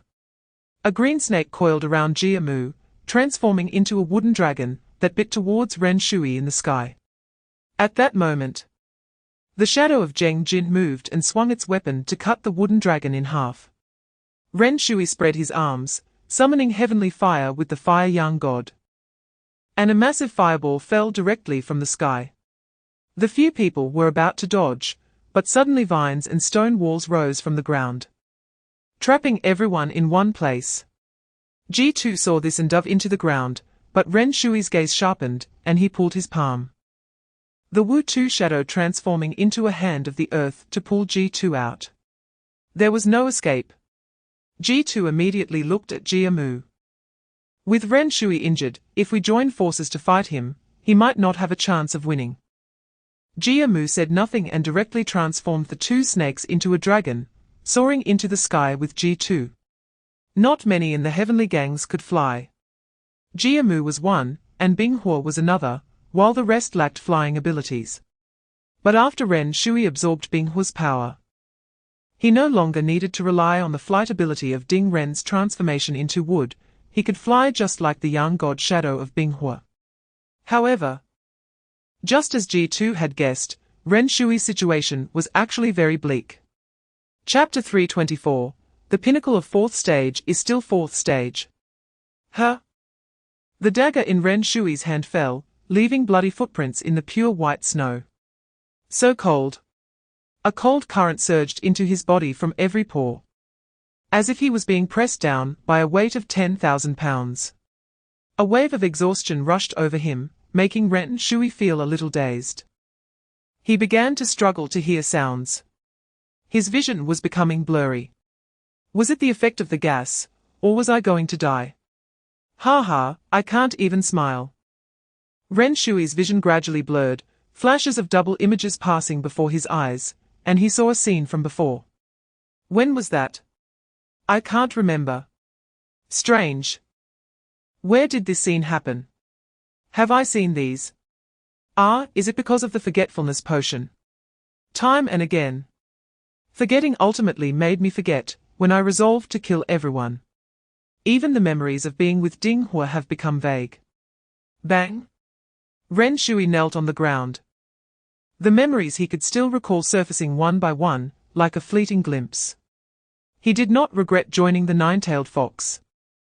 Nor did he regret becoming one of the 10 heavenly gangs, for he had too many firsts in his life that came from here. Chapter 325, The Great Snake Unsealed. Ming Qing reached out and patted Kane's head, and the mental waves spread out, causing Kane to shake his head and awaken. The mouse talisman is in hand. Ming Qing revealed the mouse talisman, and then walked to the coiled snake statue in front of him.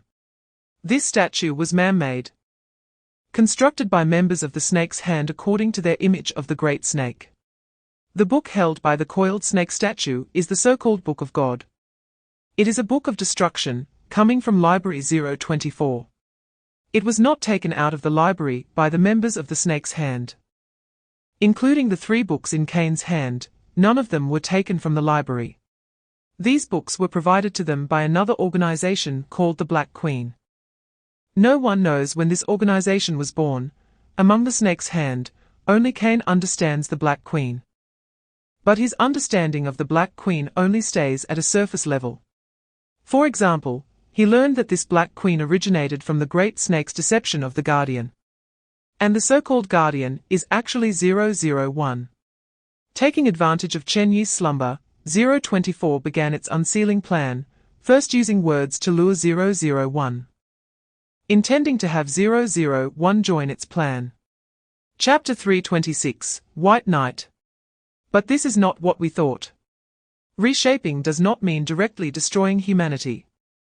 The philosophy of the snake's hand differs from that of chaos. Simply put, chaos's philosophy is to shatter everything and then rebuild. The snake's hand aims to change this world, which they call reshaping the world. If we compare the snake's hand, the nine-tailed fox, and chaos to three factions, then the snake's hand is the reformist faction. The nine-tailed fox is the conservative faction, and chaos is the radical faction. The plan of the snake's hand is to eliminate the core members of chaos and the nine tails from the island after the great snake descends, allowing the snake's hand to rise and dominate the world, achieving the goal of reform, rather than directly annihilating humanity. Cain pleaded with the great snake not to activate the sixth seal. The great snake turned its head at these words, its snake eyes flashing beneath the black robe. This is just a deterrent. Indeed, the great snake did not intend to activate the sixth seal. It merely used the omen of the sixth seal to inform the world that it was free. After all, Chen Ye was merely in a state of slumber, not dead.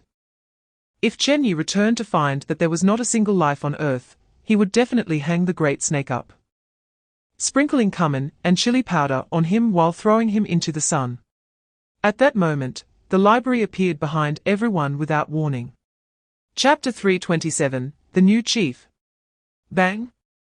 On that day, the door of the O5 Council Hall was kicked open by someone. Under the shocked gazes of the 14 council chairs, Bai Yi walked into the council hall and sat in Qin Ling's seat. Unlike others who participated in the meeting through projections, Bai Yi was present in person. As he sat down, a sudden silence fell over the conference room, and after a moment, someone spoke up. Who gave you the authority, Sh? Bai Yi raised a finger to his lips, then, under everyone's watchful eyes, took out a can of peach from the table. As everyone looked on in confusion, Bai Yi opened the can and began to eat with a fork. What is he doing? Ren Shui, we haven't sent the enforcement team to get you. Yet you came here yourself. We know about the things you've done. Are you going to try to argue? Listening to a few people, Bai Yi put down his fork. Let me tell a story. A story? You probably don't, it's fine, let him speak. Are you serious? Bai Yi calmly looked at the 14 council chairs, who were not here because the nine-tailed fox has more than one base. Chapter 328, Your Death Date. Are you done? But I won't pity a criminal. Bai Yi's expression remained indifferent upon hearing this. Is that so? On this point, I agree with you, but I won't pity anyone. Calculating the time. It should be just right. At that moment, all the council members present received a letter. After reading the new content, everyone showed expressions of disbelief. What? This is the decision of the Cabinet Elder Council. Let him take over as chief. Exemption from responsibility. What a joke. The crowd was in an uproar, while Bai Yi picked up his fork and continued eating the canned peaches. People often say that new officials bring three fires. But I think this is just a stereotype that has persisted throughout history. Some things should be abolished. The same goes for people. For instance, our chairman Wang Zhong's biggest contribution to the containment efforts is saying HM and yes at every meeting. If you can only vote blindly and follow others, then it makes no difference whether you're in the O5 Council or not. As an organization that is wholeheartedly for humanity, having such people in decision-making positions is simply unacceptable. You? Am I wrong? Chapter 329, Unable to Integrate. Parents. Elders? Bai Yi's expression changed slightly. I have not seen them since I was born. I have no parents. My name was given by myself, and the reason for this name is that Bai Yi sees himself as contradictory. He is neither good nor evil. And sometimes exactly the opposite, he is both good and evil, so he is contradictory. Light and dark, good and evil. They, as two extremes, should not coexist. Yet Bai Yi feels that both are himself, or rather, he believes that all life is like this. Just as all creatures have shadows, there are inherently yin and yang aspects. Everything should not simply be categorized as good or evil. But why do humans insist on clinging to the notions of good and evil? Whether it is humans are inherently good or humans are inherently evil, they are both right. And there is no need for debate. But the world is so chaotic. And Bai Yi's point is that light and darkness coexist, he is both good and evil. Tang Yang was taken aback. Do you know when your birthday is? The day I was picked up is my birthday. Bai Yi made Tang Yang feel a kind of indescribable emotion, a feeling somewhat similar to kindling chapter 330, purely insane. April 26th, clear weather. Remember to eat canned peaches tomorrow. April 27th, clear weather. Why eat canned peaches? Because I love eating them. April 28th, light rain. The message written on the 27th is false. I do not love eating canned peaches. April 29th, clear weather. What I wrote yesterday is false. Bai Yi continually wrote in a diary, with dates yet to come until the content reached a month later. He casually tossed the diary onto the table, changed his clothes, and walked out of the room, passing through the corridor when a woman in uniform approached him.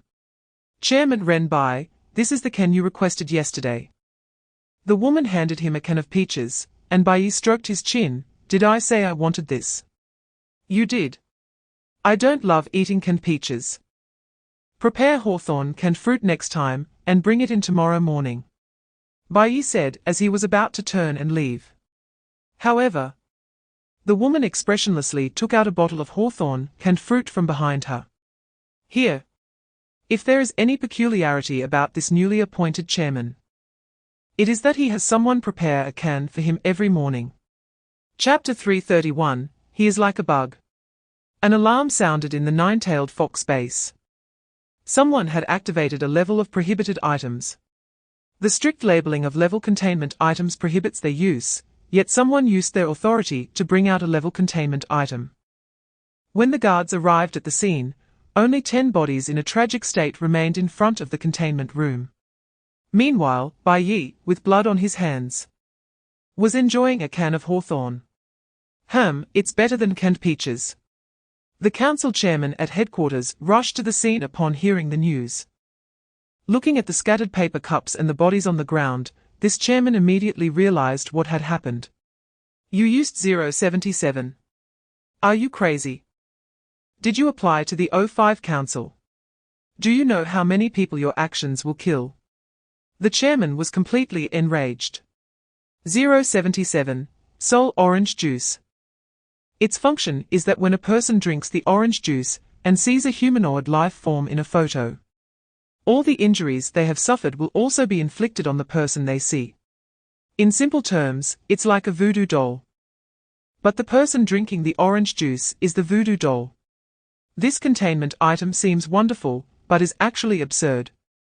Because it is also a containment item affected by subjective influence. Chapter 332, Cleverness Backfires. How did he find this place, a computer? Hearing 009's words, the computer put down its work. I let him in. This was my misjudgment. The supposition of the nine-tailed fox is an undercover agent we placed within the nine-tailed fox. This dark piece was entirely under my control. And the likelihood of exposure was minimal. Since his first contact with Bai Yi, to Bai Yi becoming the new chief of the O5 Council, I began to intensify monitoring of Bai Yi. I thought I had seen through him, but in reality, it was he who saw through me. His actions are truly inscrutable. I don't know if he was acting or if it was an unintentional mistake, but he indeed calculated my moves. According to my analysis, Bai Yi predicted that I would monitor him, so he pretended to engage in some incomprehensible behavior to conceal his true intentions. I don't know how he discovered that Cai Wei was our undercover agent, but his plan must have unfolded from there. What seemed like a reckless act before was actually a smokescreen specifically targeting me. Violating regulations by using containment objects of a higher level. He indiscriminately launched large-scale attacks on Arthur and the gamblers, regardless of casualties. Chapter 333, Cultivation Method. The carrier of chaos number 01 exploded, and at that moment, one of the 3 people lying on the operating table opened his eyes. It was the previously captured Mao Wei, whose body had been mechanically modified and was highly mechanized. with the rabbit talisman still embedded in his body. Crack! The devices restraining him broke apart at that moment. And the computer took control of this body through a light brain. But he didn't choose to fight Bai Yi, nor did he pay any attention to 009 and Arthur. He immediately used the rabbit talisman to accelerate his movements, finding his original body, which had been compressed and transformed into a portable mini-computer. It had a built-in power supply and could be easily carried. Bai Yi was too tricky. With the computer's main body present, he dared not engage with him. The urgent priority was to relocate the main body, everything else was unimportant. Unfortunately, the development of Chaos number 02 was not yet fully completed. But time was of the essence, and there was no room for that. Using the acceleration from the rabbit talisman, the computer directly fled through the emergency escape passage with its main body. Before leaving, he also activated the base's self-destruct program. The computer did not want its devices and experimental data to fall into the hands of the nine-tailed fox. Chapter 334, Ascending to the Moon. It was the shift change day for the nine-tailed fox's internal staff. A woman in uniform walked past the training ground and looked down from the second floor's glass to see Bai Yi talking to the air on the training field. "What is Chief Bai doing? He has been talking to himself for half an hour." A woman carrying a can of yellow peaches approached, looking emotionless as she watched Bai Yi's daily antics. "Chief Bai is having one of his episodes. It's no surprise if you see it often. Here. Take this can of yellow peaches. You will be responsible for taking care of Chief Bai for the next month." The woman expressionlessly handed the can of yellow peaches to another woman. Non-main staff members within the nine-tailed fox typically change shifts every month. And their roles are similar to that of secretaries. "By the way, this is for you, it will help you quickly adapt to Chief Bai." The woman took out a diary and handed it to her, then left expressionlessly. He, the incoming woman showed confusion. The previous administrative secretary's smile was quite eerie. "Forget it. Let's first go see Chief Bai." Arriving at the training ground, the woman lifted the can of yellow peaches and said, "Chief Bai, hello, I am Zhu Shuyang. Your replacement for today. I will handle your daily affairs for the next month." Chapter 335, The Era of Bai Yi. When chaos was hit to its freezing point, the nine-tailed fox began to turn its spearhead and fully targeted the serpent's hand. This tug-of-war lasted 7 months, and under Bai Yi's leadership, the serpent's hand was pressed down to the point of not being able to lift its head. Meanwhile, chaos fared even worse, apart from 009. The organization of the Chaos Splitters was virtually non-existent. Each time 009 tried to regroup, Bai Yi would pour cold water on him, dismantling and destroying his achievements. He didn't contain 009, but let him struggle endlessly in the quagmire of failure, sinking deeper and deeper. The serpent's hand was also suffering, their various strongholds were uprooted. And all 3 leaders were on the run. The responsibility largely fell on 024, the Great Serpent. The serpent's hand rescued it. But it showed no concern for their survival, and had a very ambiguous attitude towards the nine-tailed fox. Gradually, many members began to lose hope. Bai Yi was too insane. He was merciless not only to enemies, but also to his own people, and the entire world was suffocated by Bai Yi. The serpent's hand was on the brink of collapse, the Black Queen vanished without a trace, and the night watchman established by digital brother Aloes dared not make a sound. Chapter 336, After Qinling's Ascension. Meng Qing encountered a boy named Yang Lin right after drinking the potion. A police officer named Yang Yang was his father. The original owner of this body had some connection with Yang Lin's father, so Meng Qing taught Yang Lin a few moves for self-defense. Initially, he thought the child was nothing special until later he realized the child was quite extraordinary. So, before parting, Meng Qing handed a golden lotus seed to Yang Lin. The golden lotus seed was a derivative of a containment object called the golden lotus platform within the Chaos Splitters. Yang Lin referred to Meng Qing as his master. But after that farewell, Meng Qing did not appear for 4 consecutive years. 4 years later, on the day Yang Lin became a police officer, he suddenly reappeared. Yang Lin's master had a mysterious background, possessing some special skills that ordinary people found difficult to understand, and had never revealed his true appearance. This time he appeared suddenly. Without much reminiscing, simply handing him a photo. The photo showed a gaunt man, and he said this person was named Jiang Chen, which became Yang Lin's only clue. He wanted to clarify 3 things. First, the cause of his father's death. How did his father die? The response those people gave back then was that he unfortunately passed away due to an accident during a mission. Chapter 337, Tomb Robber. Beling City. In a residential house. Yang Lin offered 3 sticks of incense in front of his father's spirit tablet, and then glanced at his mother in the room. "I'm leaving, mother. Stay safe." "All right." Yang Lin turned and left home. After his father's death, his mother's health had deteriorated, and she looked increasingly haggard. Years ago, she had also fallen seriously ill, and was now taking medication every day. Yang Lin tried his best not to make his mother angry. But he couldn't avoid it this time. His mother didn't want him to be a police officer, but Yang Lin was determined. He had never gone against his mother. But this time he did not relent. Arriving at the Beling City Public Security Bureau, Yang Lin changed into his police uniform, and then went to his workstation. New police officers are usually assigned an old officer to guide them, and out of respect, the new officers refer to the old officers as masters. Yang Lin's master was the nearly 50-year-old officer from yesterday. So now he had 2 masters. "Master, can you help me check on someone?" Yang Lin took out a photo from his pocket and placed it on the table. This was the photo Meng Qing had given him last night. "What's the name?" "Jiang Chen." "Where is he from?"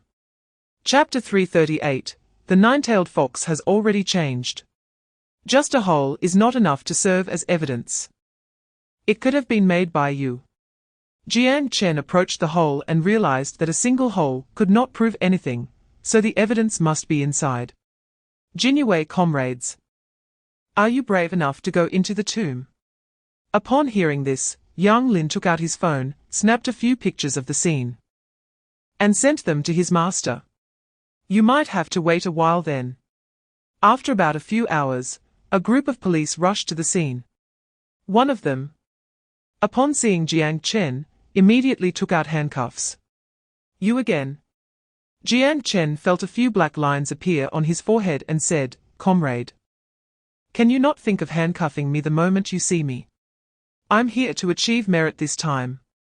Yang Lin stepped forward to stop the officer, saying, it's still not possible to prove that this hole was made by him.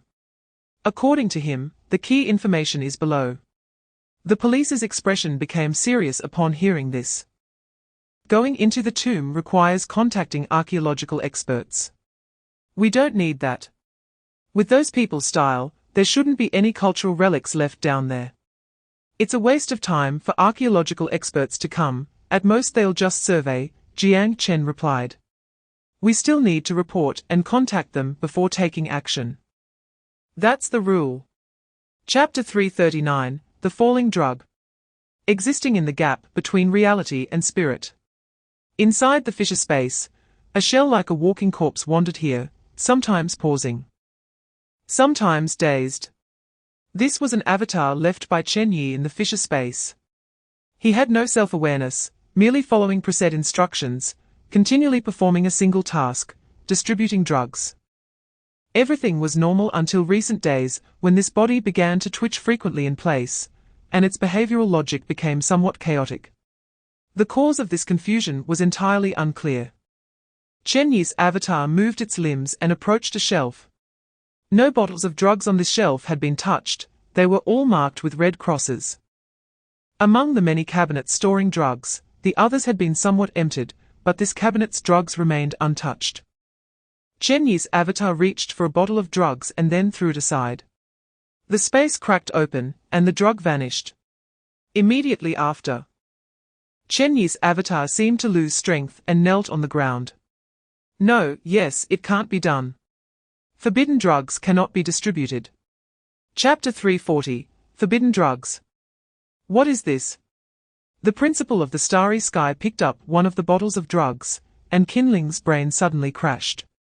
Evolutionary drug. How could it appear here? This is the inner world, where a group of people is living out their retirement, and suddenly 2 bottles of drugs just fall from the sky. What is going on? Unlike the drugs Chen Ye had previously provided, this time the appearance of the drugs made no sound, as if they had fallen from the sky like a pie. Kinling, puzzled, picked up one of the bottles, which had a red cross on it, and the word Satan written below. The principal squinted at the bottle in his hand, staring for a long time, before barely recognizing the characters. Star. What does this mean? Kinling also didn't know. He couldn't even determine if this was an evolutionary drug. You can give it a try. Upon hearing this, the principal unscrewed the bottle cap and sniffed it near his nose. That familiar smell. I've definitely smelled this somewhere before, in our world. Is it meteorite or? No, it seems more than that. Also the raw materials for mental power drugs, jun or flower, and a very complex, subtle scent I've never encountered before. Chapter 341, The Master of Flesh and Blood's Super-Evolution. Open fire. Dense gunfire swept across the Master of Flesh and Blood. With each bullet hitting his flesh, his body would swell into a huge lump or tumor.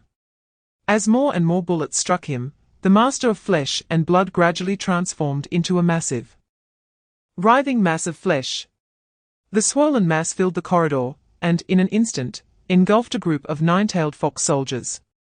These swollen masses of flesh fluctuated up and down, soon retracting back together, restoring the Master of Flesh and Blood to human form.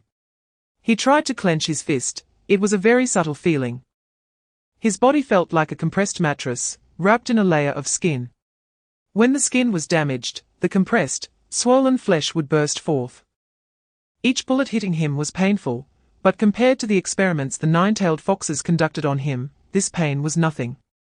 The Master of Flesh and Blood roughly assessed his state and estimated he could reach the 3rd-tier upper level. Although the increase in life level wasn't significant, the effects of this evolution were terrifying. This was not just a completion of the effects of his previous semi-finished drugs, it could be considered a super-evolution. Chapter 342, Breaking the Chains, Shattering the Shackles.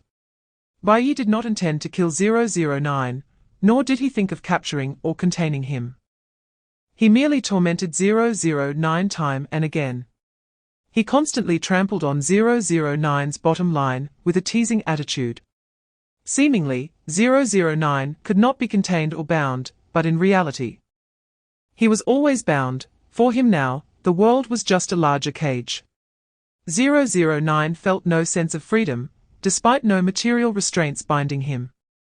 He felt as though he lived in Bai Yi's world, and no matter how much he struggled, he could not escape Bai Yi's palm. Bai Yi appeared to be indifferent towards 009, but in fact, he had already contained him. Sun Wu's Art of War states that the highest strategy in warfare is to attack the heart, the second is to attack the city. Psychological warfare is superior, while physical warfare is inferior. An immortal monster, no matter how many times you defeat him or capture him, it is useless. If his heart does not die, he will always fight to the end with you. Conversely, if his will to resist is shattered and his spirit is extinguished, then is there any need to contain him or not?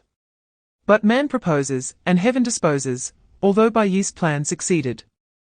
He could never have imagined that a bottle of evolutionary drug would inexplicably fall from the sky, breaking his years of layout. Chapter 343, The Soul-Eating Bird. On a chosen day, the 9-tailed fox released a wide range of meme pollution globally. 011, The 100 Birds Picture. Anyone who has seen this painting will lose a portion of their memory for a time, which is actually a side effect. The true effect of this containment object is that anyone who has seen this painting will definitely dream of a place called 100 Birds Forest at night.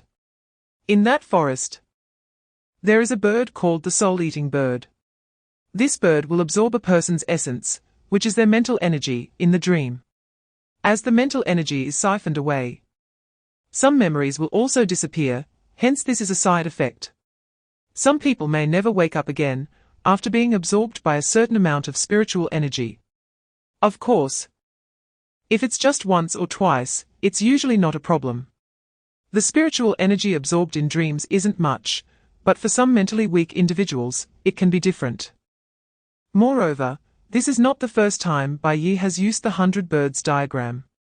Soon, the diagram was broadcasted across all information networks, and everyone was forced to view it. For those without phones or computers, or who do not live in cities, the nine-tailed fox would directly invade their homes to see how many people were present and then use forgetting spray, or the 100 birds diagram. If there was only one person, they would just spray a bit of the spray. Chapter 344, The Line of Dreams. At night, in a coffee shop, Yang Lin changed into casual clothes and sat in a corner with Jiang Chen. While stirring the coffee S pattern with a spoon, Jiang Chen smiled and said, "Do you know why I target that guy?" "I don't care about this matter," Yang Lin replied. Upon hearing Yang Lin's words, Jiang Chen looked up. "Don't rush. Let me finish. My second uncle and old Jin were sworn brothers. I won't say what they specifically did, but you can guess it, although it might not sound good. My ancestors were indeed tomb raiders. They initially did small business, but as their team grew larger and their subordinates increased, they gradually took on bigger jobs. Until one time, they found a large tomb in Hebei. There was something in that tomb that could be considered priceless. I don't know if you've heard of the story called Returning the Jade to Zhao, the He Shi Bai." Upon hearing this, Yang Lin suddenly became uneasy. "You can't believe it, right? When my second uncle and the others returned, they hadn't even confirmed its authenticity when my second uncle was killed that night. What about the He Shi Bai?" "I don't know, it might have been sold abroad by that guy, or maybe sold to some domestic collector," Jiang Chen said. Chapter 345, The Pacifist. 002. Long time no see. Qinling and Principal Shinkong appeared simultaneously in the misty, fairy tale-like sky. In front of them was a colossal figure that obscured the sun. Li Yuan turned his head, dispersing large clouds of mist. "You rushed to see me as soon as you reached the 5th level. It seems you really miss me." Qinling stood in the sky, leaning on a cane. "Isn't it just destined?"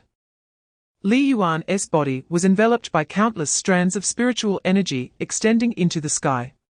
Qinling had seen these strands long ago in the outer world. Initially, it was when he was in India, where the nine-tailed fox discovered that many local natives began to believe in some unknown existence. They used primitive and brutal means to worship a stone statue of an evil god. But this wasn't limited to Africa. That same year, mysterious cults worshipping evil gods appeared around the world. The statue seemed to have magical powers, attracting more believers to worship it. By examining the shape of the statue, the nine-tailed fox immediately identified what the creature on it was. That was 002. So this matter must be related to 002. Chapter 346, The Monster Alliance. No one noticed that a fierce battle had broken out in the dream world, because this had almost no impact on the real world. However, some people in the inner world seemed to sense something, and at the same time, they discovered that the scope of the triple world was shrinking. The dreamland, which originally covered the entire solar system, was retracting. The shackles of dreamland were weakening, and the positions of the stars were slowly shifting. Inside the nine-tailed fox, the situation was not optimistic. The fifth chairman of the nine-tailed fox sighed as he looked at the ceiling. 012, the Lord of Flesh and Blood, has broken containment. And right after that, 009 united with other uncontained sequences. As a result, today, 017, the I Ching, also broke containment. It truly is a chaotic situation. If those monsters really unite and attack the nine-tailed fox, releasing the previously contained entities, the situation will spiral out of control. Ding ding. At this moment, the fifth chairman's phone rang. He picked it up and saw that someone had sent him a photo. The content of the photo was quite blurry, as it depicted a scene from outer space, with an unidentified flying object approaching Earth. What is this? Chapter 347, The Moment of Unsealing. I propose we directly attack the nine-tailed fox headquarters. As soon as one person spoke, the air suddenly fell silent. Night King's gaze traveled among the various sequences. A direct attack on the nine-tailed fox headquarters was a straightforward approach. With our numbers and ability advantages, it could be worth a try. However, I also have a plan that you can listen to briefly. Do you know about the White King's abilities? To be honest, I know quite a bit about the White King. Regarding his abilities, I've summarized 2 points. Yin and Yang can shape all things and can destroy all things. And we all know that all ability characteristics are divided into 3 levels: non-conceptual, conceptual, and absolute. The White King's abilities are not absolute characteristics, but merely conceptual. This means they can be cracked. My ability might be able to target the White King, because my ability is to nullify all other abilities. Night King, Allos, number 030. Sequence name, the Lie Eater. My ability is to reverse lies and make lies true. However, one unfortunate point is that my ability is not an absolute characteristic. So it naturally cannot affect absolute characteristics. Chapter 348, Entropy. 005 is like a slippery loach. Once it escapes, it will be hard to catch again. Kinling was worried about this, but Bai Yi was not concerned at all. Crack. The statue gradually became covered in cracks until, after a moment, the statue's surface shattered. Dao Tai walked out from the petrification. Looking at Bai Yi and the unfamiliar surroundings, confusion filled his face. What year is it now? Don't worry. It's not the future yet. Bai Yi said, throwing a suitcase at Dao Tai. Meet the new chief of the nine-tailed fox, your direct supervisor. Dao Tai frowned. You're the chief. Where is Commander Qin? Bai Yi replied, the leader is gone. Nine-tailed fox A-level personnel. Dao Tai, from today onward, you will be promoted to S-level, and continue your duties, as a nine-tailed fox containment personnel. Is Kinling dead? Dao Tai covered his forehead with his hand. How long has it been since I was unsealed from petrification? Just a few years, don't mind it. A few years? Let me take a moment. My head is all jumbled. It's okay, but please adapt to the new world as soon as possible. Because we are about to engage in a tough battle. Chapter 349, Paradise of Snakes. Under the blue sky and white clouds, shaded by green trees, the pond scenery is beautiful. A figure in a black robe, with snake-like eyes sits by the lake holding a fishing rod, none other than the 024 giant snake, driven by the mouse charm. With its consciousness descending upon a statue. Why does the air outside smell so sweet? Because even the air is filled with the fragrance of freedom. The giant snake removes its hood, revealing a face covered in snake scales and long black hair. On this green and fragrant grass, a book is carelessly placed. The giant snake pulls the fishing rod, and a carp leaps out of the water with the hook. Grabbing the carp, the giant snake unhooks it and tosses it back into the pond. Splash! Water splashes up, and the giant snake places new bait on the hook. It is not fishing to eat, it simply enjoys the process. Moreover, every life has its meaning of existence. And casually stripping away the existence of life, and its freedom goes against this meaning. Untamed venomous snakes are cold-blooded animals, and as predators in the food chain. The meaning of fishing is always tied to eating fish. However, once life possesses wisdom, it begins to think and tries to restrain its instincts. Just like humans use morality to restrain themselves, this is not ignorance. Chapter 350, Snake Dream. This is for your own good. That book is its split entity. With a very high danger level, if an ordinary person forcibly reads the text inside, it could be life-threatening. Unless the giant snake helps him. Just like Cain. Who can use those books without being backfired because he has the snake seal? The snake seal is the giant snake's ability, a mark on the spirit. As long as one has this mark, even an ordinary person without any abilities can read the books in the library. If you don't believe it, don't blame me for not reminding you. Upon hearing this, young Lin opened Snake Dream. He originally did not want to look at it. But the giant snake's repeated insistence piqued his curiosity. Just as he saw the first word in the book, a venomous snake sprang out from the pages. The snake directly burrowed into young Lin's head, causing his vision to go dark. When his vision returned, he found himself in a desert. At that moment, a giant snake slithered out of the desert and immediately lunged at young Lin without a word. Seeing this, young Lin reached out his hands, grabbed the snake's upper and lower jaws, and with a powerful force, tore the giant snake's body in half. Splurt! The giant snake let out a scream, and the world before him collapsed. Chapter 351, Flesh and Blood Cube. Boom! An explosion occurred inside the unfinished building, and countless stones fell. Young Lin looked up at the sound. An explosion. Someone picked up the intercom to contact people inside the building, but the voice on the other end was chaotic. What is happening inside? Do they need support? Don't come up. A trembling voice came from the intercom. Upon hearing this, young Lin hurriedly called for his master. But the response was a deathly silence. Inside the unfinished building, Chen Ye's arms lay on the ground, the wounds on his arms blackened, as if cut by a laser. The information was wrong.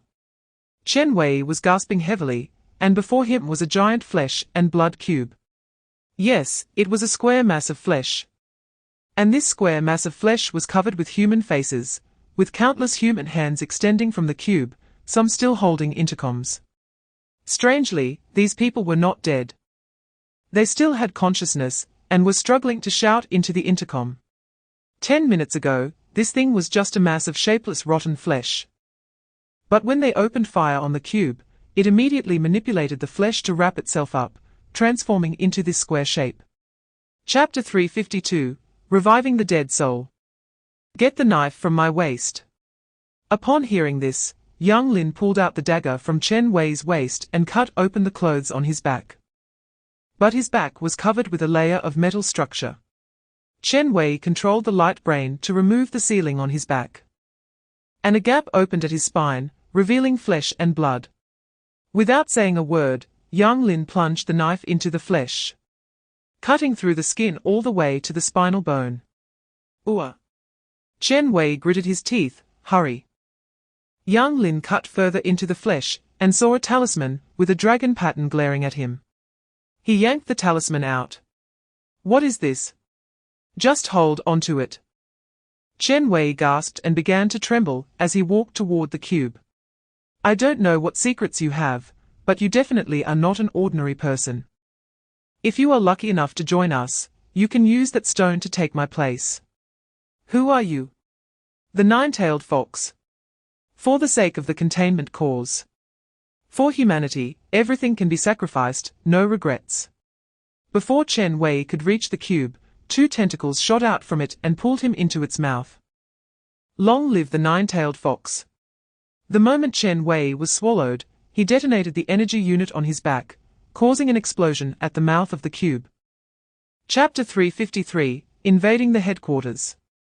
The nine-tailed fox is finished. Let me guess, your ability is related to tomb raiding. You can understand it that way. And I will cooperate with those people next to prepare for a big operation, which means I no longer need to deliberately hide my abilities, Jiang Chen said. However, this big operation of mine requires someone to cooperate with me. Of course, it's definitely not anything illegal, and I am only targeting the nine-tailed fox. As long as this succeeds, I will tell you everything you want to know. Think about it.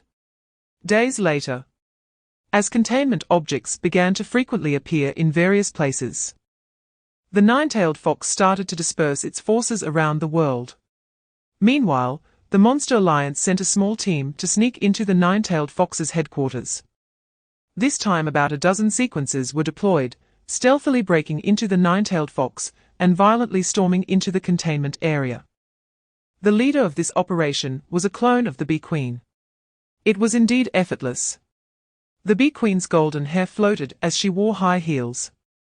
Pulling the heel out from the head of a corpse, the Bee Queen continued to walk deeper, leaving a trail of blood with each step. A gargoyle flapped its wings, following behind her. If you ask me, Bai Yi is just one person. If he dares to appear before me, in just the blink of an eye, I can twist off his head. Chapter 354, Foggy Chess Game. Dingling. The wind chime swayed, and Meng Qing slowly opened his eyes in a bamboo grove pavilion. That side failed. The Night King sitting on the other side of the pavilion turned his head. How do you know? The mountain man has his own clever plan, Meng Qing said as he picked up the teapot and brewed himself a cup of tea. The Night King spun the teacup on his fingertips. It didn't matter if he failed. This raid was primarily to test Bai Yi's attitude and to delve deeper into his abilities. After all, knowing oneself and one's enemy leads to victory in every battle. The mother and child coffin provided by 009 was our confidence for this test.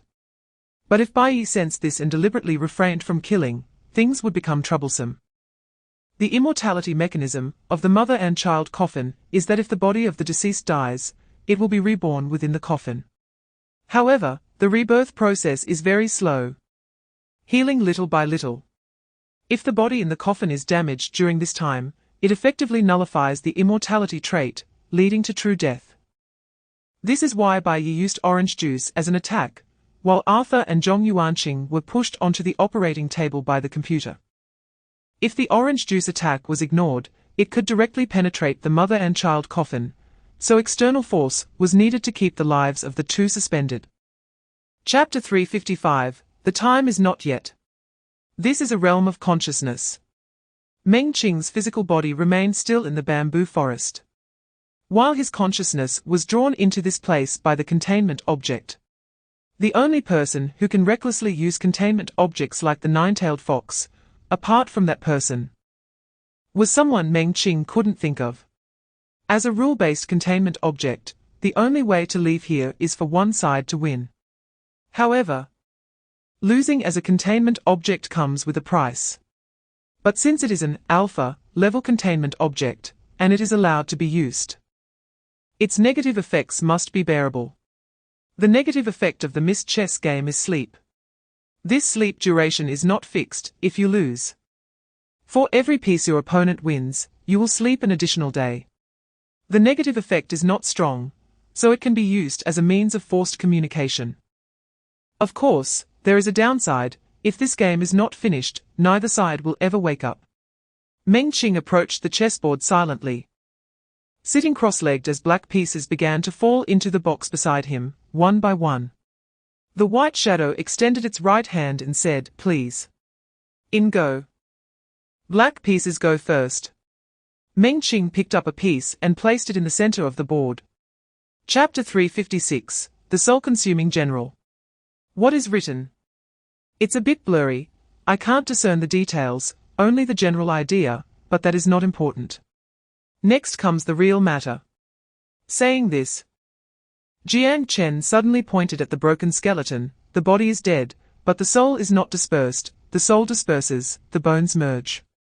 Whether it's the shell or the achievements, they are for my use. As the words fell, the skeleton suddenly dissolved into a large amount of black mist that surged into Jiang Chen's hands, condensing into a black four-leaf pattern on the back of his hand. That should be a four-leaf clover, but now only one leaf has grown. Jiang Chen showed a strange smile. Very good, very good. I finally found a military general. With this thing, comrade, can I ask you for another favor? Jiang Chen turned his head, just as he was about to raise his right hand, unexpectedly. Yang Lin preemptively attacked, using a grappling technique to pin him against the wall. At the same time, Yang Lin drew a handgun from his waist and pressed it against the back of Jiang Chen's head. Help! Why don't you fulfill your promise first? How about that? Jiang Chen's expression stiffened as he tried to break free from Yang Lin's grip, only to realize how strong Yang Lin was. Jiang Chen's face turned red, but he still couldn't escape Yang Lin's hold. Chapter 357, Don't Forget Your Identity.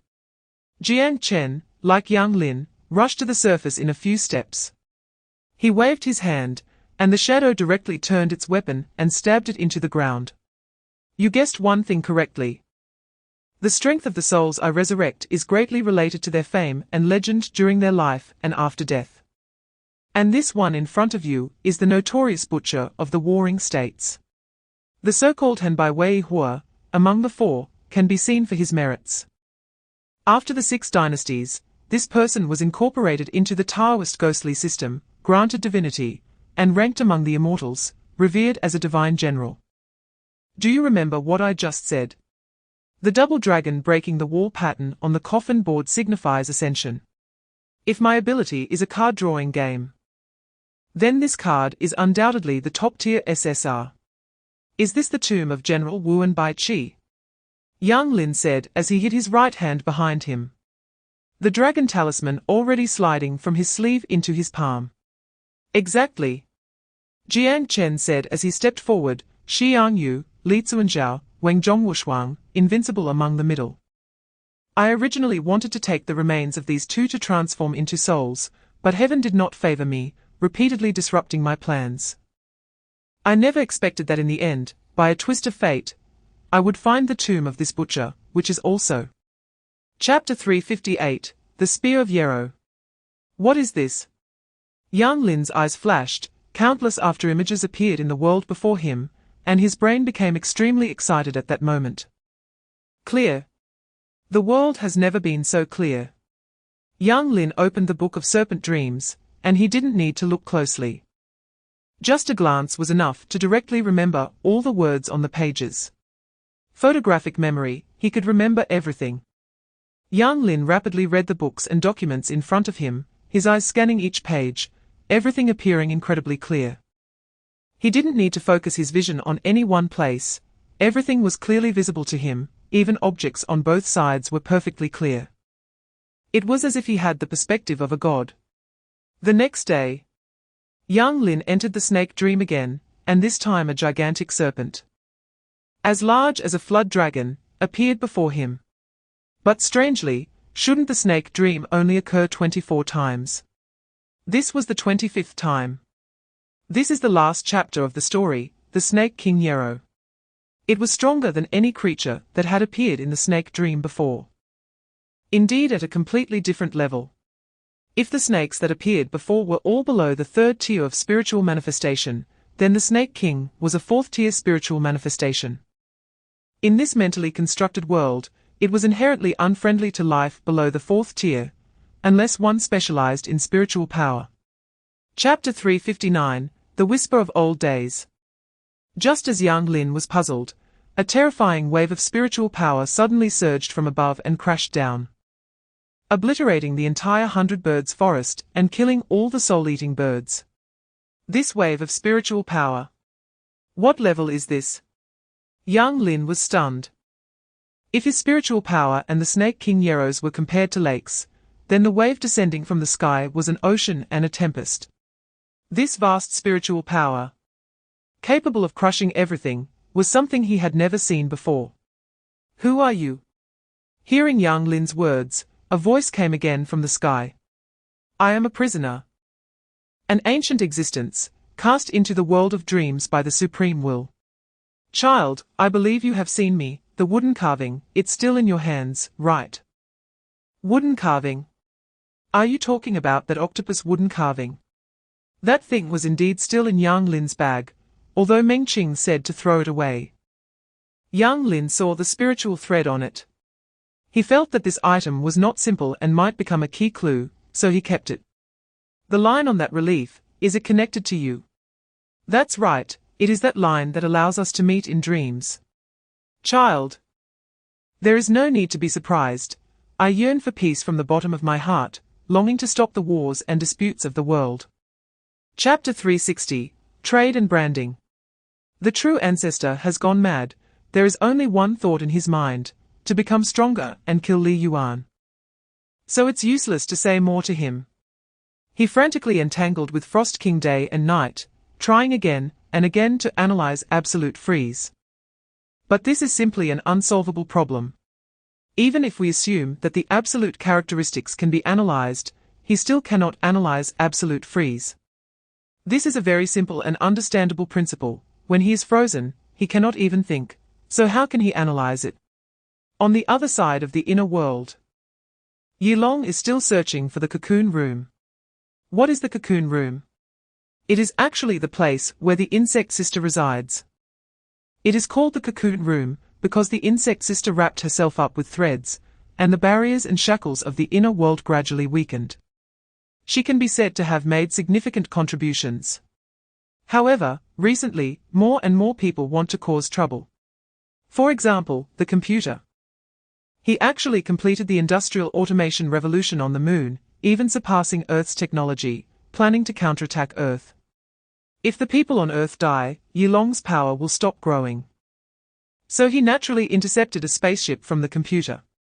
That seemed to be the computer's first spaceship, and so far it is the only one. He has not created a second spaceship. Chapter 361, The Mad Hat Merchant. In the hotel bathroom, Yang Lin was vomiting while shaking his head. He couldn't forget it. That octopus face seemed to be imprinted in front of his eyes, and he felt as if he was there in person. With a salty and fishy smell surrounding his mouth and nose.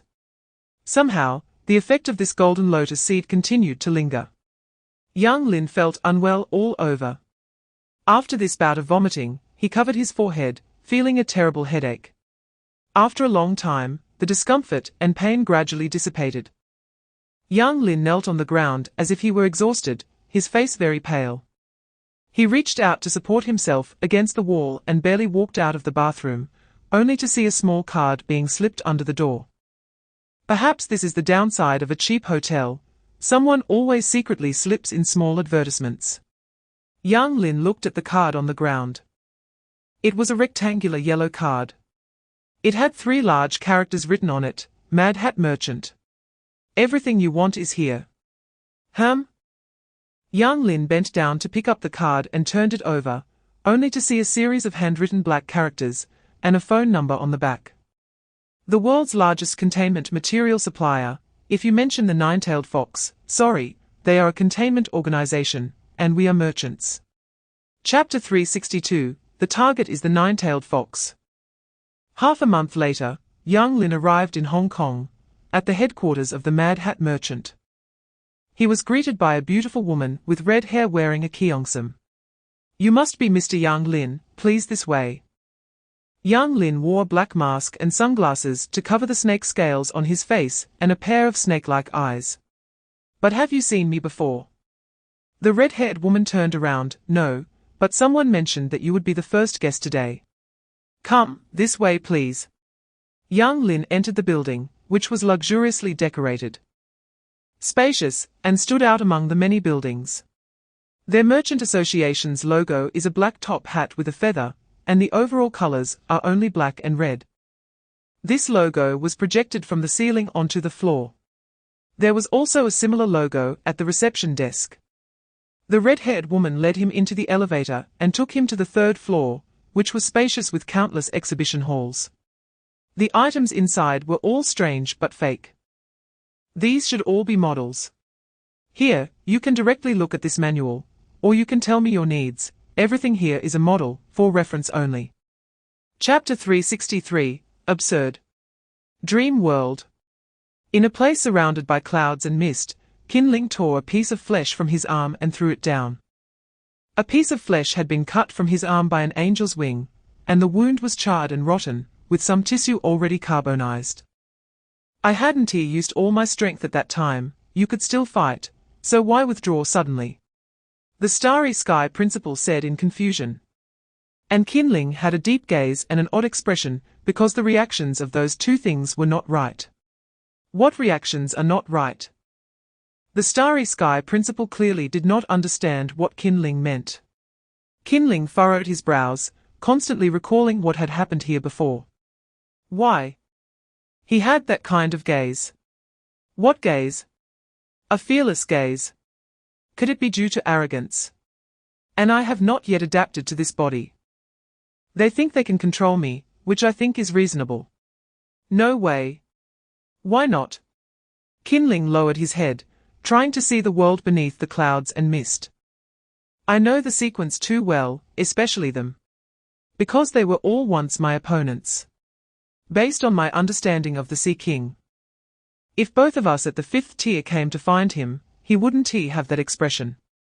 Chapter 364, Rattlesnake. Recently, the nine-tailed fox has launched the largest mobilization yet. All containment personnel have been dispatched from the headquarters. Those who remain at headquarters are only some D-level personnel and security logistics to maintain the operation of various containment facilities. Oh no. 2 S-level personnel from the nine-tailed fox have also been left behind. One is Nightmare, and the other is Doughtai. This information quickly reached the Monster Alliance's ears.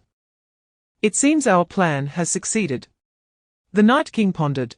It hasn't succeeded, it's that the White King wants to use the plan against us. This is clearly a trap to invite the king into the urn. 009 sat on a rock, although he dug a pit for us to jump into. He didn't know if this pit was big enough to hold so many of us. One person stood up. In any case, the opportunity has been given to us. And we must see what lies ahead. One person sat cross-legged. Last time the Queen led the team, that group has not returned yet. Proving that the mother coffin is not completely reliable. So I think rushing in is not appropriate. It's better to send a team to scout the situation first. 009 turned his head. With a precedent set, sending another team means you are continuously reducing your own combat power. Chapter 365, Rat King. Yang Lin and Jiang Chen ran quickly, swiftly traversing the containment area. Who is that Cyclops? The A-level personnel of the Nine-Tails Fox, the Rattlesnake, has a containment item called the Giant Mushroom. The Giant Mushroom? Don't mind it, that's just my name for that containment item, because I don't know what it's really called. Just get to the point. It releases poison gas. Shouldn't that be double-action gas? Oh, it doesn't matter what it's called. That thing can release 3 types of poison gas, one that can make a person weak, one that can damage the nerves, and one that can induce hallucinations. Won't it suffer backlash? Didn't you see him wearing a gas mask? Plus, he's a modified human, so even without a gas mask, he can seal off his breathing. We can't afford to waste time with him, let's run. The two of them fled, only to find themselves at a dead end. Jiang Chen stared at the wall in front of him, puzzled. This isn't right, the map doesn't show it like this. This should be the door to go down, right? Tap tap. A sound of footsteps came from behind, and the rattlesnake appeared behind the two.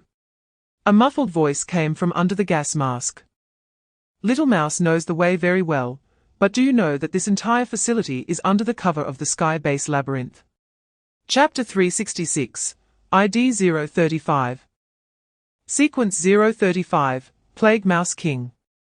Not a member of the Night Watchers, it caused a massive plague outbreak in Southeast Asia 3 years ago, bringing with it a new disease. It was contained by the Nine-Tails Fox 3 years ago. Life level, mid-tier 3rd stage. The Nine-Tails Fox has attempted to kill the Mouse King multiple times, but has ultimately failed. The Mouse King does not have a fixed body and possesses pseudo-immortality. Once the Mouse King's body dies, his consciousness will descend upon any mouse in the world. Therefore, the Mouse King has broken containment 6 times, and was ultimately contained using a special method to ensure the Mouse King's main body does not die. The Mouse King tried to crush the rattlesnake's head with force, but the rattlesnake activated his light shield again. With a roll, he broke free from the Mouse King's grip, and a circular purple spray bottle reappeared in his hand. No, the Mouse King is almost immune to diseases and toxins. And he feeds on poison gas, so using Little Purple isn't an option. The rattlesnake took a step back. He didn't care about Jiang Chen and Yang Lin. But the Mouse King was different. Just as the rattlesnake stepped back, he suddenly felt a wave of discomfort. He quickly rolled up his sleeve to check the display screen on his arm, and upon looking, the screen flashed a green symbol. Chapter 367, Dragon and Tiger. As the Mouse King spoke, a red-bodied hound-like beast approached from the heavily contained area behind him. Sequence 011, Beast of 1,000 Throats. The Mouse King inadvertently saw the containment room of the 1,000 Throats while sending mice to help young Lin find someone, so he ordered the mice to release it. The Beast of 1,000 Throats emitted a sound resembling a white knight, and directly opened several voice-controlled doors beside it. The Beast of 1,000 Throats can mimic anyone's voice, and for those doors that require voice activation, it just needs to roar to open them. Upon seeing this, Bai Yi twisted his neck, and the Beast of 1,000 Throats let out a low growl, sprouting a pair of wings like those of a vampire. And countless spikes began to grow on its body. The 1,000 Throats has a nickname, the Beast Tank. In a one-on-one melee, ordinary third-tier beings are basically at a disadvantage. Yes, with the Beast of 1,000 Throats' 2 claws, the opponent would be torn apart in 8 seconds. Seeing this, Bai Yi grinned. And the black and white phantoms behind him split into 4, green, white, black, and red. Green for the azure dragon, white for the white tiger, black for the black tortoise, and red for the vermilion bird. This is the 4 symbols. Remembering how he was captured back then, deep in the containment area, young Lin followed the little mouse to a containment room, where a sword was displayed inside. Chapter 368, Defying Fate. In the first layer of the containment area, a group of mice were impaled by steel stakes through their abdomens, nailed to the wall like skewers. The Mouse King was left with just his head nailed to the wall, green blood oozing from his eyes. At that moment, a small mouse fell from his head. The little mouse shook its head. Bai Yi didn't seem to care about us too much. What could make him value us so highly? The Beast of 1,000 Throats broke a few steel rods off its body. This was indeed a bit abnormal. Bai Yi didn't even have time to put them in cages before running off. Which can only mean that Bai Yi thinks those 2 inside are more important than the Mouse King and the others. Of course, it could also be that something is more important, and those 2 just happen to be after that something. The 1,000 Throats looked at the little mouse in front of him after breaking free from its restraints. Brother Mouse King, this is a great opportunity. Brother 1,000 Throats. To be honest, although you are superior physically, you can't withstand Bai Yi's abilities. The little mouse jumped onto the 1,000 Throats' shoulder and said. The 1,000 Throats grinned. Didn't you say that the boss and the others are going to deal with him? Where are they now? The Mouse King sensed a bit. They should not have arrived yet, but we can retreat for a bit and wait to regroup with the main force to come back and fight together. Chapter 369, I give you a choice. If fate doesn't give you a choice, then I will. Young Lin, your future is in your own hands. Bai Yi's voice came from behind, and young Lin slowly closed his eyes, the sound of his heartbeat echoing in his ears. But a voice overpowered the thumping of his heart. Don't be afraid, child, when you pick up that sword, you will be invincible. Bai Yi is no match for you. The reason he talks so much to you now is that he is afraid. Trust me, child. A sharp pain surged through young Lin's forehead. The voice felt like a spell that wouldn't leave his mind. The giant octopus face behind him was laughing. He wanted the voice to disappear, but he couldn't. He just wanted to hear that heartbeat a little clearer, but Li Yuan's words drowned out all other sounds. Use that spear. Young Lin looked at the snake mark in his palm, the yarrow spear. In the outer world, this thing is like a spear of death, capable of killing anyone it pierces. But what is the difference between Li Yuan and Bai Yi? Young Lin didn't trust Bai Yi. So what reason did he have to trust Li Yuan? Shut up. Chapter 370, he really has a problem. Why do you say that so lightly, officer? Jiang Chen said. The great demon Bai Yi stands there wreaking havoc upon the world, and the 18 warlords are preparing to attack him. If they fail, it will be an irretrievable disaster. Do you think you can stand aside then? Listening to Jiang Chen's words, Yang Lin turned to look at Nightmare. If the 18 warlords you speak of all fail, then what's the difference with or without me? Nightmare lifted his head. There is a difference, you might be special. Your name is Yang Lin, right? It's an honor to have you know my name, Yang Lin said speechlessly. So, may I ask what makes me special? I'm not sure how to explain it. But the White Knight may have been keeping an eye on you for a long time, said the Nightmare. Yang Lin frowned. What do you mean by keeping an eye on me for a long time? What have I done?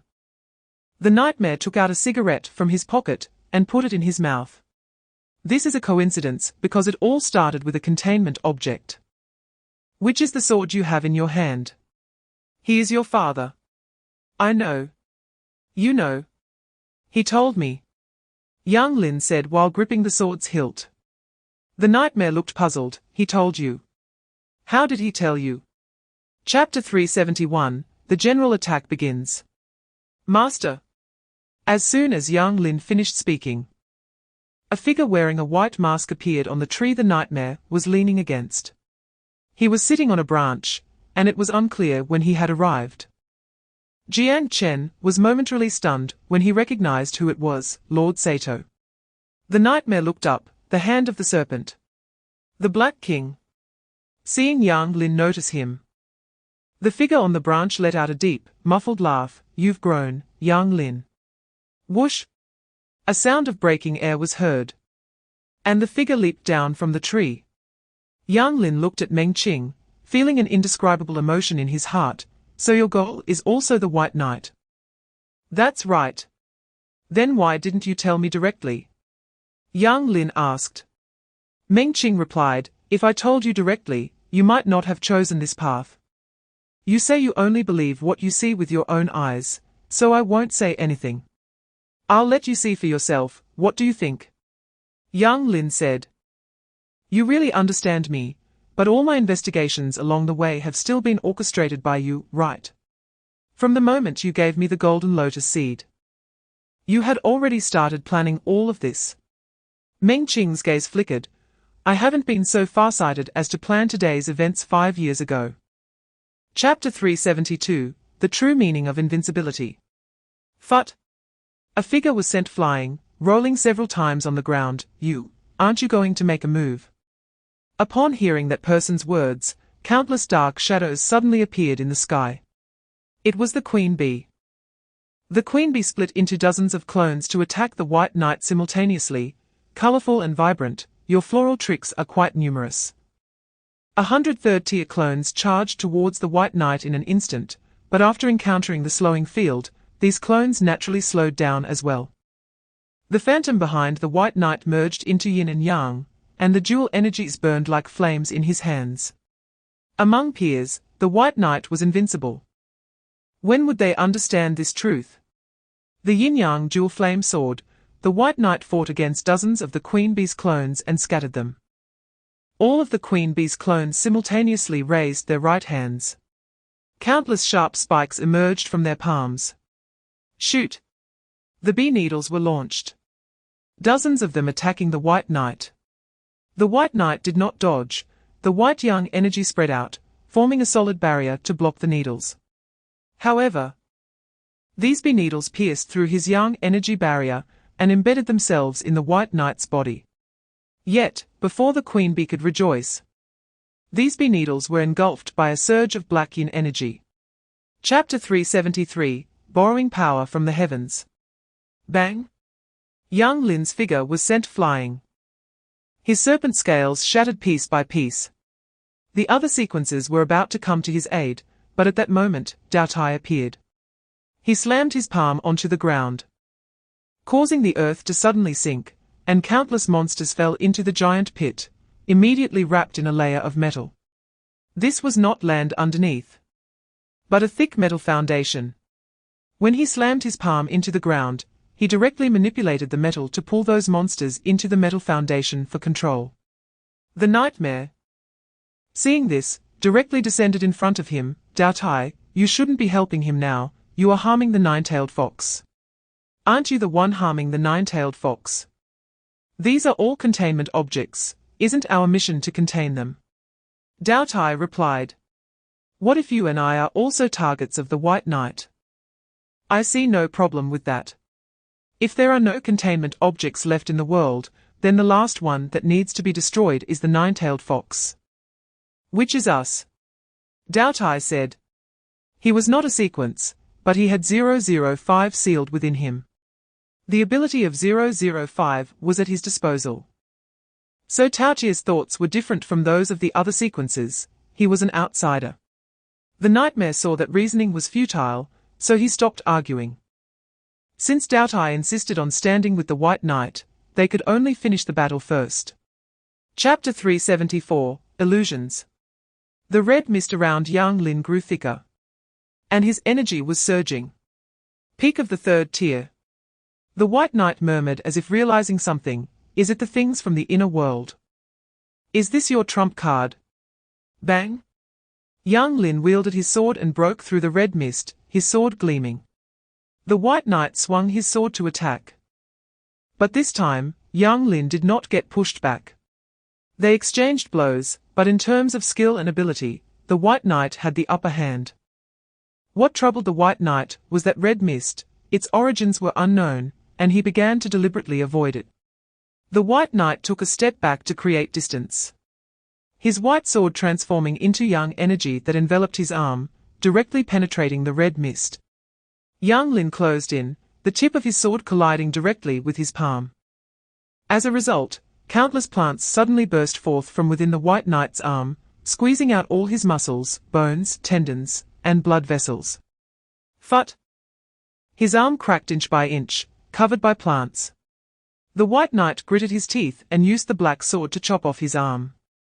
Then condensed yang energy to form a white energy arm. Seeing the expression on the White Knight's face, Yang Lin attacked again. So you can feel fear too. Block!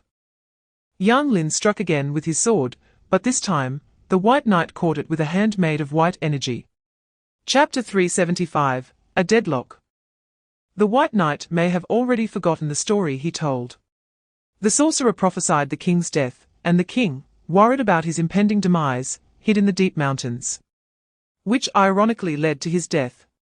This story is simple, fate cannot be escaped. When you know your death is approaching, the date is already set, because it is also part of destiny. So, what is the difference between what the White Knight is doing now and that king in the story? In today's context, isn't that story about him? Is the key point of his death really Yang Lin? What if it is merely a spectacle that will occur after his death? Perhaps the White Knight no longer cares about these things. Yang Lin knelt on the ground with his sword in both hands.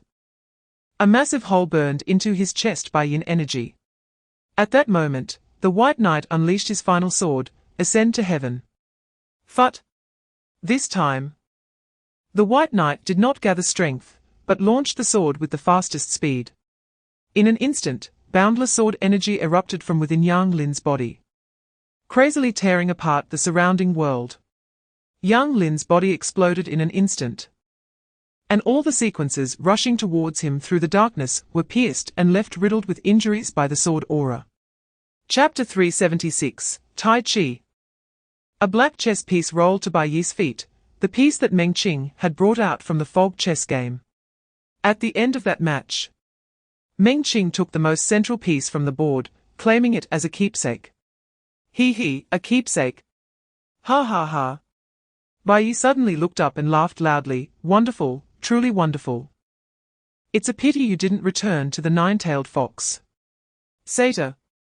Upon hearing this, a few people were surprised.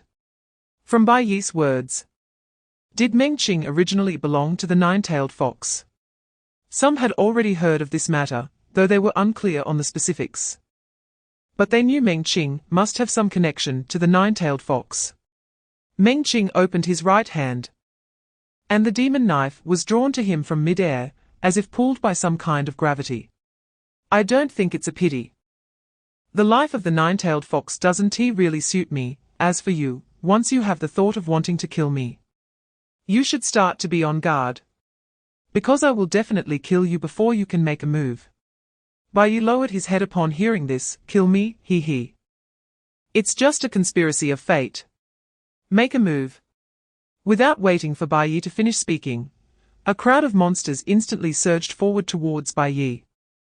At that moment, time seemed to stand still, and the world turned black and white, everything froze in place. Chapter 377, Draw your sword, just you and me. Why can't you learn to be a little quieter? Bang! Yang Lin's figure was sent flying, directly crashing into the void barrier. Bai Yi turned the black knife in his hand, instantly appearing before him, delivering a kick to his chest that unleashed immense force. Crack! The snake scales shattered. And Yang Lin raised his hand only to be met with a high kick from Bai Yi that struck his jaw, sending him soaring. Bai Yi surged upward with his knife, the dark fire erupting and instantly engulfing Yang Lin. At this point, only the last piece of snake scale remained on Yang Lin's body.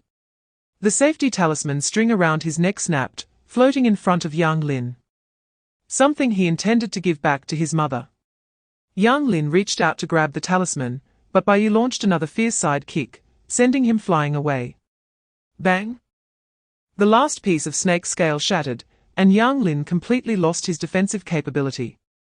He felt a tightness in his chest and spat out a mouthful of blood. The Yang tree sword slipping from his hand and falling to the ground. Bai Yi stepped on the safety talisman, his figure flickering as he rushed to Yang Lin's side. Just as he prepared to strike, Meng Qing, slowing down with the demon knife, blocked Bai Yi's path. Bai Yi frowned. His right arm suddenly enveloped in an exaggerated metallic armor, and he punched Meng Qing in the face. Chapter 378, Flowers Bloom Like Snow. Yang Lin's sword struck heavily against Bai Yi, but the yin-yang diagram beneath Bai Yi's feet spun, directly redirecting his attack to another direction. At the same time, Bai Yi retaliated, slashing his knife against Yang Lin, leaving a shocking wound on his chest. Yang Lin attacked again, but the Tai Chi diagram spun once more, neutralizing his attack.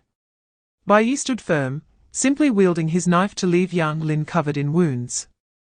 He had the body of a fourth rank, but lacked the fourth rank's capabilities, just an empty shell. Poochie! Another spray of blood blossomed on Yang Lin's body. The blood seeping through his clothes and slowly flowing down to his feet. Yang Lin swung out another powerful strike, but his attacks could not reach Bai Yi. Bai Yi's Tai Chi defense deflected all his attacks. Without a way to break through Tai Chi, it was difficult for Yang Lin to injure Bai Yi. At this moment, Yang Lin stepped forward, but suddenly an ancient voice echoed in his ears. Zunding Feng Wei, swift. As the words fell, Yang Lin's speed suddenly surged. A whirlwind enveloping him, and he stepped forward to slash with his sword, dodging Bai Yi's attack. Bai Yi twisted his wrist, the black knife stabbing back. Qianding Qian Wei, turn. The ancient voice resounded, and Bai Yi's attack suddenly changed direction. Chapter 379, Chickens and Ducks Competing for Food. Inside the grand corridor space, Meng Qing was fixated on a clock, time flowing second by second, until the minute hand and the hour hand both pointed to 12, he set the clock down. 009 turned to look, it's New Year. Yes, it's New Year. Meng Qing's two threads trembled in his hands, and then one of the threads snapped. Is this Yang Lin's thread? What is that? Just as Meng Qing was about to say something, someone suddenly pointed towards the sky with a shout. However, it wasn't just him. Everyone at that moment looked up in unison, all pointing at the sky as if they had witnessed something incredible. Meng Qing turned to look at the sky. Under this pitch-black chaotic night, everything in the universe appeared grey. However, at that moment, the dark night sky was torn apart by a strong light. The 9 major stars in the solar system coincided at this moment. The rotation of the 9 stars changed, deviating from their orbits to a certain extent. And this deviation at this moment caused the 9 stars to align in a row. A natural phenomenon. The 9 stars in conjunction. When this wondrous sight occurred, the 9 stars simultaneously emitted a blinding light, which then shot towards the earth. Chapter 380, 9 stars in conjunction. Within a certain base of the 9-tailed fox, under the surveillance of numerous nine-tailed fox personnel, Bai Yi's life signs disappeared. Everyone present was in disbelief, they were astonished, shouting as if the sky had fallen. A blind fat man heard these words and silently lowered his head. His name was Tang Yang, a former A-class member of the nine-tailed fox, codenamed Eye of the Future. He extended his hands to cover his eyes, his body beginning to tremble involuntarily. The leader is dead, I did as you said, Bai Yi is dead, is this good enough? Tang Yang's expression twisted slightly, others might not understand how Bai Yi died. But Tang Yang knew. Bai Yi died due to prophecy. When Tang Yang informed him of his death date, Bai Yi was destined to meet his end. If Tang Yang hadn't told Bai Yi his death date, then Bai Yi's demise might not have been today. The secrets of fate cannot be leaked. If Tang Yang hadn't spoken, it might not have been Bai Yi's destiny, but since he did, that fate became unchangeable. But this was not his own intent. This was Qin Ling's intent. Many years ago, Qin Ling had Bai Yi meet Tang Yang, and his meaning was already very clear. To have Tang Yang give Bai Yi a death date. Chapter 381, Descent. The title of Immortal Body is quite interesting. If the body is immortal, what about the soul? The answer is obvious. Let him go. The Lord of Blood and Flesh said, stepping forward, directly charging towards the Frost King. His right arm cracked, swelling into a huge blood and flesh hand, swinging down like a war hammer towards the Frost King.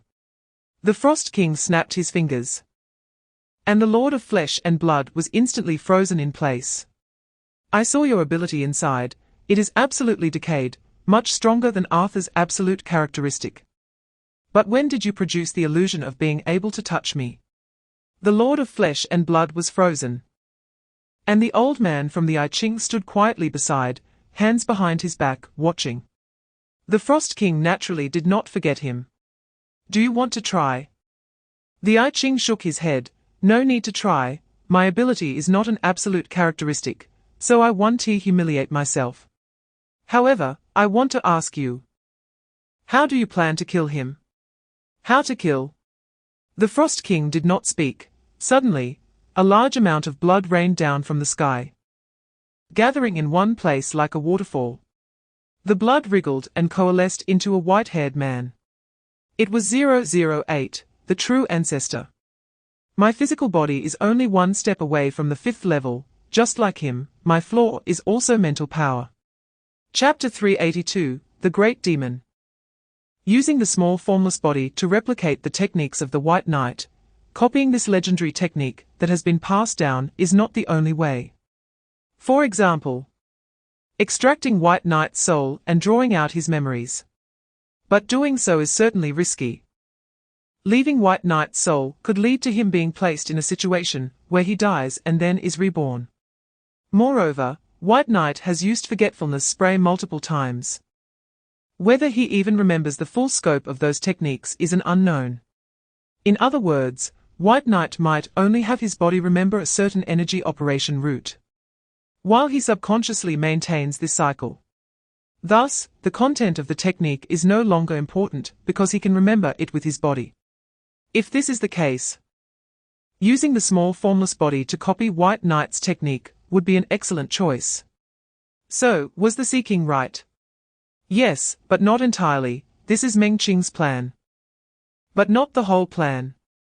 In this world, there is no way to avoid a supply-demand relationship. Something of value is needed, while something without value is discarded. Having the value to be utilized is an honor, each of us is the same. If we have no value to be utilized, then we are no different from a stone on the roadside. Chapter 383, The world is bustling, all for profit. Inside the nine-tailed fox base, the soul of White Knight was searching for survivors. However, he only found a fat man with blind eyes. He lay on the ground motionless, not even breathing. And the soul of White Knight thought he was dead. Approaching the fat man, the soul of White Knight patted his face. Wake up, what happened here? The fat man suddenly sat up with a start, shook his head, and then faced the wall and said, Who are you? Over here. Hearing the voice, The fat man turned to look behind him. Who are you? The soul of White Knight stood up. Don't you even recognize me? This voice. White Knight. Tang Yang was stunned in place. Wasn't he White Knight dead? You, give me your hand. The soul of White Knight extended his right hand. And Tang Yang grasped it tightly, directly probing his death date. However, Tang Yang saw nothing, his ability had failed. No. Realizing this, Tang Yang suddenly trembled. His ability only fails under two circumstances. The first is when he has touched, but not fully. And the second is when the person in front of him is not human. What could it be if not human? A moving corpse? Or a ghost? Tang Yang tremblingly released his hand. His expression was quite remarkable. Chapter 384, The more unremarkable, the more extraordinary. Outside the Crazy Hat Merchant building, the elf and the executioner. One wearing a bear mask and the other a rabbit mask. Although this disguise might be meaningless, the saying deaf ears and stolen bells has been practiced throughout history. So, robbing money is troublesome. How is it faster than directly stealing things? Just now, I listened. 3 people bought things in total, but I don't know what they bought. Hearing the elf's words, the executioner couldn't help but tug at his ear, so it turns out this ear wasn't just for show. After having his ear pulled, the elf's face suddenly turned red, because his ears were very sensitive. What are you doing? It was just a touch on the ear. Is it such a big reaction? It matters. The elf's abilities are related to wind and rain, forests, and beasts.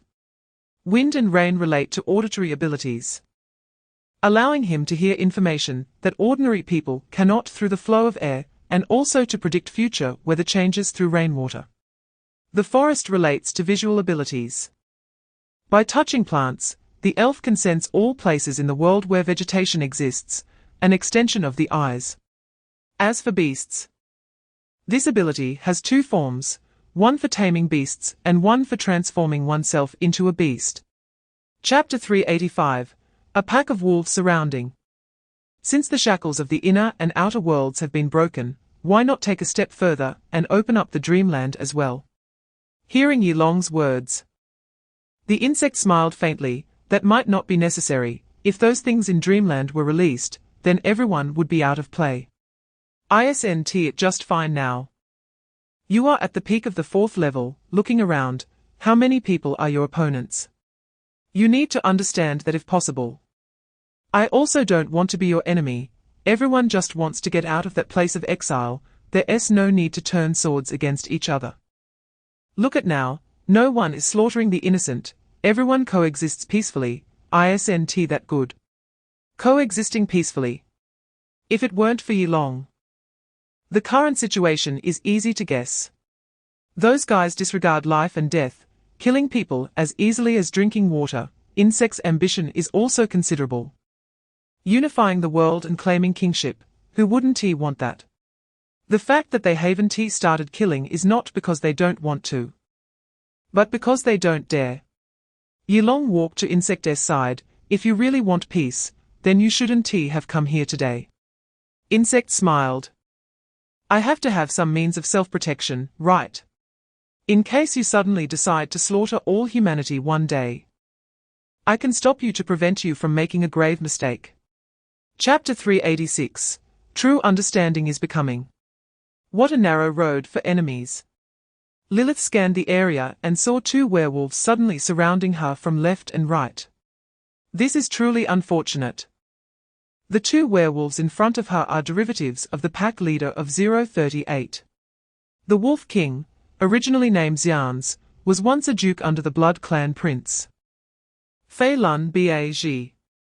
Years ago, Fei Lun Bag was killed by Li Heng, and the remaining Blood Clan underlings were nearly wiped out by Lilith, leaving only one duke unaccounted for. Because this duke, like Li Heng at the time, obtained the entry qualification for the 079 game. Years later, he obtained a potion and became the pack leader of 038. That time period also happened to be when the Wolf King and the remaining Blood Clan were all captured by the Nine-Tailed Fox. The Wolf King seeks revenge for Fei Lun Bag, and his primary target for revenge is Lilith. This was just taken advantage of by the nine-tailed fox, who came in at the moment when the Wolf King and the Blood Clan were fighting, and simultaneously contained both parties.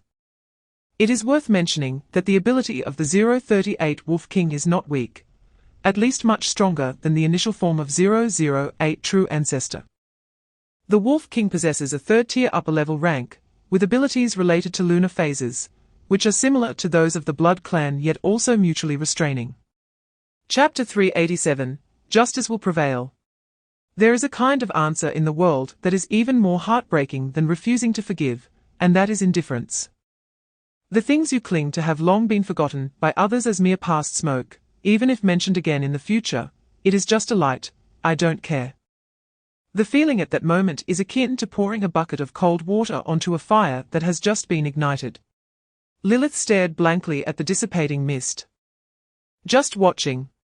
In the depths of the containment area, a man with his eyes covered and limbs bound was imprisoned in a room like a mummy.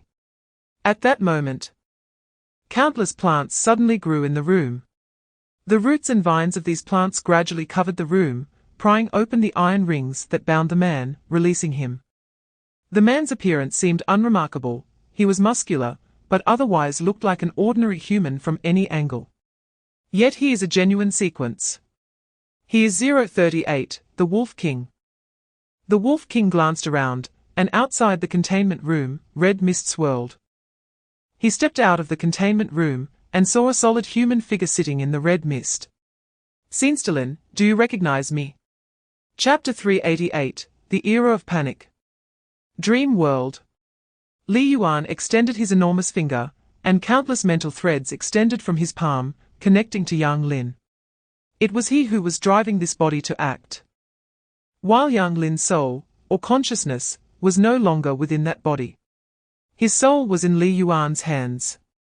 Yang Lin's consciousness fell into the deepest layer of dreams, as if he had plunged into the deep sea, sinking bit by bit, continuously. This deep sea had no end, he kept sinking down, as if countless hands were pulling him deeper into the abyss. Below the deep sea, there were enormous eyes, quietly watching Yang Lin's descent. One day, the nine-tailed fox convened a new world conference. We decided to disclose information about containment objects to ordinary people.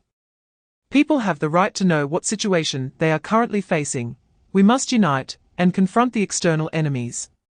There were no opposing voices at this meeting, and the proposal was unanimously agreed upon. Because Li Yuan had contaminated the minds of everyone present with his mental power. Soon after, information about the monsters was made public, and terrifying monsters were described as apocalyptic disasters. Chapter 389, The Heavenly Lock. 3 fourth-tier mid-levels and 1 fourth-tier low-level. Yilong let out a dragon roar, and directly transformed into a white dragon. Li Heng, oh Li Heng. He was indeed no longer the Li Heng that Yilong knew. One who is close to vermilion will become red, one who is close to ink will become black. Being with the Sea King, it was only a matter of time before he would be influenced and assimilated. Li Heng might have already guessed that Yilong would refuse. So they had been preparing to join forces against Yilong from the very beginning. What a similar process in both battles. They aimed to kill Yilong first. Only this time, it was Li Heng who took action instead of Li Yuan.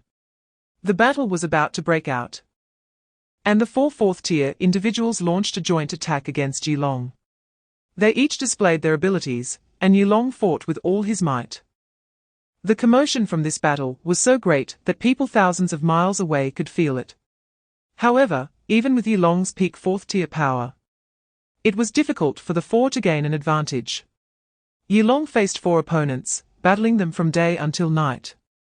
Seeing that they could not take down Yilong, the insect suddenly pulled out the artifact he had traded from the Golden King. The Heavenly Lock. I know you can fight, this is specially prepared for you. The insect tossed out the chains, and golden chains surged from all directions, directly binding Yilong's dragon body, claws, and head. Chapter 390, The Chaos Holy Armor. The divine dragon sealed, order collapsed, restraints lifted, and the first to act was the computer. Previously, Yilong had been preventing the computer's arrival. But now he was powerless to stop it, and the computer's plan could unfold. It launched something towards Earth. This object landed precisely in India, right in front of 009. When 009 approached the object, he saw it was a barrel-shaped warehouse made of an unknown material.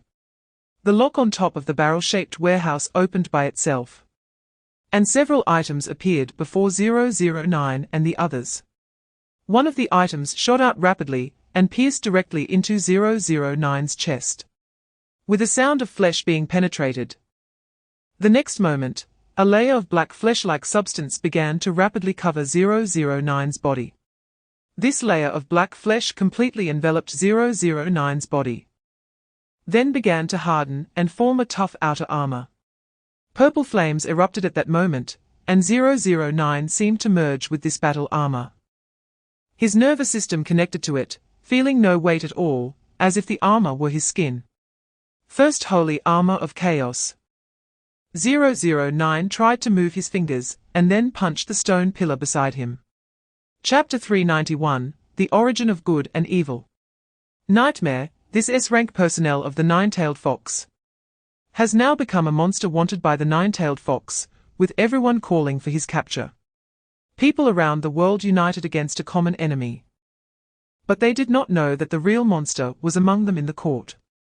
However, even if he spoke out, who would believe him? The arrival of the era of panic has elevated the Nine-Tailed Fox's position in people's minds to an unprecedented height, rendering any questioning ineffective. Nightmare walked through the streets, looking at the terrified and uneasy faces, and at that moment, he truly wavered. Was what he did wrong? Perhaps he should not have opposed the White Knight, but rather assisted it. But White Knight was also a monster. Right and wrong, good and evil. Nightmare could no longer distinguish. The world now seemed like a murky water, with the boundaries of justice and evil so ambiguous. It was as if the world had never had right or wrong, nor justice or evil, only the direction of people's hearts. Before knowing the truth, what you consider justice is merely the justice others want you to see. And after understanding the truth of the world, whether it is justice or not, good and evil reside only in the heart. The world that Li Yuan created with his own hands will point in which direction, no one knows. But one thing is certain. Chapter 392, Just a Picture. Squeak, squeak, squeak. With the Mouse King slain, the rats in the sewer scattered in all directions. Arthur's knife shrank back to its original size, and he turned the knife over to sheathe the nano knife at his waist. One opponent down, but who will be next? Arthur is specifically here to find the Mouse King, but not just the Mouse King. He is looking for all the sequences that have not yet been recruited by the Nine-Tailed Fox. Of course, if negotiations fail, Arthur will end the other party with a single strike. After all, if they refuse Arthur, it means they want to join the Nine-Tailed Fox. Joining the Nine-Tailed Fox signifies that they will become enemies in the future. Therefore, eliminating them now is the most correct decision. Just as Arthur leaves, countless mice gather together to transform into the Mouse King. Arthur seems unaware that the Mouse King is pseudo-immortal, as the Mouse King only appeared after he was contained. However, they have indeed met before, as the Mouse King once released Arthur during a containment breach. The Mouse King looks toward the end of the sewer, thinking that this killing god has come to find him at this moment, perhaps emboldened by something that can counter the Nine-Tailed Fox. No. I need to observe for a while. Chapter 393, History always repeats itself. With the arrival of the era of panic, not every country and not every nation is united. Some people in certain countries, upon hearing news of the monsters, become disoriented and start internal strife. Burning, killing, and looting ensue, with countless opportunists taking advantage of the chaos. This is an unavoidable issue following the onset of the era of panic, but it doesn't matter. The one who initiated this era doesn't care. However, some do care. Number 039, the Great Demon. She walks through the scorched earth and ruins, watching a pair of sisters huddled together in front of her. And the pupils of the great demon deepen. Looking at the sisters, she sees herself. She once had a brother. Their country suffered from the invasion of powerful nations, which indiscriminately slaughtered her people and divided their territory. Under the devastation of war, countless families became displaced. The great demon and her brother were among them, huddling together like the sisters before her. Until one day, her brother was blown to bits by a missile that fell from the sky. Since then, the great demon went mad with a scream. Chapter 394, He is 006. This scene is just like when 009 and others came to hunt down the White Knight last time. Seeing his confident demeanor, could it be that this soul, White Knight, possesses powers similar to those of White Knight? As 009 thinks this, a thread comes flying straight at him. Upon seeing this, 009's blade flashes and directly cuts the thread in half. But the one who acted was not 009, but Arthur, covered in a layer of mechanical armor and wielding a nano blade. He arrives beside 009, twirling his nano blade. This layer of mechanical armor is not the original set, but a new product created by the nine-tailed fox based on the original chaotic battle armor. At this moment, several figures suddenly appear beside 009, the beast of 1,000 throats, the lord of flesh and blood, the priest, Nalasikin, the centaur, and Zhong Yuanqing. This is the full combat strength of the current chaos. The others either did not appear like computers, or have already left chaos.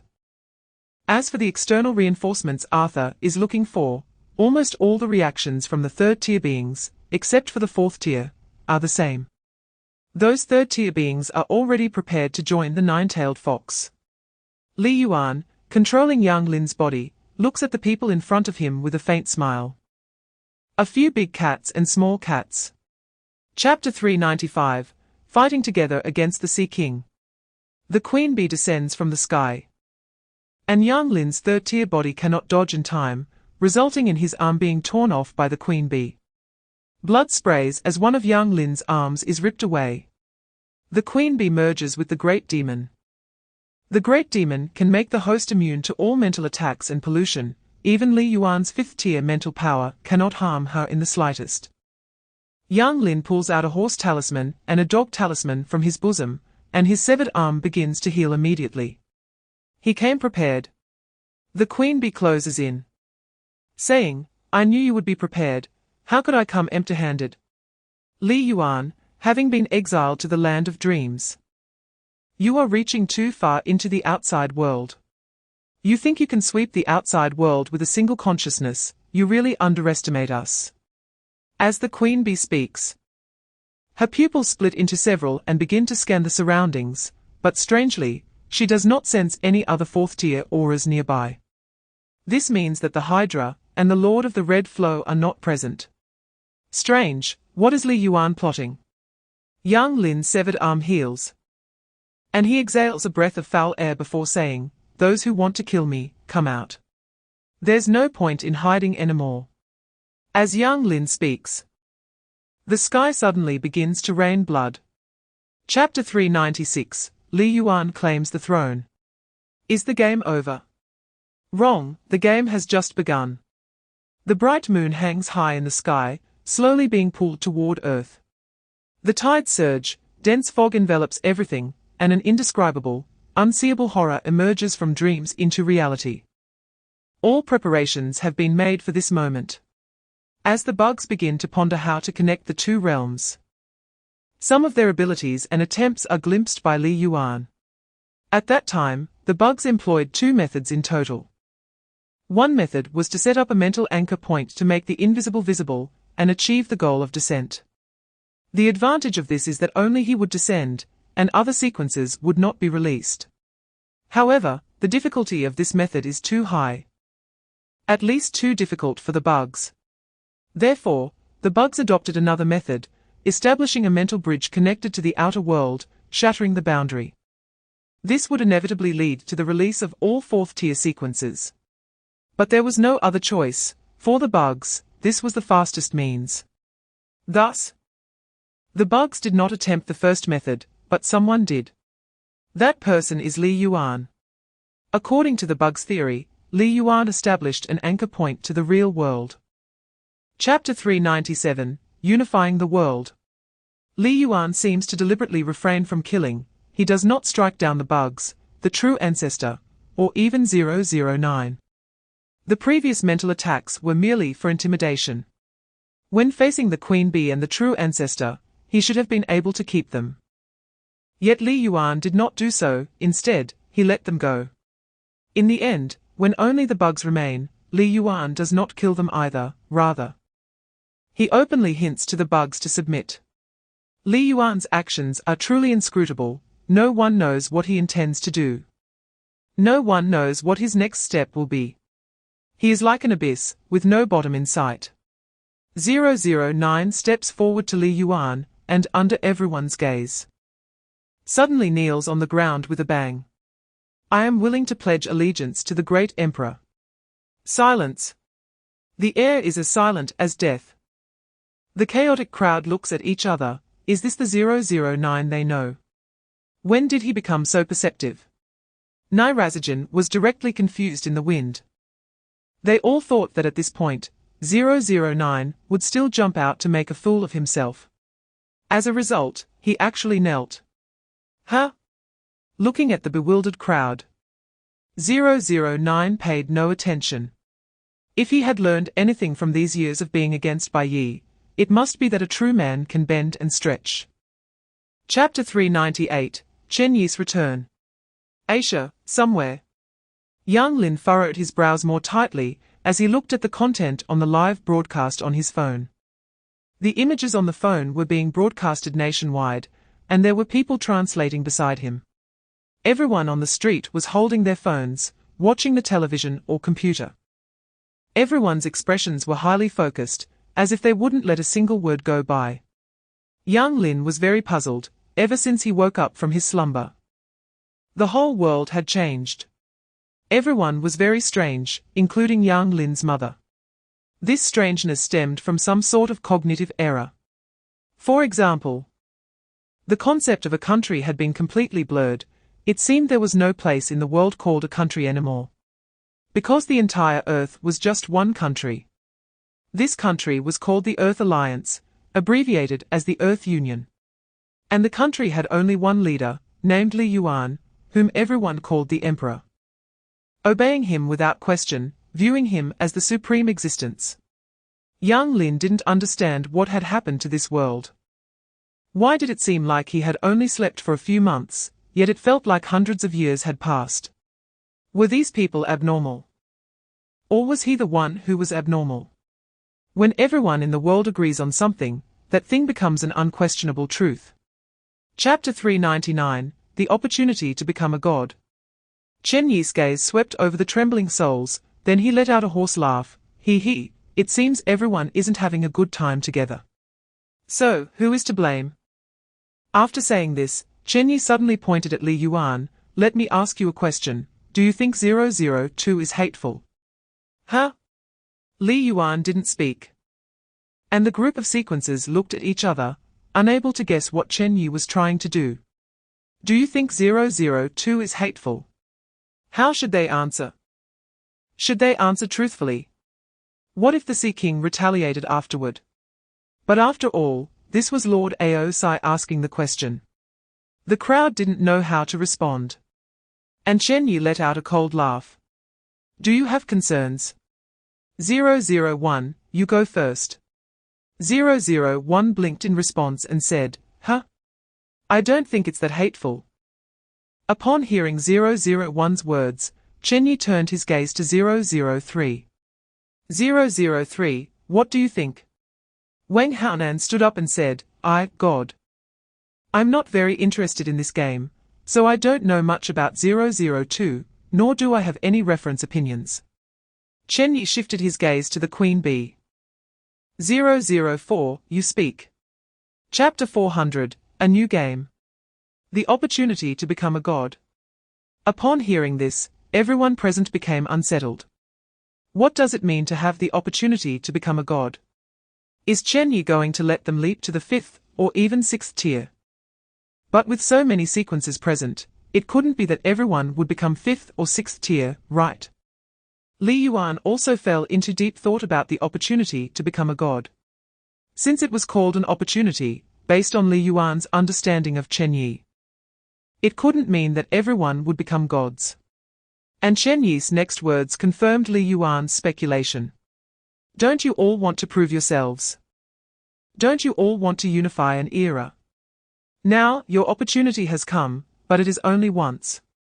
Whoever can seize this opportunity, grab the ticket to the future, will become the deity of the new era. After saying this, Chen Ye waved his hand, and suddenly a projection of a galaxy appeared above. It was a very peculiar galaxy, with a star the same size as the sun standing at its center. A gigantic planet orbited around this star. That planet was 5 times the size of Earth, with various ecological environments, yet its entire body was not blue. Because the ocean area of this planet was small. Only 52.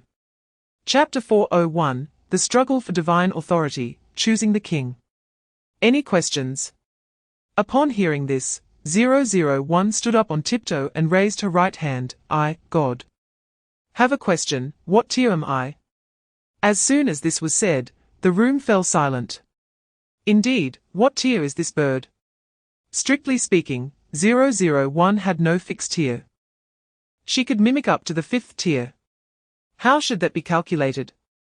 Chen Ye looked at 001 and said, after the game starts, you will understand. So, is there any more questions? No one spoke, no one asked questions, and seeing this, Chen Ye waved his hand. All right, then, the game for divine authority officially begins. As Chen Ye finished speaking, everyone's vision suddenly went black, and they were randomly thrown onto that galaxy. It is worth mentioning that several people did not participate in this game. Among them, the most representative was the computer, since the computer had no soul. It did not participate in this meeting. Also, a few others like the Great Demon and Bai Yi, who were either dead or fused with someone, did not participate. Li Yuan opened his eyes, and in front of him was an endless sea, and he had become an invisible ghost. He turned around and saw 1,000 humans standing behind him. Chapter 402, The Lord of the Morning Star. Why didn't that fishman become king? He was the only fishman among this group of people, and in terms of physical ability, he should have the greatest chance of obtaining the crown. Moreover, he listened to Li Yuan very well. When Li Yuan said to step on others' corpses to rise, he immediately understood. He kicked others off the cliff and stepped on their corpses to move forward. But the result was that he was the first to die. On the contrary, that person completely went against Li Yuan's meaning, defying the rules Li Yuan had set, and made everyone willingly give him the crown. His physical abilities were clearly not the best, and his appearance was not as good-looking as others, yet he was the one who obtained the crown. Why is that? Li Yuan just smiled, showing no anger at all. Because what he had said was the opposite from the beginning. The king was born, surrounded by countless people. That man slowly placed the crown on his head.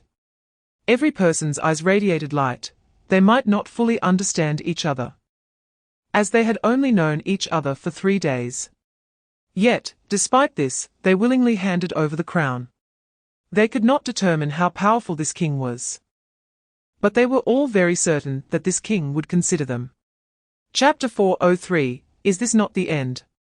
Accept the ascension ceremony, and the power of the stars will be infused into your being. From this point on, you will become eternal and immortal, experiencing the ages. Among my followers, great contributors, regardless of status, can receive this power. Although the ascension ceremony is merely a formality, it lays the foundation of this civilization. At least people believe that only through the altar can one communicate with the gods and obtain the powers granted by them. The purpose of the starry sky principle has been achieved, and he will allow more people to ascend next. The starborn are incredibly powerful. As long as they have energy replenishment, their lifespans are nearly eternal. Besides the star crystal on their chests, they have almost no weaknesses in their physical forms. The only drawback is that the starborn cannot reproduce independently. This means that if the starry sky principle wants to expand the population, he cannot convert everyone into starborn. He must leave a portion of humanity to reproduce. Currently, it is a critical juncture. He must reproduce as many people as possible. Only when those people are dead, or too old, will the starry sky principle transform them into starborn. In this way, his population will never decrease naturally. Only continue to grow. Chapter 404, Fate or Coincidence. The bug is sitting on the ground, and others cannot see him as he fiddles with two bugs. Although he only has the ability to control insects, this ability is not entirely useless. For example, it conceals two characteristics. The first is that the insects he enlightens will gain a bit of intelligence. The second is that the insects can choose their evolutionary paths influenced by him, and can even engage in mutual consumption evolution. However, no matter how they evolve, they cannot ascend to a higher level. Unless they can cultivate on their own, they will never become extraordinary beings. The bug begins to grind his teeth at this thought. If it were not for some peculiar insects native to this planet being useful, he would want to die. There are many insects on this planet that do not exist on Earth. For example, the insect that eats stones, which the bug does not know the name of. He simply calls it the stone bug. There is also a scarab, which exists on Earth, but the living habits of the scarabs in both places are different. The Earth ones like to roll dung balls, while the ones here prefer to eat meat. Well, it's a little trivia, but what's the use of a ball? Days later.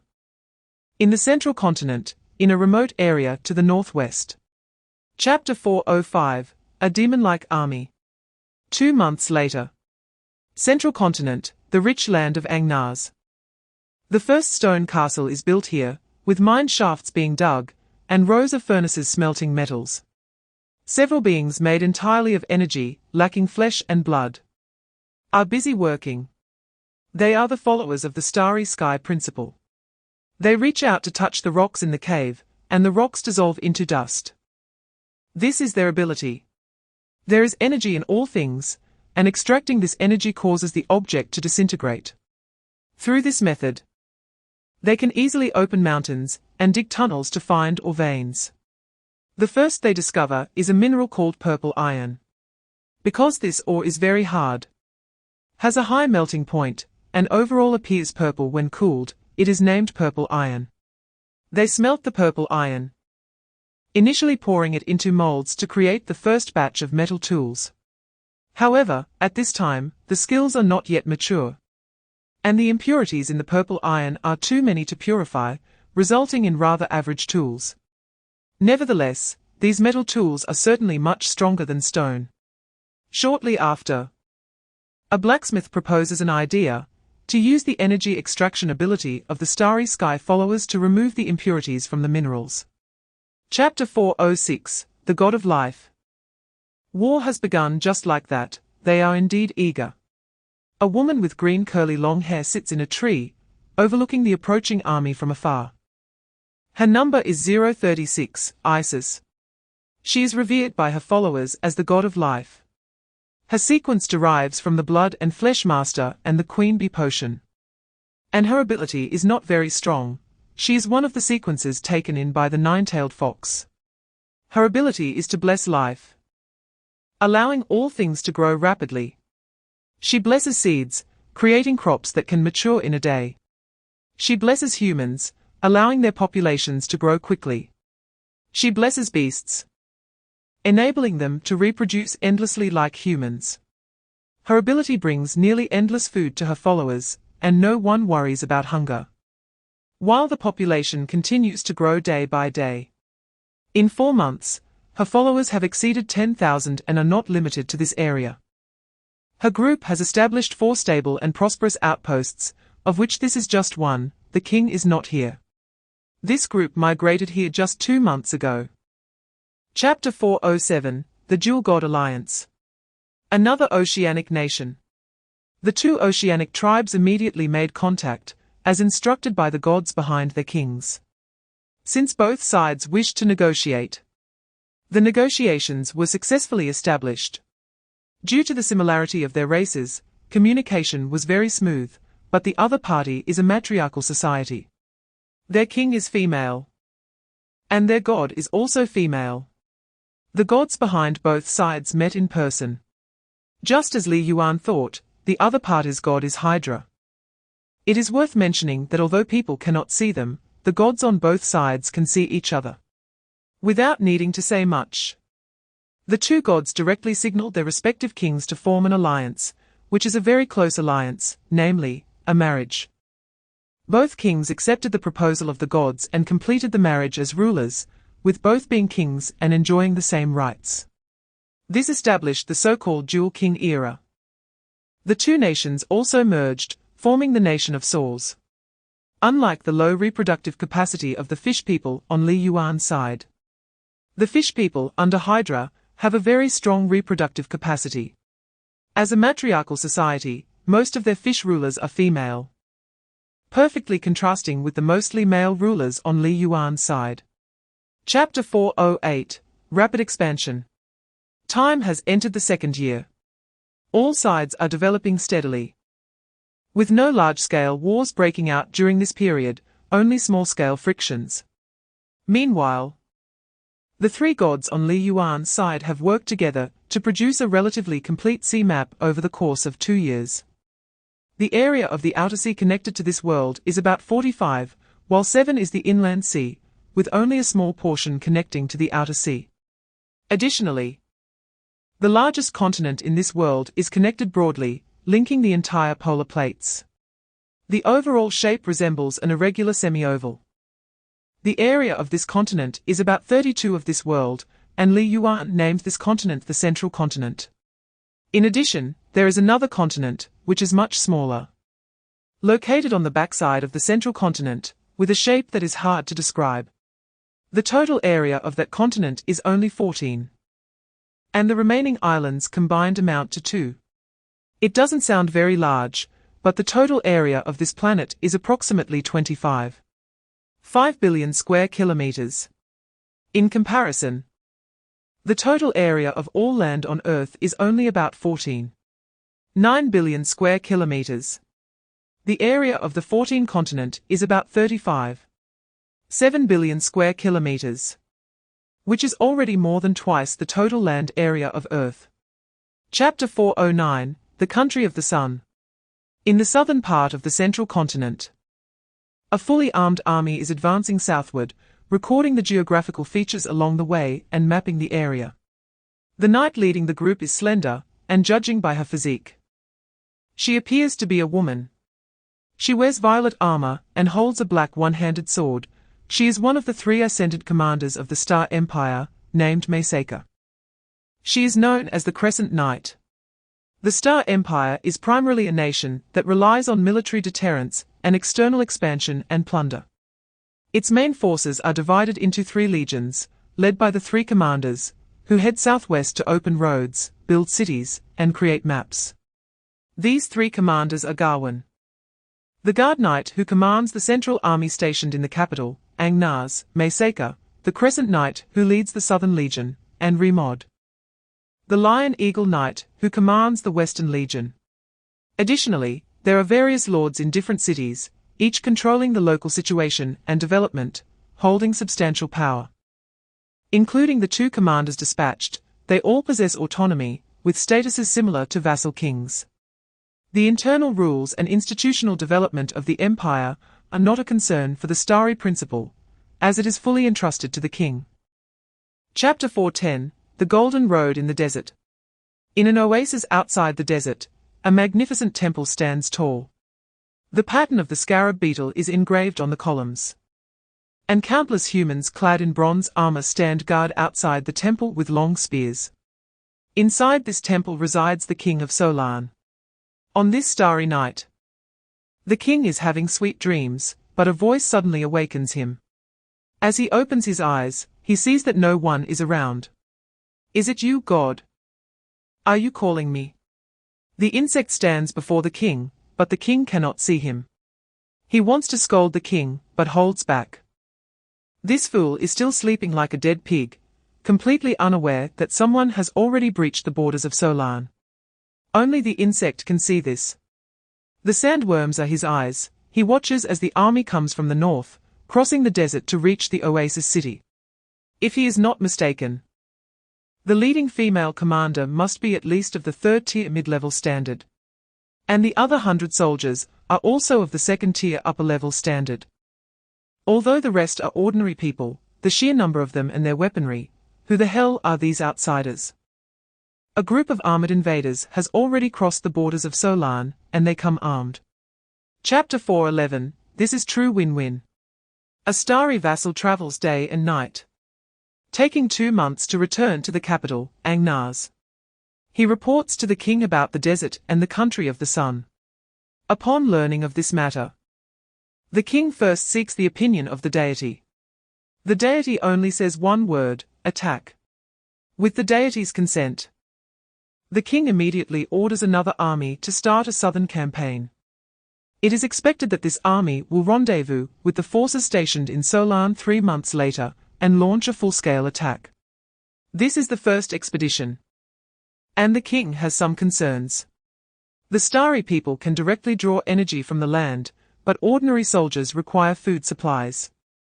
If the supply line is too long, bringing enough food for a single trip, and if they cannot take down the enemy swiftly, the situation will become troublesome. 1 month later, the starry principal stands with his hands behind his back, looking into the distance. He cannot personally participate in this battle. Leading troops into battle is not his style. On the surface, he appears to be a magician and an astrologer, but in reality, he aspires to be a warrior. For him, magic is a talent. Astrology is a hobby, but being a warrior is both a passion and essence. However, he cannot step in himself now and must rely on his soldiers. Chapter 4:12. Remod. The starry principal has withdrawn his troops. But the withdrawal is not far. Instead, a city has been established just outside the borders of Solan. The insect breathes a sigh of relief upon seeing this. Thankfully, the Golden King intervened, or else the situation would have collapsed. He cannot escape from here now. The crown can only be given to followers, lives like insects and beasts, which possess some wisdom, but not much, cannot wear a crown. The standard of this wisdom is reaching the average level of humans. However, it was a risky move for the Golden King to meet with the starry principal. Because if the starry principal were an unreasonable person who insisted on killing the insect, then the Golden King would be in danger. His information has already been exposed. He is located further south behind the insect. Once the insect is dead, the next will be him. Fortunately, this cooperation has been successfully negotiated. The Golden King sends a caravan from Solan to the fertile land of Angnaz, where the royal city of the Star Empire is located. He builds roads and maps along the way, preparing to open up trade routes between the 3 civilizations, which is very important to him. The only ability he can use in this game is the Golden Treasury. However, his original assets have been frozen, and he now needs to rebuild his wealth. Chapter 4:13. Rebellion. Since they cannot be compensated in their daily lives, they must naturally be given more in terms of power and status. The Star King thinks this way too. However, Remod's power has now grown to a point where there is nothing left to reward him. The Star King has allocated the Western Amber Plains and the various cities of the Pan Mountain to him. He has already received too much, yet he remains unsatisfied. This is not only because human desire is insatiable, but also because the real problem lies with the king. This king was not chosen by the gods. He became king by murdering the previous one. Originally, kingship was divinely granted, but now the king has risen to power through regicide. Is this the will of the gods? Clearly not. Since he could become king by killing the previous one, why can't Remod do the same? Remod has long harbored rebellious thoughts. Like a seed buried deep in his heart, it has only now taken root and sprouted. But he has not expressed all his thoughts because his power is still insufficient. He needs stronger power. So we must draw more energy. Tomorrow we attack the city. Once the city falls, we won't sheath our swords. The next day, at dawn, the Star Army of Remod marched westward with great momentum, easily breaking through the city gates and charging into the city. Chapter 4:14, The Empire's Doom. The Star Empire, unified for 8 years and 1 month. Due to the rebellion instigated by Reawakened, the Star King gradually realized that the power of various lords and leaders was too great. Therefore, a policy of reducing the feudal states was implemented. However, due to various previous issues, a certain rigidity had formed, making the reform not smooth. Except for Massacre, many lords from different regions protested. They believed that the rebellion was instigated by Reawakened and had nothing to do with the local lords, who were previously forced to rebel by Reawakened. So the problem lay not with them, but with these leaders. However, this issue was hard to clarify, and due to internal reforms, the Star Empire's external expansion gradually slowed down. Massacre was recalled to lead the army in reorganizing the local lords. During this process, an unexpected visitor quietly arrived. On that day, the sky over the Amber Plains and the surrounding area of Kunshan City suddenly darkened. Soon after, the Lord of Kunshan City heard the voice of a little girl. And it wasn't just him, the people of Kunshan City heard it too. It seemed to be a declaration of war, announcing to all humans in this place, "Your armies have stepped onto our territory, slaughtered our people, and destroyed our cities. I do not expect your king to atone for his sins." Chapter 4:15, Shattered. The Star King did not know where the external enemies came from. Just like the civilizations they invaded, those civilizations also did not know where they came from. The Star King looked down at the world outside the city, which was once the most fertile and prosperous area on the continent, but now had become a lifeless wasteland. To cope with the war, the number of transformed Star Kin increased, and their demand for energy became uncontrollable. War could no longer solve the energy problem, they could only turn to nature, their own people, and livestock. They extracted energy on a large scale, turning this once fertile land into a dark dead zone, making thousands of miles a wasteland. Nothing grew. Vitality dissipated, and no life could reproduce here. When they finally came to their senses, everything was already irretrievable. The Star King reached for his chest, but he could not feel his heartbeat. "King, hurry and leave, or it will be too late." "Yes, my king. We can rebuild the city. And we can reclaim the people, but if you die, everything will be over. Commander Gawain is still holding the line, buying time for you, your majesty. Hurry up and go." The Star King turned around to look at the Star Kin behind him. They had shed their flesh and blood, becoming energy wrapped in armor. Chapter 4:16, The Dragon Kingdom. In the far north of the central continent, within the Arctic Snow Mountain, a nation that worships giants and titans resides here. This nation coexists with giants, but their status is quite lowly. They are the food of the giants. The powerful giants can uproot mountains and consume hundreds or even thousands of people in one meal. Here, 9 giants reside in total. One of the giants wears a crown and is the king of giants, while the other 8 giants refer to him as their brother or sister. They worship the god of flames, a titan. Their power comes from the titan, who is numbered 037, the molten titan. He was originally a third-tier existence, just as 001 referred to him as the giant king. However, no one expected that among the last sequence of forbidden drugs, there was only the giant king. Unlike others who drank the forbidden drugs and wreaked havoc in the real world, the giant king drank the forbidden drugs and directly advanced to the 4th tier, entering the inner world. No one paid him any attention.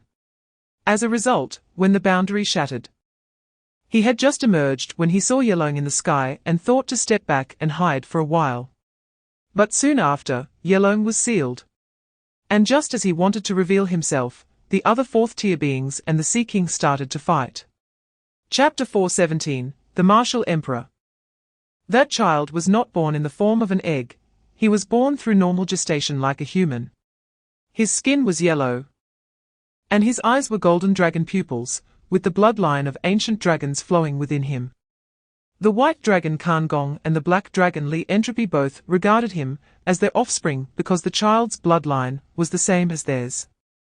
The two dragons could not persuade each other, so they made an agreement. That is, let the child personally identify who his father is. On the day the child turned 1 month old, both dragons appeared before him simultaneously, and the child's actions once again surprised everyone. The child unexpectedly stretched out both hands to point at the two dragons. This result was unexpected for all. Years passed, and on the day the child could speak, he directly said that both dragons were his fathers. From then on, the black and white sect perished, and the twin dragon sect reached its peak, becoming the core of this nation. The twin dragon sect gradually began to extol the so-called true dragon bloodline. They claimed that only those with true dragon bloodline could be called kings. And the true dragon bloodline meant possessing the bloodlines of both dragons. Both dragons descended from the dragon god, inheriting half of the dragon god's power. Thus, the fusion of their bloodlines would indeed be the true dragon, right? Chapter 4:18, We Love Peace. The establishment of trade routes and trade was very smooth, and the martial emperor advocated peace, very willing to work hand in hand with other countries. However, the envoys felt anxious during this meal. Although they outwardly flattered the dragon martial empire, they still held a layer of contempt for it internally. Because apart from the dragon descendants and the twin dragons, there was nothing particularly special about them. And their territory was not considered large at the moment. Other technologies were rather average, not particularly outstanding, but adhering to a friendly diplomatic attitude. They would certainly not show these thoughts on the surface. The previous flattery was merely very typical commercial mutual flattery. However, this martial emperor was not an ordinary person. He immediately gave everyone a stern warning. Previously, he said there was a saying among the people, but he couldn't recall it himself. Then asked his subordinates to say it. That saying was quite arrogant. Wherever the sun and moon shine, it is all dragon territory. Does this not imply that the whole world belongs to them? However, this sentence was not spoken by Long Chen himself, merely a rumor. It meant that this statement was not made by Long Chen, does not represent his position, nor the position of this country. This was just a joke. The implication was to give everyone a stern warning. Chapter 4:19, We Are Both Useless. The thousand-throat beast and the centaur returned to the wasteland in a disheveled state. But after years of hard work by the elves, this place had undergone a tremendous transformation. Countless elves dwell here, but these elves are not born of nature. They are grown. The god of elves scattered a seed, which thrived and grew into a towering tree in just a few years. This tree bears fruit. And when the fruit falls, it hatches into elves. The original tree is called the ancient tree, and is revered as part of the divine vessel. With the help of the elves, the environment here underwent a tremendous transformation. They converted wasteland into a livable forest, building a grand city of the sacred tree in the center. This city is divided into 4 layers, with various towering trees as supports. The upper layers are inhabited by elves, while the lower layers are home to humans. Chen Ye and the centaur were directly stunned by this. Where the hell is this? Is this still the place we just arrived at? When the two brought the remaining tribes to the sacred tree city, the god of elves appeared before them, asking, Why have you returned? Chen Ye and the centaur exchanged glances. Although it was hard to say, they replied, We were sent back. Chapter 4:20, The son of the ocean's jewel kings. Accompanying the man in the black robe was the god of their civilization. He called himself the god of death, also known as 034, the beheader. Upon seeing the beheader, the god of elves, TL, instinctively narrowed his pupils and asked, What brings you here? The beheader grinned. Guess why I've come? I've come for the crown in your hand. However, in light of our past friendship, I can take a step back. Let us team up to take down those 2 cute little crowns at your doorstep, one for each of us.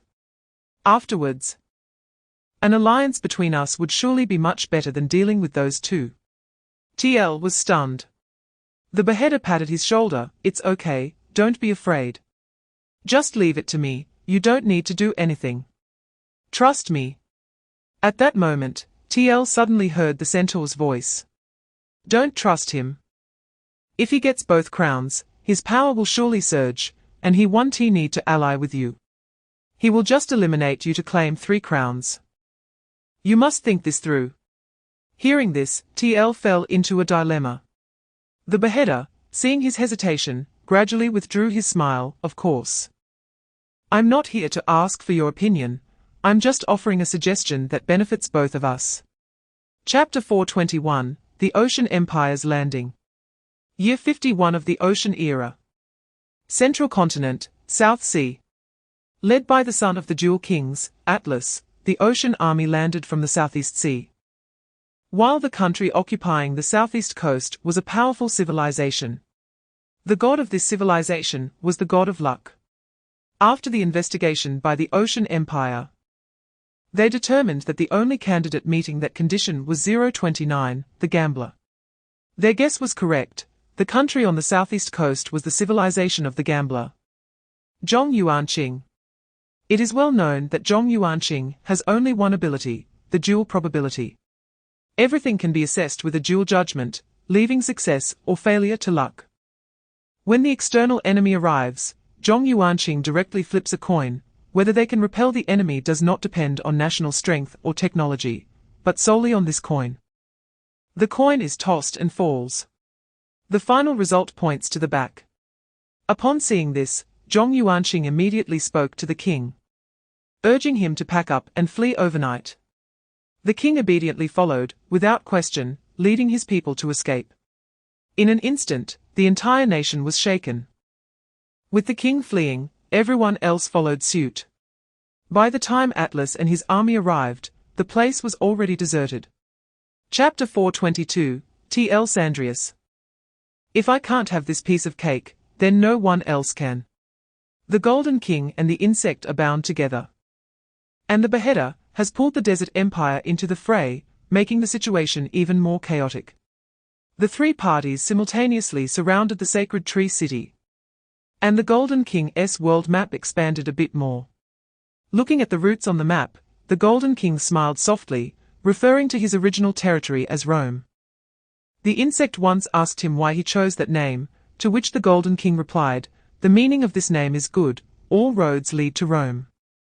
And rivers flow to the sea." Once the continental map was lit up and the roads were opened, the next step was to expand the sea routes. As for the 5 crowns, according to the Golden King's estimation, if they continued to stalemate like this, in the end, no one would obtain those 5 crowns.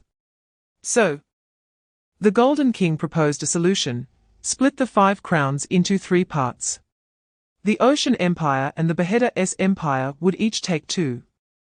While the Desert Empire and the Golden King would take the extra 1.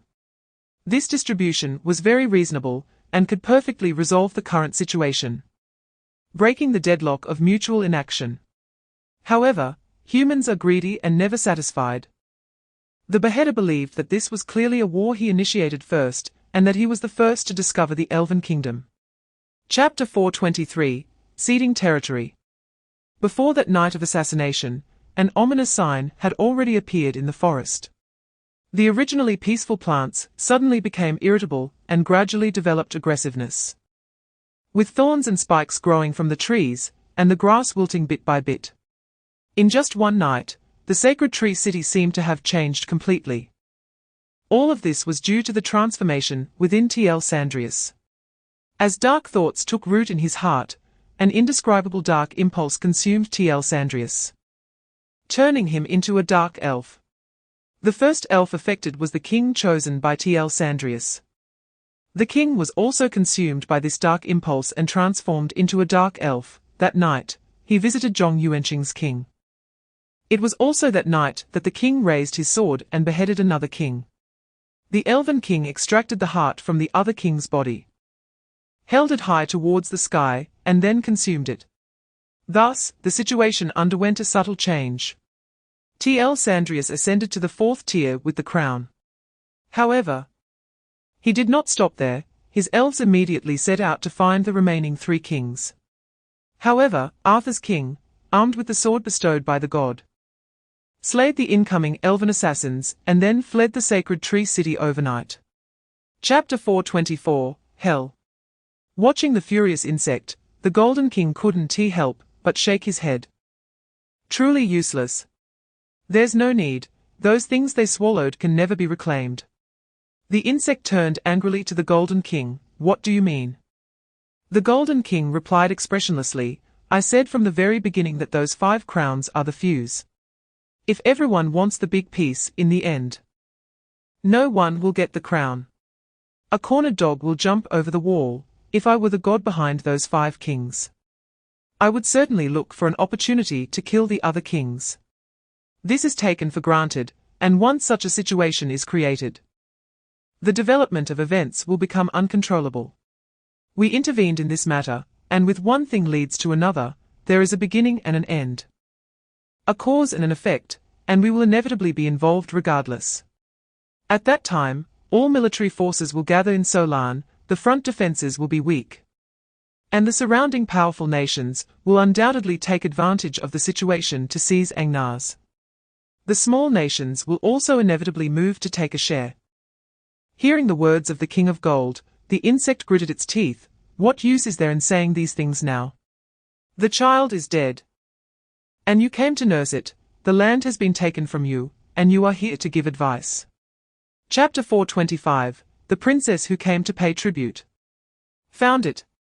The King of the Ocean arrived at an island located in the center of the ocean, and Li Yuan was quietly observing that island behind him.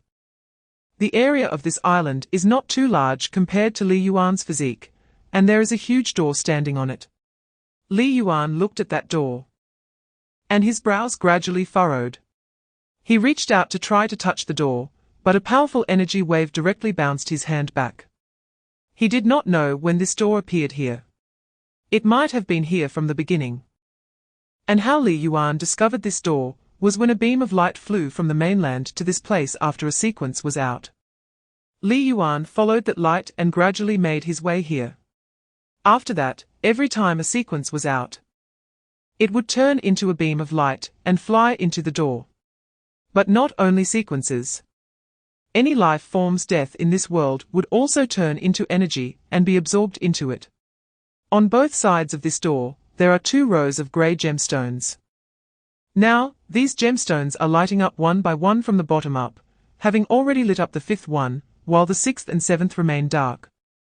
Li Yuan faintly sensed the energy within the door. It should be at the level of 5th tier upper rank. Chapter 426, Self-Reconciliation. After the crowd retreated, Yilong transformed into a human form and appeared in front of the blonde woman. The blonde woman kept her head down and remained silent. Seeing this, Yilong circled around her twice, and this woman gave him a subtle feeling. But it was not a dangerous aura. The woman possessed a unique attraction. After Yilong glanced at her, his gaze was firmly locked on her. What is your name? The blonde woman replied neither humbly nor arrogantly, returning to the dragon ancestor. My name is Sarah. Sarah.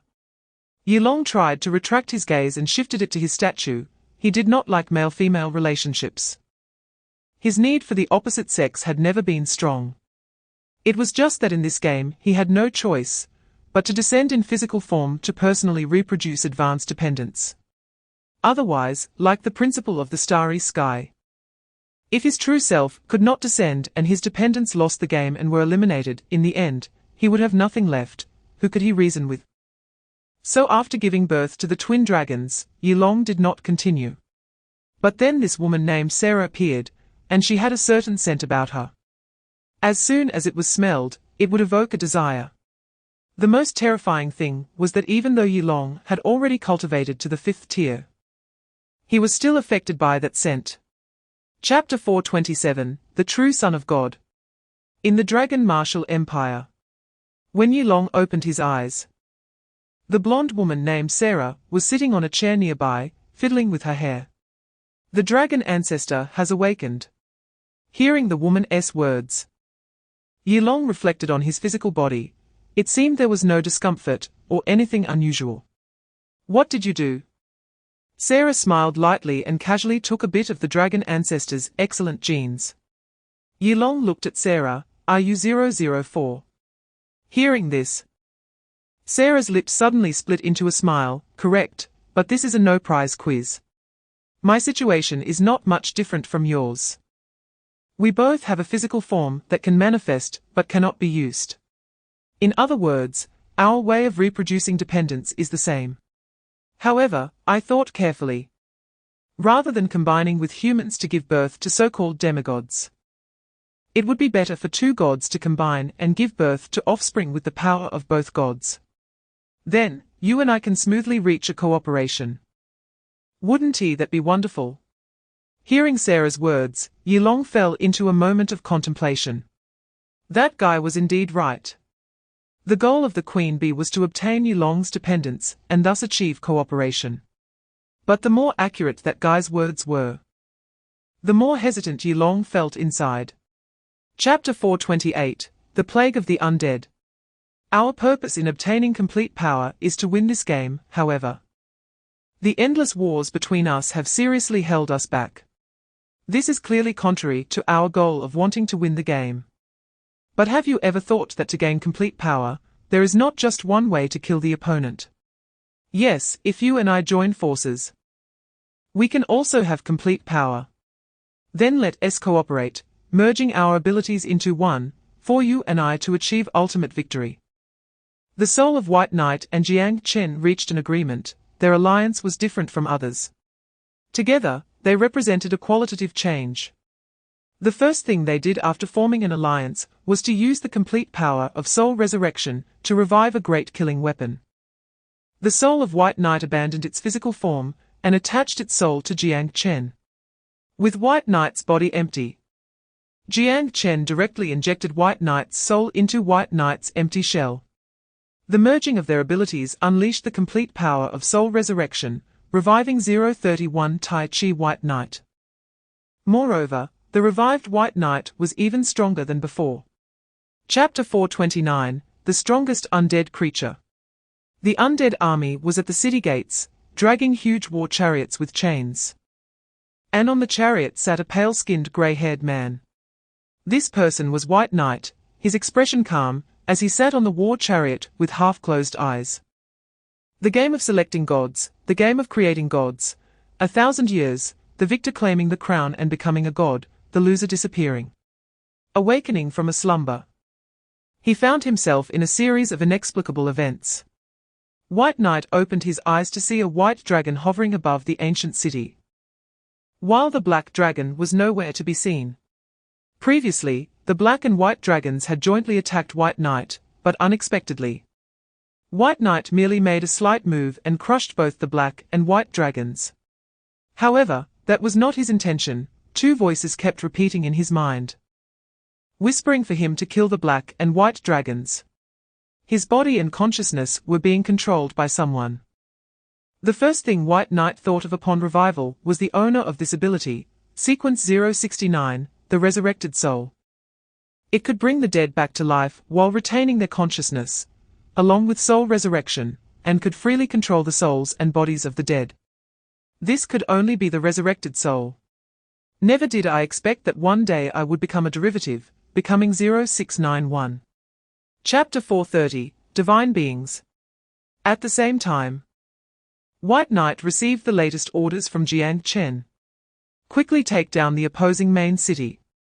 However, the undead side was not calm, urging White Knight to quickly return to support the homeland. The two commands were issued simultaneously, leading to a direct dispute on the side of the dual gods. It turned out that the crown of the dead souls was within the main city, but Jiang Chen's crown was in Bai Yi's hands. Jiang Chen was fearless because he knew that the crown was absolutely safe in Bai Yi's possession. In the current world, no one could possibly rival Bai Yi. However, a king cannot simultaneously possess two crowns, so the crown of the dead souls remained with the original king. Jiang Chen was not afraid of losing the crown, but the dead souls were, which led to the issuance of two completely opposite commands. as one advanced and the other retreated. The conflicting commands left Bai Yi in a predicament. The black dragon was attacking the city, and our side could not resist for long. If I lose the crown, my crown will not fall into your hands, Jiang Chen, think this through. No, you are wrong. As long as we can quickly take down the other king and eliminate them, the besieging army will naturally fall apart. But what if we can't take them down? Chapter 431, Bai Yi is a double-edged sword. Seeing that Bai Yi was not following orders, Jiang Chen once again interfered with Bai Yi's will. However, this time, Jiang Chen suddenly realized something terrifying. Their mental connection with Bai Yi was severed. How could this be? What did you do? Jiang Chen's words were abruptly cut off. On the battlefield, Bai Yi suddenly raised the white knife in his hand, which was transformed from yang energy. However, it is well known that Bai Yi's yin energy possesses far greater attack capability than yang energy. Yet, throughout the entire 3 months, Bai Yi had not used yin energy at all. But Bai Yi's yin and yang energies were almost always used together, so where had his yin energy gone? The answer was that he had used yin energy to eliminate the mental link between himself and the resurrected dead souls. Yin energy can destroy all things.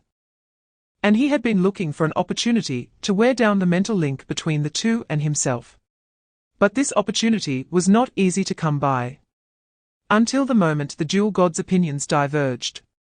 Because the conflicting commands created an opening, Bai Yi seized the opportunity and directly severed the control of both parties. Next came the loyalty mark on the physical body.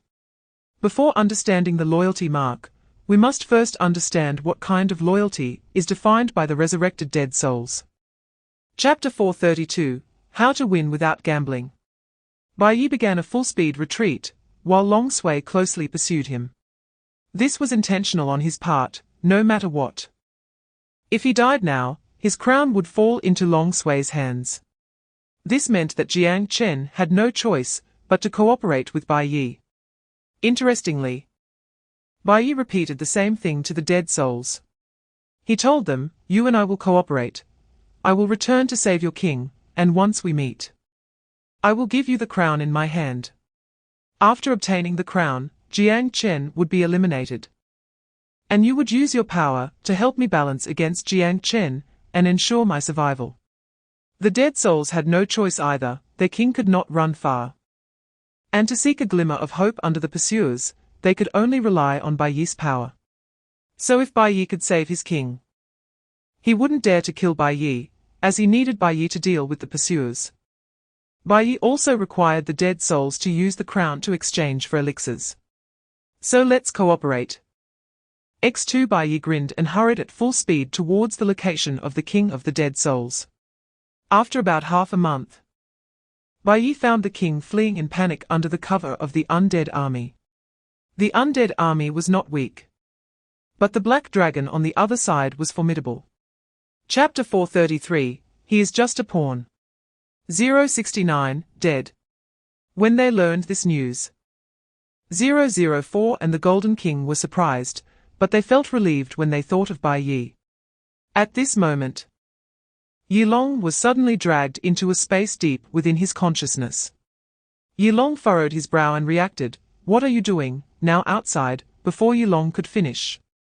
Another version of him within the depths of his consciousness, Ozo, suddenly stood up. Ozo frowned, appearing as if facing a great enemy. Bai Yi might just be a pawn. Yilong, let me ask you a question. Why would the resurrected dead souls seek you out? Yilong thought for a moment, because I am the closest. Ozo shook his head. If it's about proximity, there are countries closer than you, yet they advanced in a straight line toward you. Yilong, but in terms of national strength, I am the strongest. It makes sense to eliminate me first and then swallow the surrounding smaller countries. Ozo, from a normal perspective, that is indeed correct, but here, eliminating a smaller country can yield a crown. What is more substantial than a crown? Actively giving up a nearby and easily obtainable crown, while instead riskily coming from afar to snatch yours. Think carefully, is that normal? Chapter 434, The Behind-the-Scenes Person. After a fierce internal struggle, this time, Yilong chose to trust the other version of himself. At the moment their fists collided, their positions instantly reversed. At the same time, the treasure buried within Yilong's body was activated at that moment. When Yilong opened his eyes again, his body disintegrated into a mass of energy, which then gathered in the sky to transform into a white-haired man clad in black armor. In terms of appearance, he was almost identical to Yilong. However, in terms of aura, they were worlds apart. 004 and the Golden King were left in shock. And before they could think further, an unprecedented and catastrophic tidal wave of energy swept across the entire world. The energy radiating from Yilong's sword. From Tier 5 to Tier 6, and then it continued to grow, as if there were no limits. At that moment, Yilong's figure flashed and instantly crossed space to appear right in front of Bai Yi. At this moment, Bai Yi was quickly heading towards Yilong's main city. But in the blink of an eye, Yilong blocked his path. The terrifying energy tide sent Bai Yi flying. Tier 6. Chapter 435, Help me ascend to divinity. What is civilization? For this question, everyone may have different answers, but for Chen Ye, civilization is the spark of fire. And becoming a god is akin to the process of igniting that spark. If a spark is to burn, it needs fuel. The higher he climbs, the more Chen Ye feels how distant his next goal is from his current position. He devoured this world, absorbing the powers of both the Earth God and the Sky God, yet the energy needed to reach Tier 7 is still just a drop in the bucket. The energy required to move from Tier 6 to Tier 7 is a figure that even Chen Ye cannot estimate. Perhaps the ability of the blasphemy pot is indeed powerful, gradually perfecting all his capabilities and bringing him infinitely close to perfection. However, Chen Ye would forever only be close, never achieving perfection. The potions he created are merely replicas of things that already exist or once existed. All evolution has its prototypes, the evolutionary path, though seemingly a series of entirely different choices, is actually just a continual approach to those existing biological prototypes. The power of evolution has its limits. The reason the potions cause a surge in energy is that they replicate the power of the biological prototype. Chapter 436, Incomprehensible. In the outer sea, Li Yuan observed the distant isolated island.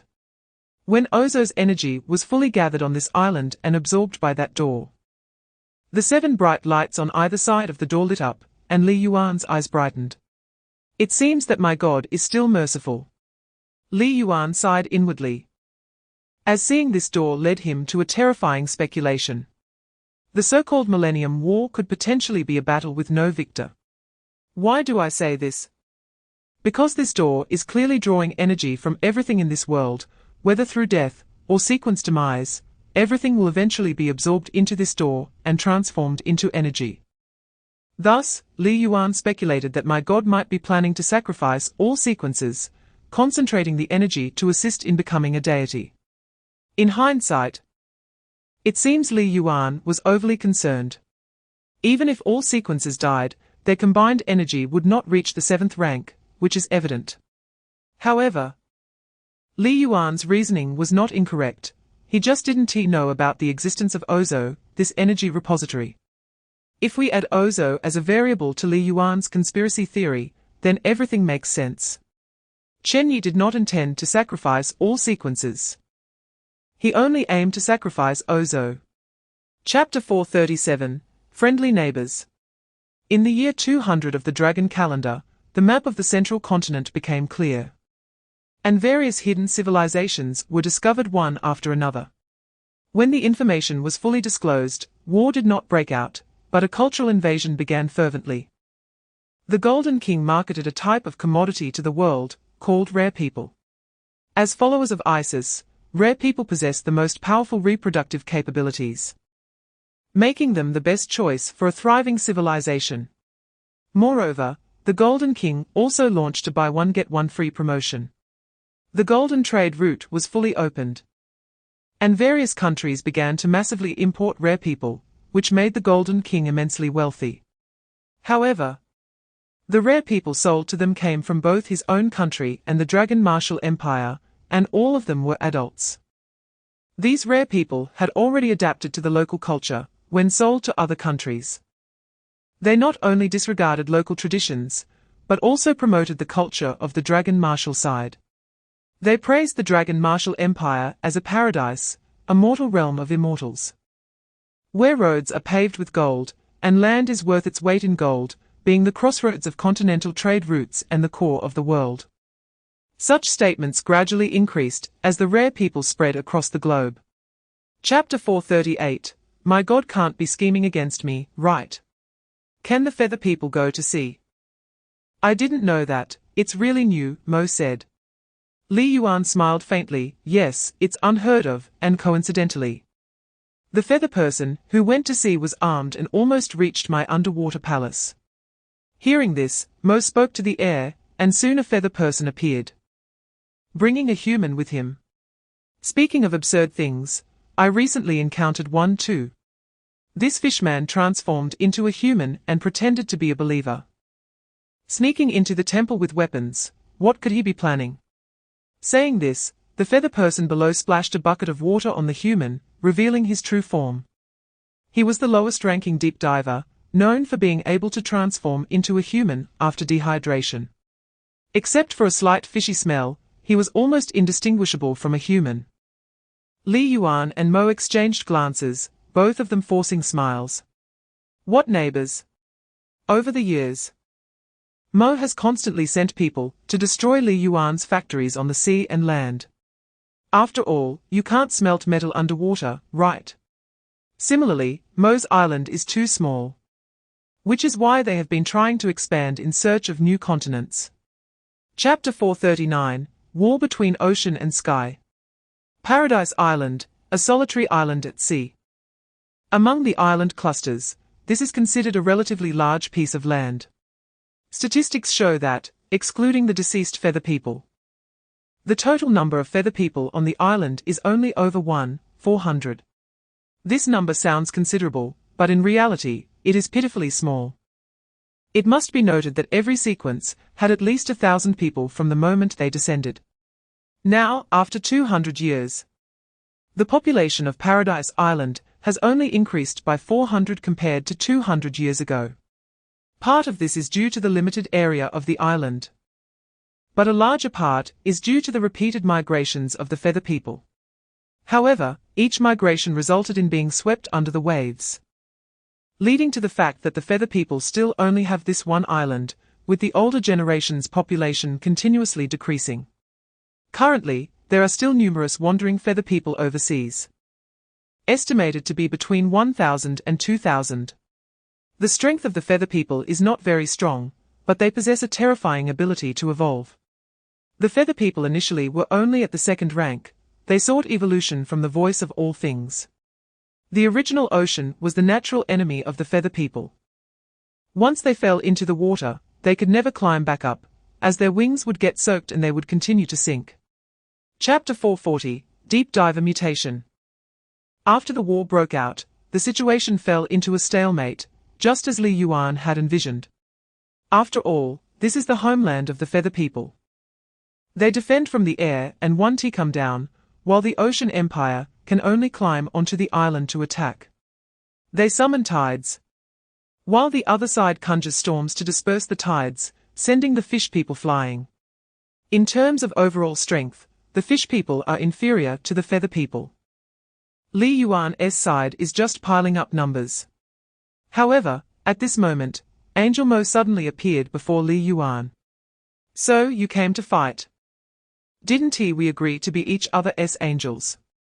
Li Yuan looked at Mo. I'm not an angel, of course, if I had come a little later. Perhaps this statement would have been mine to say to you.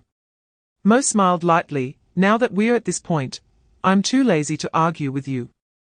Knowing you as I do, since you've taken the initiative to start a war, it means you are fully confident in taking me down.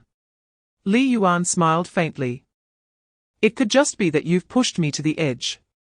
If I don't act, it would be your turn to catch me off guard, rather than that.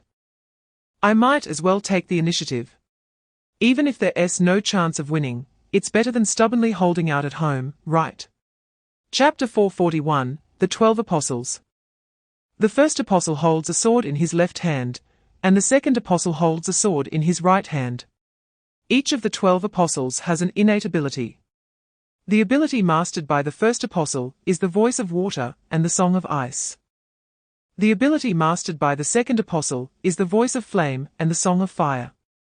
Li Yuan had been observing their abilities for a long time.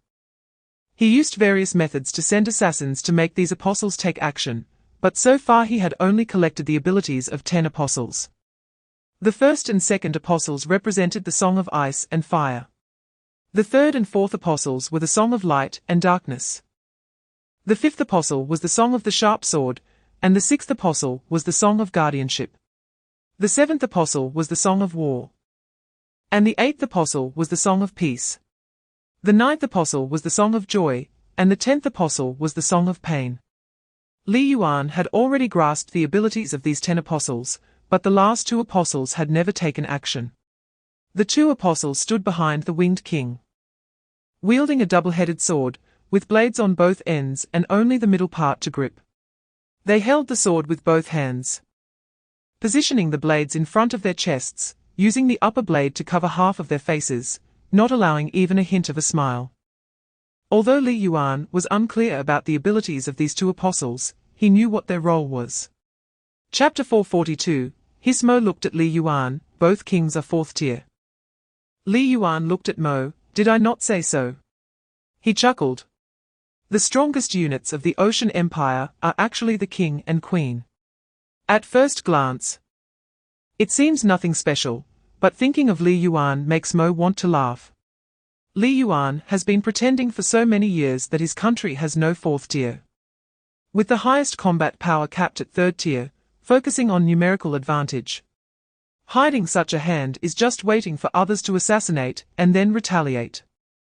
Catching the opponent off guard when they least expect it, and 2 4th tiers can instantly kill.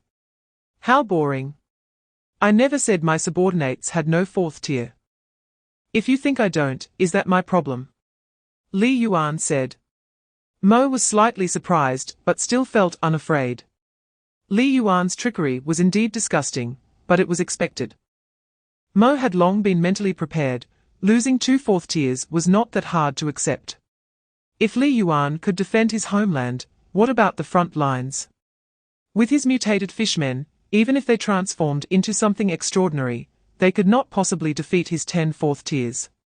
At that moment, Heaven Island suddenly began to shake as if an earthquake had struck, the entire island trembling violently. Chapter 443, The Third Party. After the 12th apostle killed the king and the 11th, he put on the crown himself. However, during the fall, the 11th apostle grew a new head and soared into the sky, coming before the 12th apostle. The abilities corresponding to the Song of Life and the Song of Death were resurrection and fatality, respectively. Thus, the 12th could not kill the 11th. As for why the 11th had to be killed first before the king, it was merely for show. But this performance was not for Li Yuan's eyes. The true meaning of the 12th and 11th was not to protect the king, but to protect the crown from falling into the hands of outsiders. When the crown faced a threat, the gods granted them the power to kill the king and directly seize the crown. Someone wanted to reenact the story. And Mo decided to play along, pretending not to know, but in reality, it was just a trap within a trap. However, the one wanting to reenact the story was not Li Yuan. As Li Yuan said, he really did nothing, just happened to recall this story. But his inaction did not mean no one else would take action. Mo scanned the surroundings lightly, indeed showing remarkable composure. Wanting to be a fisherman also depended on whether one had the strength for it. Mo was not saying this to Li Yuan. Remember when the 2 first mentioned it? Was there someone meddling, deliberately stirring the relationship between the 2? Chapter 444, What if divinity is evil? That world once birthed a 7th tier existence. The most terrifying part was that this 7th tier might not be a legend. How many 7th tiers are there in the universe? That is something Qin Ling could not imagine. But one thing is worth pondering, If that seventh tier truly originated in that world, then if one could obtain his cultivation method, could others also reach the seventh tier through their own training? This thought might be a bit fanciful, but even if reaching the seventh tier is impossible, reaching the fifth tier should be feasible, right? That's why Qinling felt regret. If he could obtain the top cultivation techniques of that world, the training speed of his subordinates would surely skyrocket. However, this idea was overly idealistic. At Qinling's level, it was possible that he could only catch a distant glimpse of that seventh tier, and the other party could directly ignore the space and crush him. Currently, the cultivation method Qinling obtained came from a fourth tier, corresponding to the Yuan Ying of that world, which was very powerful. In fact, Qinling initially wanted to acquire the cultivation method of a fifth-tier transformation practitioner, but how could such a core skill be casually given to outsiders? Moreover, it was Qinling, an unknown being from another world. So in the end, Qinling only managed to get the mid-tier cultivation method of that world. Chapter 445, A War Filled with Gunpowder. When I was first sealed, I remember you had a part in it. Hearing Li Yuan's words, Mo covered his forehead with his hand. So the situation has reversed now, huh? But how do you plan to take my crown? Once sealed, a group of winged beings, including the apostles, were dragged into a massive whirlpool beneath the deep sea. No matter how they struggled, they could not withstand that immense suction. Even if Li Yuan was indeed more skilled, if a war cannot seize the crown, can it be called a victory? Mo had many fourth tiers under his command, and the likelihood of Li Yuan taking the crown from him now was low. However, the initiative was now in Li Yuan's hands. As long as the fifth tier could not enter the fray, he could reopen the seal at any time. He still had 700 years, during which the winged beings and the apostles could not continue to grow. Conversely, Li Yuan had unlimited room for growth. So as long as Li Yuan's fourth tiers surpassed those of the apostles, unsealing the crown would be a piece of cake. Currently, Li Yuan indeed could not force Mo out, and the most frightening aspect of the winged beings was their growth potential. If their growth was not restricted, the situation would never become favorable for Li Yuan. Chapter 446, The Extreme Empire of 009. The emergence of the rifled line once again instilled great confidence in the people of the empire. Just then, an overseas trade route was opened. A country from across the ocean found 009, that was the maritime trading fleet of the King of Gold. He recommended a species called the rare people to 009, and then sold the rare people at a high price to the nations of the outer seas. The world's structure once again welcomed a change, as the outer sea continent experienced an unprecedented population explosion within 150 years. The King of Gold returned to the central continent with a ship full of jewels and advanced overseas technology, initiating a cycle of trade. During this period, the King of Gold first collaborated with Li Yuan's Ocean Empire, voluntarily offering divine artifacts to show goodwill, and obtained the pass for the ocean, which was the foundation of everything. Meanwhile, due to the explosive population growth on the overseas continent, the demand for food began to increase at an exponential rate. With a large population and limited food, the overseas continent, where agriculture and animal husbandry are underdeveloped, faces new challenges regarding food. Before the Golden King could promote seeds and livestock, the overseas continent had already found a solution to the food problem: war. The first to initiate the war was the Empire of 009, yes, they once again took the lead in starting a conflict. Chapter 447, The Empire's Hounds. On a certain day nearly 200 years after the war in the other world, more than 2 years had passed on Earth. After Li Yuan left, the effects of his mental pollution were lifted, but the altered perceptions of the people were not reversed. Despite this, Earth developed peacefully for 2 years, until a spaceship from the moon headed toward Earth, completely breaking this deadlock. A group of mechanical beings sought to conquer Earth, possessing a level of technology surpassing that of Earth, even being unnatural creations from the former chaos. Yes, the computers have arrived. As the only outsider. He is the only one with a sequence on the entire Earth. Isn't this a great opportunity? On the same day the computers descended. The last terrestrial headquarters of the Chaos Splitters was struck by a falling energy laser. The last member of the Chaos Splitters was turned to ashes in that moment. In the chosen world, in the Empire of 009, there is an orphanage on the border of the Empire. It is located in a northern area, very cold, where 5 or 6 children gather around a bonfire, roasting their hands and turning their cheeks red. Among these children, the youngest is only 5 or 6 years old, while the oldest is about 13 or 14.